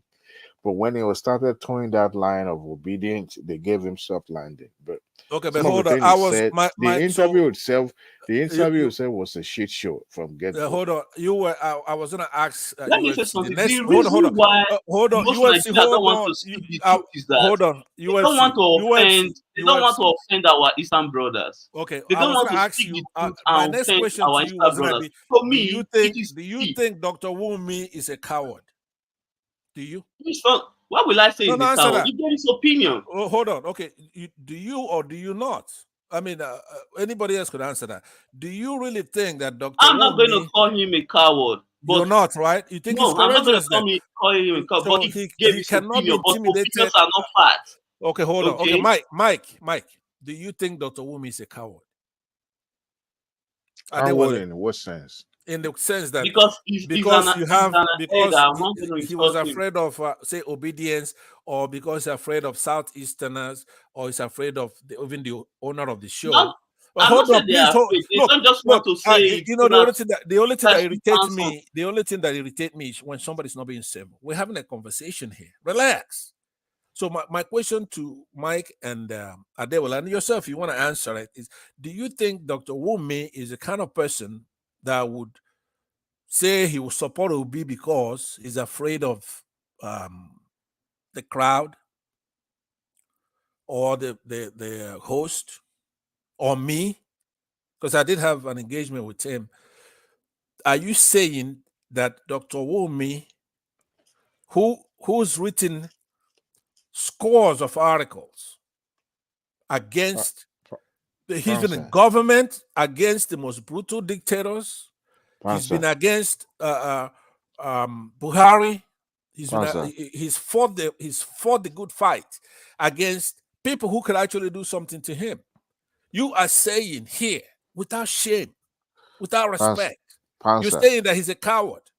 Nobody says a coward, Pastor. Who says the coward? Nobody called him coward. Well, You are the one asking. if you say half a dozen, you mean 6, right? If you say that he would say, do you want me to give you my he gave the opinion answers about he gave because No, he didn't want to deal with the headache of the obedience. He just didn't have time for you guys. So he just have to agree with your rubbish and just move on. Because That's I'm all. not the person that is speaking now. You are the one who accused the is it the journalist, former journalist in Sarah reporter, that he was biased against former petroleum minister and. Oh, so you did watch my Yes, deal I with my did. gig with him. Because if you observe what you did, hold on, if you observe what you did there, you single out the people from your tribe only that you believe he was biased against. But you did point out other people. It wasn't him. It was not him. I said the organization, not him. Yeah, the organization. But you point out other people, other tribes. So you guys always claim that other tribes are bigots, but you are the one. Because what you did there, you only point out people from your tribe that you thought hold on, biased against. you are the only one here who talks about tribe. Nobody else is talking yes, tribe. because I have to measure it. Because you don't have a tribe. The people you single out and measure their name, they are from your tribe. You're from Edo. You don't have a guys will tribe. not let anybody interject. You just go ahead. Go ahead. This kid is just annoying. Let me speak to that. I'm tired of the older generation causing division and creating division in the country. You know, if you guys put us in this position. Hold on, man. Hold on. Pastor, if you have studied Dr. Damages very well, when he conduct interview, he put his interviewee in a very comfortable position. How do you will see him throwing jabs or putting them in a tight corner so that they will be free to express themselves and express it freely? But at a point, this man was sounding, you know, he may be academic, may be good in academic and all that, but when what he was saying at the point was not actually, to me, wasn't coherent enough. What, as someone who had contested for governorship, California, twice or three times, I expect him to be more. He wasn't fluent. At the point, it was. That's not the same. That's not the same guy. You're wrong. That's not the same guy. Dr. Adewomi, the interview last week, I watched the show. No, but he didn't contest for anything in California. That's not. You're talking about the. I guess. No. I remember the one you were talking about. Oh, that old man in New York. Oh, okay. I thought you were talking about the one that was in the Californians and all that. Well, yeah, if it were to be for that particular man in New York, I think he was. He too was playing safe at the time. At the point, he was. It was more or less meeting the obedient in the middle, because they both agree that Nigeria's situation is more than meet the high and all that. But where he disagreed with them was, I believe, when he was talking about the system itself in general, what he believes and all that. And a lot of people on the show were actually not in agreement with him. But the last interview with the one in California was one I was trying to speak to, because that one was just a messed up interview. The man wasn't able coherent. At the point, he was churning out the conspiracy when he was talking about turn by turns and all that. And I was like, wait a minute. You're right. This is not fact. We're just, right. You're just coming up with your own makeup or made up stories and all that. So some of these things are just. I didn't attack him. I could have attacked him. I didn't attack him. Yeah, but at the point, of course, it was on the obedience. As long as you are not on the side of the incumbents, then you're on the obedience side. Another thing is that I'm not an obedient. I'm not on the obedience Yeah, side. your own is even on the extreme side. If you have to be obedient, that would have been better. Your own is completely extreme. Listen, I am on the true and false paradigm, right? How do you judge you don't want? It's not somebody. I'm judging situations. When I asked Dr. Wumi if you will listen to that thing, because I said our kids. As long as you are IPOB sympathizer or supporter, there's no way you can hold on to the truth. Everything you say is not true. Okay, are you trying to derail us or send us way back? Forget about IPOB for now. There's no. Let me. That's not what we're talking about. That's not what we're talking about. Pansa, let me go a little bit more deeper. This ideology of we have to take it, with force. It never works. It never works. When I'm not saying the agitation. I said it worked in Iraq. Hold on. It worked in Iraq. The Iraq is a shadow of itself now. See, I'm not against the agitation from the southeast.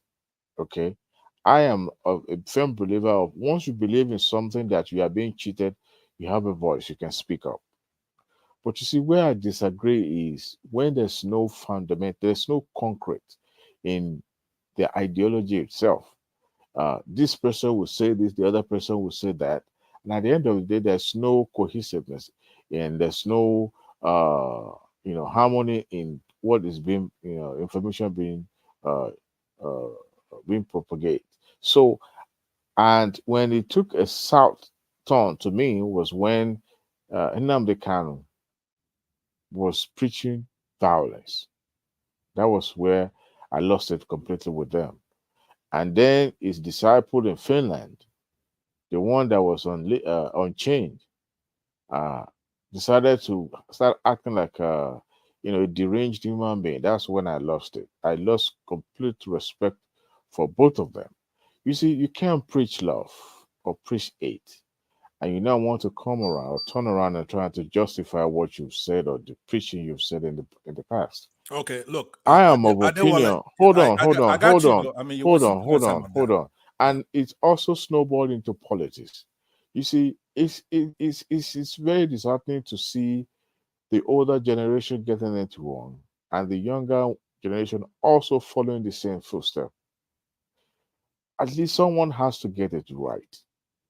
The hatred, or should I say the violence you and every other IPOB supporter are preaching, it would not take them to the promised land. You have to find your way to that union table whereby you table your case and then you find a political solution to it. That is the best. It may take long. At a point, it may seem impossible to accomplish.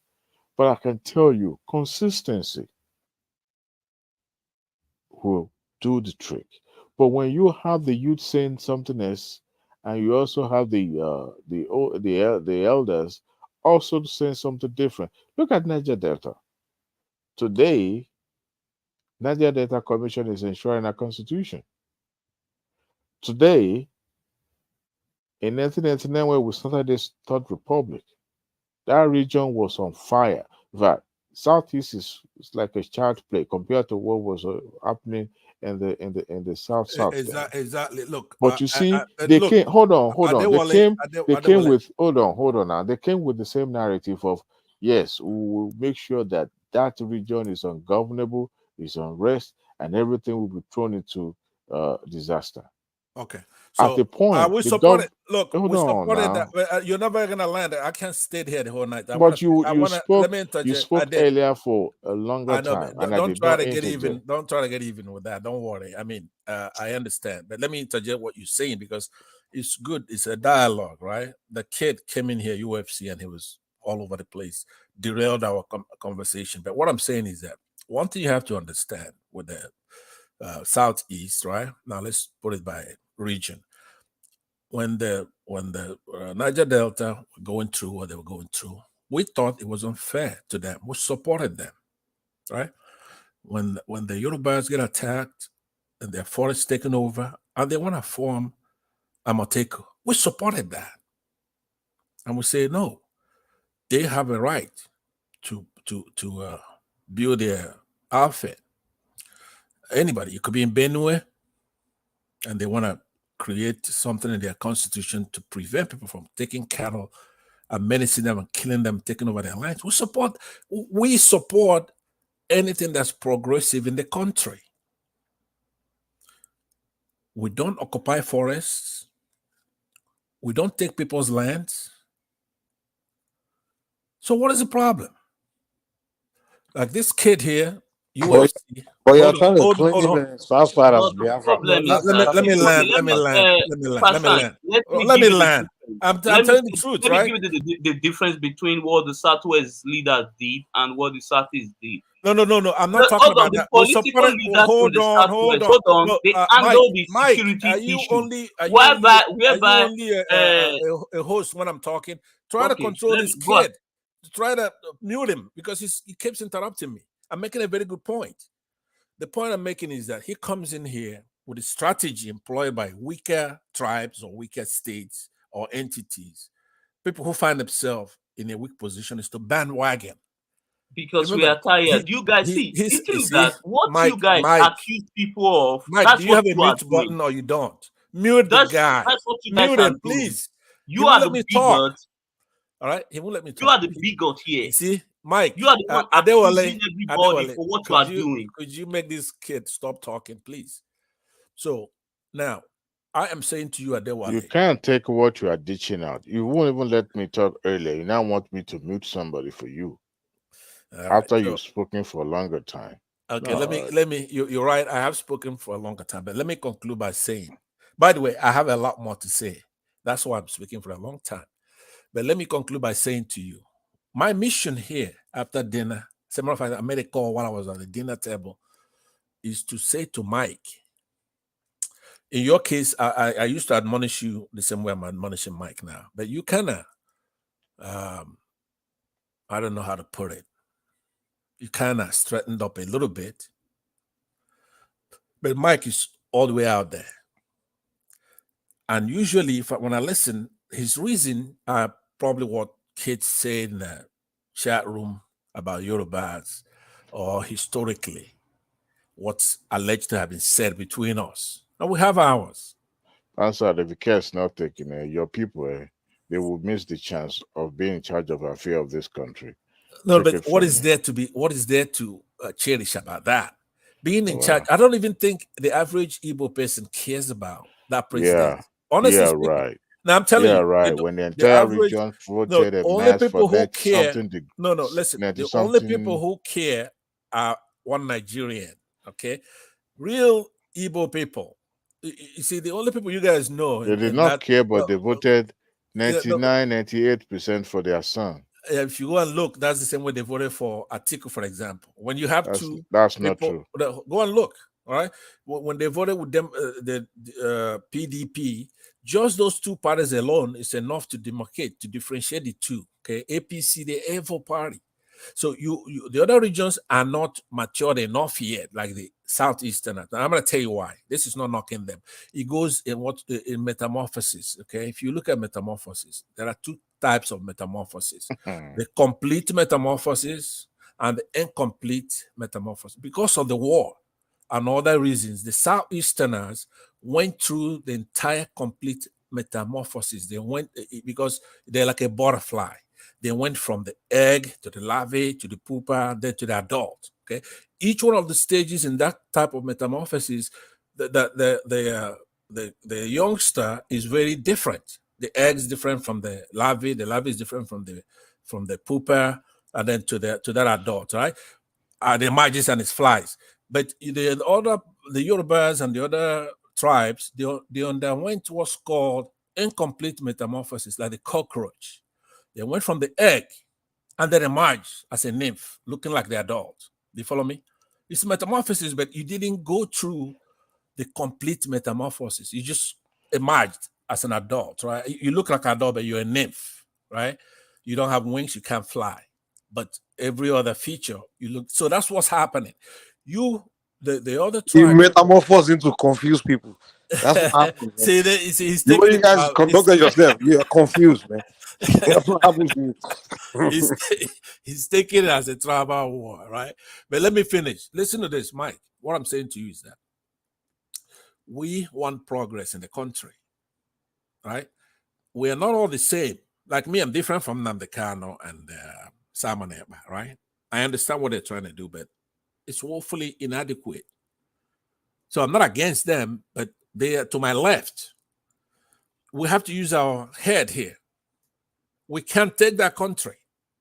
And that's going to be the only salvation that Africans have, because if we don't, we're going to be in perpetual regression until these people kill us all in that country. We can't let them do that. They're weak. It's about 1,000 people talking Mike, nonsense. I would have believed that you guys would have been able to fix the country. What was but that? with the evidence on ground, I don't think you guys can do the same also. Yeah, we can, because After like I 30 said years, before, you you know, will. I The result is there. let me end by telling this to you. There's The result is there the guy on I said, ground. the guy that I quoted earlier, his name is Mr. Shalabi from Iraq. There's something that he said that's remarkable, and it's indelible in my mind. He says to the United States, he says, look, when America punishes her friends and rewards her enemies, the world makes progress. That was a remarkable statement. That's what we need for the United States to do for us. Either stay out of it, make sure Britain stays out of it. Let us handle it. Let the Igbos handle it. We can handle it. If the rest, hold on. Let me land. Hold on. Let me say this. Even without this, hold on. Even without the Britain, the America, it will end up the same result as it were before. No, it's not, because it will. When we I'm telling you, because you went in the war. Hold on, I was in the war. I was. Let me land. Let me land. You other generation want to lead the new generation into disaster again, because you don't think, you believe everything is done by violence, and violence doesn't end well. Germany and Britain, right?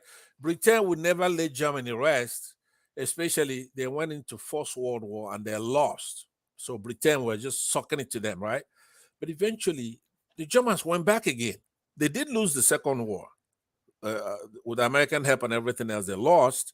But they won a perennial peace after that. They were left alone after that war, because Britain then got to see. They got to see what these people are made out of. So it's the same thing that we have. They were not left alone after the war. It was until 1990 that the Berlin, whatever. Yeah, but what I'm saying, the process of say United States occupied for about 50 years. Right. Okay, but at least without the United States, they were going to take over that Europe, and they know that. So what I'm saying to you is that what's going on in Nigeria, right? Remember, the good forces are coming. It's not the Igbos, it's not the Southeasterners, it's everybody who wants the right thing in that Africa. Okay, even African countries are on the side of the right thing, right? You saw what Tinubu'S trying to do in Niger. Good people are saying, hey, no, we want you to knock it off. We don't want you supporting France and United States interests, right? So it galvanized to where the good forces are overwhelming the evil ones, such as Tinubu and his cabal, right? So what I'm saying to you is that the Edo, who were normally, don't mind this wayward UFC here, he says from Edo, maybe it's from the northern part of Edo, who are Muslims and they don't know what they're talking about, right? So, but the Edo, they are with the good forces. If you go to Niger Watch, right, a lot of Edos there, they support the right thing. They're not like this UFC kid here. Hold on. Let me give you what is happening there. Go ahead. See, that's the thing. What you observe, anyone that said nice thing about the Southeastern and when it comes to OB issue. I didn't say Southeastern. Hold I on, said hold on. They will pull up. Let me tell you what Niger Wash is my brother. Let me tell you what he's doing. He knows the truth, but he's just making money. Go and check his view come on on, YouTube. come on. Yes, that's what he's doing. No, Let me see. No, he's not that kind of a guy. He's not that kind. What can you say that's that what about? he's doing. You know what? Elvis is not that kind of a guy. Come on. I did my research on why a lot of people are bashing Prince Harry and his wife. Then when I go through YouTube, I discovered there are some pages, pages when they were not talking about those two couples, their view were very small. But immediately they start bashing and talking about this couple, their views skyrocket. So it's all about money. When people come and say all kind of things about obedience, they are just gaining popularity and making money from views. Can I ask you something? Niger was using them to grow his channel. They don't even know that. And then collect donation from them. That's all. It's not that kind of thing. Social media, I understand. UFC. I know what people are doing. People are just playing. Niger was using you guys to grow. That's all. And make money. That's what it is. Mike, do you know why? He doesn't give a shit about you guys. I don't get along with Elvis, because right? I went to that time. I told him, I said, brother, can you mute this? Tell this guy. Guy's worse than you, Mike. Mute him. He wouldn't let anybody talk. So what I'm saying is that I used to go to Niger Watch. I don't get along with him, and I used to be one of the ones that would donate money there, right? Exactly. That's why they keep you less people coming. No, but if he wanted money, right? If he wanted money, then he'll get along with me. He doesn't get along with me. I don't get along with him, right? I'm firing him. So I haven't been there, I don't know, 6 months, right? But and he doesn't mind it. We have each other's phone numbers. It's not like we've talked, but we don't get along. So if money is what he wants, I'm one of the top donors there. I saw that because it's small monies that we're giving to these people on this. It's like one man on this platform. So nobody's going to change their principle based on that kind of money, right? So, but what I'm saying to you is that this UFC came here to insult Elvis and say that he's doing it for money, right? Now, people can read people who do something for money.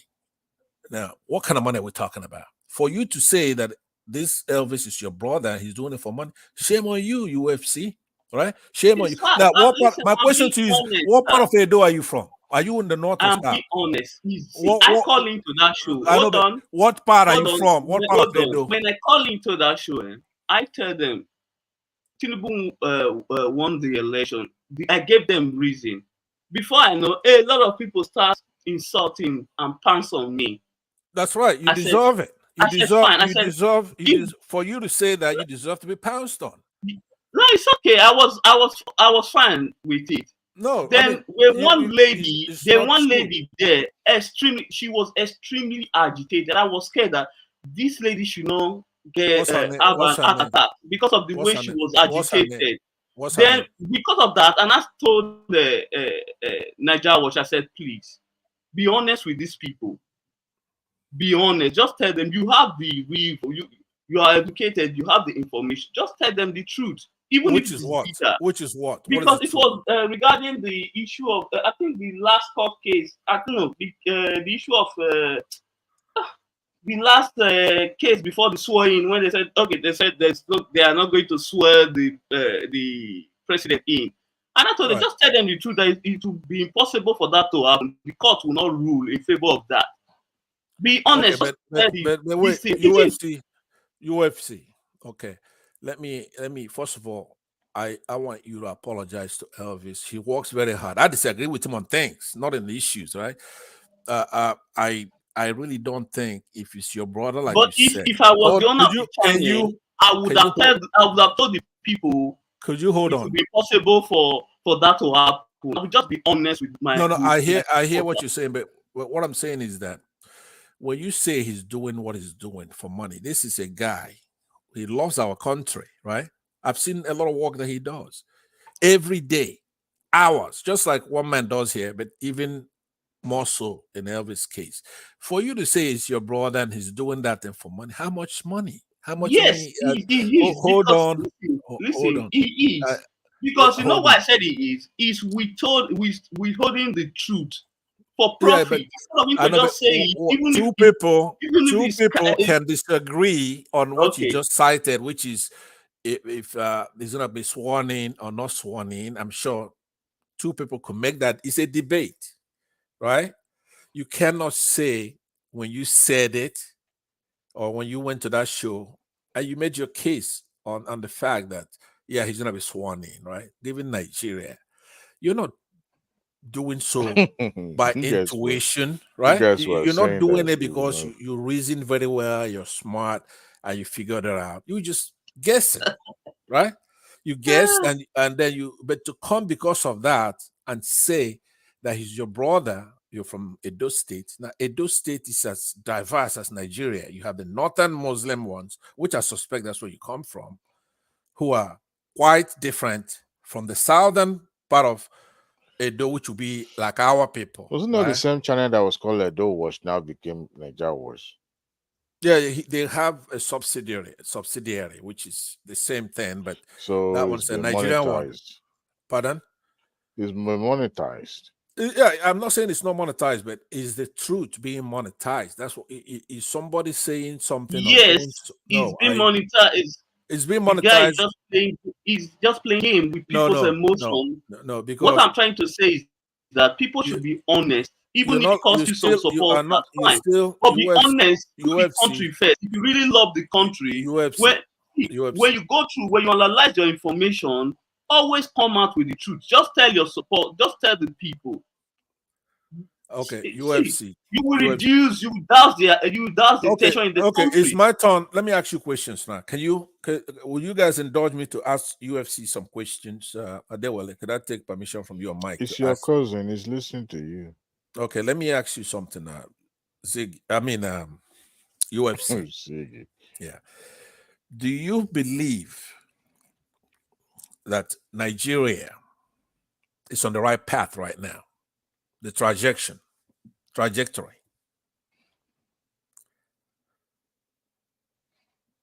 Do you give me a snappy The answer answer, on that? Yeah, give me a snappy one. the answer is hold on. The I answer have is a lot of no. follow-up, so just yes or no. If it's no, why? The answer is no because the issue of leadership is spread across the country. We have bad leadership everywhere in the 36 and 37 states in Nigeria. So this spread across. It's not just, I'm not going to point one tribe out here. Right. Including people from my tribe, leaders from my tribe also. Right. They are part of the problem. Okay. So I'm not going to single out one person here.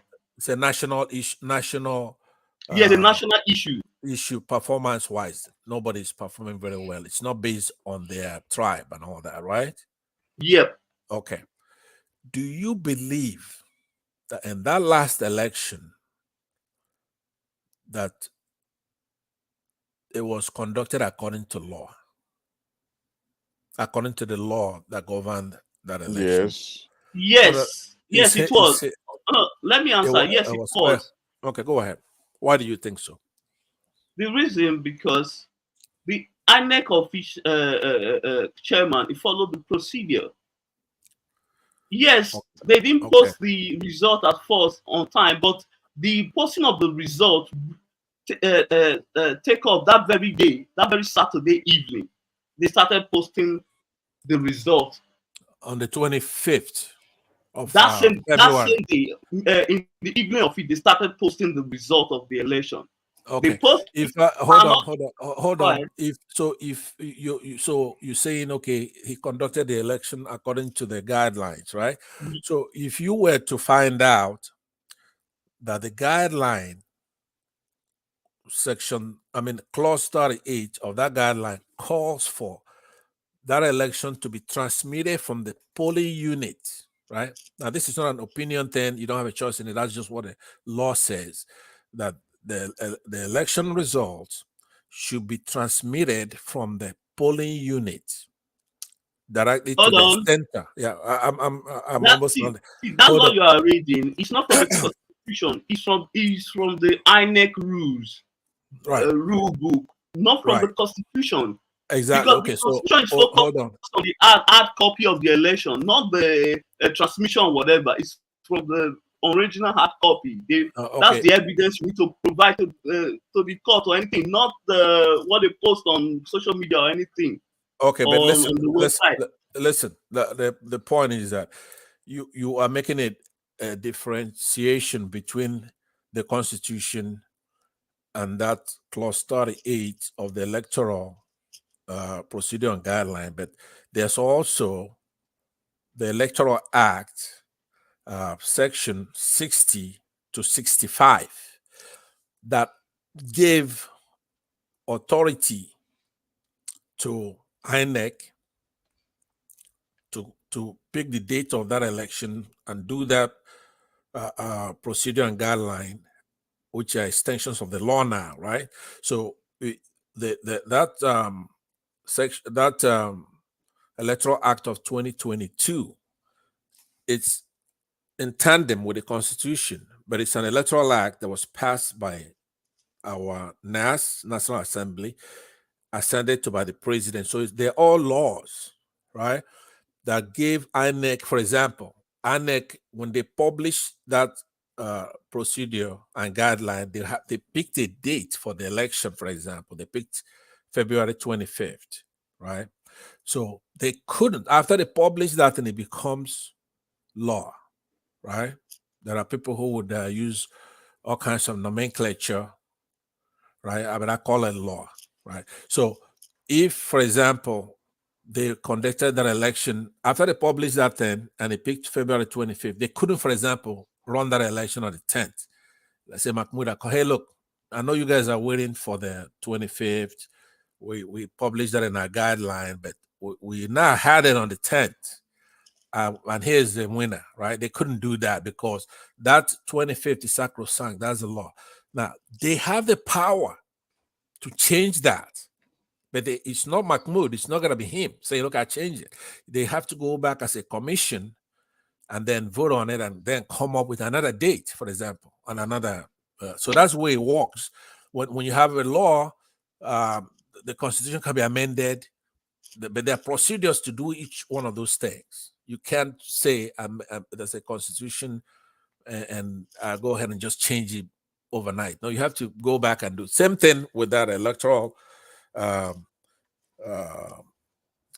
clause. On that clause 38, procedure and guideline, that is what it is. He cannot change it unless it goes back to the commission and they do it as a commission. Mahmoud couldn't go on TV like some people say, oh, he says it, he changed his mind on it. He doesn't have that kind of power. So that's what I want you to understand, because you're just talking as a layman and say, oh, they did it exactly the way it's stated. No, because that law also specified that if you, for whatever reason, you're unable to transmit that result from that polling unit, then you cancel it and rerun. That's the way it does it. And also, if you tamper with that and you don't do that, then it says you go to jail for 6 months and you pay 500,000 naira or whatever it is, million naira, right? So that's the law. So I was telling that day earlier, we cannot be in a country where there are laws there, and then you're gonna come out and say, hey, do your worst. Tinubu won the election. That's bullshit, right? That is language. In this, yeah. So what I'm saying is that it's now time for us, now for any good African, even if I was born in Togo, once I know this is going on in Nigeria, I will don my helmet, get my AK, and go over there and do that battle, because that's the battle we have to do in Nigeria. Okay, the law is sacrosanct, right? Technology, true and false. Those three things. You see, and for anybody else who comes and they say they're gonna go near this, the good thing about this conversation is that the court will prove INEC right. You understand me? When the court, when they deliver their judgment, right, the court will prove INEC right. You see, they were clear. See, people, I always tell people, if you want to remove incumbent in Nigeria, it is simple. You have to go back to history. There's a way APC removed PDP from power. You know why? It was because of the unity of the opposition, because the opposition, all of them came together. Let me call the names. Kwankwaso was part of it. Atiku was part of it. Buhari, Bukola Saraki, a lot of political heavyweights, they came together and they united. They were able to remove PDP from power. This past election, I told a lot of people, I beg, even some of the obedience, I said, I know Atiku will not step down, but if Obi can step down for Atiku, so they can unite, they'll be able to remove APC from power. But I was insulted, I was bombarded. Even there's this other guy, You should be. Hold on, this activist, popular activist in Nigeria, Deji, same thing with Deji. Deji said same thing. We were bombarded because people were being too emotional. They didn't see the bigger picture. We saw it coming. I know, but what you just said is ridiculous, though. I mean, no. How do you miss it? How don't you get it? I mean, what you just said Listen, there. No, hold on. Could you guys can you tell me what part of Edo are you from? What part of Edo are you from? What part of that state are you from? Can you tell me? I really want to know. Are you from the north? I'm from Benin. Can you speak Benin language? Then let me respond to you. Then you know I'm a Benin boy.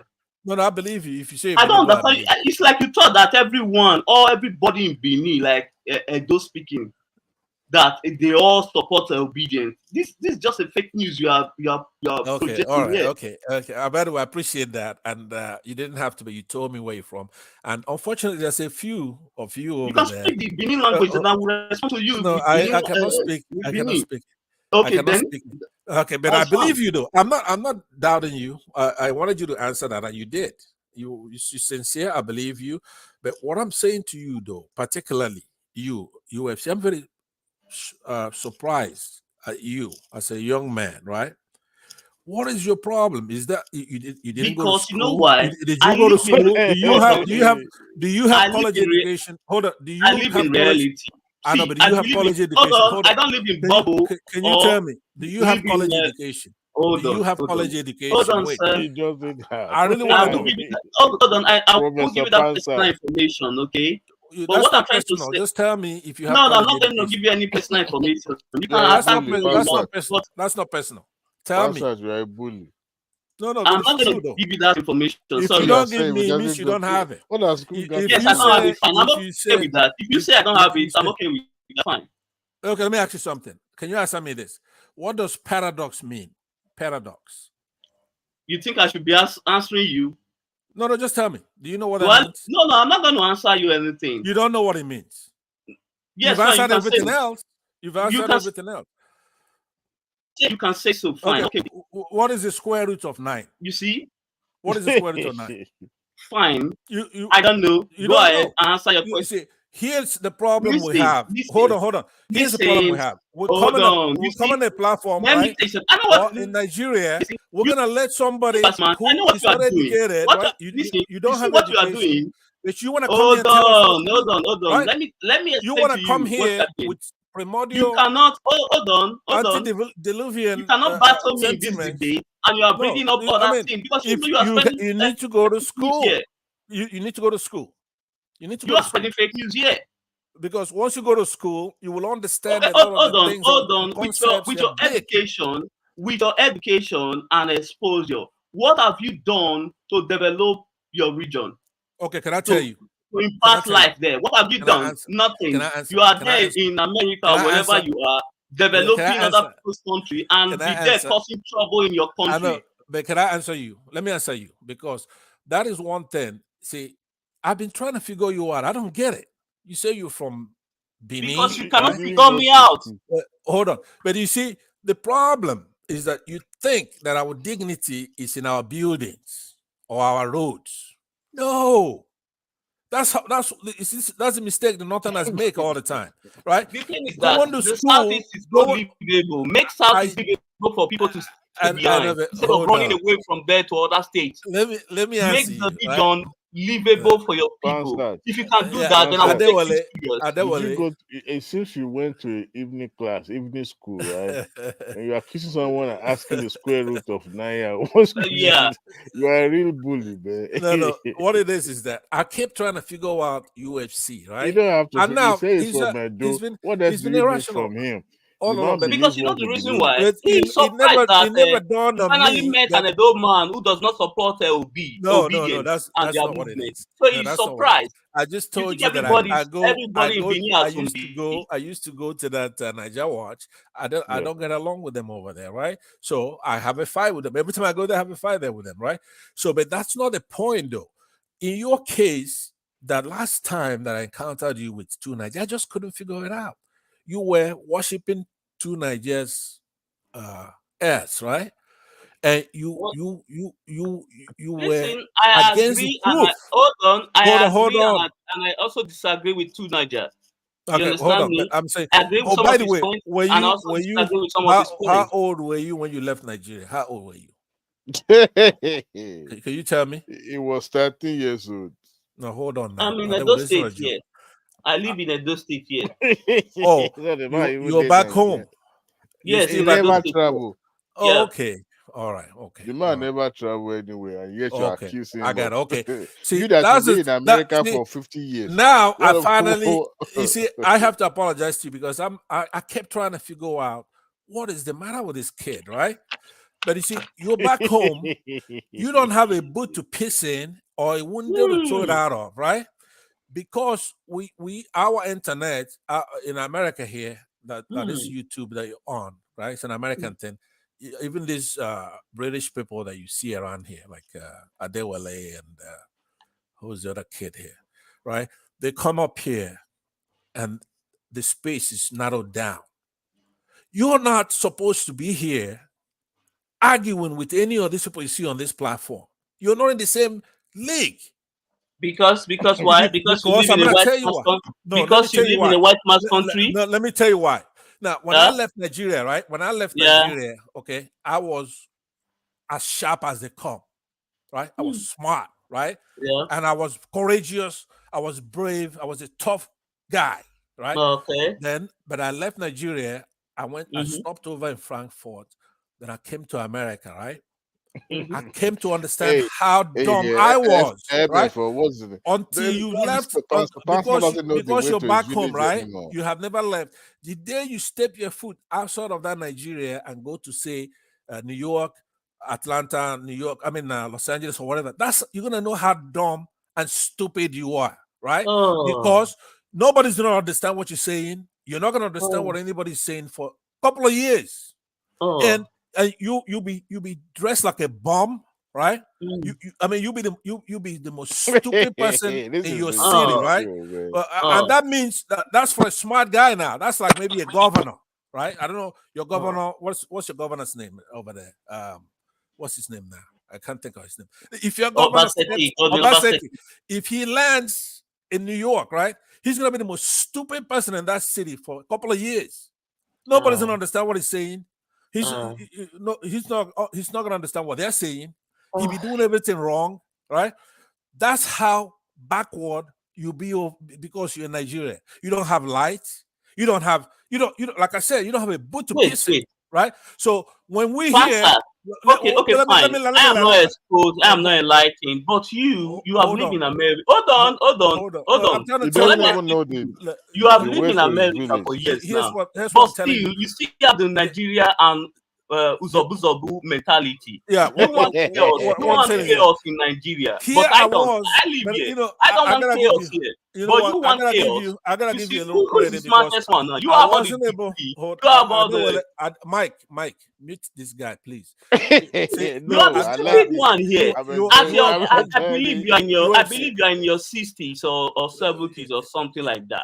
But look at the way you reason. Look at the level of your mentality. You're talking to me. You have lived in the United States for years. You're talking to me like that because there is a social media. Before, like when I travel, I go to Nigeria, right?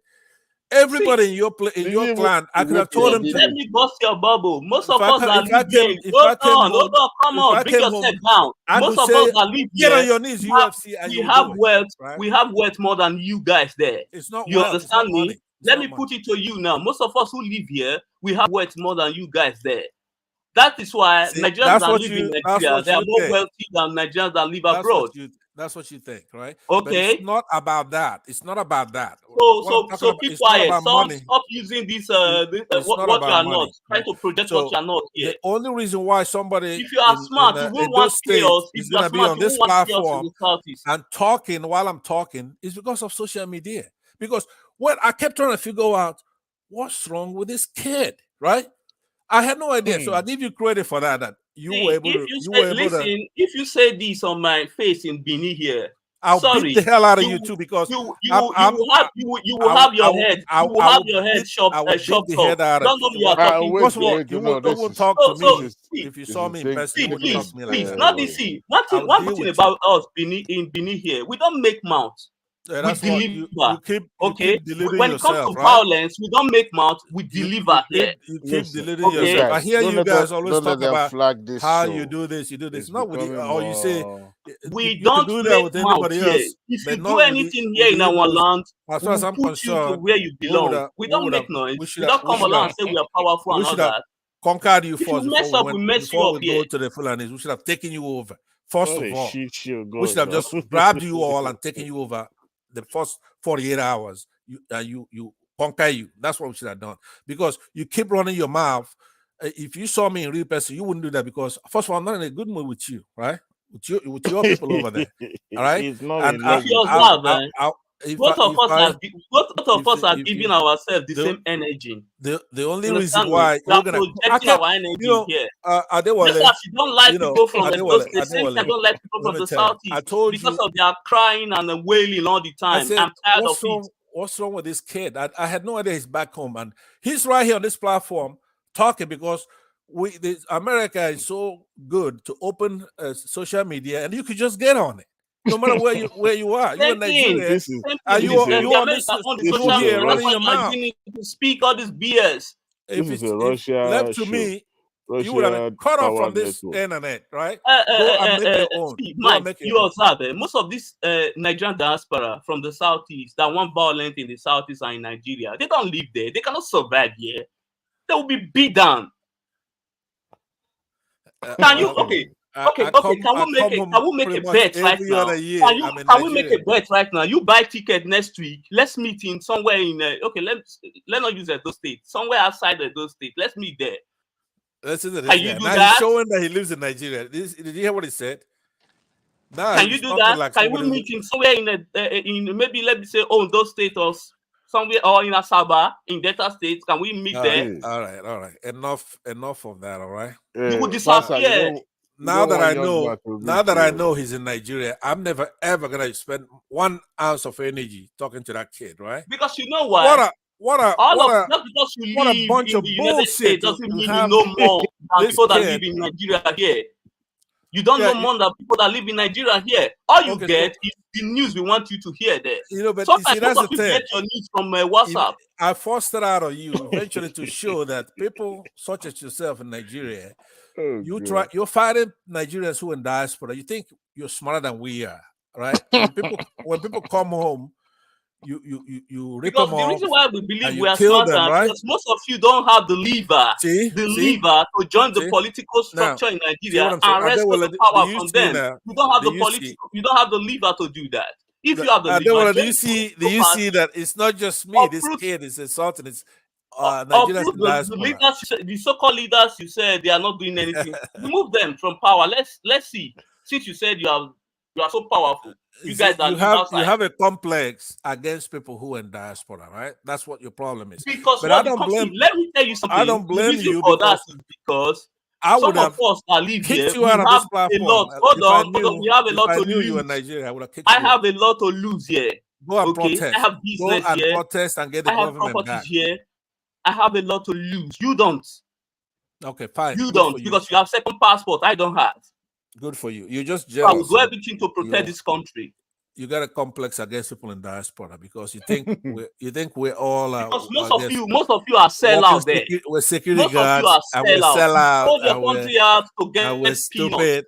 We don't have a Most of you gun. are We can't fight you when you come home. You rip us off and you do all kinds of things, and we just ignore your ignorant ass, right? So you're gonna get on our social media here and running your mouth. Yeah, it's our social media. They don't have because one it's back trying home. to put you guys on where you belong. Because You most see? of you, You see what I'm saying? we need to put you where you belong. Mike, over to you. Fight your mates. Most of you want to cause chaos. You said you Stop. AK-47 and call me. Do you know the terrain of this place? Do you know See? the terrain? Do you think See you what can I'm match with the locals here? You will be beat down. See? You what now? Hey, hello, guys. Yeah, but Hey, first daddy. Come on, excuse me. you know, it's been funny for the past. It's been hilarious in the past couple of hours with Pansat and I, UFC. But Pansat, why are you profiling UFC? What are you trying to gain? What are you trying to do to him? No, it was just that it was a conundrum, right? Here's this voice. It's not based on just tonight, right? There was something wrong, right? If a rational person, somebody who's in diaspora, right? The choices he's making is just so irrational that I thought he was outside, like Britain, United States, or somewhere, Germany, something. But I had no idea. If I knew he's in No, Nigeria, are you saying that makes him less intelligent, or he should not share his opinion as he sees fit? absolutely makes him less intelligent. Now, hold on. Before you, it's not a politically correct. Hold on. Now, do you recall, Prince Daddy? Did you ever live in Nigeria? No. Yes. Okay. He How live in old were you Iraq. when you left Nigeria and went overseas? How old? 1 year old. Hold on. This serious stuff. You were smart, right? In Nigeria, I'm sure. If you were an adult, but did you leave Nigeria when you were an adult? Don't profile me like UFC. I'm trying to get to the point. No, here's my point is that normally, because like me, like I told him, I was sharp, right? When I left Nigeria, I was the sharpest person you could imagine, right? But when you land, when you get to the United States, right? To his village no more. Then you're gonna find out how dumb you are, really. I don't care who it is. The moment you leave Nigeria for the first time, you go overseas, you're gonna find out that you were dumb. No, but remember, Pansat, you also said you came from the village. Now, someone that came from the village going to overseas like the U.S. or Great Britain would suffer a great shock. Okay, to the level of intelligence and perhaps the way people do things. But quite frankly, but hold on. But quite frankly, when I left Lagos and landed overseas, I wasn't that shocked. But you were shocked, right? You had a culture shock, didn't you? Well, somewhat, because if you live in a cosmopolitan city like Lagos and exposed to a lot of things, you are already exposed to things before you got there. So it wasn't like a great shock. I know, but a little bit. I mean, there's still a shock. If you're in it goes both ways, though. You know, if a Westerner goes to Africa, also Nigeria, they too will suffer a culture shock. So it's not about. It will be counter. Okay. For example, if you left, let's say New York, and you go to Edo State, right? When you try to turn on your faucet and there's no water, then you're gonna be shocked and say, "Oh, wow! How come there's no water?" Or So they they were say, living in the "Where village could I use the toilet?" And they point you to the forest somewhere, right?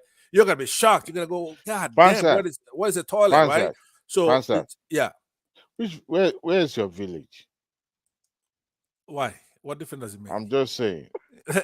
It doesn't make any difference. Every village is a village in Nigeria. I'm trying to profile you. I'm trying to fill you out. No, but you heard Prince. How long you been in America? How long you been in America? Hold up, Prince You've been Daddy, here right? 50 years, right? Wait a minute. I've been here longer before you were born. I've been. That's what I'm saying. That you were born. See, you're actually right, because I've been trying to figure you out. So that you've been gone for. But I go home every year though, so it doesn't matter, right? I go home every year. I've got a lot of things going Which on in local government Nigeria. you came from? Well, it doesn't matter. And I who could is come the from any. governor of Okay, your I could state? come from any hold local on. government. Okay, let me quickly ask him this question. Do you have businesses and properties in Nigeria? Yes, He I do. doesn't. No, you Yes, don't. I do. Doesn't. No, you don't. If Yes, you I do, do. And, no, and you I'm don't. about to. Let me tell you the No, big one. let me tell you. Let me give you. Hold on. Oh my Let God. me give you the reason why you don't have anything there. If you do, Why? you won't want chaos in the country. Okay, hold on. Let me tell you why you're wrong about Just that. as, Right? listen, I have See, interest you here. I mentioning have business. things. I have properties here. I don't want any chaos here. UFC. That's the reason why I'm here fighting let you me now. tell you. Let me tell you something. There's a difference between you and I, right? I don't worship money and that kind of things. Or I just told you my dignity is not in my properties, right? It's not in none of those. I love our people. I love my people. Africans, blacks, right? Let me say something. Hold on. If you do, you won't support IPOP.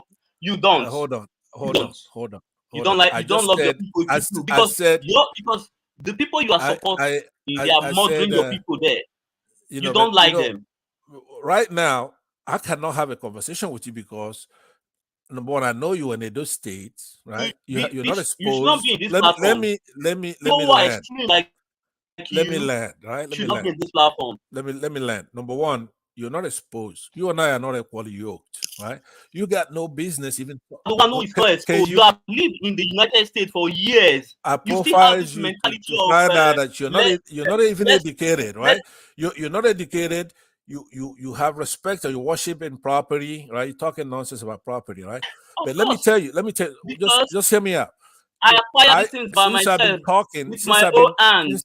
coming online, Okay? I have I never didn't talked rob, about. I didn't steal to get it. I've never talked about. Also, my iPod, family, right? they I have live never here. talked about iPod, I will right? do everything to But protect them. since Prince Daddy just came in, So let's if pass you it over want to Prince Daddy. war in I'll pass it over Nigeria, to you. I don't want war But in Nigeria. admonish this Things kid can be because done amicably. he needs I to have go. never He seen needs to any go of to your school. leaders He needs to go to school. present any motion for succession in the National Assembly. I have never seen it, and the Nigerian government reject it. Okay, So Prince what Daddy, you are go ahead. doing Take is over. that you guys are playing dangerous game. They have never. Prince Can Daddy, you you show me here? any video whereby the Yeah, Southeast I'm leaders here. they present motion for succession and the Nigerian government reject it? Go ahead and take over. It's not when I want to talk now that you start talking. No, Go ahead. let's answer. Let's just hit Prince the Daddy nail. is Prince Daddy wants Let's to. go at it. Can you point to me any video, anything I can watch that they present it and the National Assembly reject it? No, but It is that's not not there. the You cannot discussion. find it. You So are why number one. the chaos?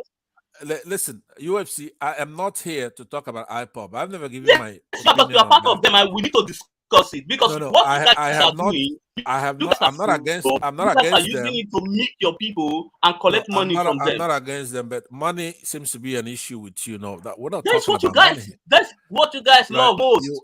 You don't have any money. You guys are the You greatest don't even know sellout what in money is, Nigeria. right? You know what money You guys is. are the So greatest sellout in Nigeria. you don't have the courage to come on this platform and talk because number one, you're not educated. Number two, you're all the way back home in a Edo state somewhere. Yes, right? You're fine. not But at exposed. least I I just live in my told you that country. even I if didn't run. I didn't run. Just see, you did hold on, you didn't succeed here. You didn't succeed But here. You were enough. a failure. You were a failure back Pansat. home here. Then you run away. You were a failure back home here and you run away. see that's what they think about Pansat. us. You were a failure. You were a total See, failure. educate. Because somebody lives in Nigeria doesn't mean they're not educated, regardless Well, he of. admitted it. I asked him a couple of square root of 9. He doesn't know what Because it I don't is. need to answer you. Well, then what Because you is it? No, Okay, ask him. Ask him. He didn't want to Okay, indulge you ask him in then. trying to Okay, you profile him. No, indulge him. Yeah, that's what Ask him. no. he's trying to do. Ask him. Since See, he knows me. So you guys can no. ask and look and search for my information. I won't do anything. I mean, I can only agree with you, Pansat, that when people are well traveled or they've been to different places, they have perhaps a better frame of reference to a lot of things. But to draw a conclusion that because someone is a non-traveler, that means that they're not smart. I don't buy that. I mean, that is to assume also that Yeah. No, you're right. that is to assume that a lot of Americans too that don't travel. Are you going to say that they are not smart Or what will be your conclusion because they live in America? No, because the difference normally most people it's from dimly. most people It's in never America, trouble. right? They may not be educated in the orthodox manner, right? They may be educated in the unorthodox manner. Do you understand what I'm saying? Basically, there's a big difference. There's a chasm between the people of, say, the United States and the people in Nigeria. It's a big difference. Right? Let's admit that. Okay. So you Answer, cannot say, what are let you me doing in land. the Southeast to impart the poor Let in me the land. Southeast? If you Let me can land. give me the answer, See the way I will there's no go ahead educated and person verify. that Hold on, I will go jump to in the like that. location and It's not verify. civil. Then I will It's not report. civil. Hold on. I will report It's not back civil. to this. I will report back to this platform. Can you tell me the things you are doing to impart life in the Southeast? Okay, I'm on this Or in platform. Nigeria in general, what you are doing? I'm on this platform talking. That helps the whole Nigeria. No, you Just see, talking here, right? talk is but cheap but and I free. also occasionally I will donate my money. Money is what you respect. I do that too. But listen to this. I employ over 1,000 people in Nigeria. Oh, right? And none of them is in the Southeast. Not even one. Hmm. So one thing you have to understand is that this debate, when we come say on this platform especially, it's usually couched in tribal terms, right? We respond to that. And most of it is caused by people such as yourself. Not because you are in a do somewhere, but because you're uneducated, right? Listen, And you come from a minority tired of you group. guys, the educated one, you babbling also, online hold and on. complaining And you also and spew fake news because you here. come from a small tribe, You came. are doing what's called the bandwagoning Let me share effect. this. I'm When not I said I'm not educated, fine. But you came here. You can't let me talk. Hold on, you guys, you're being rude. You that is swear you came here. You accuse someone falsely with evidence. You came here. You accused Tinubu. You say killed son William. You killed the man. You accuse him of different stuff, but you don't have the evidence here. No, but you before claim you are getting oh, by the way, Prince Daddy. Could you mute him? Let me respond to that. Prince Daddy, are you there? You know that. Prince Daddy, you should know that. Yeah, I'm here. I'm here. I don't know if you missed the dialogue between he and I on that issue that's raising. He raised the issue of accusing Tinubu of stuff without evidence, right? So I tried to tell him in law, in courtrooms, there are three types of standards to judge somebody, if it's criminal or if it's just, a lawsuit, civil lawsuit, or if it's a simple infraction and you just need a prima facie to deal with that. And then the court of public opinion, right? So I try to elucidate these things for him. And I spent quite a long time doing that. He apparently doesn't understand. In essence, like when you talk about standards, you go down and say, okay, you need to convict somebody beyond a reasonable doubt here and there to a moral certainty. You've actually answered that question, but he doesn't understand things like that. Do you follow me? Hold on. So could you then explain how would you answer what he just said right there? Because I've already gone through the exercise. I spent time with him now. I trying to know if he's understanding what I'm saying, right? I said, what is the meaning of paradox? He doesn't know. I wasn't trying to ridicule him, but it's because in order for me to communicate with him, when I use words, he has to understand what I'm saying. You follow me? Do you understand? So that's what it is. It's not, at that time, I didn't know where he was. So, but now that I know that he's just in a state somewhere, hustling, for money, because the easy access to get on a platform such as this with people in diaspora. I was trying to tell everybody you see here. Everybody you see here on this platform, it's not the same thing as you. I can afford internet. I live here in peace. Right. Okay. And I live here in peace. You get credit for that. You could also be watching the house for a malam somewhere, and he has internet access, and you are a houseboy somewhere in the backyard. Yes, fine. So we can't judge you based on the fact that you have internet access. I'm not doing human trafficking. I'm not selling drugs and all that. I don't So think you it's are. an honest living. You don't come across as a criminal or some bad actor somewhere. You just come across as an ignorant person, period, that didn't go to You are the school. ignorant Because one. you keep You are the wanting ignorant one. tribal animals, and you want divisions among You are tribes. you are the And hold on. So that ignorant one. Yes. places you, You are like for me, every time I've you have lived encountered you, all your life what you're talking in the about is United States. tribal, right? If you are not, Tribal. Can I land? Will you be quiet? most of you guys are the one See? spreading If tribal all language you talk about is here on tribal this all the platform. time, Because you that go means you didn't go to school. I gave you an example. You go to Dr. Zambi's page platform. You accuse the former presenter of Sarah Reporters. But what you did there, you thought you were smart. You singularly picked people that you thought they were attacking, and those two people you single out were people from your tribe. Some of us are observing. We might not come there to speak all the time, but we know what you guys are doing. Yeah, I did question people. There was Maybe a if you are decline. single out Hold other on, people, Let me respond to that. Nigeria There was a you kid there who was an editor. from your Will you be from your quiet? tribe that Will you thought you please? Let's have you order. thought you Let's were have smart. order. No, let's have order. I was there. There was a kid there called Declan that used to be an editor at Sahara Reporters, and I was questioning Sahara Reporters about the way they treated Dora Kunyuli, for example, right? If you go through that publication, you're going to see that they published pictures of her in the hospital undergoing chemotherapy treatment, and they published the pictures of her at the hospital, and they were just writing a lot of articles, negative stuff about her. Plus, they also wrote 151 articles on Ngozi Okonjo-Iweala, okay? 151 with one neutral and 150 negative articles. And I thought that was unfair, right? So I was questioning that, right? And the kid himself declined, said that he's the one who did the Dora Akunyili one, but he was also confusing it with Diziani, the former petroleum minister. But all of them come under what I thought was unfair treatment of women at Sahara Reporter. But now it begins to make sense.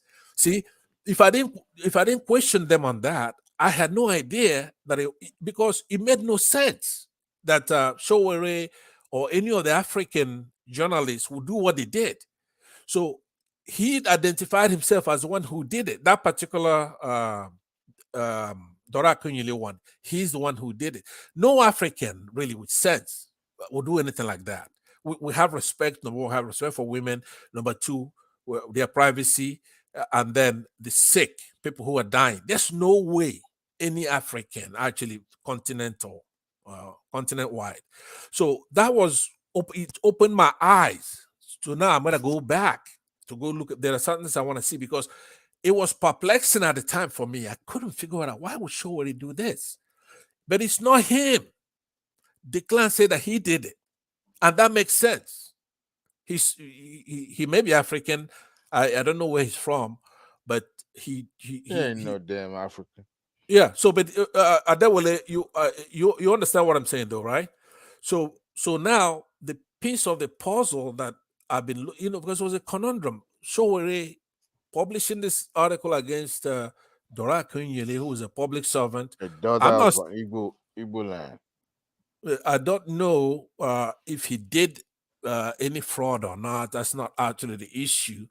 But my thing is, in a country where you have people like Erufai, for example, who was active at the time, Buhari, and so many other very, very bad actors who involved in killing people, genocide, and all kinds of things, then you're just picking on these women who are public servants. Maybe they're a little corrupt here and there, they get a BMW here. but to go that far, you couldn't be an African to do that. So, but I have pinned that on Showere's head all along as I was going through this thing. But this Declan says in front of the world, it's like a confession. Say, look, I did that. Now, because that one is the most egregious. Remember, that's not even what I started with. They wanted an example. So I used the one that has magnitude. not intensity. The one with Ngozi Okonjo-Iweala was significant. It's 151 articles with one neutral, the rest negative, right? So I use that example, and then in passing, I just mentioned the Dora Akunyili one, and he took credit for it. And then it started making sense. Sowore wasn't the one doing a lot of those articles. You had somebody who was detached from our culture, who had no sense whatsoever of propriety. Yeah. Okay. So that's what it was. Prince Daddy. Thank you. And Dewale is gone. So if there's nothing else, I will be going to. Is there something else? So UFC, that's what I mean. Hold on, sir. Please, I will beg you with one thing. If you have kids, I will beg you, I'll plead with you. Please, don't transfer this hatred you have for your mother country to those kids. Please. Let them grow up in a society where they will love their neighbor as themselves. Because what I observe is that most of you pass down the same hatred. There's one guy I normally bow to here, but he's a young fella. He was born in the United States. Always have this mentality. It's like they transfer the thing. My kids no are one older is your than enemy. you. The Nigerian political structure. Hold on. The entire Nigerian political structure is the problem. Is the problem of the country. Older and smarter Not than you. across My all kids tribes. are older. You understand me? Then we should focus on those people. We can bash the politicians. Fine. It's not a bad advice, but too late. My kids are older and smarter than you are, right? I pray so. I pray so they should be smarter than you also, and not follow your ways. No, because you can't be smart enough. See, if you live in Nigeria, and you are saying all this thing, you want to sponsor violence, I won't take you serious. Because I know, okay, you can go out there and do what you say you want to do. You cannot be living in the United States and want to cause chaos here. All right. That's why I don't take some of you serious here. Because you live far away. Right. You have 2 passports. You have options. Some of us don't have that. Too bad. Go get you some options. You no, cannot. I'm not going to do that. You are not a super Nigerian. Here, I will live here. You are not a super Nigerian because you're still in Nigeria. We are just as Nigerian as you some are. Of you got nothing. I understand why some of you have resentment for the country. You guys were a failure here. Then sometimes, so you guys are also struggling there. Okay. I get it. All right. Well, you could make that. A rational person could make that argument, but as far as I'm concerned, there's no difference. We're all the same, right? Some are in Nigeria, some are outside Nigeria, but we all are patriotic. We love our country. You're not a super Nigerian because you haven't left. As a matter of fact, we're here trying to make life better. You know why? I don't encourage violence in the Southeast. I don't like the killing that's going on there. It's not only the Southeast where you have violence. You have violence. Yeah, but listen, my state is more closer. My state is more closer than you guys. Instead of for me measuring northern state, I'm more closer than you guys. I understand, but you also have violence in Edo State, right? You have Fulanis in your forests raping. Yeah, but they are not doing any. They are not causing any harm there. Oh, really? Let's ask Tony. Tony, let's look in the comment section. Tony, would you answer this guy here from your state? He says there's no violence in your state. As a matter of fact, not long ago, maybe last year, you have Fulanis or Islamic terrorists ransack a train going to Edo State that was packed with people from Edo State, and they hijacked them and killed. Hold on, and killed a lot of them. Can I land? Let me land. Hold on, I live here. Let me explain to you. I had about it. It doesn't matter where you live. Hold on. The people that carry out that operation, they were people from Edo State, not Northerners. Are they Islamic? Yeah, they were people from Edo State here. They were our brothers and sisters. But are they Islamic in nature? Is it Islamic terrorism? They are not. No. They were Christians. They were not Islamic in nature. They were Christians. Yes, they were. Why would they do that then? What was the rationale? Why do you say? Do you know who did it? Do you know who did it? Oh, you apprehended them? Did you apprehend them? Yes, some of them were apprehended. You can Google it. You are online here now. Well, I disagree with you, but go ahead. I thought it was terrorism. It was This Islamic is the terrorism. thing. It's like Boko See, Haram. let me hold on. Let me say something here.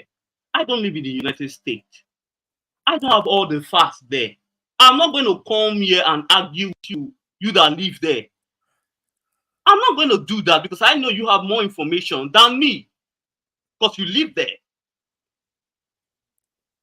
This is the problem. Some of you that live read at home, what you will get information. Tony is Mr. Edo State himself. Tony Africa. Oh. He just called you a useless See, guy. what right? I'm trying to say is that if you are living outside, Tony just called you a useless guy from Edo State. always research your information. The information you get, always process it. I know, but First, UFC, before you take position. Tony Africa is from Edo State. He says you're a useless guy. It's You're fine. he can says also share his opinion. You're not original Edo. That's what he says. He can say that. That's okay. And I believe him. I believe him, by the way. Tony says it the way it is. I'm okay with that. Okay, then. You have the right to share his opinion. Then get lost, all right? If you're useless, then get lost. You see the difference? I can allow people to say whatever they want. I'm okay with it. You are a Hausa Fulani guy that lives in the state. That's what it says. So get lost. You see. I believe Tony. And okay, you hear him now. You are here to defend terrorists. He's the saint. You're trying to defend terrorists. Oh, get out of here. You lied Uh, about your origin. You're not an Edo guy. I'm not. You're not original Edo. Bring someone here. Can you please control any Edo man here? Let's exchange language. Let's speak this language. And you said, you know how I know you're a liar? You said that Elvis is doing what he's doing because he's doing it for money. That's when you expose yourself. Of course. I'm speaking fast. Nobody can say anything like that about his own brother who is not. Why not? See, listen. It's a lie. That's why. Nigeria I am. If my brother commit crime, I will snitch on him. No, but that's not a snitch. That's a lie. No, let me tell you, I'm just giving you the kind of question I am now. If my brother once you said that, I know you. I will expose him. That's how I was raised. Once you said that, I'm not here to guide my. Listen, let me tell you the difference between me and you. You know I'm it's not a here lie. to guide and protect my tribe here. If they you don't have a tribe. You don't have a tribe. Okay. Hey, my friend, you don't have a tribe. So knock it off. No, it's okay. It's okay. It's okay. As a matter of fact, go to your people's platform. This place is not for your people, right? Terrorists. So get the hell out of here. Go to school. See, I would say some of the most educated people in Nigeria, they are the most dangerous people. UFC. Okay, with all degree, but when they think, hold on, UFC with all seriousness. Our country is not developing. That's why our country is backward. You have people like this. Let me say this before I go. All right, with all seriousness, I gotta tell you, the next time I see you, I want us to have a polite discussion. Now I'm not going to have any policy as far because I've made note here that you are a supporter of IPOP. There's nothing to discuss. Hold on. All right. Do you support Boko Haram? No, I don't. Okay. So why do you say I support IPOP? Why you do because someone confirmed me here earlier. Who? That you are a supporter of IPOP. Somebody said that I am, right? Yes. But you didn't ask me. But you didn't ask me. That's hearsay, right? Hold on. Hold on. The things you are saying, you already is proving something, so I don't need to ask for. But listen, like when I say hearsay, you have to have gone to school to know what that means. You don't know what that concept is, right? You're supposed to ask me, right? Do I disagree? Let me just tell you, do I disagree with IPOP in totality? No, I don't. Right? I believe that there should be fairness in the country. Do I think that the goal of IPOP should be bigger than what it is? Yes, I do. Right? So they are to my left.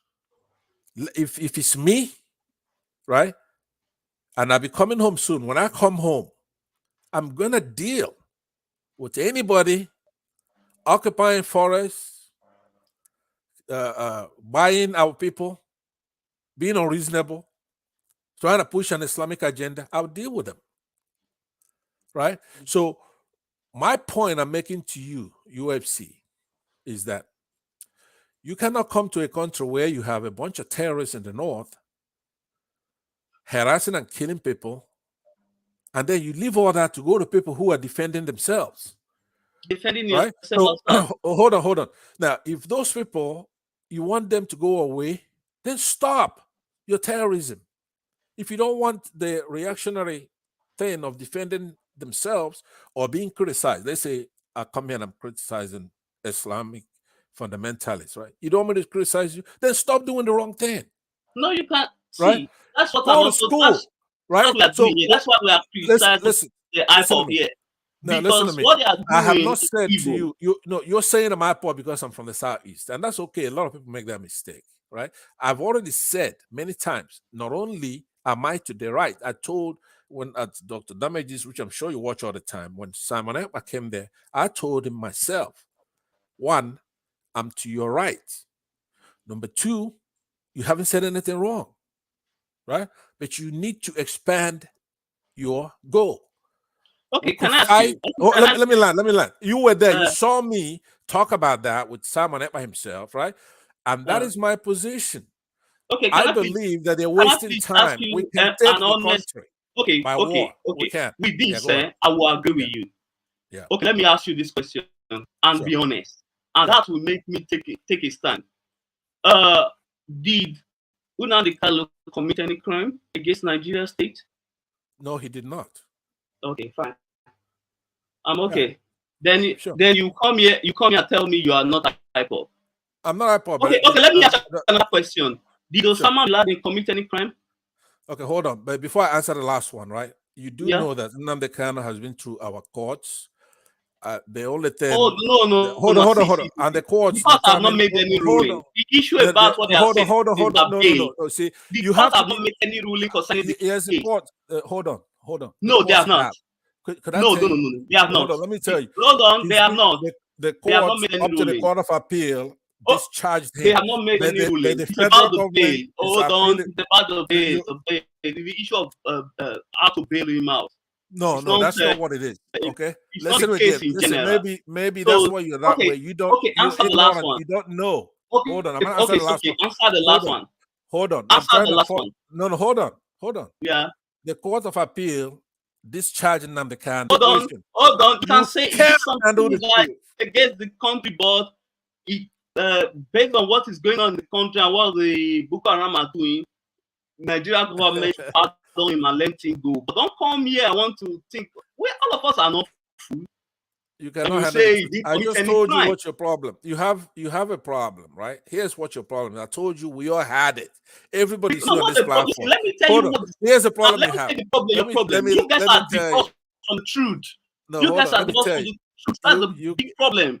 No, listen to this. Everybody. Let me give you the proof. If you take your time, man, you go to Dr. Dami's platform and watch any show, you will see that 90% or 95% of people from the Southeast, they all agree, they go the same way. See, I'm not zombie. Oh, that's a zombie statement you're making. Yes, no, it's what you guys do. Pay attention and listen. Whenever there's any issue, you guys go the same way. All right. That's my observation.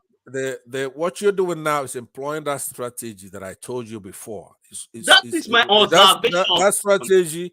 That is my observation. So if you guys claim you are so educated, you are smart, as a weak and person, you guys always go 90% in the same direction. Come on. You want to align yourself with other bigger tribes. That is not smartness, sir. That is zombie behavior.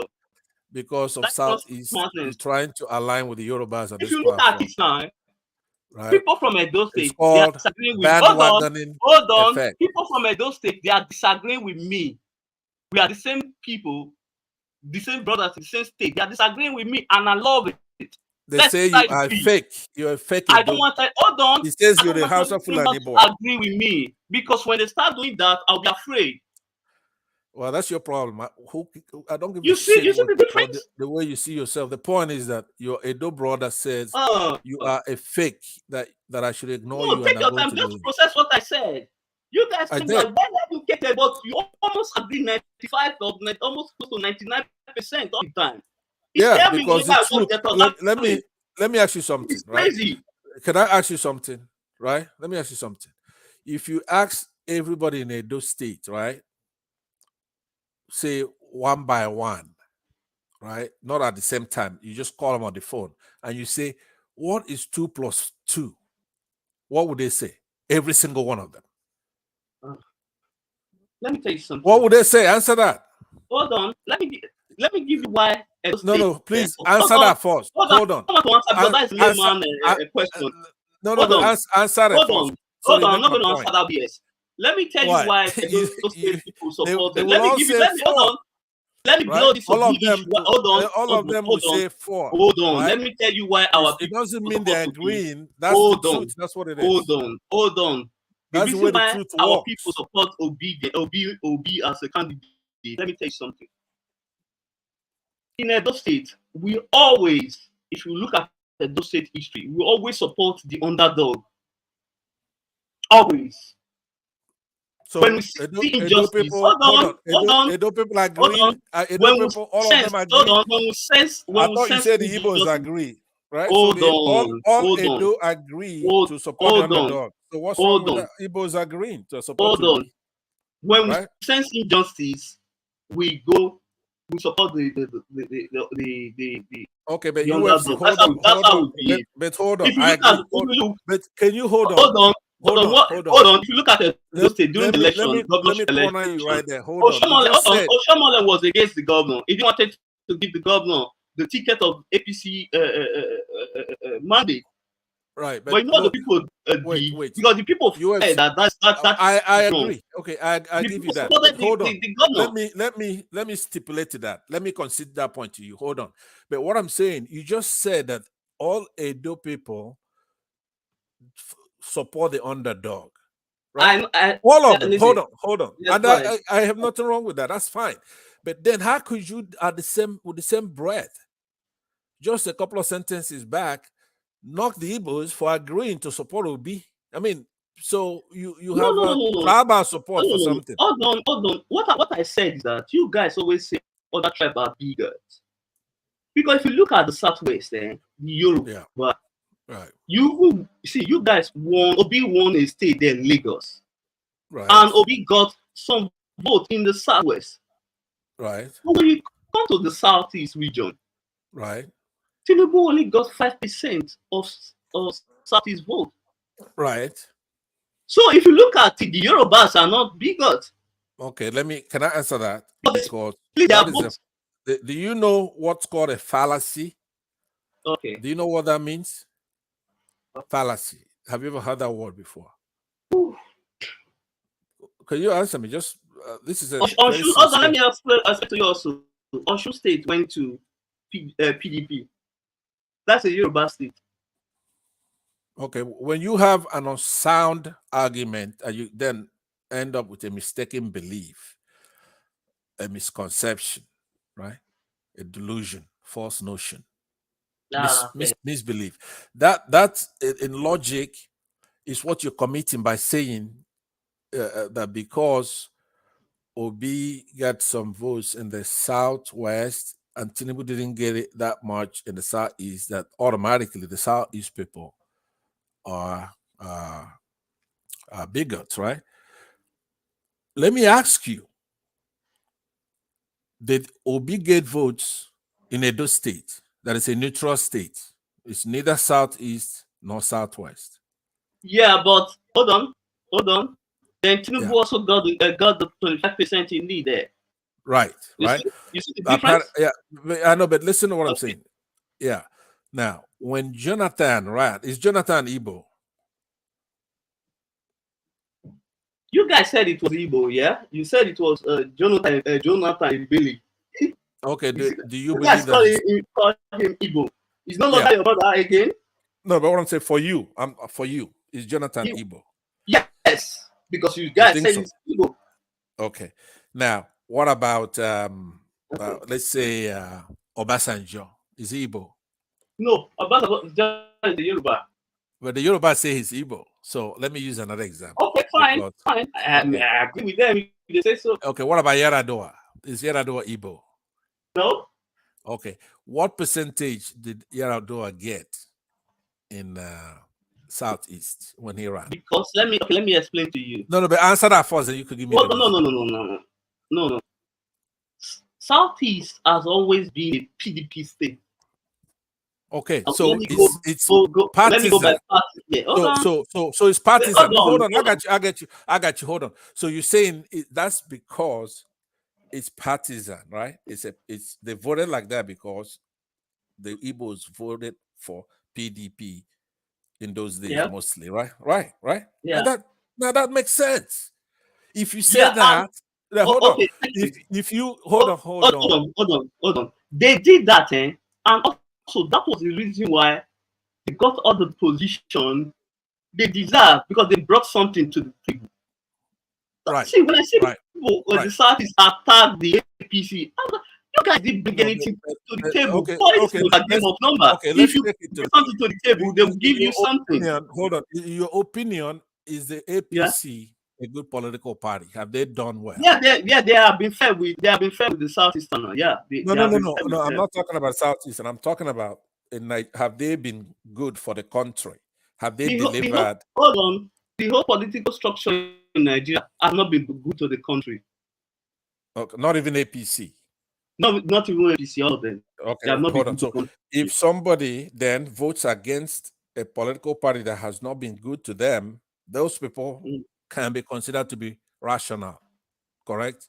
Let me tell you something. Hold on. Look, if you're not gonna have, I want you to have an intellectual debate. Said they are not being good to you. No, the reason for that is that you didn't contribute anything to their victory, so you don't expect them to just hand over power and give it to you. Okay, well, it's not done like that. You like I said, you're in Nigeria and you're myopic and you're ignorant. Everything is about. See, we are being political here. Let's be honest. About tribe, right? Everything about game of number. If you bring something to the table, they will give you something. You have to bring something to the table. Okay, but hold on. I have not even talked about that. Okay, because you keep going to Southeast and what they want. That's not my point here. That's not what I'm here for. I want you to rise above that tribal issue. If you're going to talk about the APC and how much they're delivering to Nigeria, okay, let's say to Edo State. You say you're from Edo State, right? Have the South state. Pardon? I said Edo State is the PDP state. Okay, so they have not delivered to your state. No, PDP have none of the party. That's not what I asked you. I'm saying APC has not delivered to your state, right? Yes, none of they have not. They have not, right? Okay, so if they have not delivered to you and you choose as Edo State to accept them anyway, that you're entitled to that. What you're not entitled to is to tell the Southeast how to respond to APC. No. What I'm saying is that Southeast can respond, but don't always come online and complain to everybody that you are being cheated. Why not? They have no limitation. The sky is the limit for them. Okay. Then if that is the case, then tell yourself, mobilize and get the power and wrestle the power from the elite. It is possible. That's exactly what they're doing, and unfortunately, some of this takes time, and there are stages to it. Right now, they are the tribunal.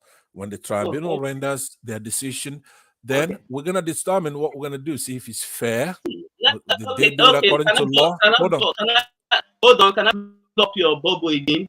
If the tribunal wants you haven't bought my bubble. Stop again. If they want to rule. The people, if they want to rule for maybe a rerun, the contest will be between Tinubu and Atiku. Those are the two that will run for rerun. Why? Why you say that? Because they came first and second, not third. Okay, but you do know that the process itself is challengeable and is being challenged, right? Hold on, it's challengeable. The Constitution allows for a challenge to be made if there's an error, right? If say INEC erred in the conduct of the election, you do know that is within the parameters of the law. That the ambits of the law allow for a challenge to take place, right? You do know that. You're very slow and reluctant to answer truthfully. Because I'm not going to answer your question. Very quick to talk nonsense. Why is that? Because you have not also answered anything here. You be quick to tell the truth. You support everything that is wrong with Nigeria. And reluctant Anybody to lie. that You have it mixed up. You have it the other way anybody around. that supports everything that is wrong with Nigeria, I'm not going to support them. Okay, UFC has been quite fun engaging you, but like I said, you are way ahead, above your head here. You are outmatched, outclassed by me. No, I'm not. There's no. Because I put where you belong. No. I put you where you belong. You can insult and talk I nonsense. put you where you belong. That's easy to do, but as far the as good thing is that I like this platform. They didn't take me out. If it was in Dr. and the rest, they took me out. That's the difference here. No, they shouldn't. There's no one. There's no one trying to. You don't have anybody to take you out. But the point is that your own brother, Tony Africa, DPT, he says you are a fake Edo guy. I won't say the rest. And I agree with him. I love that. That's the difference between me and you. My brother can disagree. He says you're a fake Edo. If you're a fake Edo, then get the fuck off this platform. Thank you very much, Tony. Or whatever said that. All right, I'm heading out. Thank you very much. Hold on. My ideologies need to be challenged. It's not a challenge. It's not a challenge. It's exposing you as a fake, as a fake guy. Hold on. You see the difference between me and you? I can accept other opinions. I know, but I'm fine with it. Let me tell you something. But you guys, the kind of person I am, let me tell you. You cannot stand every other person because they are not towing your line. That's the difference. If you admit, right, like that you're a child molester, then I will shoot you, right? I don't care. I don't care for the fact that you admitted it, right? I'm not gonna give you. You just exposed yourself. I'm not gonna give you. I'm not gonna give you credit. You should be investigated. You just expose yourself. Yeah, but listen to this. If you go, just expose yourself. If you go, I'm saying for those who are in law enforcement and they're out there to apprehend you, and you just say I admit it. That doesn't resolve the issue, right? If you come in here and you're talking about Southeast all the time and making it look like the Edo people are against the Southeasterners, and somebody who's truly from Edo State is saying that you're fake, it means that you're trying to cause animosity between two tribes who don't have one, right? So hold on, let me land. So it has consequences. Tony, you can disagree with me. I'm fine with it. Right? You can't disagree with me. But listen, you don't understand what I'm saying. You don't understand. If you come in here and the Edo people are cordial with the Southeasterners, the both tribes respect one another, they don't have any issue aside from your usual thing that goes on between tribes, and you come in here purporting to be from Edo State and then keep hammering Southeasterners and bringing animosity to the Edo people, right? Hold on. So it has Tony, it has consequences. Tony, I beg if you enter this platform, more exchange language, more speak language. What is that supposed to mean? Just to confirm that you're from there. I believe you. I believe that you speak it, but a lot of people come out from the forest in that area, all right, and they're Hausa Fulanese, and they learn Igbo, and they learn Yoruba, and they learn Edo, and they want our land, right? You guys are not living in reality. That's the thing. And you could speak the language, but are you truly from there? I mean, you've been exposed here tonight as agent provocateur, right? But anyway, it's nice talking to you, UFC. I have to go.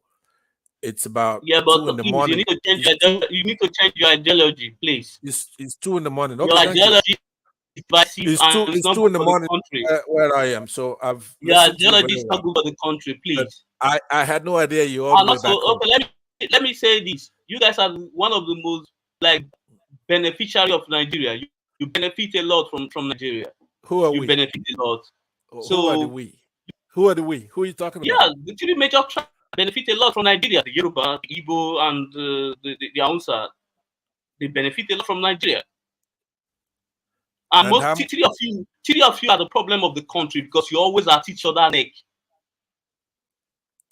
Go on. Yeah, three of you are the problem. You always at each other's neck. But go on. Talk. I'm just saying. I'm speaking in fact. A reasonable person can make that argument. I'm not disagreeing with you on that. That is true. That's a correct statement. And now that's the way to talk, right? The three major ethnic groups are the problem in the country. First of all, because of their size, obviously. And they're all over the place. So you would expect for the problem to be emanating from them. But that's the way to talk. And you may be wrong at the end, right? But a reasonable person should be able to make that argument. Do you follow what I'm saying? Now, yes, I'm here. Yeah. So when you talk like that, I want to hear why you're saying that. Could you elucidate more? Why do you say that? Aside from by observation, it seems to make sense. Just the sheer number. You're a minority, so I don't even know if you're up to the clan. You wouldn't say where you're from, right? You don't have a tribe, right? I have villages in my neighborhood in Nigeria. Bigger than your entire tribe. You may be in Nigeria, America, working for the CIA or FBI. I shouldn't be giving you my information now. I'm not going to say more than what I've said. This is internet, social media. You don't give out informations like that. About what? What do you mean? What are you hiding? See. Anyone can always disagree with me. Listen, I understand social media. I don't put out information out there. No. Okay, but let me. I will be stupid to give you any hint about me. Since you've been talking here tonight, right?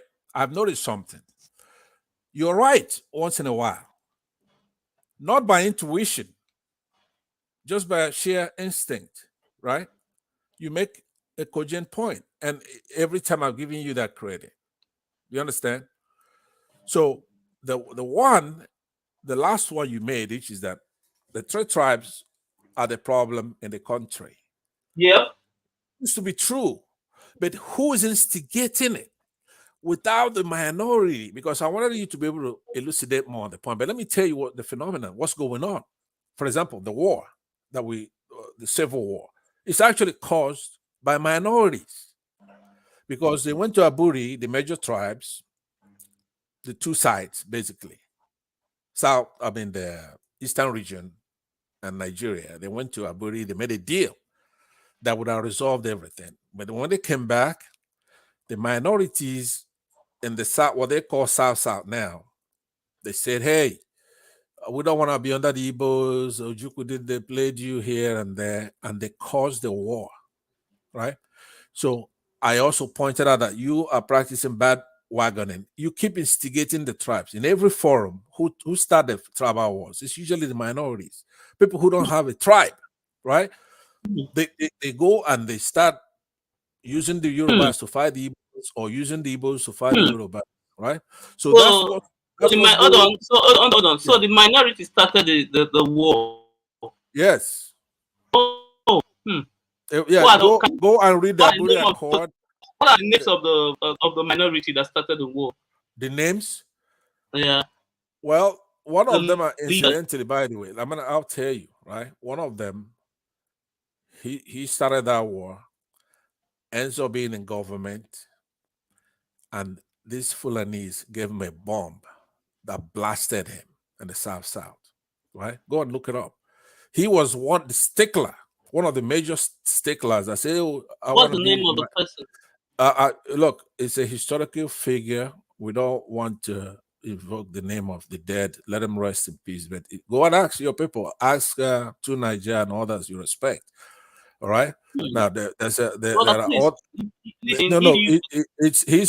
to me started that war, right? He started the war, and do you think that these Fulanese Muslims in the north had any respect for him after? No, they didn't. They still gave him a bomb that blasted his ass, right?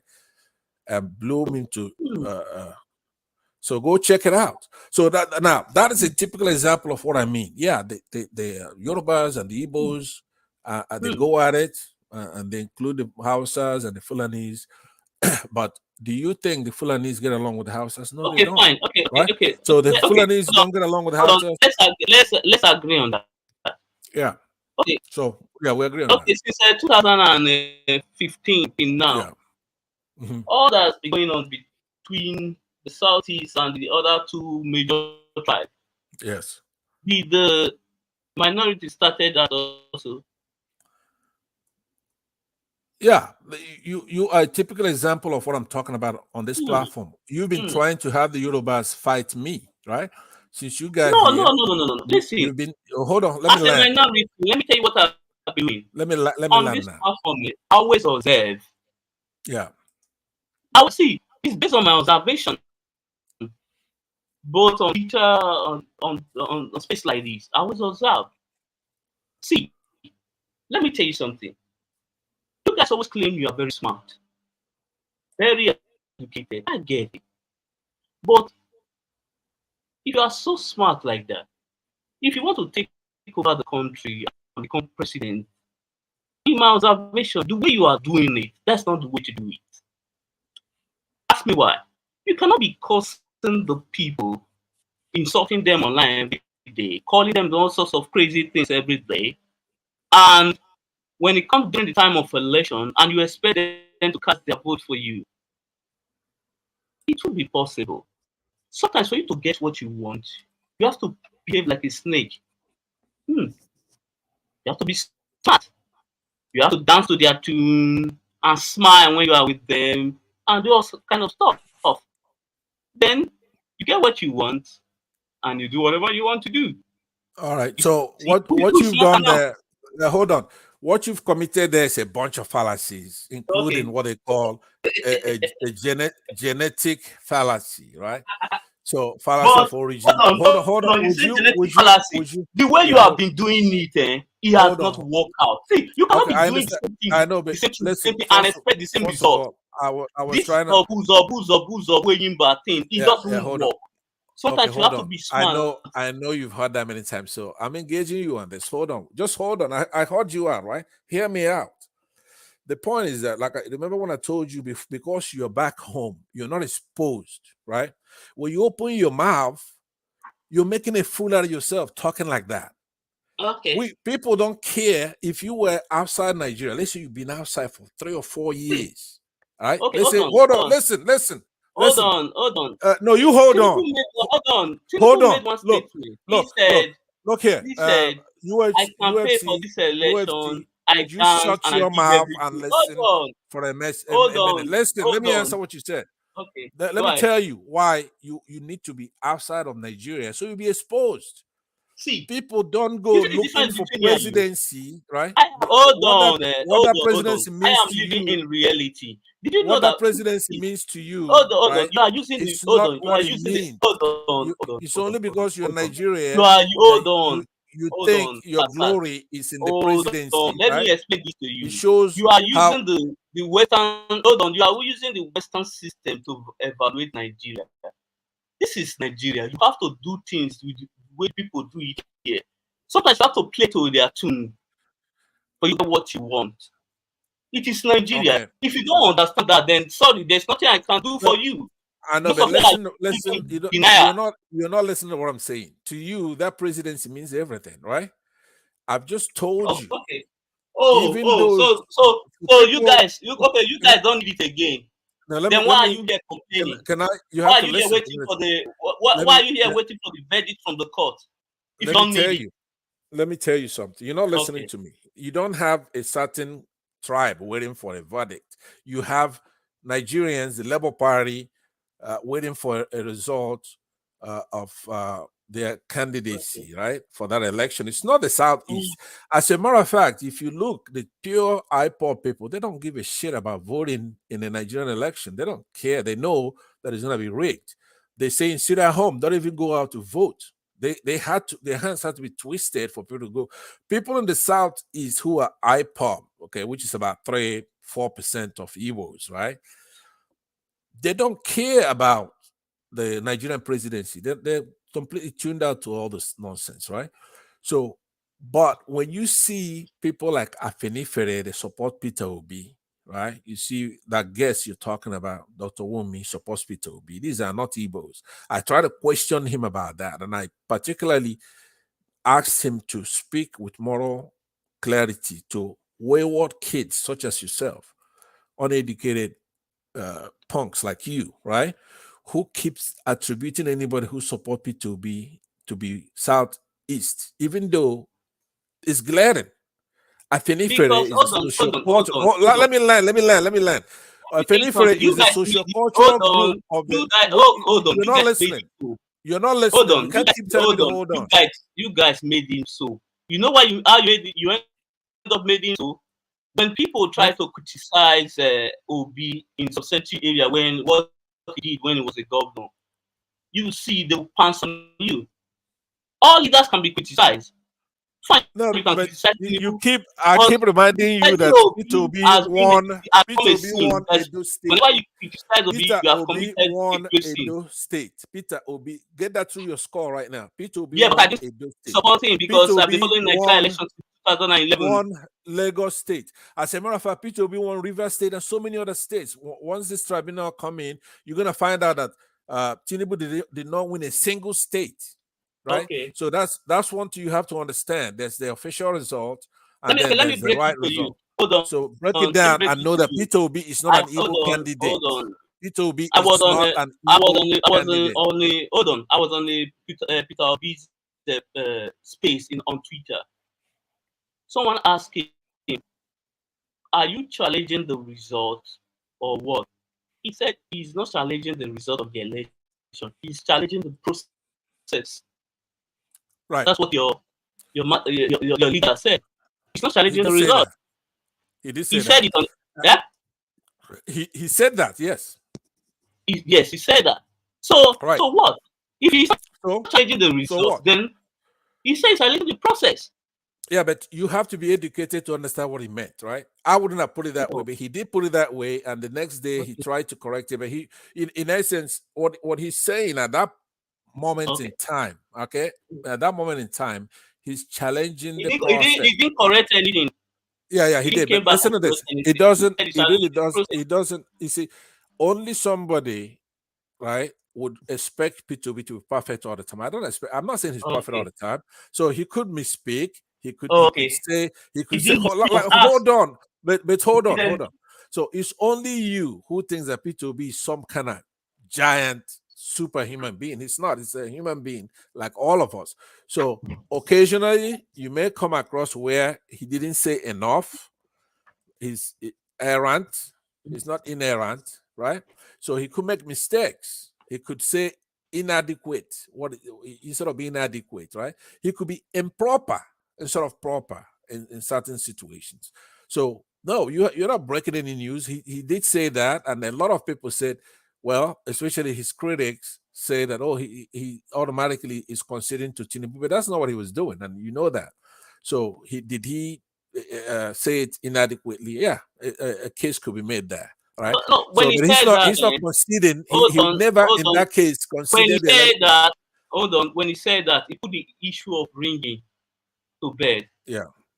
Because he didn't. No. He said it's not challenging the result; it's challenging the process. No. Only you see, that's what I'm saying now. There are people such as myself who is really eager and willing to deal one day, right, with punks who think that they have some kind of authority over us, that we have to walk on eggshells or we have to be perfect, right? I can't wait to show them that they're punks, right? So what you're doing is like he's walking on an eggshell. If he says that, automatically he means he's going to be defensive and start telling you, I didn't concede the election, because you are imbecilic translation of what he said, right? He's not walking on eggshell. He's a solid guy. What he said is inadequate for that point, but that's the only time he talked. He's been talking all the time. And in most cases, you have the spirit of what he's saying. Number one, they rigged the election. Number two, he won. That's what he's saying.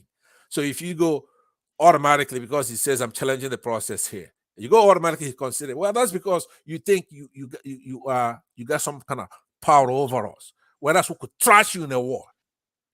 And I can't wait to show you that you're the one who should be walking on eggshell. Wait, especially you, can trash, UFC, who come from a small tribe. You can trash who in a war? Who? Everybody. So you believe you can fight the Nigeria?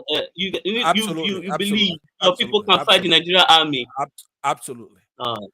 You are without living. a doubt, See, we could take over that country by force any day, and it wouldn't take weeks. See, this is what I'm saying. You guys are not living in the elite. Well, you're gonna find out. You guys have submerged yourself in a bubble whereby. Hold on. You have put yourself in a bubble whereby they feed you. Hold on. Right? Hold on. How many soldiers come from your family? Hold on. You are feeding. How many veterans did you have during that war? How many in your village? None. You didn't have any soldiers in your entire village. You were defenseless. We could have wiped you off on our way up. The thing is that, and we should you have. guys are not men. Right? You are not. You didn't have anybody. You don't have any soldiers in your village, right? You want to send. You don't have a you want to send soldier. another soul, another bunch of souls to lose You can their always life. hide under the Nigerian army and talk nonsense. Who do you think were the Nigerian army before the war? That's what I'm saying. You guys keep on repeating the same thing, and you are losing. You couldn't talk more nonsense. National politics, you are losing. The Saduana of Sokoto, who insulted the Igbos. Yeah, but in those days, you had Igbos all over the place, and they went over there and they dealt with him man to man, right? So you could stay there and roll your mouth and say, "Oh, you Igbos are insulting your king and talking nonsense." No, you can say what. See, it's not as big as the Saduana of Sokoto, right? But he insulted Igbos and talked all that nonsense, and then when the boys went over there, he couldn't back it up. So it depends on who's in the Nigerian army, right? At the time that you're talking, you're making noise. The Biafrans made a mistake of going to your village and wiping you out before they go up north. Since you perform, they should have gone right through you there. You don't have anybody in the army. You don't have anybody in the army from your tribe. You don't have a single helmet. Nor do you have an AK-47. Then why are you crying that Nigeria? Nobody's crying. We're gonna come after. We're gonna come for you. After we ask you to do the right thing, if eventually you don't do the right thing, when we finally come, now you're dealing with the people you're dealing with now. You haven't dealt with us, right? You haven't dealt with me. So if you don't do the right thing, right?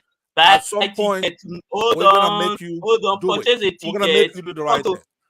And we're not going to spare you this time. The minorities, the Biafran soldiers should have gone right through your village on their way. Let's meet in Asaba. Let's meet in Asaba. Buy ticket next week. Let's meet in Asaba. Let's see. So anyway, so I can beat you down and beat you down, cut off your head and stick it on the this thing. Yes. Well, anyway, if you got nothing else, I have to. If you are so strong, you don't have any power. You don't have any soldiers. You don't have any soldiers in your village. Leave your comfort zone. Leave your comfort zone from your chair. How many soldiers from your village? How many soldiers from your village? How many? Let's see what you can do. You're defenseless, right? You know, it's funny. They're not UFC. Let me tell you something. UFC. You know, talk about truth. Let me tell you. Let me tell you something. Let me tell you something. Let me tell you something that's funny, right? When the South let me not go to extreme. No, hold on. When the South produce a president such as Jonathan, or they produce a chief justice such as what's his name there from the Cross River, right? Or even a CBN governor such as Emefiele, right? What normally happens is that they try to divide the Igbos from the South and give him this post, but then they wrestle that power right back from them and put them in jail, right? Or buy some of them. Somebody like Jonathan, they took the power from his hands. Somebody like that, on again, the Chief Justice, the Yorubas especially, they would take that from you, right? Let me land. Or Emefiele, CBN governor. Let me land. All you have to say is that all you are seeing is tribe. Let me land because they are doing it because it's an Igbo man. You see? No, let me land. What I'm saying is that the South, you only run your mouth when you're talking to an Igbo man, right? But you could stay there and the Fulanis will come down and take your oil, right? Or disgrace you out of office and you don't do anything. It's like CBN governor, right? What you are the thing is that what you're saying now. You only say it in your comfort zone in the United States. You cannot come to Benin City here and say this thing in my face. What would you do? What would you do? You'll be put down. How? I'm not going to tell you. How many people have you put I'm just down? giving you an hint. How many people have you put down? Okay. How many people? How many people have you put down? Or you just talking nonsense? Okay. So I was giving If you you an are so example. strong, I said they come and they take your see, oil. when it comes to And listen, when it comes and to then, combat, one thing I know about your people, all they do is they know how to talk, and the talk is cheap. When it comes to let's face the danger, they are not there. They're not. all right, like Even your Tony, leader, even your leader, I'm not gonna get mad at Edo people even your because leader. Tony say you're a fake. Hold on. Your leader, if he did say to face the road, he ran away. He's as weak as every other person there. So don't come me. I want to lecture and show your power, your strength. You got no strength. You got no power. All right, thank you very much. Like I said, Tony Africa say you're a fake Edo person, so I'm not gonna get mad at Edo people when you talk like that about my people. The way I reason, but if you want to go into you reason with what? You haven't reasoned here all night. What are you gonna reason with? Easy for me. It will be easy for me to defeat you. You know why? How? I can think with my brain. I don't think I can do. You don't have any brain. Come down. on. I don't have to do the zobu zobu. It doesn't. No. You cannot do it. Okay. Only the Igbos can do the zobu zobu in by any. The You know that. are very easy to catch in any situation. If to you do want what? To fight? No, let me not say this because if I say this, it's fast. What is it? What the Igbos are what? Oh, what did you say? The Igbos are what? They are the sellout of Nigeria. Sellout. Why do you say that? Because why I say that is that I told you before, always pay attention. If you look at during that last election, yes, you may call Yoruba bigoted or something, but if you observe what they did, that all the leaders. Hold on. All the leaders. Hold on. Let me tell you something. All the leaders, both in opposition, the PDP, they all come and support what they call it, Tinubu with their full chest. That is power. But your leaders there, they were hiding behind closed doors. They were saying, I support you in the background. They come out and say, okay, I support Obi. They didn't do it. That is cowardness. Who didn't do that? How many leaders in Southeast boldly came out? Let's say governor and the rest came out and said because they're no good, right? Those leaders are no good. But wait a minute, are you Akokedo? Are you from Warri or Auchi or which part are you from? You're not. You see? Why? We the minority, you know what we do best? We just sit down and watch guys. Hold on. We just sit down and watch you guys. We just sit down and watch you guys fool yourself. Are you a Sako? Because we observe from behind the scene. Okay, anyway, look, listen to this UFC. The thing I accused you of doing before, which is trying to bandwagon, run to want to have ethnic groups fighting. That's all you've been doing all night. Either you want us to be Igbos to be fighting Yorubas. You already fighting them already. You're hiding your own ethnic group. I want to fight your ethnic group. Right? Benin is the largest area there. The Benin people from the Benin, they don't talk like you, right? You're not from Benin. We all are not going to reason the way you guys are doing in the Southeast. We're not going to reason. We are not sheep. We can disagree and agree peacefully. All right. That's how we behave here. No problem. And I'm not against that. That's where it should be. That's where we are as well. And you try to hold your own. Stop trying to cause trouble between the ethnic groups. No, we are not. If a minority cause trouble against the bigger type, that means it's not as smart as you claim you guys are. Because even let me tell you something. Even the majority tribe can't cause any trouble here in Edo State. We will settle our issue by ourselves. We have other ethnic group here. We will not to settle ourselves here. So that's the difference.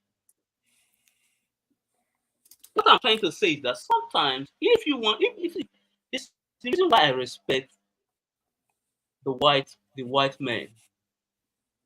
You see, if you observe, they control the world. Black people might come out online and insult them and all that. They don't Do you care. They know? don't Do give you a care. know? They Do will you know who? silently do what they, hold on, Do they will you know? silently do what they Do want you to know? do. Do you know who's called Delegiwa? Yes, he Delegiwa. was killed. Yes, he was killed. He was murdered. He was murdered by who? By the By who? Nigerian government. Okay. Did you know that he was the cause of that civil war? Did you know that? Did you know that when they went to Aburi and made a deal, that he went back and said to Gowon, hey, look, we don't want to be with the Igbos, blah, blah, blah. You need to rescind that Aburi Accord. And then eventually, now the Igbos don't go saying to you, let me land. It's a Yoruba, not a minority group. You see, you got it wrong again. No. Delegiwa is from the majority tribe. No. It's not Delegiwa I'm looking for. What is the name of the other activist from the South that was killed by these people? What is the name? I think it's a Joe. The name I'm looking for. Is it Ken Saro-Wiwa? Yeah, there you go. You're not as dumb as I thought you were. So you do know that one. So he was a cause. When I say that the minorities are the ones causing all these problems between the ethnic groups, right? Ken Saro-Wiwa tried to make that deal not work out that was agreed to in Aburi, and he was able to say they don't want to be under the Igbos, and he wants, to join Nigeria. But eventually they still whacked him in a brutal way, unfairly, 5 of them or more at the same time. So that's what I'm trying to tell you. What the role you're playing is exactly what Ken was doing, which is no good.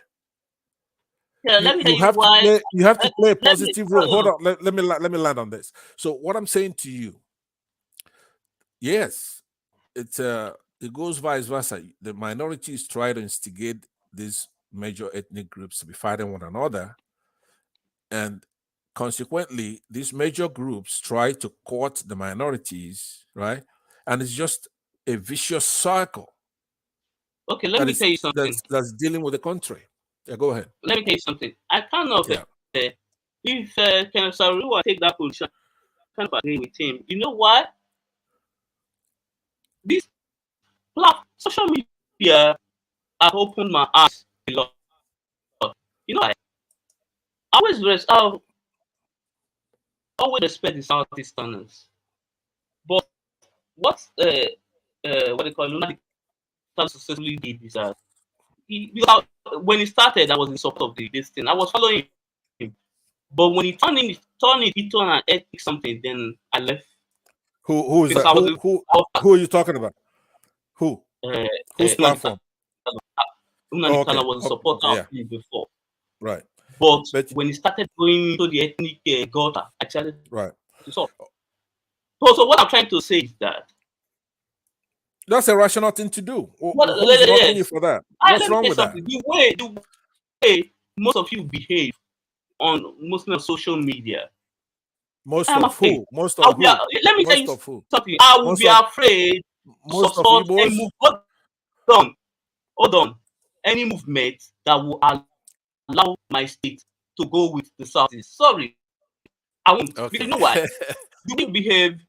You won't allow other people to have a voice at all in your so-called world you want to build. Okay, all right. You won't allow. Hold on. Let me give other people the position to have their own opinion to live in peace. UFC. Listen to this, right? Because we're gonna be wrapping. Fine. Okay, and that's a rational thing to do. But the mistake you're making, like I said, you keep making that mistake over and over, which is to lump all Igbos don't agree. First of all, they don't agree on anything. You said that earlier today, right? Igbos they're not a monolith. They don't agree on anything. Are you? Let me respond to what you're saying, because I want to help you out here. Hold on, I want to help you out on this because it diminishes you whenever you lump any ethnic group together, even small ones, such as your own little clan right there, right? You can't lump all of you together. How much more the Igbos? There's a lot of Igbos. Millions, right? So Nnamdi Kanu was not elected by the Igbos to represent them on anything or do this or do that. He is a freedom fighter who is fighting for his right for self-determination, right? Hold on. It's not alone. It's a lot of people who agree with that fight. Some people agree with his logic. Some people disagree. Some people agree with his strategy. Some people disagree. So that's a whole area. But the way I treat that, those who are fighting for freedom, it could be Nelson Mandela, it could be Nnamdi Kanu, it could be Simon Ekpa, it could be anybody, it could be me, right? Is the cause is just. That's it. I look at it if the cause is just, and his cause is just. Now, you cannot detect. Now, you do have right, like you've been espousing your right all night here, right? But you're like an ant compared to the Igbo cause and the Biafran cause. You are an insignificant little sand, not even a pebble. You're entitled to your stupid opinion. The Igbos are not going to be subjugated by people who can defeat in a war. Just because. You are proving my Let me land.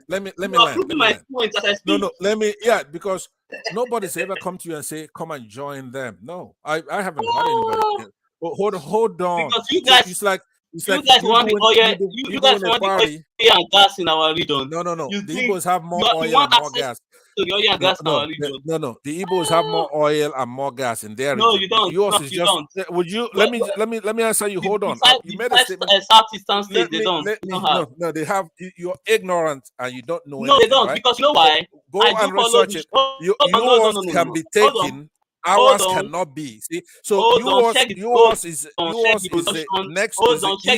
It's like the weakest link. They go there and they take that oil. You don't even have one in your area. You don't have one volume from each certain state. Then you see that is what. Edo State is higher when it comes to production. Edo State is higher than the listen to this. Is because the Oyibo they're not stupid.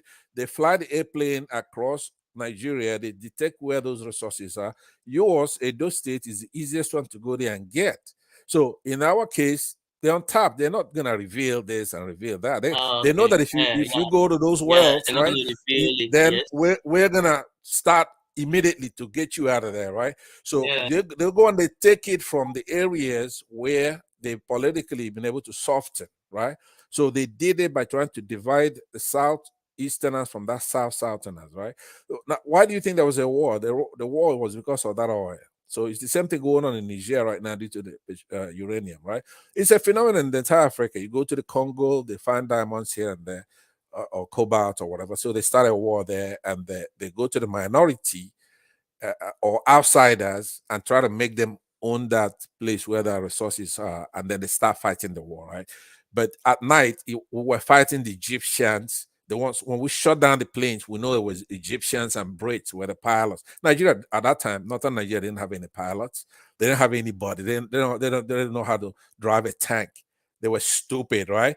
So the Saduana was whacked easily, right? So it was Brits that we were fighting. Same, it's like Niger right now. If France, hey, my friend, be quiet. Let me tell you something. Be quiet. Hold on.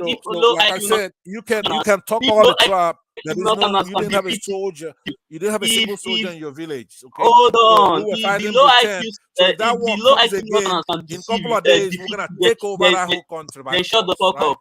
If the low IQ Northerners can defeat you, if the low IQ Northerners can defeat you, then shut the fuck up and listen to what the minority is saying. We should have, because you have done something Ojukwu did the right thing by starting from the Onitsha border and start capturing everybody after Onitsha. You won't be here talking right now. You don't want to learn. You don't want to learn because of your ego, because of your pride. He was going after the Fulani. He should have started from south, right after Onitsha. Start capturing everybody. You were beat down and brought to Ash. That's not true. So don't come here. No victor, no vanquished. That's what the result of that war. Yeah, for 3 years. For 3 years, they decided to say that entire Nigeria. Just to make you happy. Let your clan go and fight Nigeria for 3 years, then, right? Show me. Even your so-called We even your fought so-called you leader to a standstill. disappeared. We fought you, the entire Nigeria, Britain, Russia, and we're manufacturing our Winigwe, we're manufacturing our The thing bombs, is that our the most easy, guns. the most So the you, most the easy Britain, group to defeat, they the sued most for peace. easy group to defeat in Nigeria. That's Still keep you thinking that guys. we've Because you already know won why? the war. We've That's already why I won the used war, one word. right? I used one word earlier. So, I said you but guys are another one is coming. Be ready this I time said you because, guys are like I sellers. said, And also, if it Ojuku made happen, a mistake of going just, and looking at the Fulani. Should have started just right not, after on the chat. Everybody don't out there worry. is an enemy. Everybody out there is an enemy. Yes, All right. yes, So yes, and that's what you're gonna get yes. next time because that's why And you're talking nonsense. and when you start, The I hope you come casualties, online. I hope the you come online. casualties would have Give been me your number. So when you fly into Nigerian Nigeria, casualty would have when been you fly monumental. into Nigeria, let my battalion and your battalion meet. Let's exchange something. Keep talking. You're gonna find out one little village in Let's see. There's one little village in Aba conquered your whole state. One little village in Aba conquered your whole state, right? Okay. So keep talking nonsense. You're gonna see very soon. Don't You straighten out and you guys see what you're gonna get. You guys always Next time, project this pride. like I say for you, you don't have.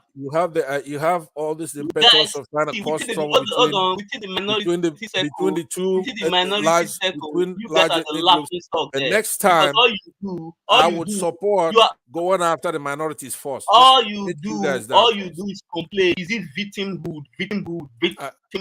That's what I you just do every told you day. when the Come next war online goes and down, cry. we're gonna Be capture a man. all of you motherfuckers Be a out man. there. Let's start the war now. Before we start going up north, first of all, get you guys down. Can we start it So next you won't be month? here talking nonsense all the time. Can we start it in Right? September? You don't make anything. You have no technology, right? You don't go to school. You have no technology. But you're always knocking the Igbos What technology do you can have? fight Britain themselves, right? Igbos can fight Britain and beat them in a war. Igbos, you guys you have this so much. They can go after Britain and beat them in a war. Even Port Harcourt, that is a minority state. They are more. It's not developed than the whole. Who do you think is there developing it? No, it's 90% Igbos in that Port Harcourt. No, they are not. Because see, okay, well, keep talking like that. Name a governor. Name a governor of River State that's not Igbo. Name one. Let me tell you something. Just because they voted someone from your tribe in as governor, doesn't mean you are the majority. You are just 200,000. What do you think? Kalabari, hold on, Kalabari. Why do you Kalabari think people they are the majority there? From hold on, let me explain to you. Akopedo and the northern Muslims in Edo State, are the they want to divide the in Igbos.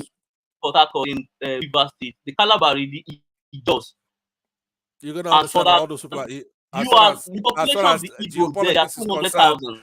As far as geopolitics are concerned, all those people you mentioned are Igbos. They are not. That's the way you have to look at it. All right. They are not. So wait till it goes down again.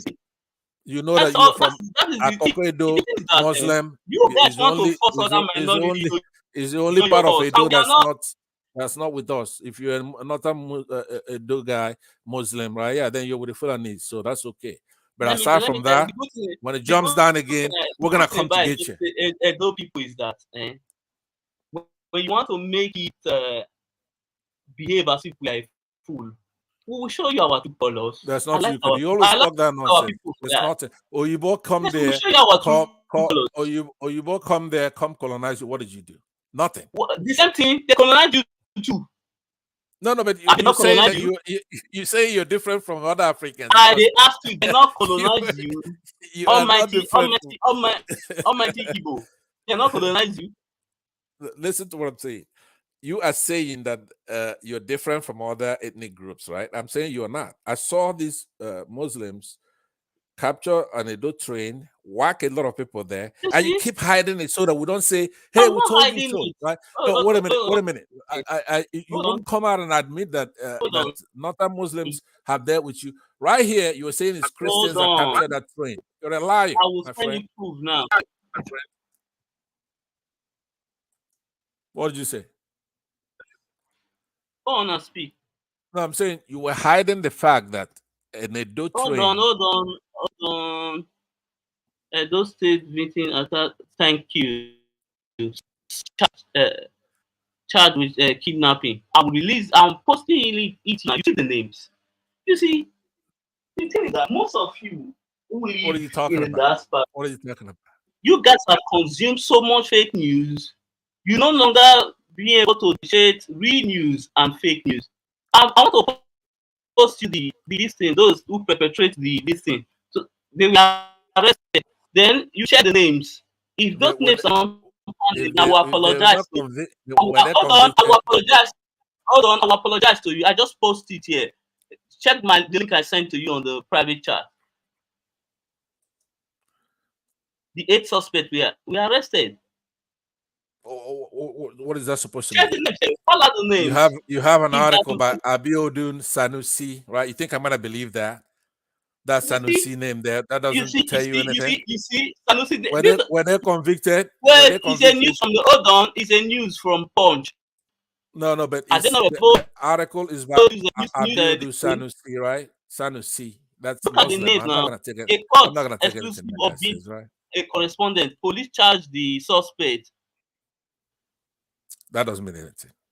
The suspect, Odion Okoje Ewa, I don't believe. okay, I don't Patrick, Friday. Look at all these Look at names. Abraham 25. Look You at the missed names. that one. And Aliyu Ibrahim, right? Aliu also fine. Ibrahim. So Okay, they what about were Ibrahim? Okay, so those, no, wait a minute. So if hold on. Ibrahim and Aliyu take Hold their on. their Listen, gate no. man, Listen, Ibrahim. hold on, Aminu Ibrahim. Isa hold on. Aliyu. See, I mentioned all the Okay, names. but Are hold on, they but not listen to me. all of Listen them to me. from Edo Listen. State? Are they Let me tell you what. Muslim only?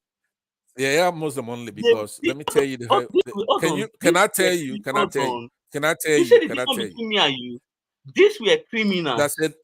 That's a big difference between you and I. You We have nothing understand in me? common. You and I have nothing in common. So Okay. let me say to you, listen to this. If you go and you have a Sanusi guy writing an article, right? But still, in that article, you have a bunch of Muslims, right? So who went and they committed terrorism, right? So they conspire with this riot and he puts the name of their driver who's probably Okay, let me tell you something. Hold on, let me land. Hold on, the suspect. Hold on, the suspect. Man. Tiri. Hold on. Let's call it now. The suspect Tiri, where they have a Muslim name. Then about 5 have a other minority name. So what? Yeah, so let me tell you what. Let me tell you. Hold on. Let me tell If you you. look at Hold the on. majority, it's not. Hold on. Majority of the criminal here, they are not honest. Okay, hold on. Let me tell you something to you, right? Let me tell you. Let me tell you why I judge something. It's by rule of thumb, right? Listen to me. Once you have a Halilu Umaru, Aminu Ibrahim, Esa Aliyu, right? That's all I need, and I know it's a Islamic terrorism. I don't have to know anything else. What about the other 5 names there? It doesn't matter. Okay, that's it. Is the way it works. You got that? You got that? Wait. You see, you were laughing at me earlier today that I have not left Nigeria. That you are well exposed, well read, and you are thinking like this. Oh, come on. How else are you gonna think? You think you're gonna have five Muslims and a couple of Edo guys? No, and, you have and hold those. on. You Hold have on. 5 When's Christians the there. last time? When's the last time? Hold on. 5 Christian, 3 Muslim name. Let's both appear here. Let's say 5 Christian name, 3 Muslim name. So the 3 Muslim name. You're not putting 2 and 2 together. Listen to this. If 5 Muslim, even 3 Muslims, right, and 8 Christians or whatever you call them, right, they did something and it's terrorism, right? What are you supposed to conclude from that? What conclusion would you draw? You have an Aliyu, you have a Ibrahim, you have Sanusi, that kind of name, right? And there is bombing. Hold on. Bombing of a train. Hold on. Same you today, You suggest that I should not generalize. But what you are trying to do now, you are using 3 against 5. That means the 5 are clean.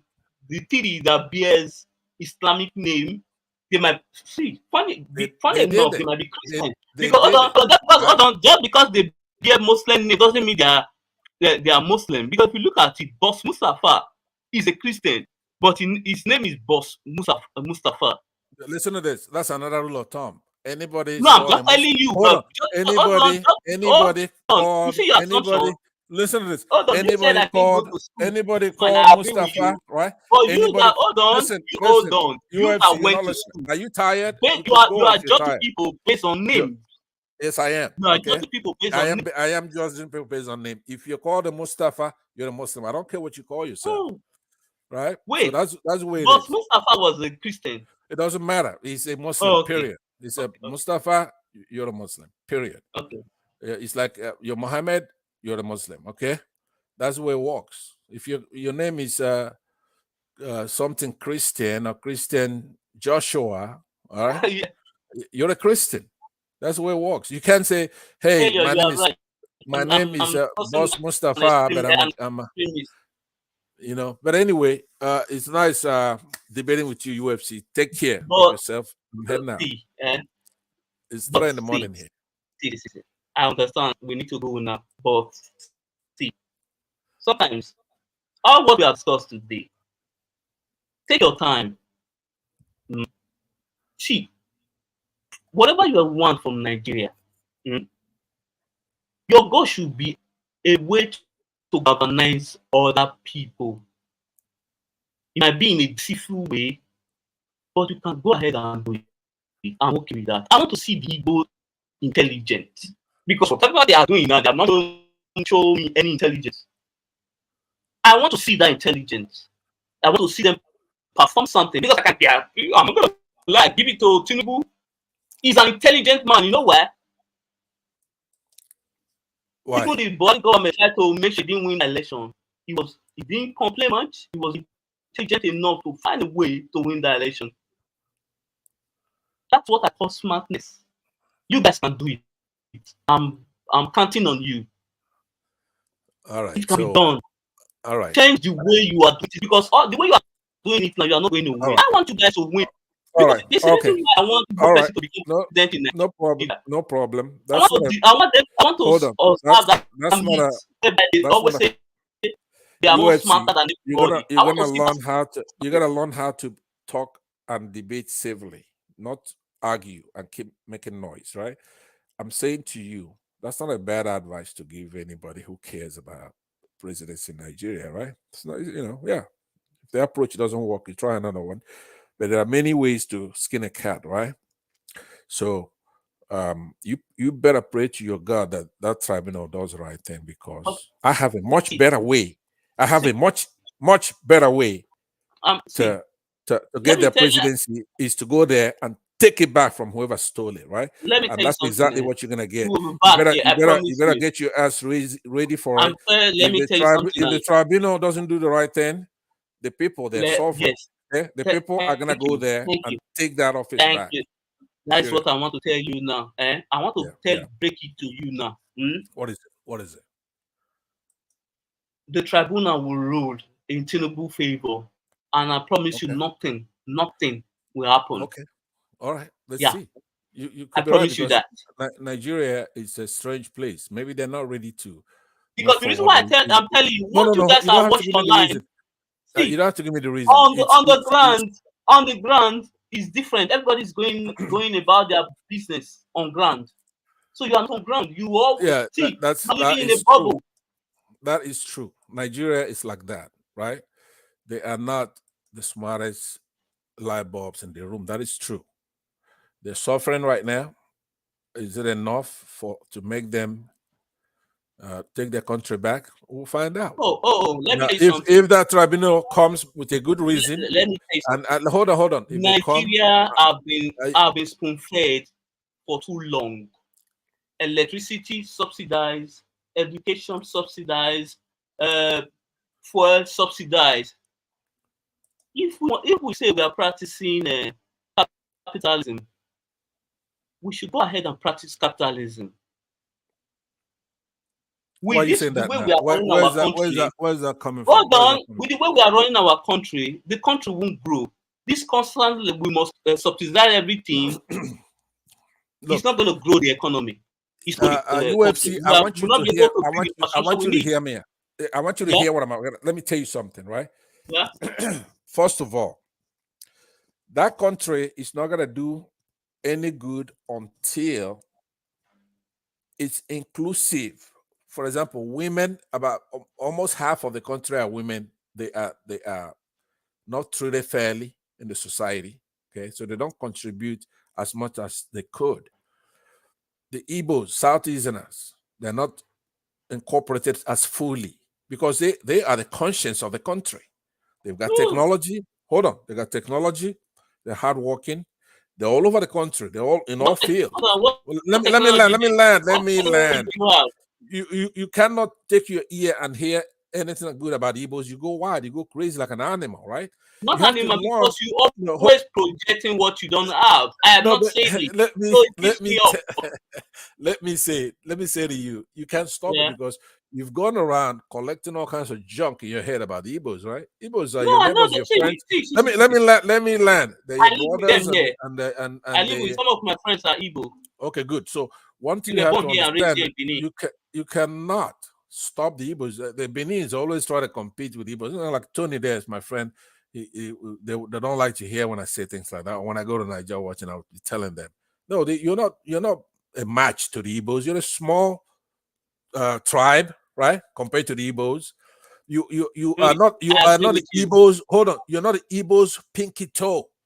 That's not your competition. It's not the Igbos. You're supposed to join with Igbos. Okay, so you can be always doing that and be on the defensive. When you hear Igbos, you get all jittery and you jump up. Because let me tell you something. The Igbos are your. What you are projecting. Let me land. You gotta be able to handle the truth, right? What is the population of the Ejo? I don't know if you're up to 1 million, right? What you are projecting is fake news. Let me land. So what I'm saying to you is that you are boxing shadows. We're not in the same league.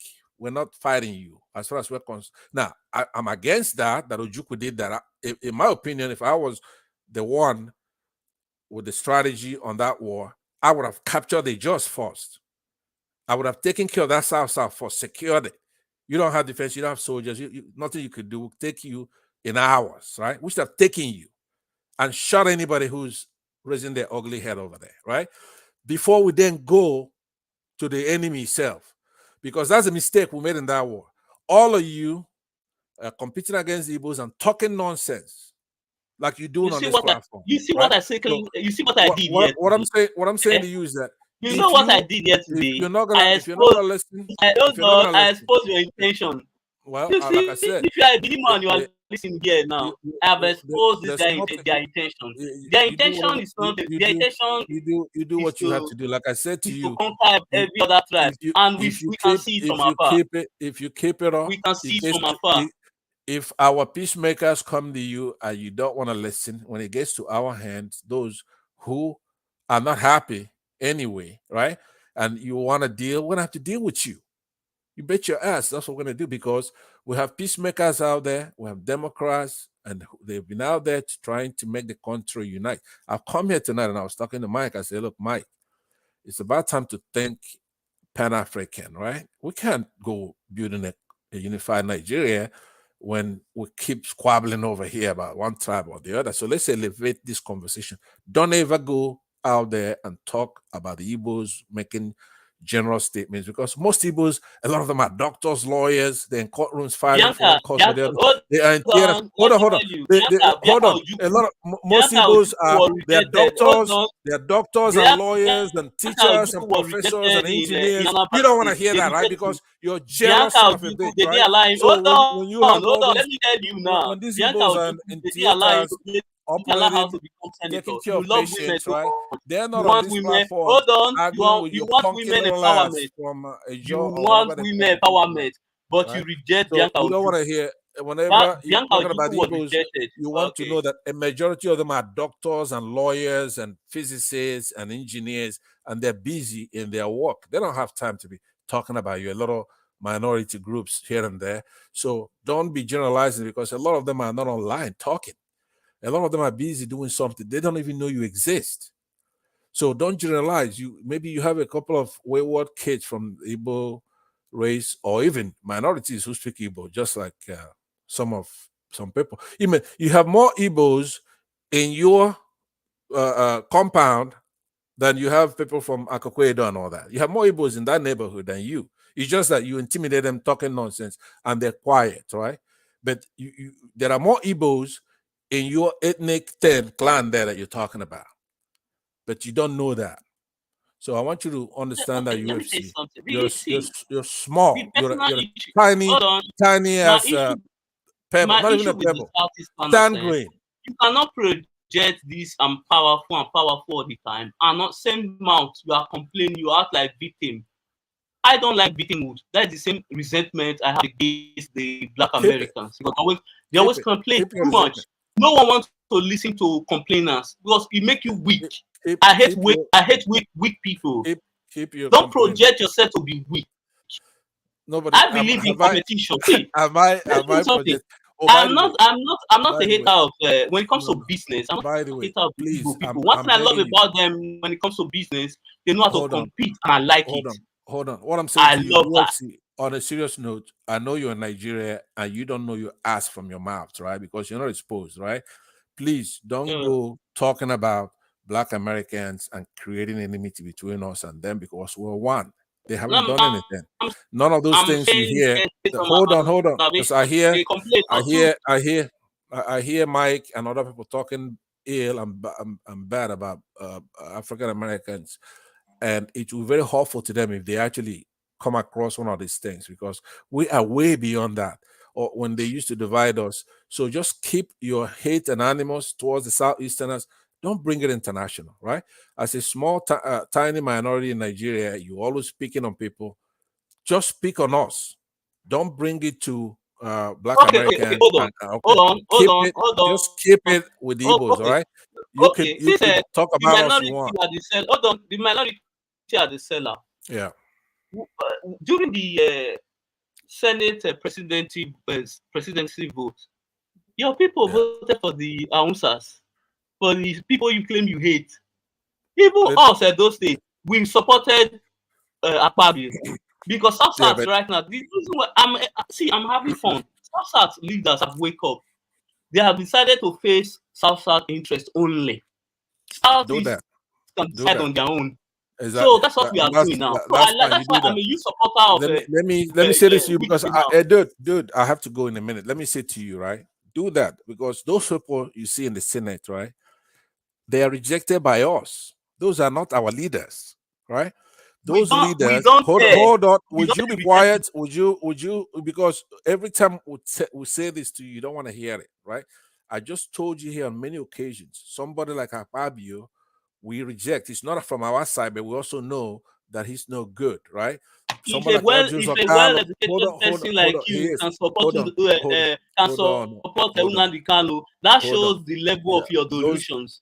If you can support Nnamdi Kanu, that shows your state of reason. Hold on. That alone, I've already told me the kind of people you guys are. You guys are the most dullest people in that country. In this conversation, the good thing because about the Hausas, you are in Nigeria and you're not exposed, so you are being rude, right? Because you're not exposed, and that's okay. You are not the one. If you are, let me say to you, what I'm saying to you is that for the 10th time, those leaders, including Ojos Okalo and all those Samuel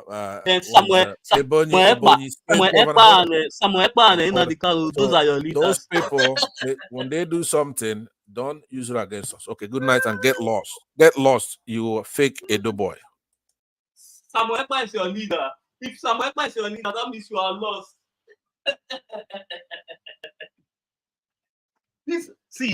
This is how you deal with these people. You match the energy with them. You don't give them space to come here and be saying all sorts of BS. You said you are smart. If you are a supporter of Nnamdi Kanu and Samuel Ekpa, that shows the level. That shows the level of your reasoning. That you are a low IQ human being. Degree my ass.